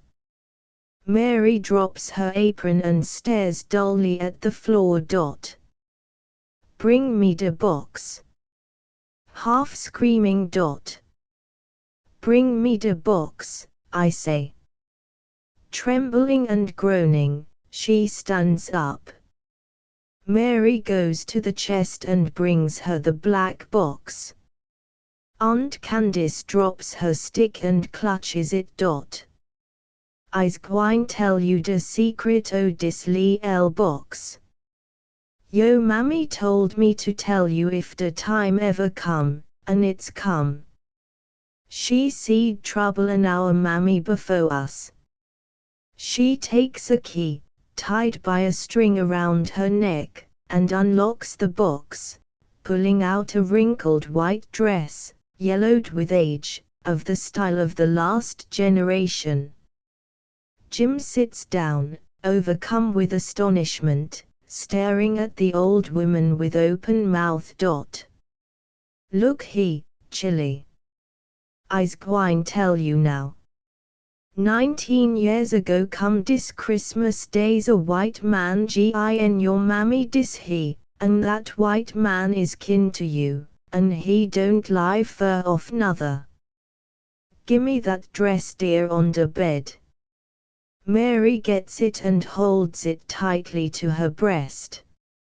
Aunt Candace snatches at it, but Mary clings to it. Gimme that dress. Mary. It's mine. Aunt Candace. Gimme. She jerks the dress from Mary. Hobbling to the fireplace, she lays both of them carefully on the flames. Jim makes a movement as if to save them, but she waves him back with her stick. Git back, nigger. Git back. Dis night I's gwine wipe out some o' de traces o' sin. Mary sits in her chair, sobbing. As the dresses burn, Aunt Candace comes to her and lays her hand upon her head. I knows yo feelings, Chilly. But yo's got to smother 'em in. Yo's got to smother 'em in. Curtain Moonshine by Arthur Hopkins. Moonshine is reprinted by special permission of Arthur Hopkins, Plymouth Theatre, New York City. All rights reserved. For permission to perform, address the author. Arthur Hopkins. Arthur Hopkins, one of the well-known men of the practical theater of today, was born in Cleveland, Ohio, in 1878. He completed his academic training at Western Reserve University, Cleveland, Ohio. At present he is the manager of Plymouth Theatre, New York City. Mr. Hopkins's entire life has been given to the theatre, which is his hobby. In the midst of his various activities as a manager, he has found time to do some dramatic writing. Among his one-act plays are Thunder God, Broadway Love, and Moonshine, which appeared in the Theatre Acts magazine for January, 1919. Moonshine is an excellent play of situation that has grown out of the reaction of character on character. Characters: Luke Hazy, moonshiner, a revenue officer. Moonshine scene: hut of a moonshiner in the mountain wilds of North Carolina. Door back left. Window back right center. Old deal table right center. Kitchen chair at either side of table, not close to it. Old cupboard in left corner. Rude stone fireplace left side. On back wall near door is a rough pencil sketch of a man hanging from a tree. At rise of curtain a commotion is heard outside of hut. Luke. Off stage. It's all right, boys. Just leave him to me. Git in there, Mr. Revenue. Revenue, a northerner in city attire, without hat, clothes dusty, is pushed through doorway. Luke, a lanky, ill-dressed southerner, following, closes door. Revenue's hands are tied behind him. Luke. You must excuse the boys for making a demonstration over you, Mr. Revenue, but you see they don't come across you fellas very frequent, and they allus gets excited. Revenue. I appreciate that. I'm welcome. Luke. Deed you is, and I'm just a going to untie your hands long enough for you to take a sociable drink. Goes to stranger, feels in all pockets for weapons. Reckon you're travelin' peaceable. Unties hands. Won't you sit down? Revenue. Drawing over chair and sitting. Thank you. Rubs wrists to get back circulation. Luke. Going over to cupboard and taking out jug. Yesser, mister, the boys ain't seen one o' you fellas for near 2 years. Began to think you was going to neglect us. I was hoping you might be Jim Dunn. Have a drink. Revenue. Starts slightly at mention of Jim Dunn. No, thank you, your make is too strong for me. Luke. It hain't no luck to drink alone when you git company. Better have some. Revenue. Very well, my friend, I suffer willingly. Drinks a little and chokes. Luke. Draining cup. I reckon ye all don't like the flavor of liquor that hain't been stamped.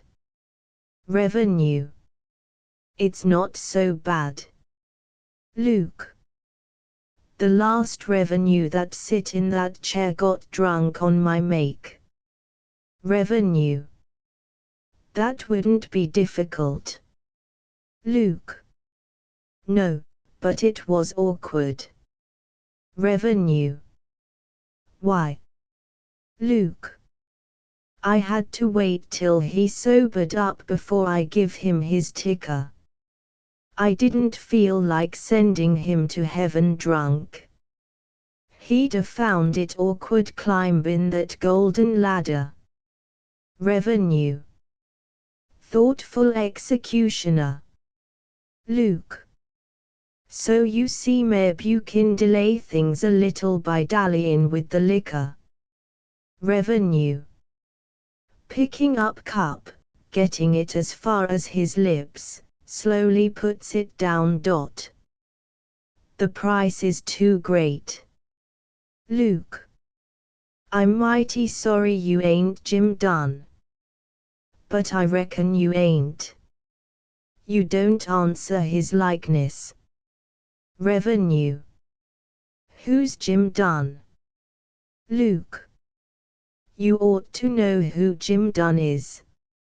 He's just about the worst one of your revenue critters that ever hit these parts. He's got 4 of the boys in jail. We got a little reception all ready for him.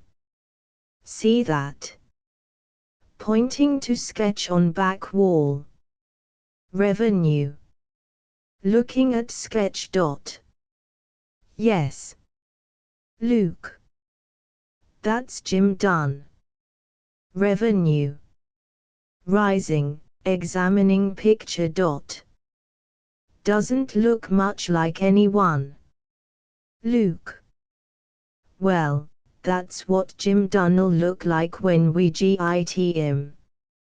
I'm mighty sorry you hain't Jim Dunn. Revenue. I'm sorry to disappoint you. Luke. Turning to cupboard and filling pipe. Oh, it's all right. I reckon one revenue's about as good as another, after all. Revenue. Are you sure I'm a revenue officer? Luke. Rising. Well, since we catched ye climmin' trees and snoopin' round the stills, I reckon we won't take no chances that you hain't. Revenue. Oh. Luke. Say, meb you'd like a cigar.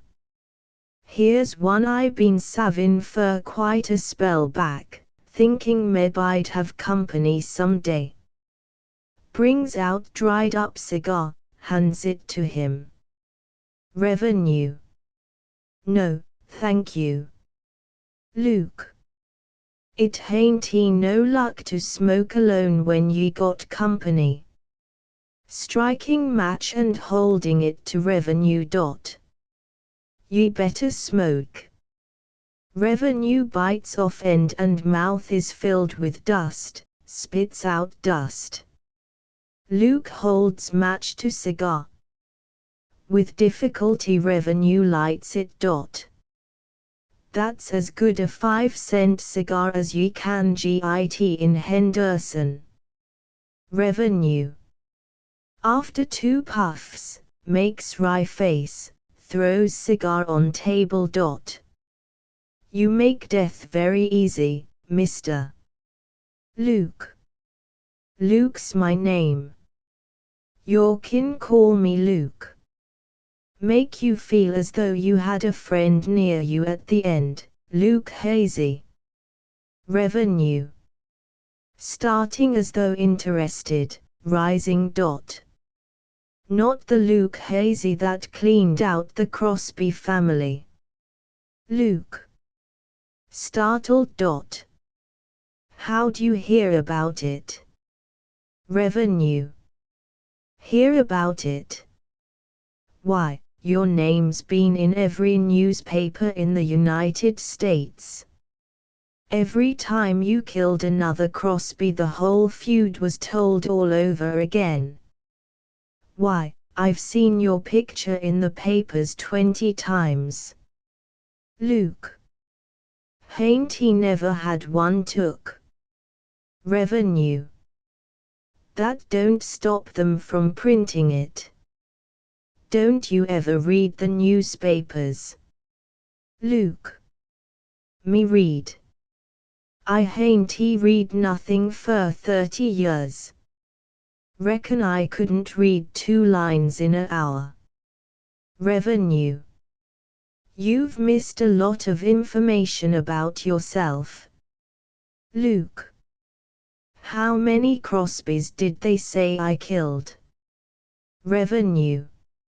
I think the last report said you had just removed the 12th. Luke. It's a lie. I only killed 6, that's all they was, growed up. I'm waiting for one now that's only 13. Revenue. When'll he be ripe? Luke. Jay's as soon as he comes looking for me. Revenue. Will he come? Luke. He'll come if he's a Crosby. Revenue. A brave family. Luke. They don't make 'em any braver, they'd be first-rate folks if they wasn't Crosbys. Revenue. If you feel that way, why did you start fighting them? Luke. I never started no fight. My granddad had some misunderstanding with their granddad. I don't know Jay's what it was about, but I reckon my granddad was right, and I'll see it through. Revenue. You must think a lot of your grandfather. Luke. Never seen him, but it ain't no luck going agin your own kin. Won't ye have a drink? Revenue. No, no, thank you. Luke. Well, Mr. Revenue, I reckon we might as well have this over. Revenue. What? Luke.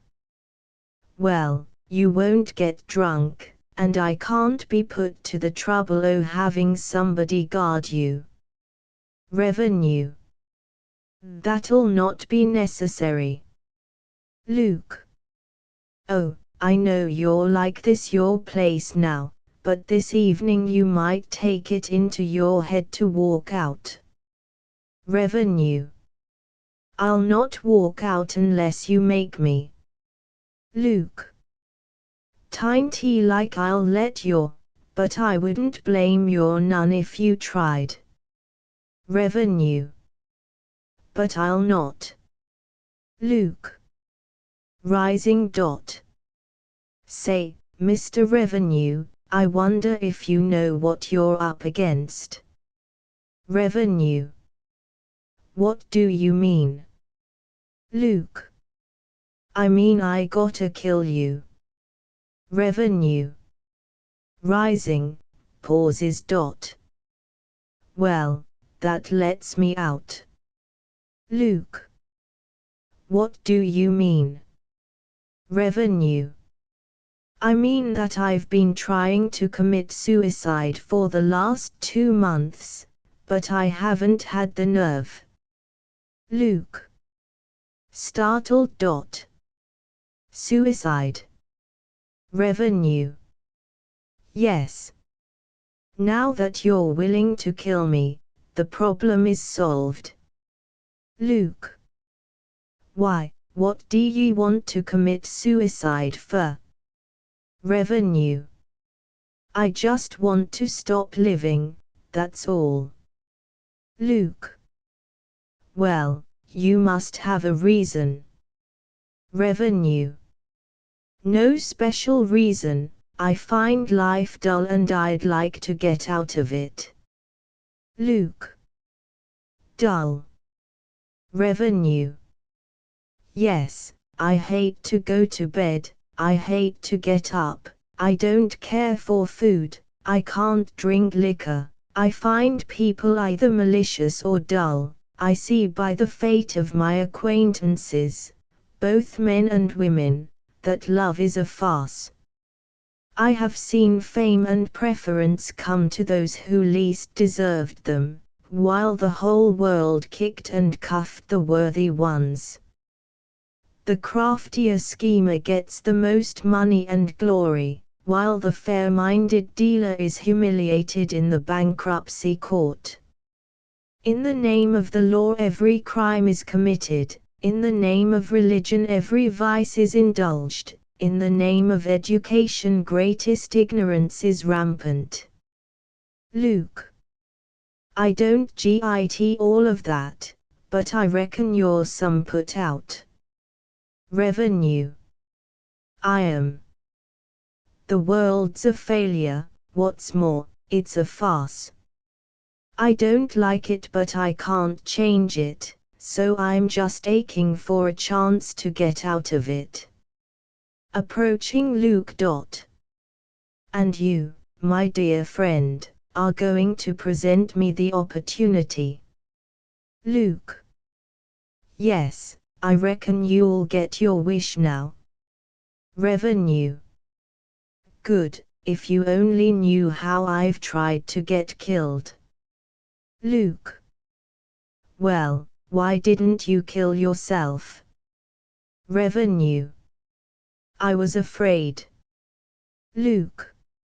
Afraid of what? Hurting yourself? Revenue. No, afraid of the consequences. Luke. What do you mean? Revenue. Do you believe in another life after this one? Luke. I can't say as I ever give it much thought. Revenue. Well, don't, because if you do you'll never kill another Crosby, not even a revenue officer. Luke. Tiny that bad, is it? Revenue. Worse. 20 times I've had a revolver to my head, crazy to die, and then as my finger pressed the trigger I'd get a terrible dread, a dread that I was plunging into worse terrors than this world ever knew. If killing were the end it would be easy, but what if it's only the beginning of something worse? Luke. Well, you gotta take some chances. Revenue. I'll not take that one. You know, Mr. Luke, life was given to us by someone who probably never intended that we should take it, and that someone has something ready for people who destroy his property. That's what frightens me. Luke. You do too much worrying to be a regular suicide. Revenue. Yes, I do. That's why I changed my plan. Luke. What plan? Revenue. My plan for dying. Luke. Oh, then you didn't give up the idea. Revenue. No, indeed, I'm still determined to die, but I'm going to make someone else responsible. Luke. Oh, so you ain't willing to pay for your own funeral music? Revenue. No, sir. I'll furnish the passenger, but someone else must buy the ticket. You see, when I finally decided I'd be killed, I immediately exposed myself to every danger I knew. Luke. How? Revenue. In 1,000 ways. Pause. Did you ever see an automobile? Luke. No. Revenue. They go faster than steam engines, and they don't stay on tracks.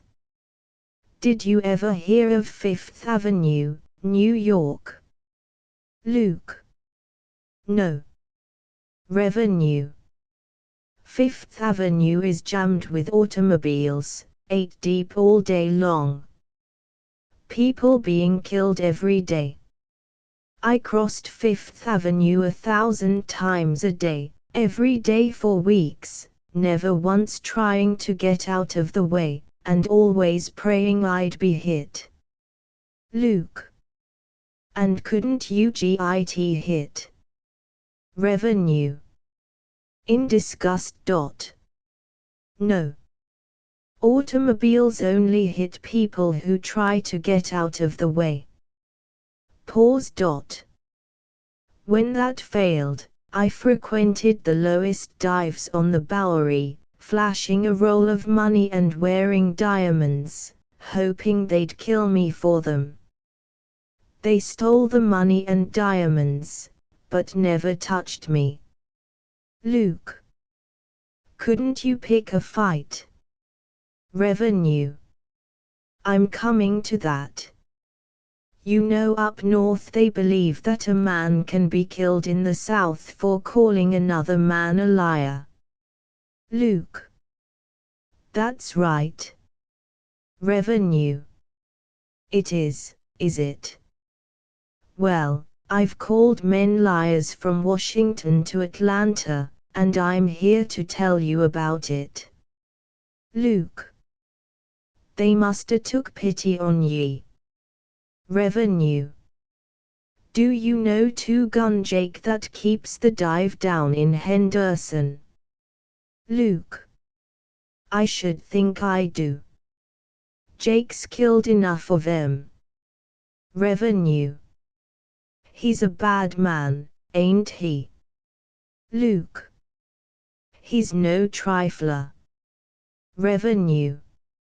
I wound up in Jake's place 2 nights ago, pretending to be drunk. Jake was cursing niggers. Luke. He's a loss doing that. Revenue. So I elbowed my way up to the bar and announced that I was an expert in the discovery of nigger blood, could tell a nigger who was 63-64 ths white. Luke. Ye kin. Revenue. No, I can't, but I made them believe it. I then offered to look them over and tell them if they had any nigger blood in them. A few of them sneaked away, but the rest stood for it. I passed them all until I got to Two Gun Jake.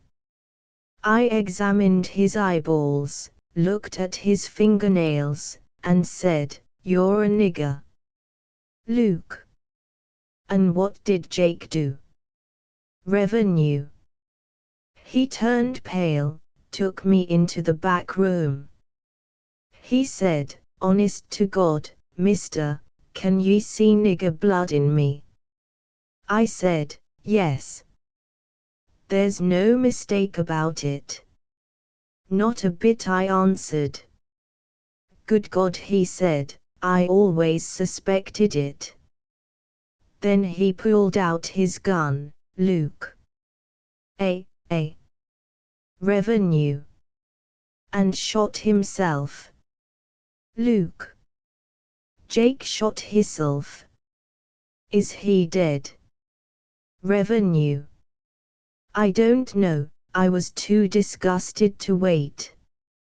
I wandered around until I thought of you moonshiners, scrambled around in the mountains until I found your still.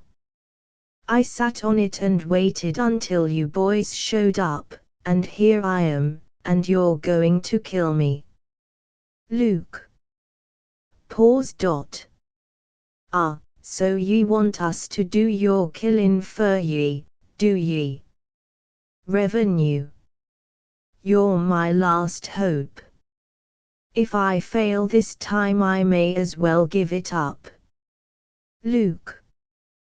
Takes out revolver, turns sidewise and secretly removes cartridges from chamber. Rises. What was that noise? Lays revolver on table and steps outside of door. Revenue looks at revolver, apparently without interest. Luke cautiously enters doorway and expresses surprise at seeing Revenue making no attempt to secure revolver. Feigning excitement, goes to table, picks up gun. Luke. I reckon I'm getting careless, leaving a gun laying around here that way. Didn't you see it? Revenue. Yes. Luke.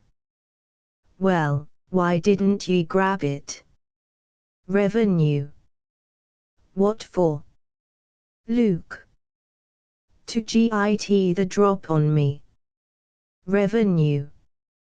Can't you understand what I've been telling you, mister? I don't want the drop on you. Luke. Well, doggone if I don't believe you're telling me the truth. Thought I'd just see what ye'd do. Ye see, I emptied it first. Opens up gun. Revenue. That wasn't necessary. Luke. Well, I reckon ye better get along out o' here, mister. Revenue. You don't mean you're weakening? Luke. I ain't got no call to do your killin' for you. If ye hain't sport enough to do it yourself, I reckon ye kin go on sufferin'.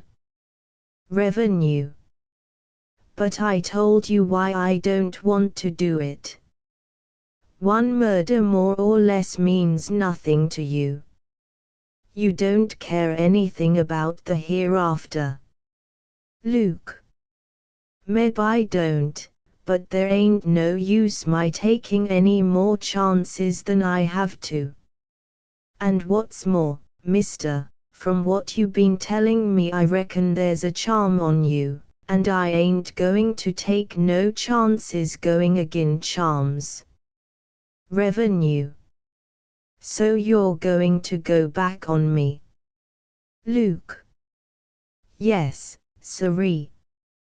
Revenue. Well, maybe some of the other boys will be willing. I'll wait till they come. Luke.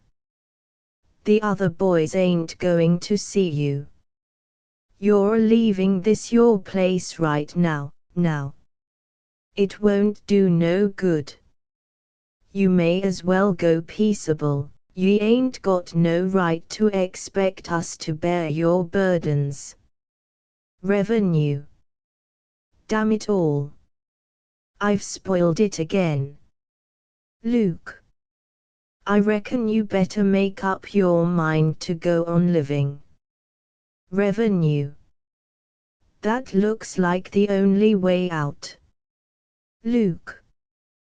Come on, I'll let you ride my horse to town.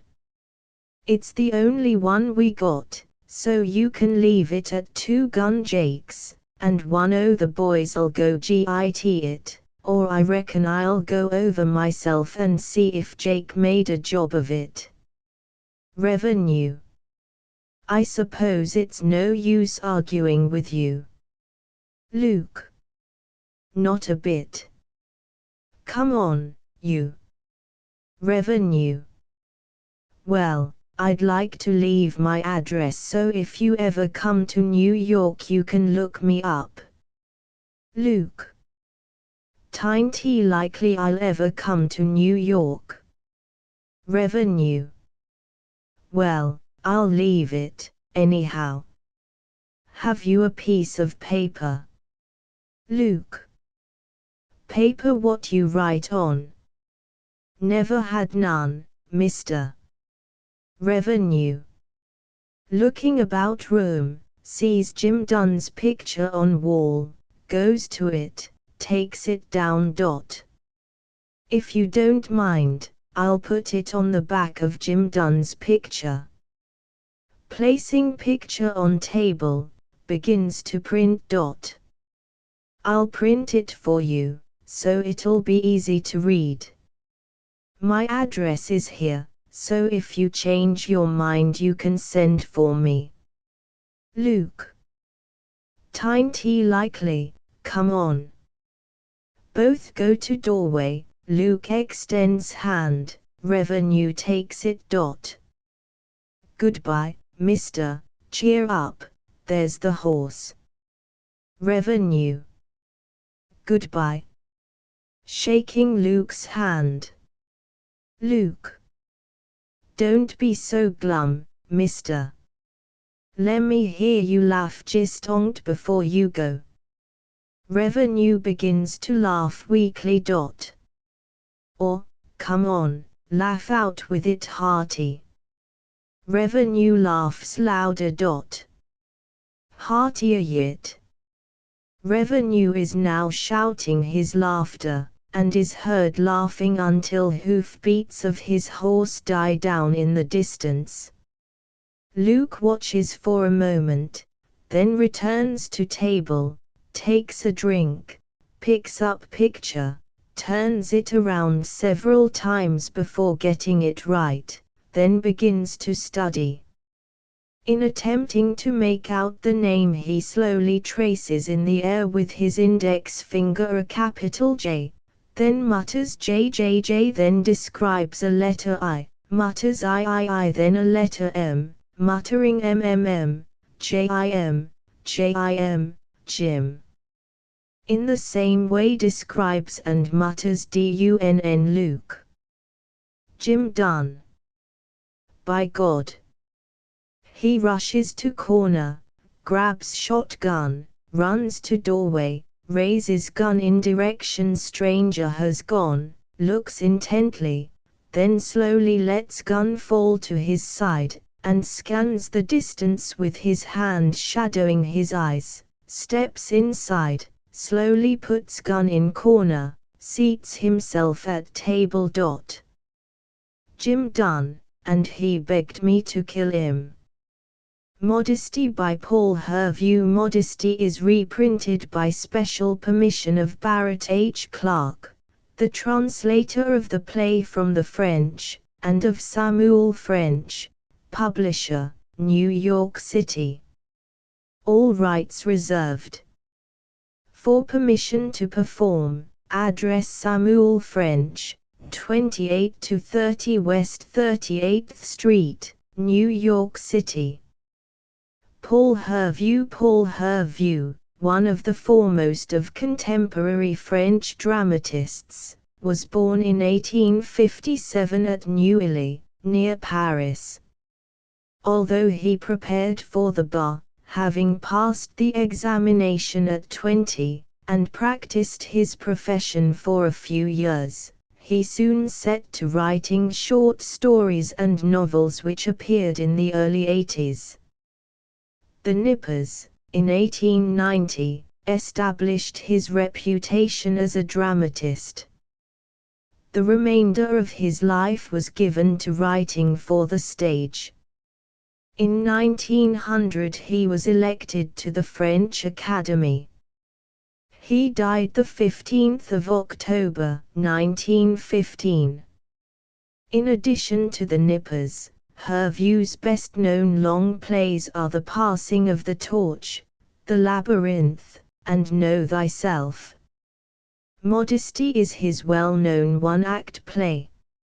In subtlety of technique and in delicacy of touch it is one of the finest examples of French one-act plays.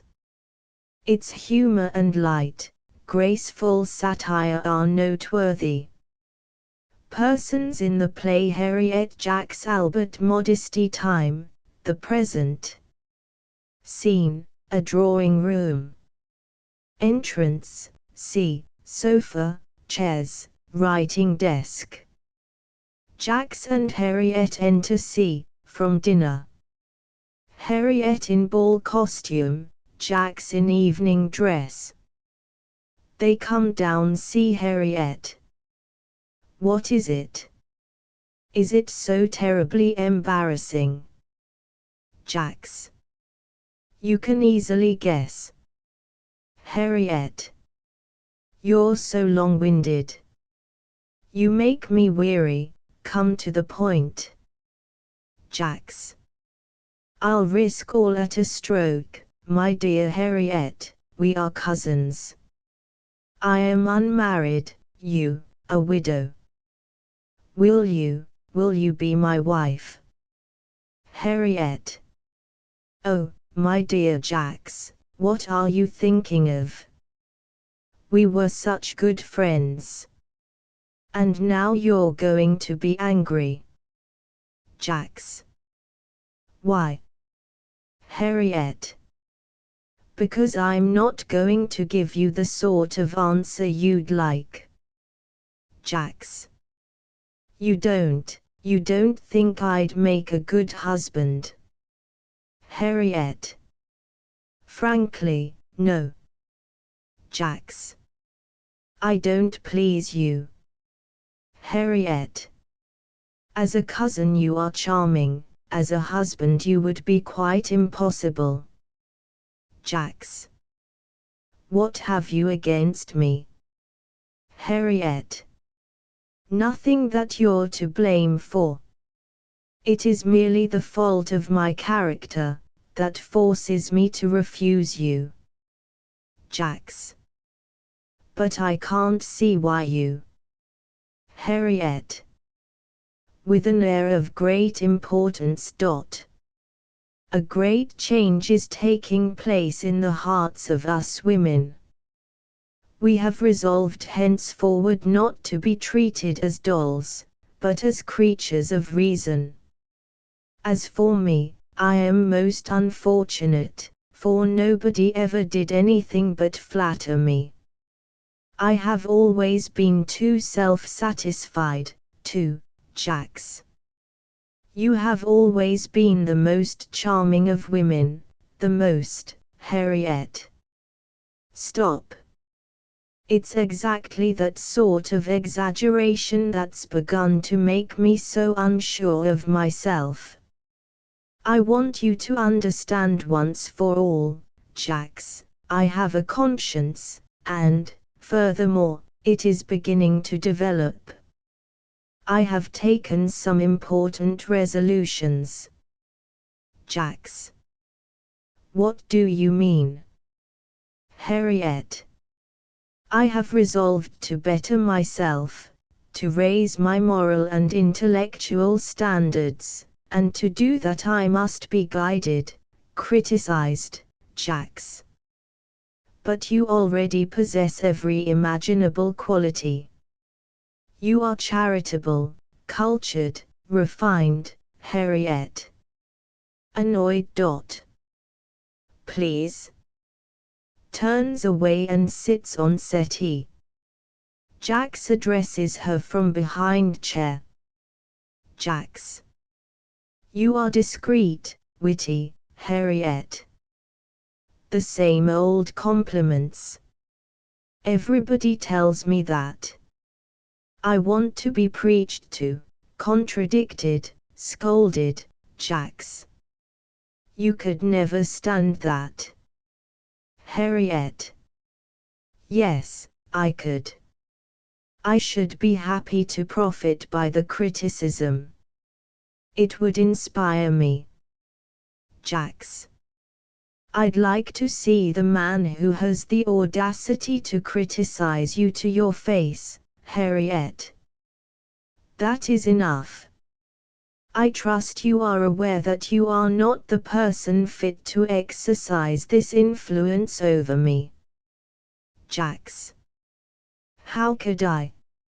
Everything about you pleases me. It can never be otherwise. Harriet. How interesting. That's the very reason I rejected your proposal.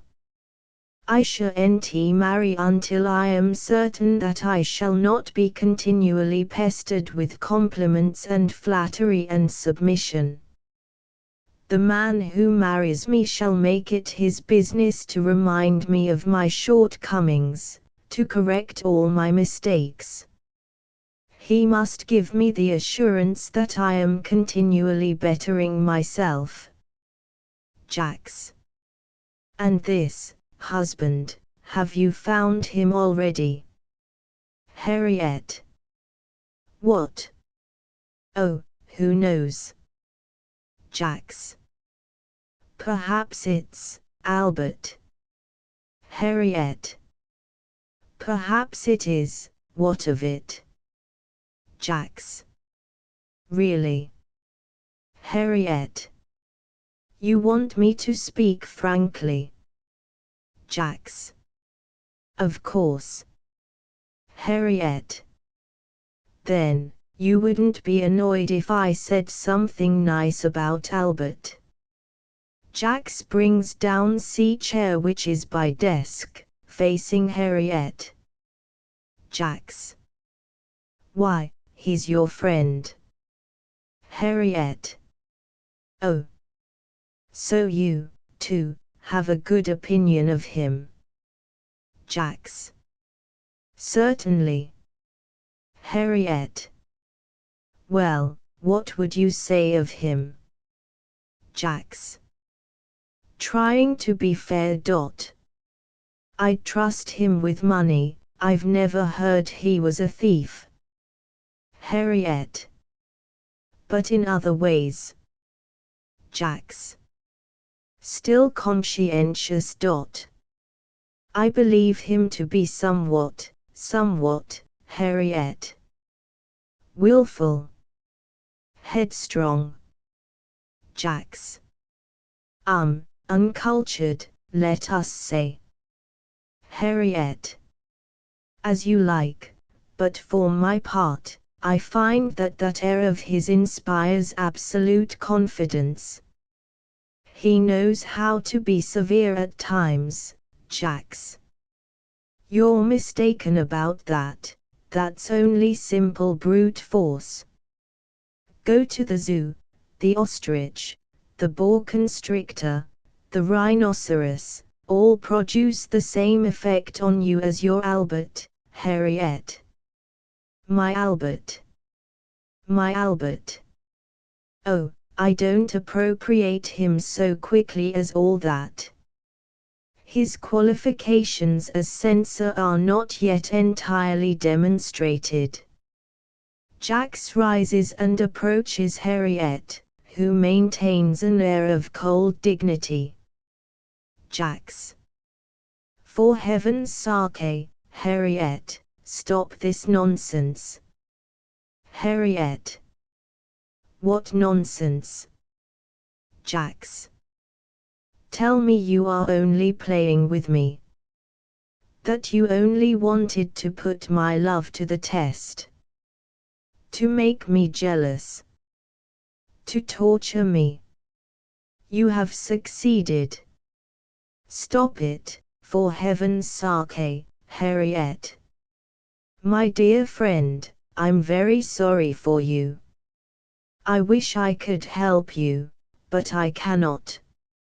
I have given you a perfect description of the husband I want, and I am heartbroken that you bear so remote a resemblance to him.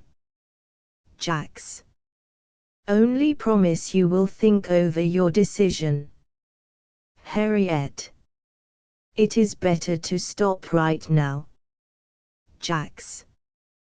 Don't send me away like this. Don't, Harriet. I might give you false hopes. I have only to tell you that I shall never consent to be the wife of a man who cannot be the severest of censors. Jax. Kneeling. I beg you. Harriet.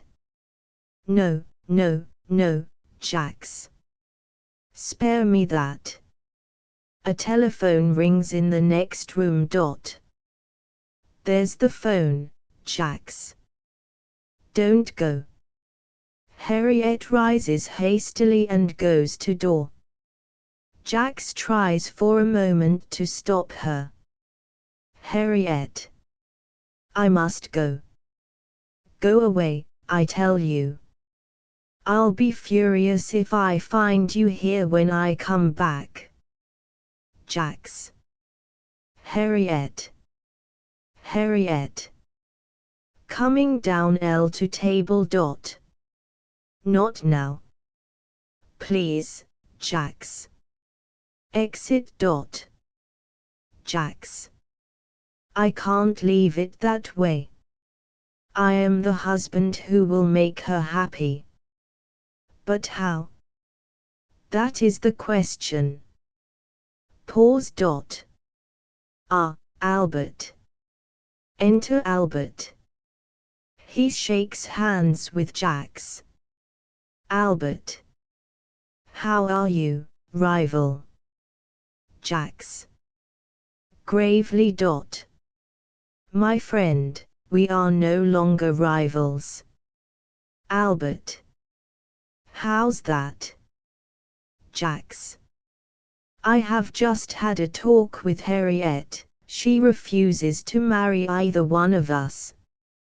Albert. Did she mention me? Jax. Casually. Both sit down, Albert on sofa, Jax on chair near it. Albert. What did she say? Jax. Oh, I wouldn't repeat it, it wouldn't be friendly. Albert. I must know. Jax. Very well, then, she said that you had not succeeded, nor had I, to find the way to her heart. Between you and me, we've got a high-minded woman to deal with, a philosopher who detests flattery. It seems you have been in the habit of paying her compliments, Albert. I never pay compliments. Jax. Whatever you did, she didn't like it. Moreover, since you want the whole truth, you seem to her a bit ridiculous. Albert. Pardon. Jax. The very word, ridiculous. She wants a husband who will act as a sort of conscience pilot. Evidently, you haven't appealed to her in that capacity. Albert. Sometimes I used to be rather sharp with her, Jax. You did it too daintily, perhaps, you lacked severity. I'll wager you smiled, instead of scowled, that would have been fatal. Albert. I don't understand. Jax. Harriet is a singular woman. To get her, you have to tell her that you don't like her. Her pride demands it. Tell her all her bad qualities, straight from the shoulder. Albert. Feeling himself equal to the task. Don't worry about that. Rises and walks about. I know women love to be told things straight out. Jax. I'm not the man for that, nor are you, I suppose. Albert. No.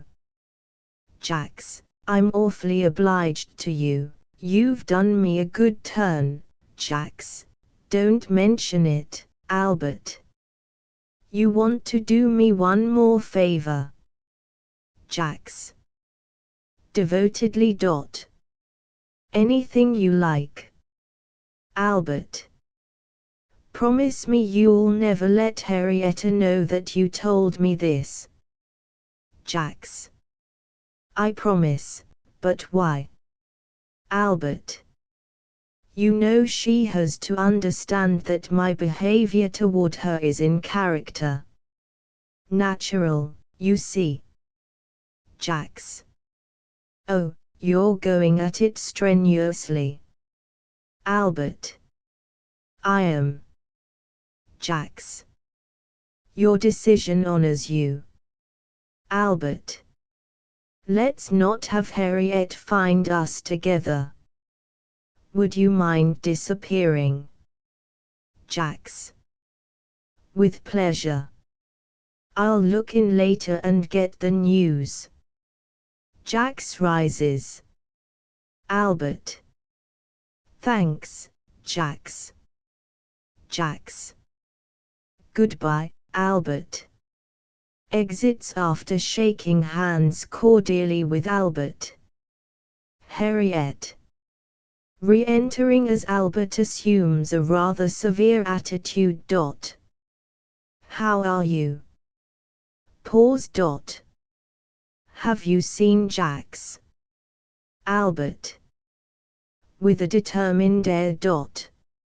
No, Harriet. Thank God. Harriet. Why? Albert. Because it pains me to see men in your presence whom you care nothing for. Harriet. Delighted. You don't like that? Sitting down on sofa. Albert. No, I don't. And I'd like to tell you, Harriet, about my relations with Jax. Albert. Oh, he's not the only one. Harriet. Heaps of others, I suppose. Albert. Sits on chair near sofa. You suppose correctly, heaps. Harriet. Really? Albert. You are a coquette. Harriet. You think so? Albert. I am positive. Harriet. I suppose I displease you in other ways, too. Albert. In a great many other ways. Harriet. Really delighted. How confidently you say that. Albert. So much the worse if you don't like it. Harriet. Quite the contrary, my dear Albert, you can't imagine how you please me when you talk like that. It's perfectly adorable. Albert. It makes very little difference to me whether I please you or not. I speak according to my temperament. Perhaps it is a bit authoritative, but I can't help that. Harriet. You are superb. Albert. Oh, no. I'm just myself. Harriet. Oh, if you were only the Albert. I haven't the slightest idea what you were about to say, but I'll guarantee that there's not a more inflexible temper than mine in Paris. Harriet. I can easily believe it. Pause. Now tell me in what way you think I'm coquettish. Sitting on edge of sofa in an interested attitude. Albert takes out cigarette, lights and smokes it. Albert. That's easy. For instance, when you go to the theater, to a reception, to the races. As soon as you arrive the men flock about in dozens, those who don't know you come to be introduced. You're the talking stock of society. Now I should be greatly obliged if you would tell me to what you attribute this notoriety. Harriet. Modestly. Well, I should attribute it to the fact that I am agreeable and pleasant, Albert. There are many women no less so. Harriet. Summoning up all her modesty to reply. You force me to recognize the fact, Albert. And I know many women fully as pleasant as you who don't flaunt their favors in the face of everybody. They preserve some semblance of dignity, a certain air of aloof distinction that it would do you no harm to acquire. Harriet. With a gratitude that is conscious of its bounds. Thanks so much. Drawing back to a corner of the sofa. I am deeply obliged to you, Albert.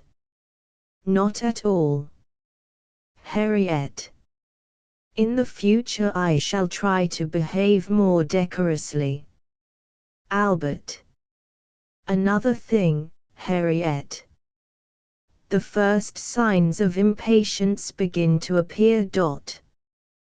What? Another thing to criticize. Albert. 1,000. Settling himself comfortably. Harriet. Well, hurry up. Albert. You must rid yourself of your excessive and ridiculous schoolgirl sentimentality. Harriet. I wonder just on what you base your statement.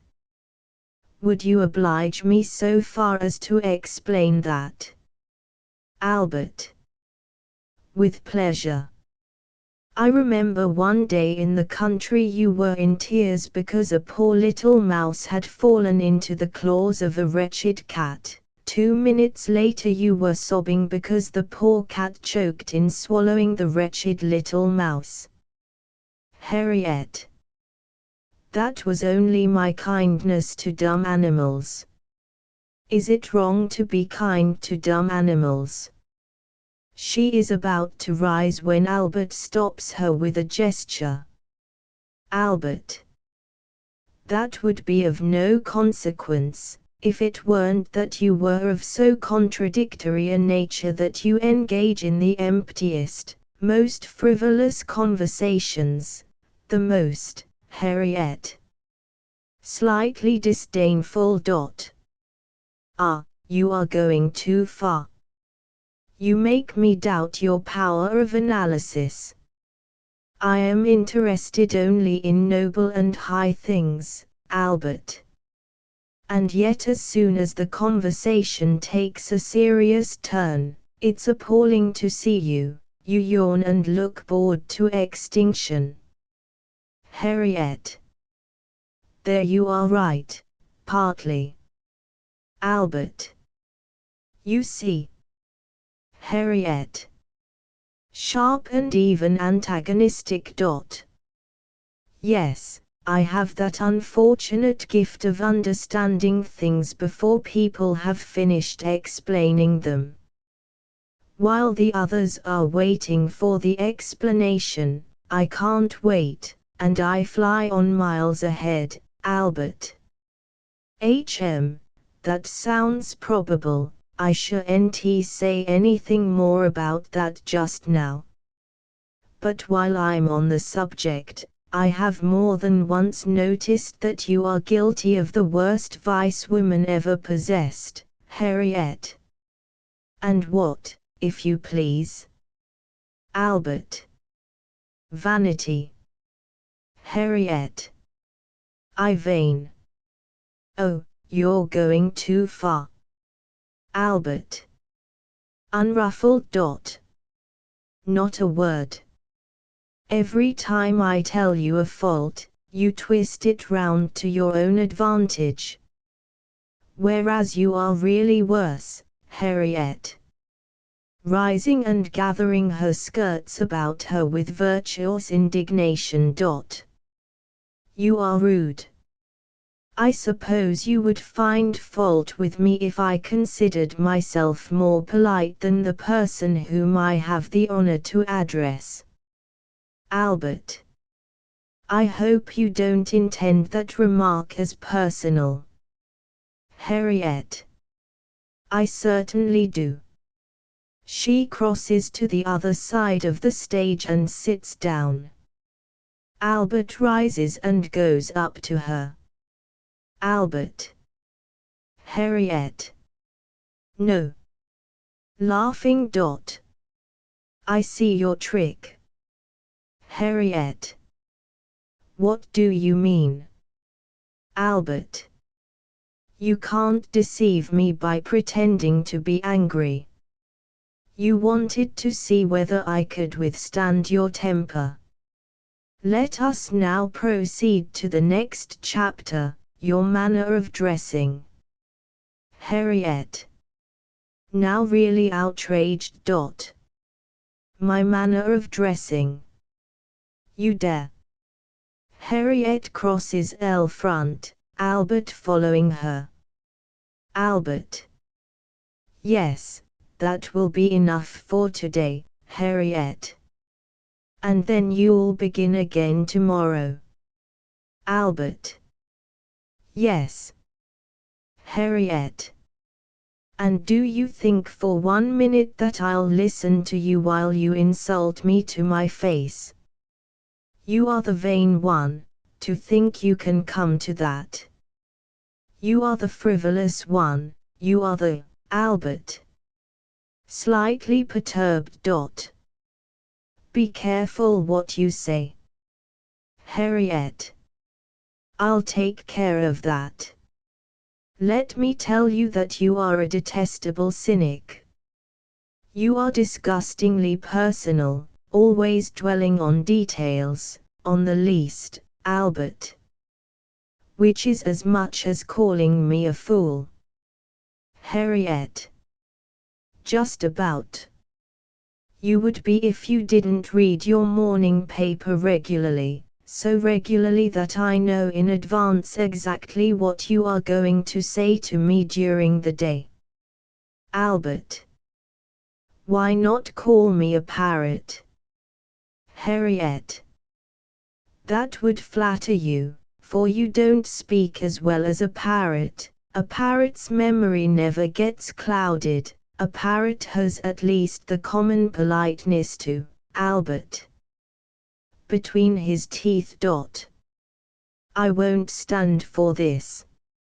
I wonder how you could have endured me so long if you thought me such a fool. Harriet. I believed you harmless. Albert. Are you aware that you have wounded me cruelly? Harriet. You have wounded me. Thank heaven, though, we had this discussion. Now I'll know how to conduct myself toward you in the future. Albert. Thank heaven for the same thing. It was high time. I grieve to think that only last night I had fully made up my mind to ask you to be my wife. Harriet. My dear friend, if you ever do so, I shall show you the door immediately. Enter Jacques hurriedly. Harriet runs to him as for protection. Jacques. What's all this noise? What's the matter? Harriet. Oh, Jacques, I'm so glad you've come. Albert. Just in time. You put an end to our pleasant little tête-à-tête. Jacques. But what's happened? Harriet. Well, Monsieur here, Albert. No, it was Mademoiselle who. Harriet and Albert each take an arm of Jacques and bring him down stage C. His attention is constantly shifting from one to the other, as they address him in turn. Harriet. Just think, Jacques, Albert. Jacques, she had the audacity to. Harriet. Stop. I'm going to tell him first, Jacques. You're both too excited to explain anything. Albert, you take a little stroll and cool off. Albert. Retreating toward the door. Charmed. Harriet. Then I can draw a free breath. Jacques. To Albert. I'll fix up things while you're away. Albert. To both. I won't give in. Harriet. Neither will I, Jacques. Tut, tut. Albert. Good day, Mademoiselle. Harriet. Good day. Jacques. Good day, Albert. Exit Albert. Harriet. Thank goodness, we're rid of him. Jacques. Sympathetically. Tell me all about it. Harriet. Sits down on sofa, inviting Jacques by a gesture to do the same. He sits beside her. That man invented the most abominable things about me, criticized me to my face. Jacques. He did. Harriet. It was so ridiculous, makes me sick to think about it. Jacques. My dear Harriet, don't think about it. Albert must have behaved like a brute to make you so angry. Harriet. Yes, don't you think so? You think I'm right? Jacques. Loyally. Of course I do. Harriet. At her ease once more. You encourage me, Jacques. Jacques. When I saw you were angry, I said to myself at once, Harriet is right. Harriet. Really? Jacques.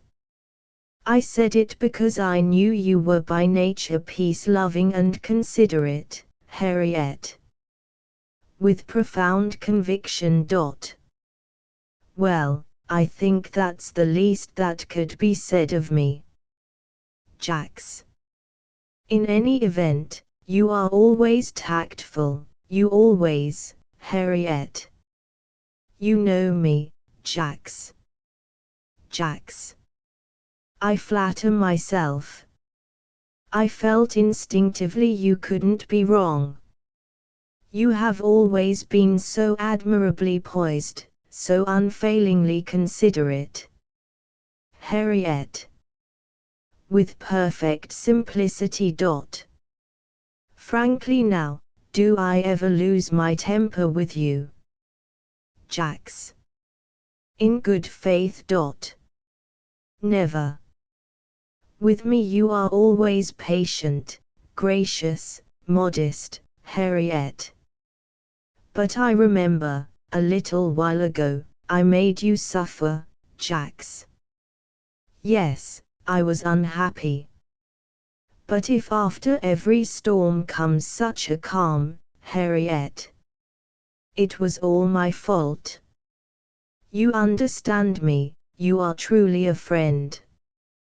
Jacks. Nothing more. Rising, but standing near her. Harriet blushingly looks down at her shoe. Harriet. Oh, Jacks. Prove that you mean that sincerely. Harriet. What have I to do? Same business. Jacks. Place your future in my hands, marry me. Harriet. With downcast eyes. I was just thinking about it. Same business, but with repressed joy. Jacks. About to embrace her. Ah. Harriet. Wait. Complete metamorphosis. Her joy is still present, but it has taken on a playful, serio-comic aspect. Rising and putting her hand in his. Jacks. Why do you hesitate? Harriet. Jacks, do you remember what I told you not long ago? Jacks. Yes. Harriet. In spite of that, are you quite sure that I am not vain or coquettish? Jacks. I am certain. Harriet. You are also firmly resolved to be my moral guide, critic, helper. Jacks. Stolid as ever. I am. Harriet. I make one condition. Jacks. Name it. Harriet. On your word of honor. Jacks. On my word of honor. Tell me.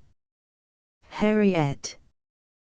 Will you swear to tell me, without pity, every time you find me at fault?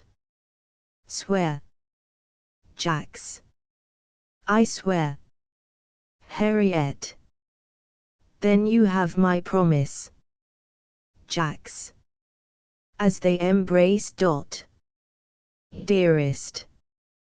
Curtain. The Deacon's Hat by Jeanette Marks. The Deacon's Hat is reprinted by special arrangement with Miss Jeanette Marks and with Little, Brown and Company, Boston, the publisher of 3 Welsh plays, from which this play is taken. All rights reserved. For permission to perform, address the author in care of the publisher. Jeanette Marks. Jeanette Marks, well-known essayist, poet, and playwright, was born in 1875 at Chattanooga, Tennessee, but spent her early life in Philadelphia, where her father, the late William Dennis Marks, was professor of dynamics in the University of Pennsylvania and president of the Edison Electric Light Company. She attended school in Dresden, and in 1900 was graduated from Wellesley College. She obtained her master's degree from Wellesley in 1903. Her graduate studies were continued at the Bodleian Library and at the British Museum. Since 1901 she has been on the staff of the English department at Mount Holyoke College, South Hadley, Massachusetts. Her chief courses are 19th-century poetry and playwriting.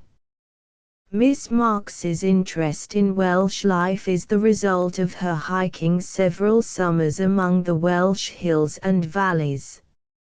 She became intimately acquainted with Welsh peasant life.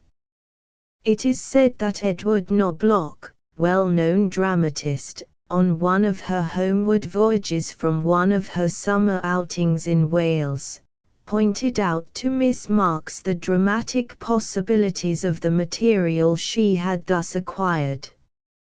3 Welsh plays was the result. 2 of these plays, without the author's knowledge, were entered in 1911 for the Welsh National Theatre Prize contest. To her credit, the plays won the prize. The complete volume appeared in 1917. The Deacon's Hat is a fine study of the life of the common folk of Wales.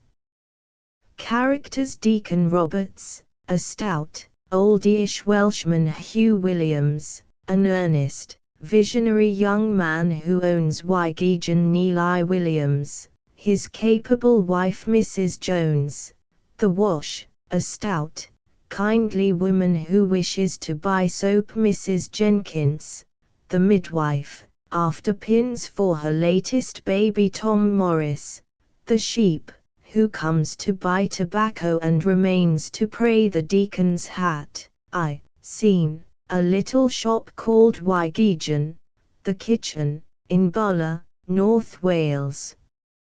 Time, Monday morning at 11:30. To the right is the counter of Wygegen, set out with a bountiful supply of groceries. Behind the counter are grocery-stocked shelves. Upon the counter is a good-sized enamelware bowl filled with herring pickled in brine and leek, also a basket of fresh eggs, a jar of pickles, some packages of codfish, a half-dozen loaves of bread, a big round cheese, several pounds of butter wrapped in print paper, etc., etc. To the left are a cheerful glowing fire and ingle. At the back center is a door. Between the door and the fire stands a grandfather's clock with a shining brass face. Between the clock and the door, back center, is a small trident, Welsh dresser, and a chair. From the rafters hang flitches of bacon, hams, bunches of onions, herbs, etc. On either side of the fireplace are latticed windows, showing a glimpse of the street. Before the fire is a small, round, 3-legged table, beside it a tall, straight-backed chair. Between the table and left is a door which is the entrance to Wygegen and from which, on a metal elbow, dangles a large bell. At rise of curtain Hugh Williams enters at back centre, absorbed in reading a volume of Welsh theological essays. He is dressed in a brightly striped vest, a short, heavy cloth coat, cut away in front and with lapels trimmed with brass buttons, swallowtails behind, also trimmed with brass buttons, stock wound around his neck, and tight trousers down to his boot tops. Neil Williams, his wife, a comely, capable young woman, busy with her knitting every instant she talks, is clad in her market costume, a scarlet cloak, and a tall black Welsh beaver. Over her arm is an immense basket. Neil commandingly. Hughie, put down that book. Hugh, still going on reading. Haven't I just said a man is his own master, whatever? Neil, Hughie, ye to mind the shop while I'm gone. Hugh, patiently. Yes, yes. Neil, I don't think ye hear a word I am saying whatever. Hugh. Yes, I hear every word ye're saying. Neeli. What is it, then? Hugh. Weekly. T's all about, the weather whatever. Neeli. You've not heard a word, and you're planning to read that book from cover to cover, I can see. Hugh. A little too quickly. Nay, I have no plans. He tucks book away in back coat pocket over hastily. Neeli. Hugh. Hugh. Weekly. Nay, I have no plans whatever. Neeli. Reproachfully. Hugh, i.e. 'Twould be the end of selling anything to anybody if I leave you with a book whatever. Give me that book. Hugh. Obstinately. Nay, I'll no read the book. Neeli. Give me that book. Hugh. Rising a little. Nay. I say a man is his own master whatever. Neeli. Finding the book hidden in his coat-tail pocket. Is he? Well, I'll no leave you with any masterful temptations to be reading. Hugh. You've no cause to take this book away from me. Neeli. Opens book and starts with delight. T's Deacon Roberts's new book on the flame and wickedness of Babylon. Where did ye get it? Hugh. Reassured by her interest. He lent it to me this morning. Neeli. Resolutely. Well, I will take it away from you this noon till I am home again whatever. Hugh. Sulkily. Selling groceries is not salvation. They sold groceries in Babylon, Deacon Roberts says so. Neeli. Looking at book with ill-disguised eagerness. I dunno as anybody ever found salvation by giving away all he had for nothing. 'Tis certain Deacon Roberts has not followed that way. Hugh. Still sulkily. A man is his own master, I say. Neeli. Absent-mindedly, her nose in the book. Is he? Well, indeed. Hugh. Crossly. Aye, he is. Pointedly. And I was not planning to give away the book whatever. Neeli. Closing volume with a little sigh, as for stolen delights, and speaking hastily. And I am not talking about acceptin' books, but about butter and eggs and cheese and all the other groceries. Hugh. Aye, you'll get no blessin' from such worldliness. Neeli. Absent-mindedly. Maybe not, but you will get a dinner from that unblessed worldliness and find no fault, I'm thinking. Her hand lingering on the book, which she opens. But such wonderful theology! And such eloquence!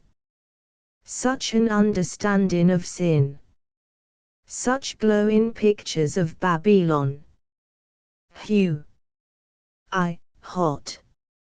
I tell ye, Neeli, there's no man in the parish has such a gift of eloquence as Deacon Roberts or such theology. In all Wales ye'll not find stronger theology than his. Neeli. Ye have no need to tell me that.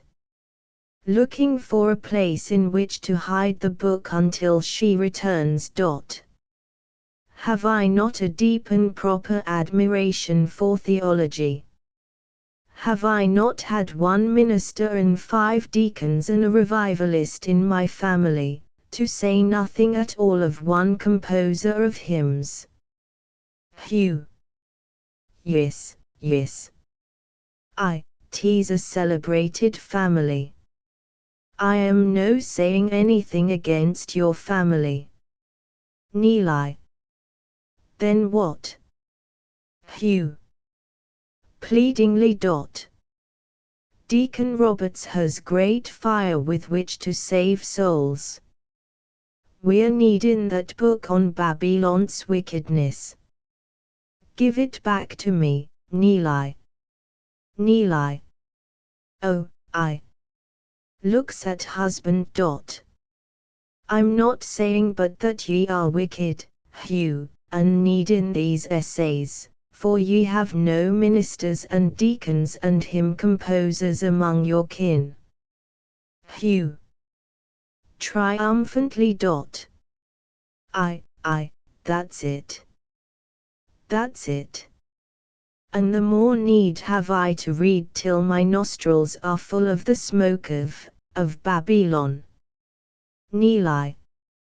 Absent-mindedly tucking book away on shelf as she talks. But there has been some smoke about Deacon Roberts's reputation which has come from some fire less far away than Babylon.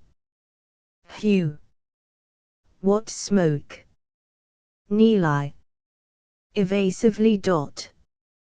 Well, I am thinking about my eggs which vanished 1 week ago today. There was no one in that morning but Deacon Roberts. Mrs. Jones the wash had come for her soap and gone before I filled that basket with eggs. Hugh. Watching her covertly, standing on tiptoe and craning his neck as she stows away book. Yes, yes. Neeli. Slyly. Ask Deacon Roberts if cats steal eggs whatever. Hugh. Repeating. If cats steal eggs, if cats steal eggs. Neeli. Not if eggs steal cats. Hugh. Craning neck. Yes, yes, if eggs steal cats. Neeli. Hugh, i.e. Now ye'll never get it correct again. Tis if cats steal eggs. Hugh. Sulkily. Well, I'm no carin' about cats with heaven starin' me in the face. Neeli turns about swiftly with the quick, sudden motions characteristic of her, and Hugh shrinks into himself. She shakes her finger at him and goes over to kiss him. Neeli. Hooey, lad, ye're not to touch the book while I am gone to market. Hugh. Nay, nay, certainly not. Neeli. And ye're to be on the lookout for Mrs. Jones the wash, for Mrs. Jenkins the midwife. Janely has a new baby, and it'll be needin' something. Pointing to counter. Here is everything plainly marked. Ye're no to undersell or give away anything. D'ye hear? Hugh. I hear. Neeli. And remember where the tobacco is, for this is the day Tom Morris the sheep comes in. Hugh. In the glass jar. Neeli. Goodbye. I will return soon. Hugh. Indifferently. Goodbye. Neeli leaves by door at back center. Immediately Hugh steals toward the shelves where she hid the book. Neeli. Thrusting head back in. Mind, Hughie lad, no reading, nay, not even any theology. Hugh. Stepping quickly away from shelves and repeating parrot-like. Nay, nay, no reading, no sermons, not even any theology. Neeli. And no salvation till I come back. She smiles, withdraws head, and is gone. Hugh starts forward, collides clumsily with the counter in his eagerness, knocks the basket of eggs with his elbow, upsetting it. Several eggs break. He shakes his head ruefully at the mess and as ruefully at the counter. He finds book and hugs it greedily to him. Hugh. Mournfully. Look at this. What did I say but that there was no salvation sellin' groceries? If Neeli could but see those eggs. He goes behind counter and gets out a box of eggs, from which he refills the basket. The broken eggs he leaves untouched upon the floor. He opens his volume of sermons and seats himself by a little three-legged table near the fire. He sighs in happy anticipation. Hearing a slight noise, he looks suspiciously at door, gets up, tiptoes across floor to street door, and locks it quietly. An expression of triumph overspreads his face. If customers come, they will think no one is at home whatever, and I can read on. He seats himself at little three-legged table, opens volume, smooths over its pages lovingly, and begins to read slowly and halting over syllables. The smoke of Babylon was hot, scorchin' hot. And 'twas filled with Babel stones, slimy and scorchin' hot also. There is the sound of feet coming up the shop steps, followed by a hand trying the doorknob. Hugh looks up from his sermons, an expression of innocent triumph on his face. The doorknob is tried again, the door rattled. Then someone rings the shop doorbell. Mrs. Jones the wash. Calling. Mrs. Williams, Mum, have ye any soap? No answer. Calling. Mrs. Williams. Mrs. Williams. Hugh nods approvingly and lifts his volume to read. Mrs. Jones the wash. Where are they all whatever? I will just look in at the window. A large, kindly face is anxiously flattened against the window. At that Hugh drops in consternation under the three-legged table. Ach, what's that shadow skipping under the table? No doubt a rat after the groceries. Mrs. Williams, Mum, Mrs. Williams. Well, indeed, they're out. She pounds once more on the door with a heavy fist, rings, and then goes. Suddenly the door back center opens, and Neeli Williams appears. Neeli. She does not see Hugh and peers around for him.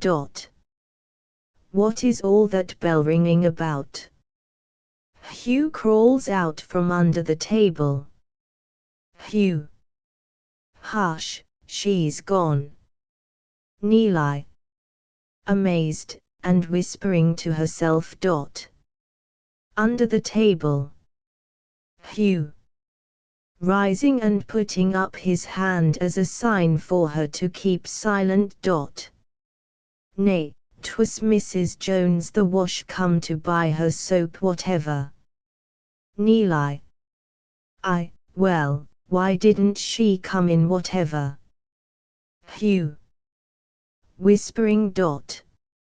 I locked the door, Neelie, so I could finish reading those essays whatever. And then she looked in at the window, and I had to get under the table. Neelie. Indignantly. Locked the door against a customer, and after all I said. And crawled under a table. Hugh Williams, your wits are going quite on the downfall. Hugh. In a whisper.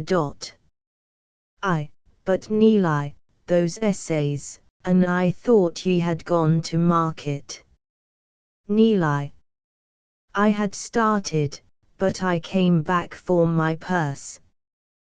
Put down that book. Hugh. But, Neelie. Angrily. Much less of heaven and much more of earth is what I need in a husband. Ye have sent away a customer, very like Mrs. Jones the wash after soap will go elsewhere.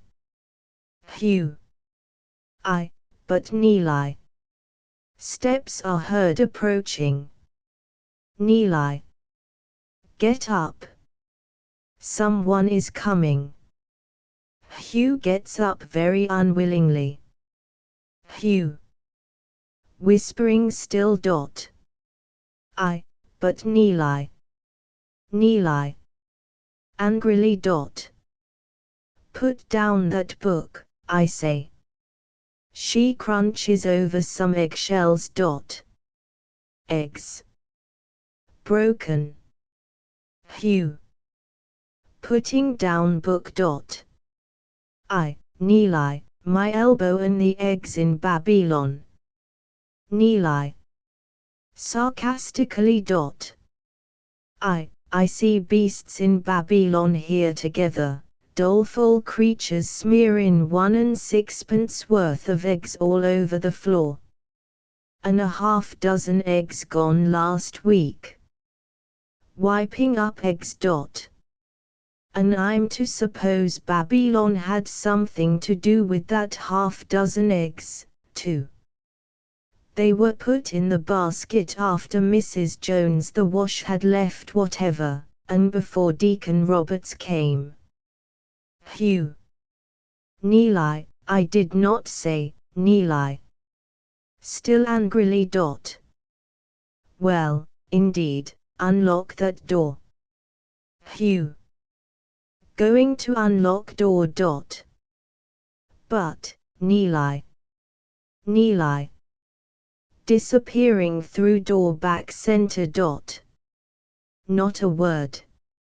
Your mind has gone quite on the downfall, locking doors against your own bread and butter and soap. Hugh. Unlocking door sullenly.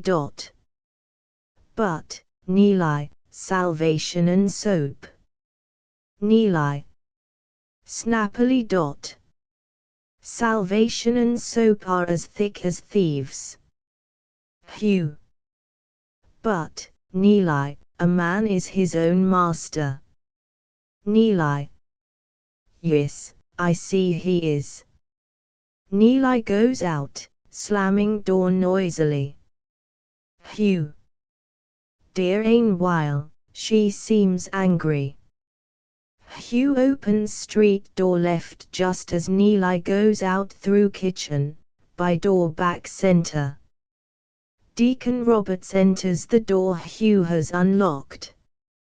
He looks at Hugh, smiles, and goes over to counter in a businesslike way.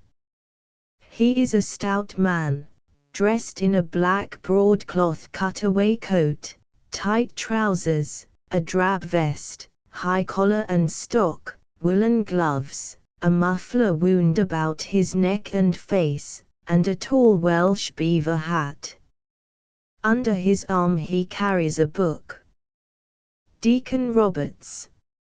speaking affectionately, pulling off his gloves, putting down book on counter, and beginning eagerly to touch the various groceries. Essays on Babylon today, Hughie lad. Hugh. Looking about for Neeli and speaking fretfully. Nay. Deacon Roberts. Unwinding his muffler. Ye look as if ye had been in spiritual struggle. Hugh. Drearily. I have.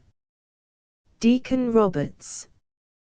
Well, indeed, Hughie, 'tis neither the angel nor the archfiend here now, nor for me any struggle except the struggle to both live and eat well, ho! Ho! And eat well, I say, in Bala. Laughs jovially. Ho! Ho! Not bad, Hughie lad, live and eat in Bala. Hugh. Patiently. With that muffler around your head, Deacon, ye are enough to frighten the devil out of Babylon. Deacon Roberts. Unwinding last lap of muffler. Yes, yes, Hughie lad. But I dunno but ye will understand better if I call myself, let us say the angel with the sickle, ho! Ho! Not the angel of fire, Hughie, but the angel with the sharp sickle gathering the clusters of the vines of the earth. Sudden change of subject. Where is Neeli? Hugh. Vacantly. I dunno, yes, yes, at market. Deacon Roberts. Chuckling. Dear, dear, at market, a fine day for marketing. And my essays on the flame and wickedness of Babylon, Hughie lad, how are they? Have ye finished them? Hugh. Nay, not yet. Deacon Roberts. Looking over counter, touching one article after another as he mentions it. Pickled herring, grand but wet. Pickles, dear me, yes, Neeli's, and good. Butter from Herefordshire, sweet as honey. He picks up a pat of butter and sniffs it, drawing in his breath loudly. He smiles with delight and lays down the butter.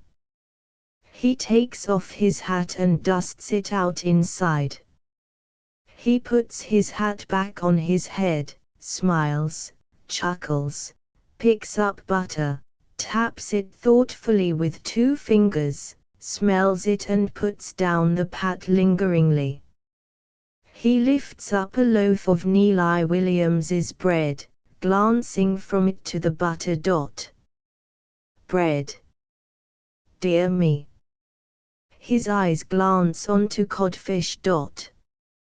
American codfish, picks up package and smacks his lips loudly, dear ain while, with potatoes, reads, Gloucester.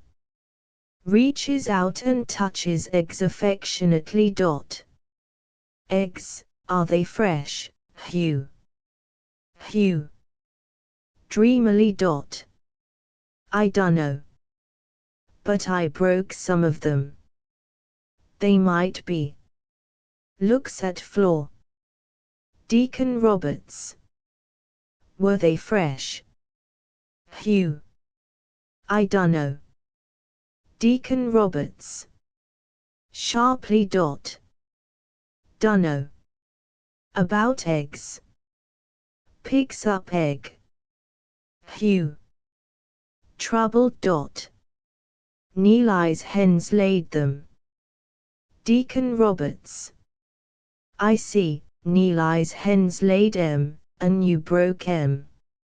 Admirable arrangement. putting down the egg and turning toward the cheese, speaks on impatiently. Well, indeed then, were the hens fresh? Hugh. More cheerful. Yes, I think. Last week the basket was grand and full of fresh eggs, but they disappeared. They did indeed. Deacon Roberts starts. Where did they go to? Hugh. Injured. How can I say? I was here, and I would have told her if I had seen, but I did not. Whatever. Neeli reproves me for too great attention to visions and too little to the groceries. Deacon Roberts chuckling. Hughie lad, such is married life. Let a man marry his thoughts or a wife, for he cannot have both. I have chosen my thoughts. Hugh. But the cat, Deacon Roberts briskly. A man can keep a cat without risk. Hugh. Nay, I mean the cat took I dunno. That's it.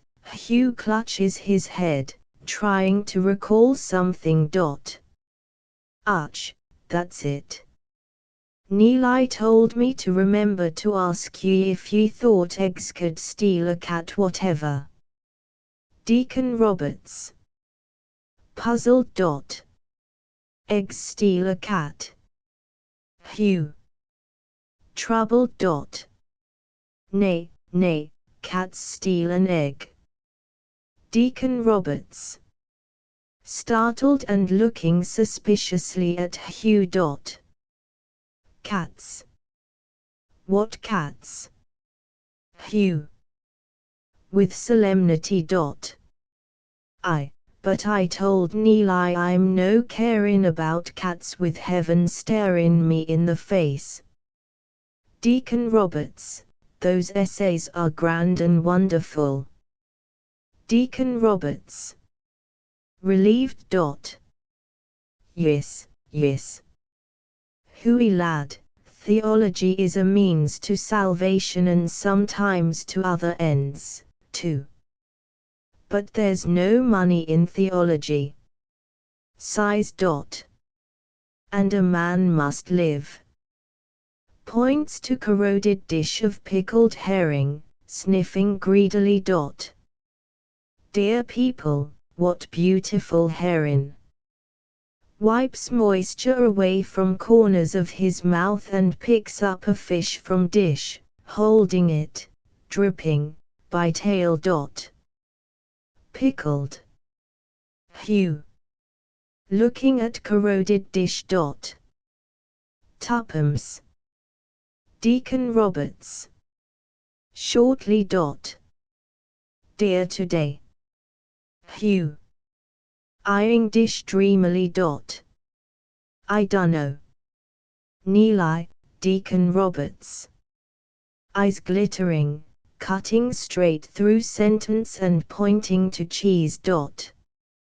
Cheese. Hugh. A shillin', I'm thinking. Deacon Roberts. A shillin', Hugh. Deacon Roberts lifts knife and drops it lightly on edge of cheese. The leaf it pares off he picks up and thrusts into his mouth, greedily pushing in the crumbs. Then he pauses and looks slyly at Hugh. Was it sixpence ye said, Hugh? Hugh. Gazing toward the fire and the volume of essays. Yes, sixpence, I think. Deacon Roberts sarcastically. Still too dear, Hugh. Hugh. Sighing. I dunno, it might be dear. With more animation. Deacon, when Babylon fell, Deacon Roberts wipes his mouth and, interrupting Hugh, speaks decisively. No cheese.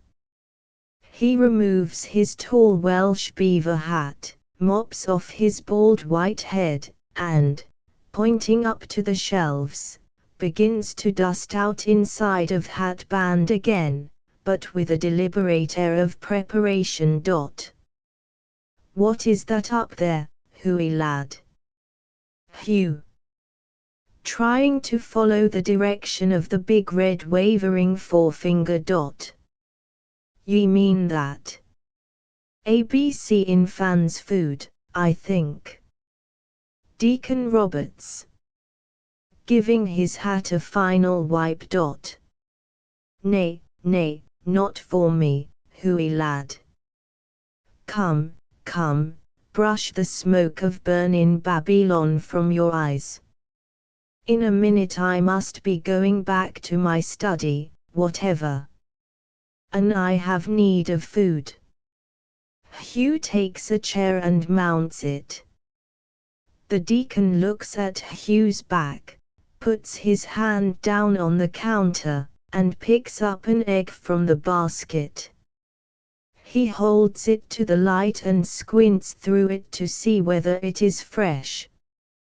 Then he turns it lovingly over in his fat palm, makes a dexterous backward motion and slides it into his coat-tail pocket. This he follows with 2 more eggs for same coat-tail and 3 for other, in all half a dozen.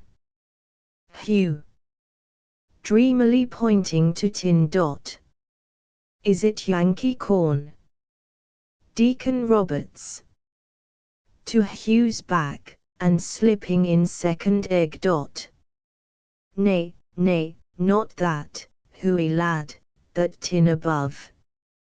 Hugh, absent-mindedly touching tin. Is it ox tongue? Deacon Roberts, slipping in third egg and not even looking up. Ox tongue, lad. Nay, nothing so large as that. Hugh, dreamily reaching up higher. American condensed milk. Yes, that's what it is. Deacon Roberts, slipping in fourth egg. Condensed milk, Hughie. Back to infant's food again. Hugh, stretching up almost to his full length and holding down tin with tips of long white finger. Kippert Heron. Is it that? Deacon Roberts, slipping in fifth egg. Nay, nay, a little further up, if you please. Hugh, gasping, but still reaching up and reading. Utopian tinned sausage. Is it that? Deacon Roberts, slipping in sixth egg with an air of finality and triumph, and lifting his hat from the counter. Nay, nay, not that, Hughie lad. Why do ye not begin by asking me what I want? Ye've no gift for sellin' groceries whatever. Hugh, surprised. Did I not ask ye? Deacon Roberts, nay. Hugh, what would Neeli say whatever? She would never forgive me. Deacon Roberts, amiably. Well, I forgive ye, Hughie lad. 'Tis a relish I'm needin'. Hugh, relieved. Well, indeed, a relish. We have relishes on that shelf above, I think. Reaches up but pauses helplessly. I must tell Neeli that these shelves are not straight. dizzy and clinging to the shelves, his back to the deacon. Deacon Roberts, picking up a pound of butter wrapped in print paper. Is it up there? Hugh. No, I think, and the shelves are not fast whatever. I must tell Neeli. They go up like wings. Trying to reach to a bottle just above him. Was it English or American? Deacon Roberts, putting the pound of butter in his hat and his hat on his head. American, Hughie lad. At that instant there is a noise from the inner kitchen, and Neeli Williams opens the door. The deacon turns, and their glances meet and cross. Each understands perfectly what the other has seen. Neeli Williams has thrown off her red cloak and taken off her Welsh beaver hat.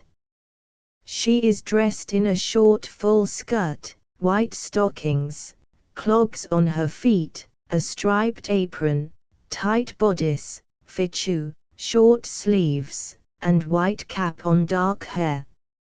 Neeli. Slowly. Arch. The deacon has what he came for whatever. Hugh.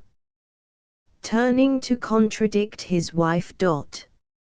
Nay, Neeli, losing his balance on chair, tumbles off, and, with arm flung out to save himself, strikes dish of pickled herring.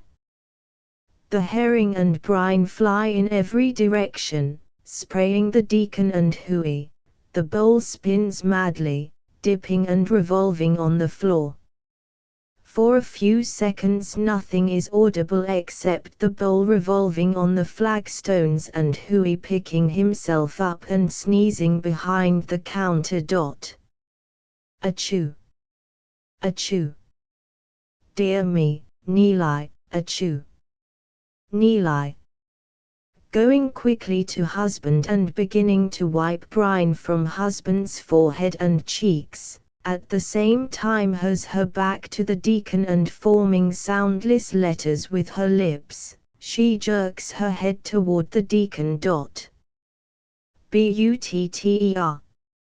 Hugh. Drearily. Better. I'm better. It did not hurt me whatever. Neeli, jerking head backwards toward Deacon Roberts and again forming letters with lips. Butter. Hugh. What, water? Nay, I don't want any water. Deacon Roberts, coughing, ill at ease and glancing suspiciously at bowl that has come to rest near his leg. Ahem. Tea's cold here, Mrs. Williams, Mum, and I must be moving on. Neeli, savagely to Deacon. Stay where ye are whatever. Deacon Roberts, unaccustomed to being spoken to this way by a woman. Well, indeed, Mum, I could stay, but I'm thinking tea's cold and I'd better go. Neeli, again savagely. Nay, stay. Stay for what ye came for whatever. Neeli looks challengingly at the deacon. Then she goes on wiping brine carefully from husband's hair and from behind his ears. The deacon coughs and pushes bowl away with the toe of his boot. Deacon Roberts, smiling. Tea's unnecessary to remain then, Mum. Neeli, to Hugh. What did he get? Hugh, sneezing. Achoo, nothing.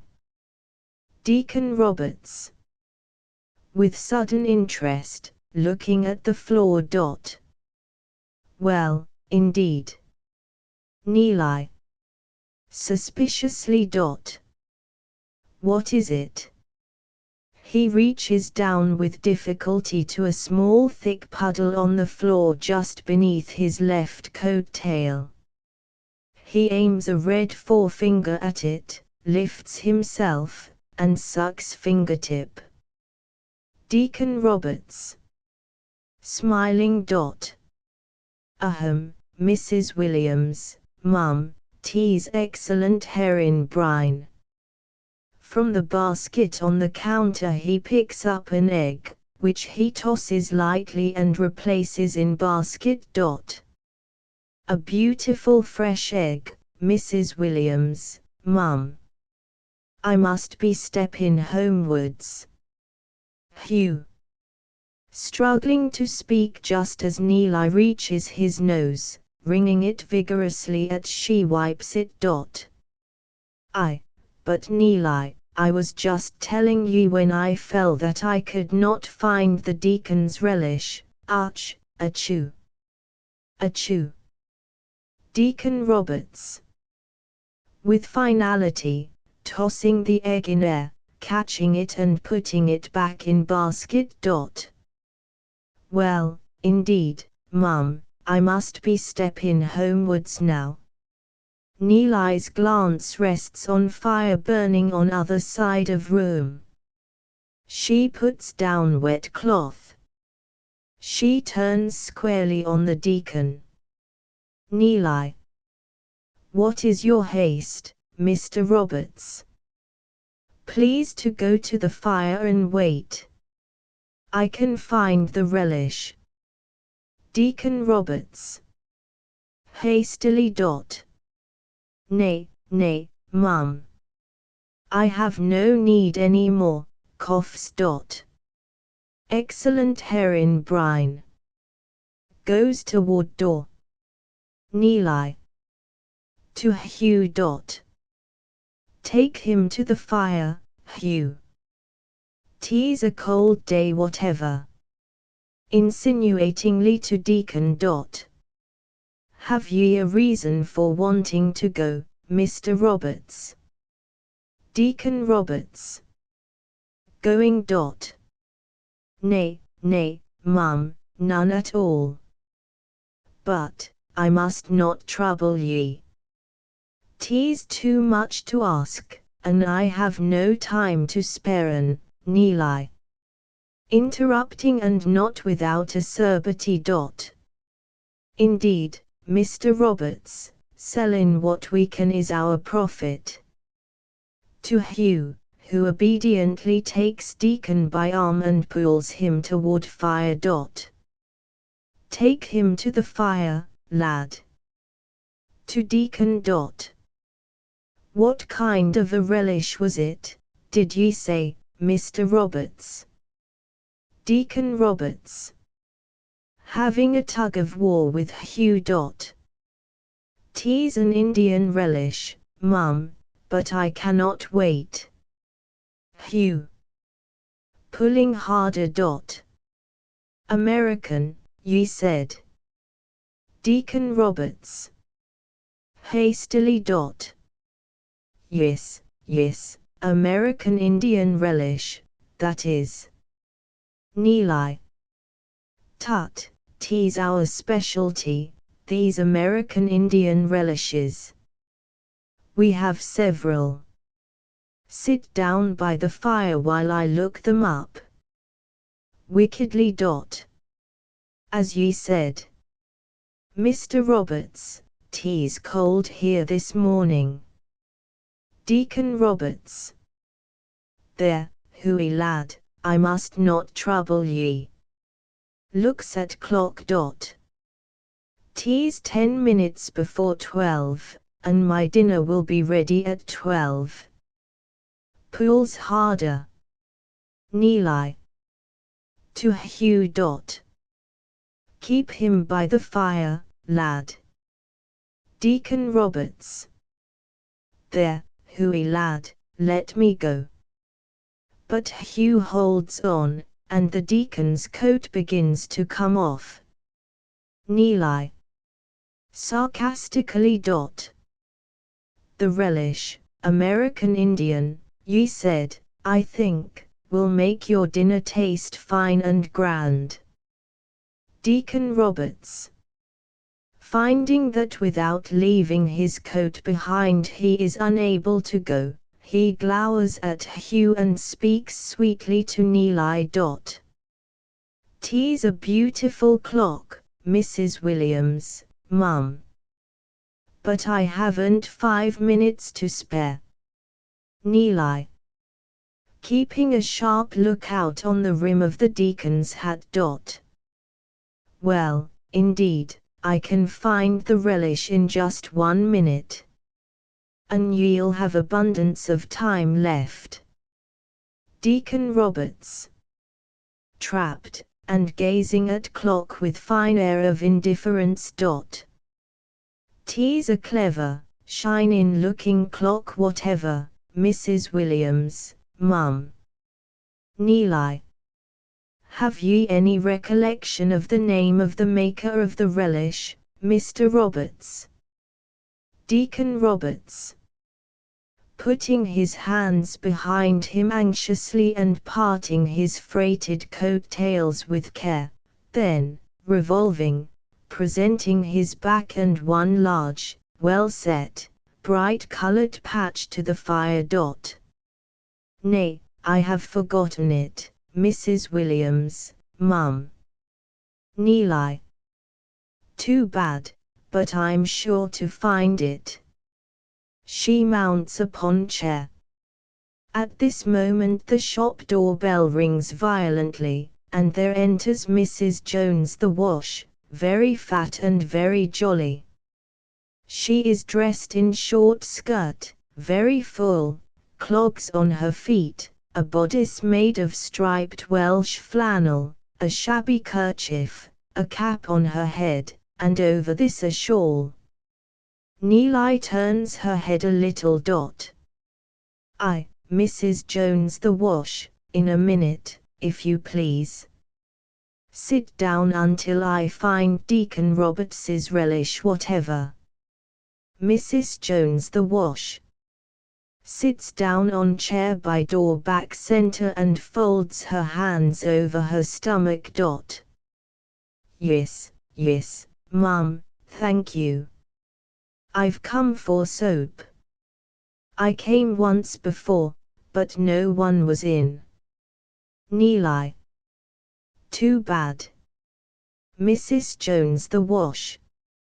"And I looked in at the window and saw nothing but a skip in shadow looked like a rat. Have ye any rats, Mrs. Williams, mum, do ye think?" Neeli. Have I any rats? Well, indeed, 'tis that I'm wanting to know, Mrs. Jones the wash. Mrs. Jones the wash. Well, I came back, for the water is eating the soap today as if 'twere sweets. 'Tis a very meltin' day for soap. Laughs. Deacon Roberts. "'Tis sweet to be clean, Mrs. Jones the wash." Mrs. Jones the wash. Laughing. Yes, Deacon Roberts, there has many a chapel been built out of a wash tub, and many a prayer risen up from the suds. Deacon Roberts. Solemnly. "I, Mrs. Jones the wash, 'tis holy work, washin' is very holy work." Mrs. Jones the wash. Touched. Yes, I thank ye, Deacon Roberts." Deacon Roberts. "Well, I must be steppin' homeward now." Neeli. Firmly. "Nay, Mr. Roberts. I am searchin' on the shelf where I think that American Indian relish is. Ye act as if ye had some cause to hurry, Mr. Roberts." Wait a moment, if you please. Deacon Roberts. Well, indeed, but I am keeping Mrs. Jones the wash waiting. Neeli. To Mrs. Jones. Ye are in no haste. Mrs. Jones the wash. Thoroughly comfortable and happy. Nay, mum, no haste at all. I am having a rest, and tea's grand and warm here whatever. Neeli. Maliciously to Deacon. Does it feel hot by the fire?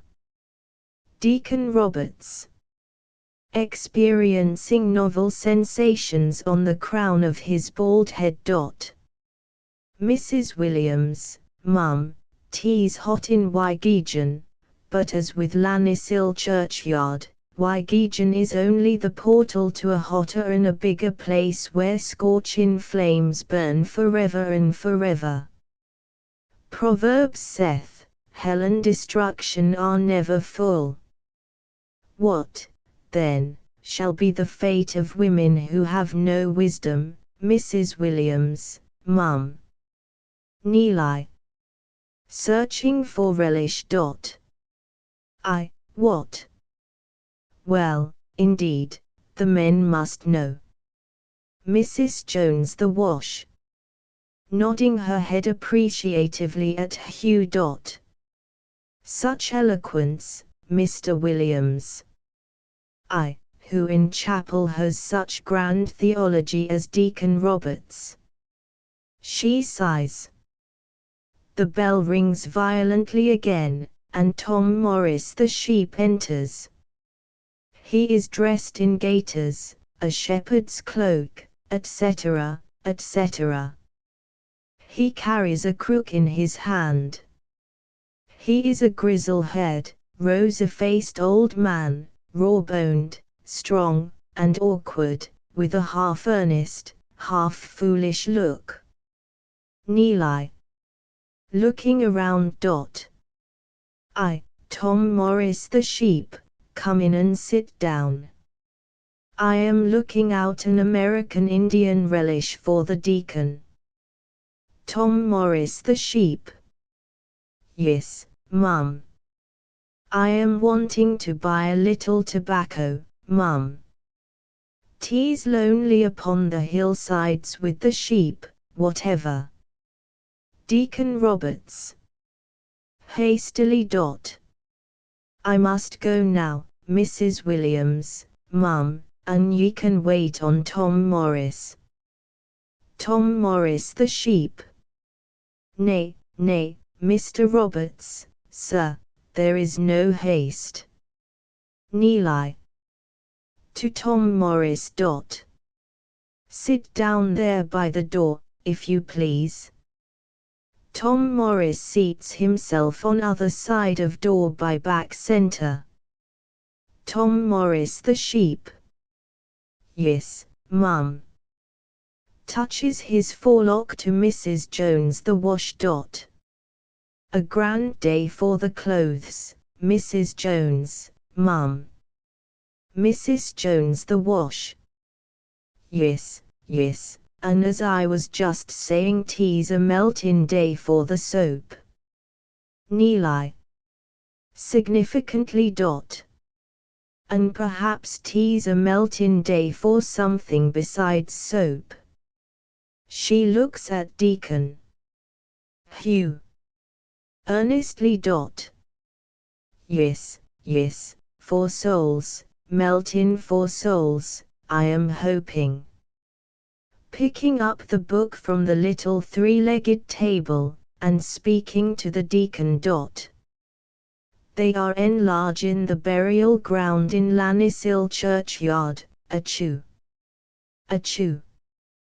Deacon Roberts. Slyly moving a step away from fire. They're only enlarging hell, hooey lad, and in that place they always make room for all. He casts a stabbing look at Neeli. Mrs. Jones the wash.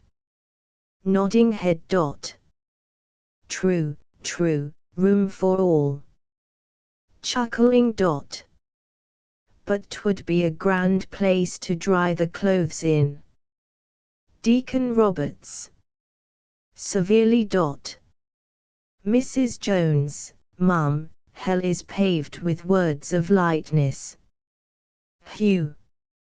Looking up from book, his face expressing delight.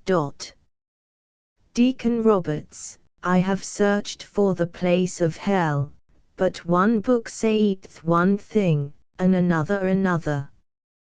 Where is hell? Tom Morris the sheep. Where is hell? The bell rings violently.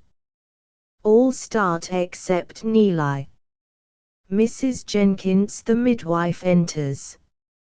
She is an old woman, white-haired, and with a commanding, somewhat disagreeable expression on her face. She wears a cloak and black Welsh beaver and walks with a stick. Neeli. Yes, Mrs. Jenkins the midwife, I am just looking out a relish for the deacon. Sit down by the fire, please. Mrs. Jenkins the midwife. Seating herself on other side of fire. Mum, I've come for pins, I'm in no haste. Neeli. Is it Janely's baby? Mrs. Jenkins the midwife. Janely's, and 'tis my 600th birth. Hugh. We're discussing the place of hell, Mrs. Jenkins, Mum. Mrs. Jenkins the midwife. Well, indeed, I have seen the place of hell 600 times then. Coughs and nods her head up and down over stick. Heaven and hell I'm thinking we have with us here. Hugh. Nay, how could that be? Tell us where is the place of hell, Deacon Roberts. All listen with the most intense interest. Deacon Roberts. Nodding. The place of hell, stopping suddenly, a terrified look on his face, as the butter slides against the forward rim of his hat, almost knocking it off, then going on with neck rigid and head straight up. To me is known where is that place, their way is dark and slippery, they go down into the depths, and their soul is melted because of trouble. Neeli. Pausing skeptically. 'Tis my idea of hell whatever with souls meltin', Mr. Roberts. Hugh. Tense with expectation. Tell us where is that place. Deacon Roberts. Neck rigid, head unmoved, and voice querulous. Yes. Putting his hand up and letting it down quickly. Ahem. Ye believe that it rains in Bala? Hugh. Eyes on Deacon, in childlike faith. I do. Mrs. Jenkins the midwife. Yes, before and after every birth whatever. Mrs. Jones the wash. Yes, who would know better than I that it rains in Bala? Tom Morris the sheep. Amen, it rains in Bala upon the hills and in the valleys. Deacon Roberts. Ye believe that it can rain in Bala both when the moon is full and when 'tis new? Hugh. Earnestly. I do. Mrs. Jones the wash. Wearily. Yes, any time. Tom Morris the sheep. All the time. Mrs. Jenkins the midwife. Yes, yes, it reigns ever and forever. Neeli. Forgetting the relish search. Well, indeed, 'tis true it can rain in Bala at any time and at all times. Deacon Roberts. Paying no attention to Neeli. Ye believe that Tomin Bala is Ararat? Hugh.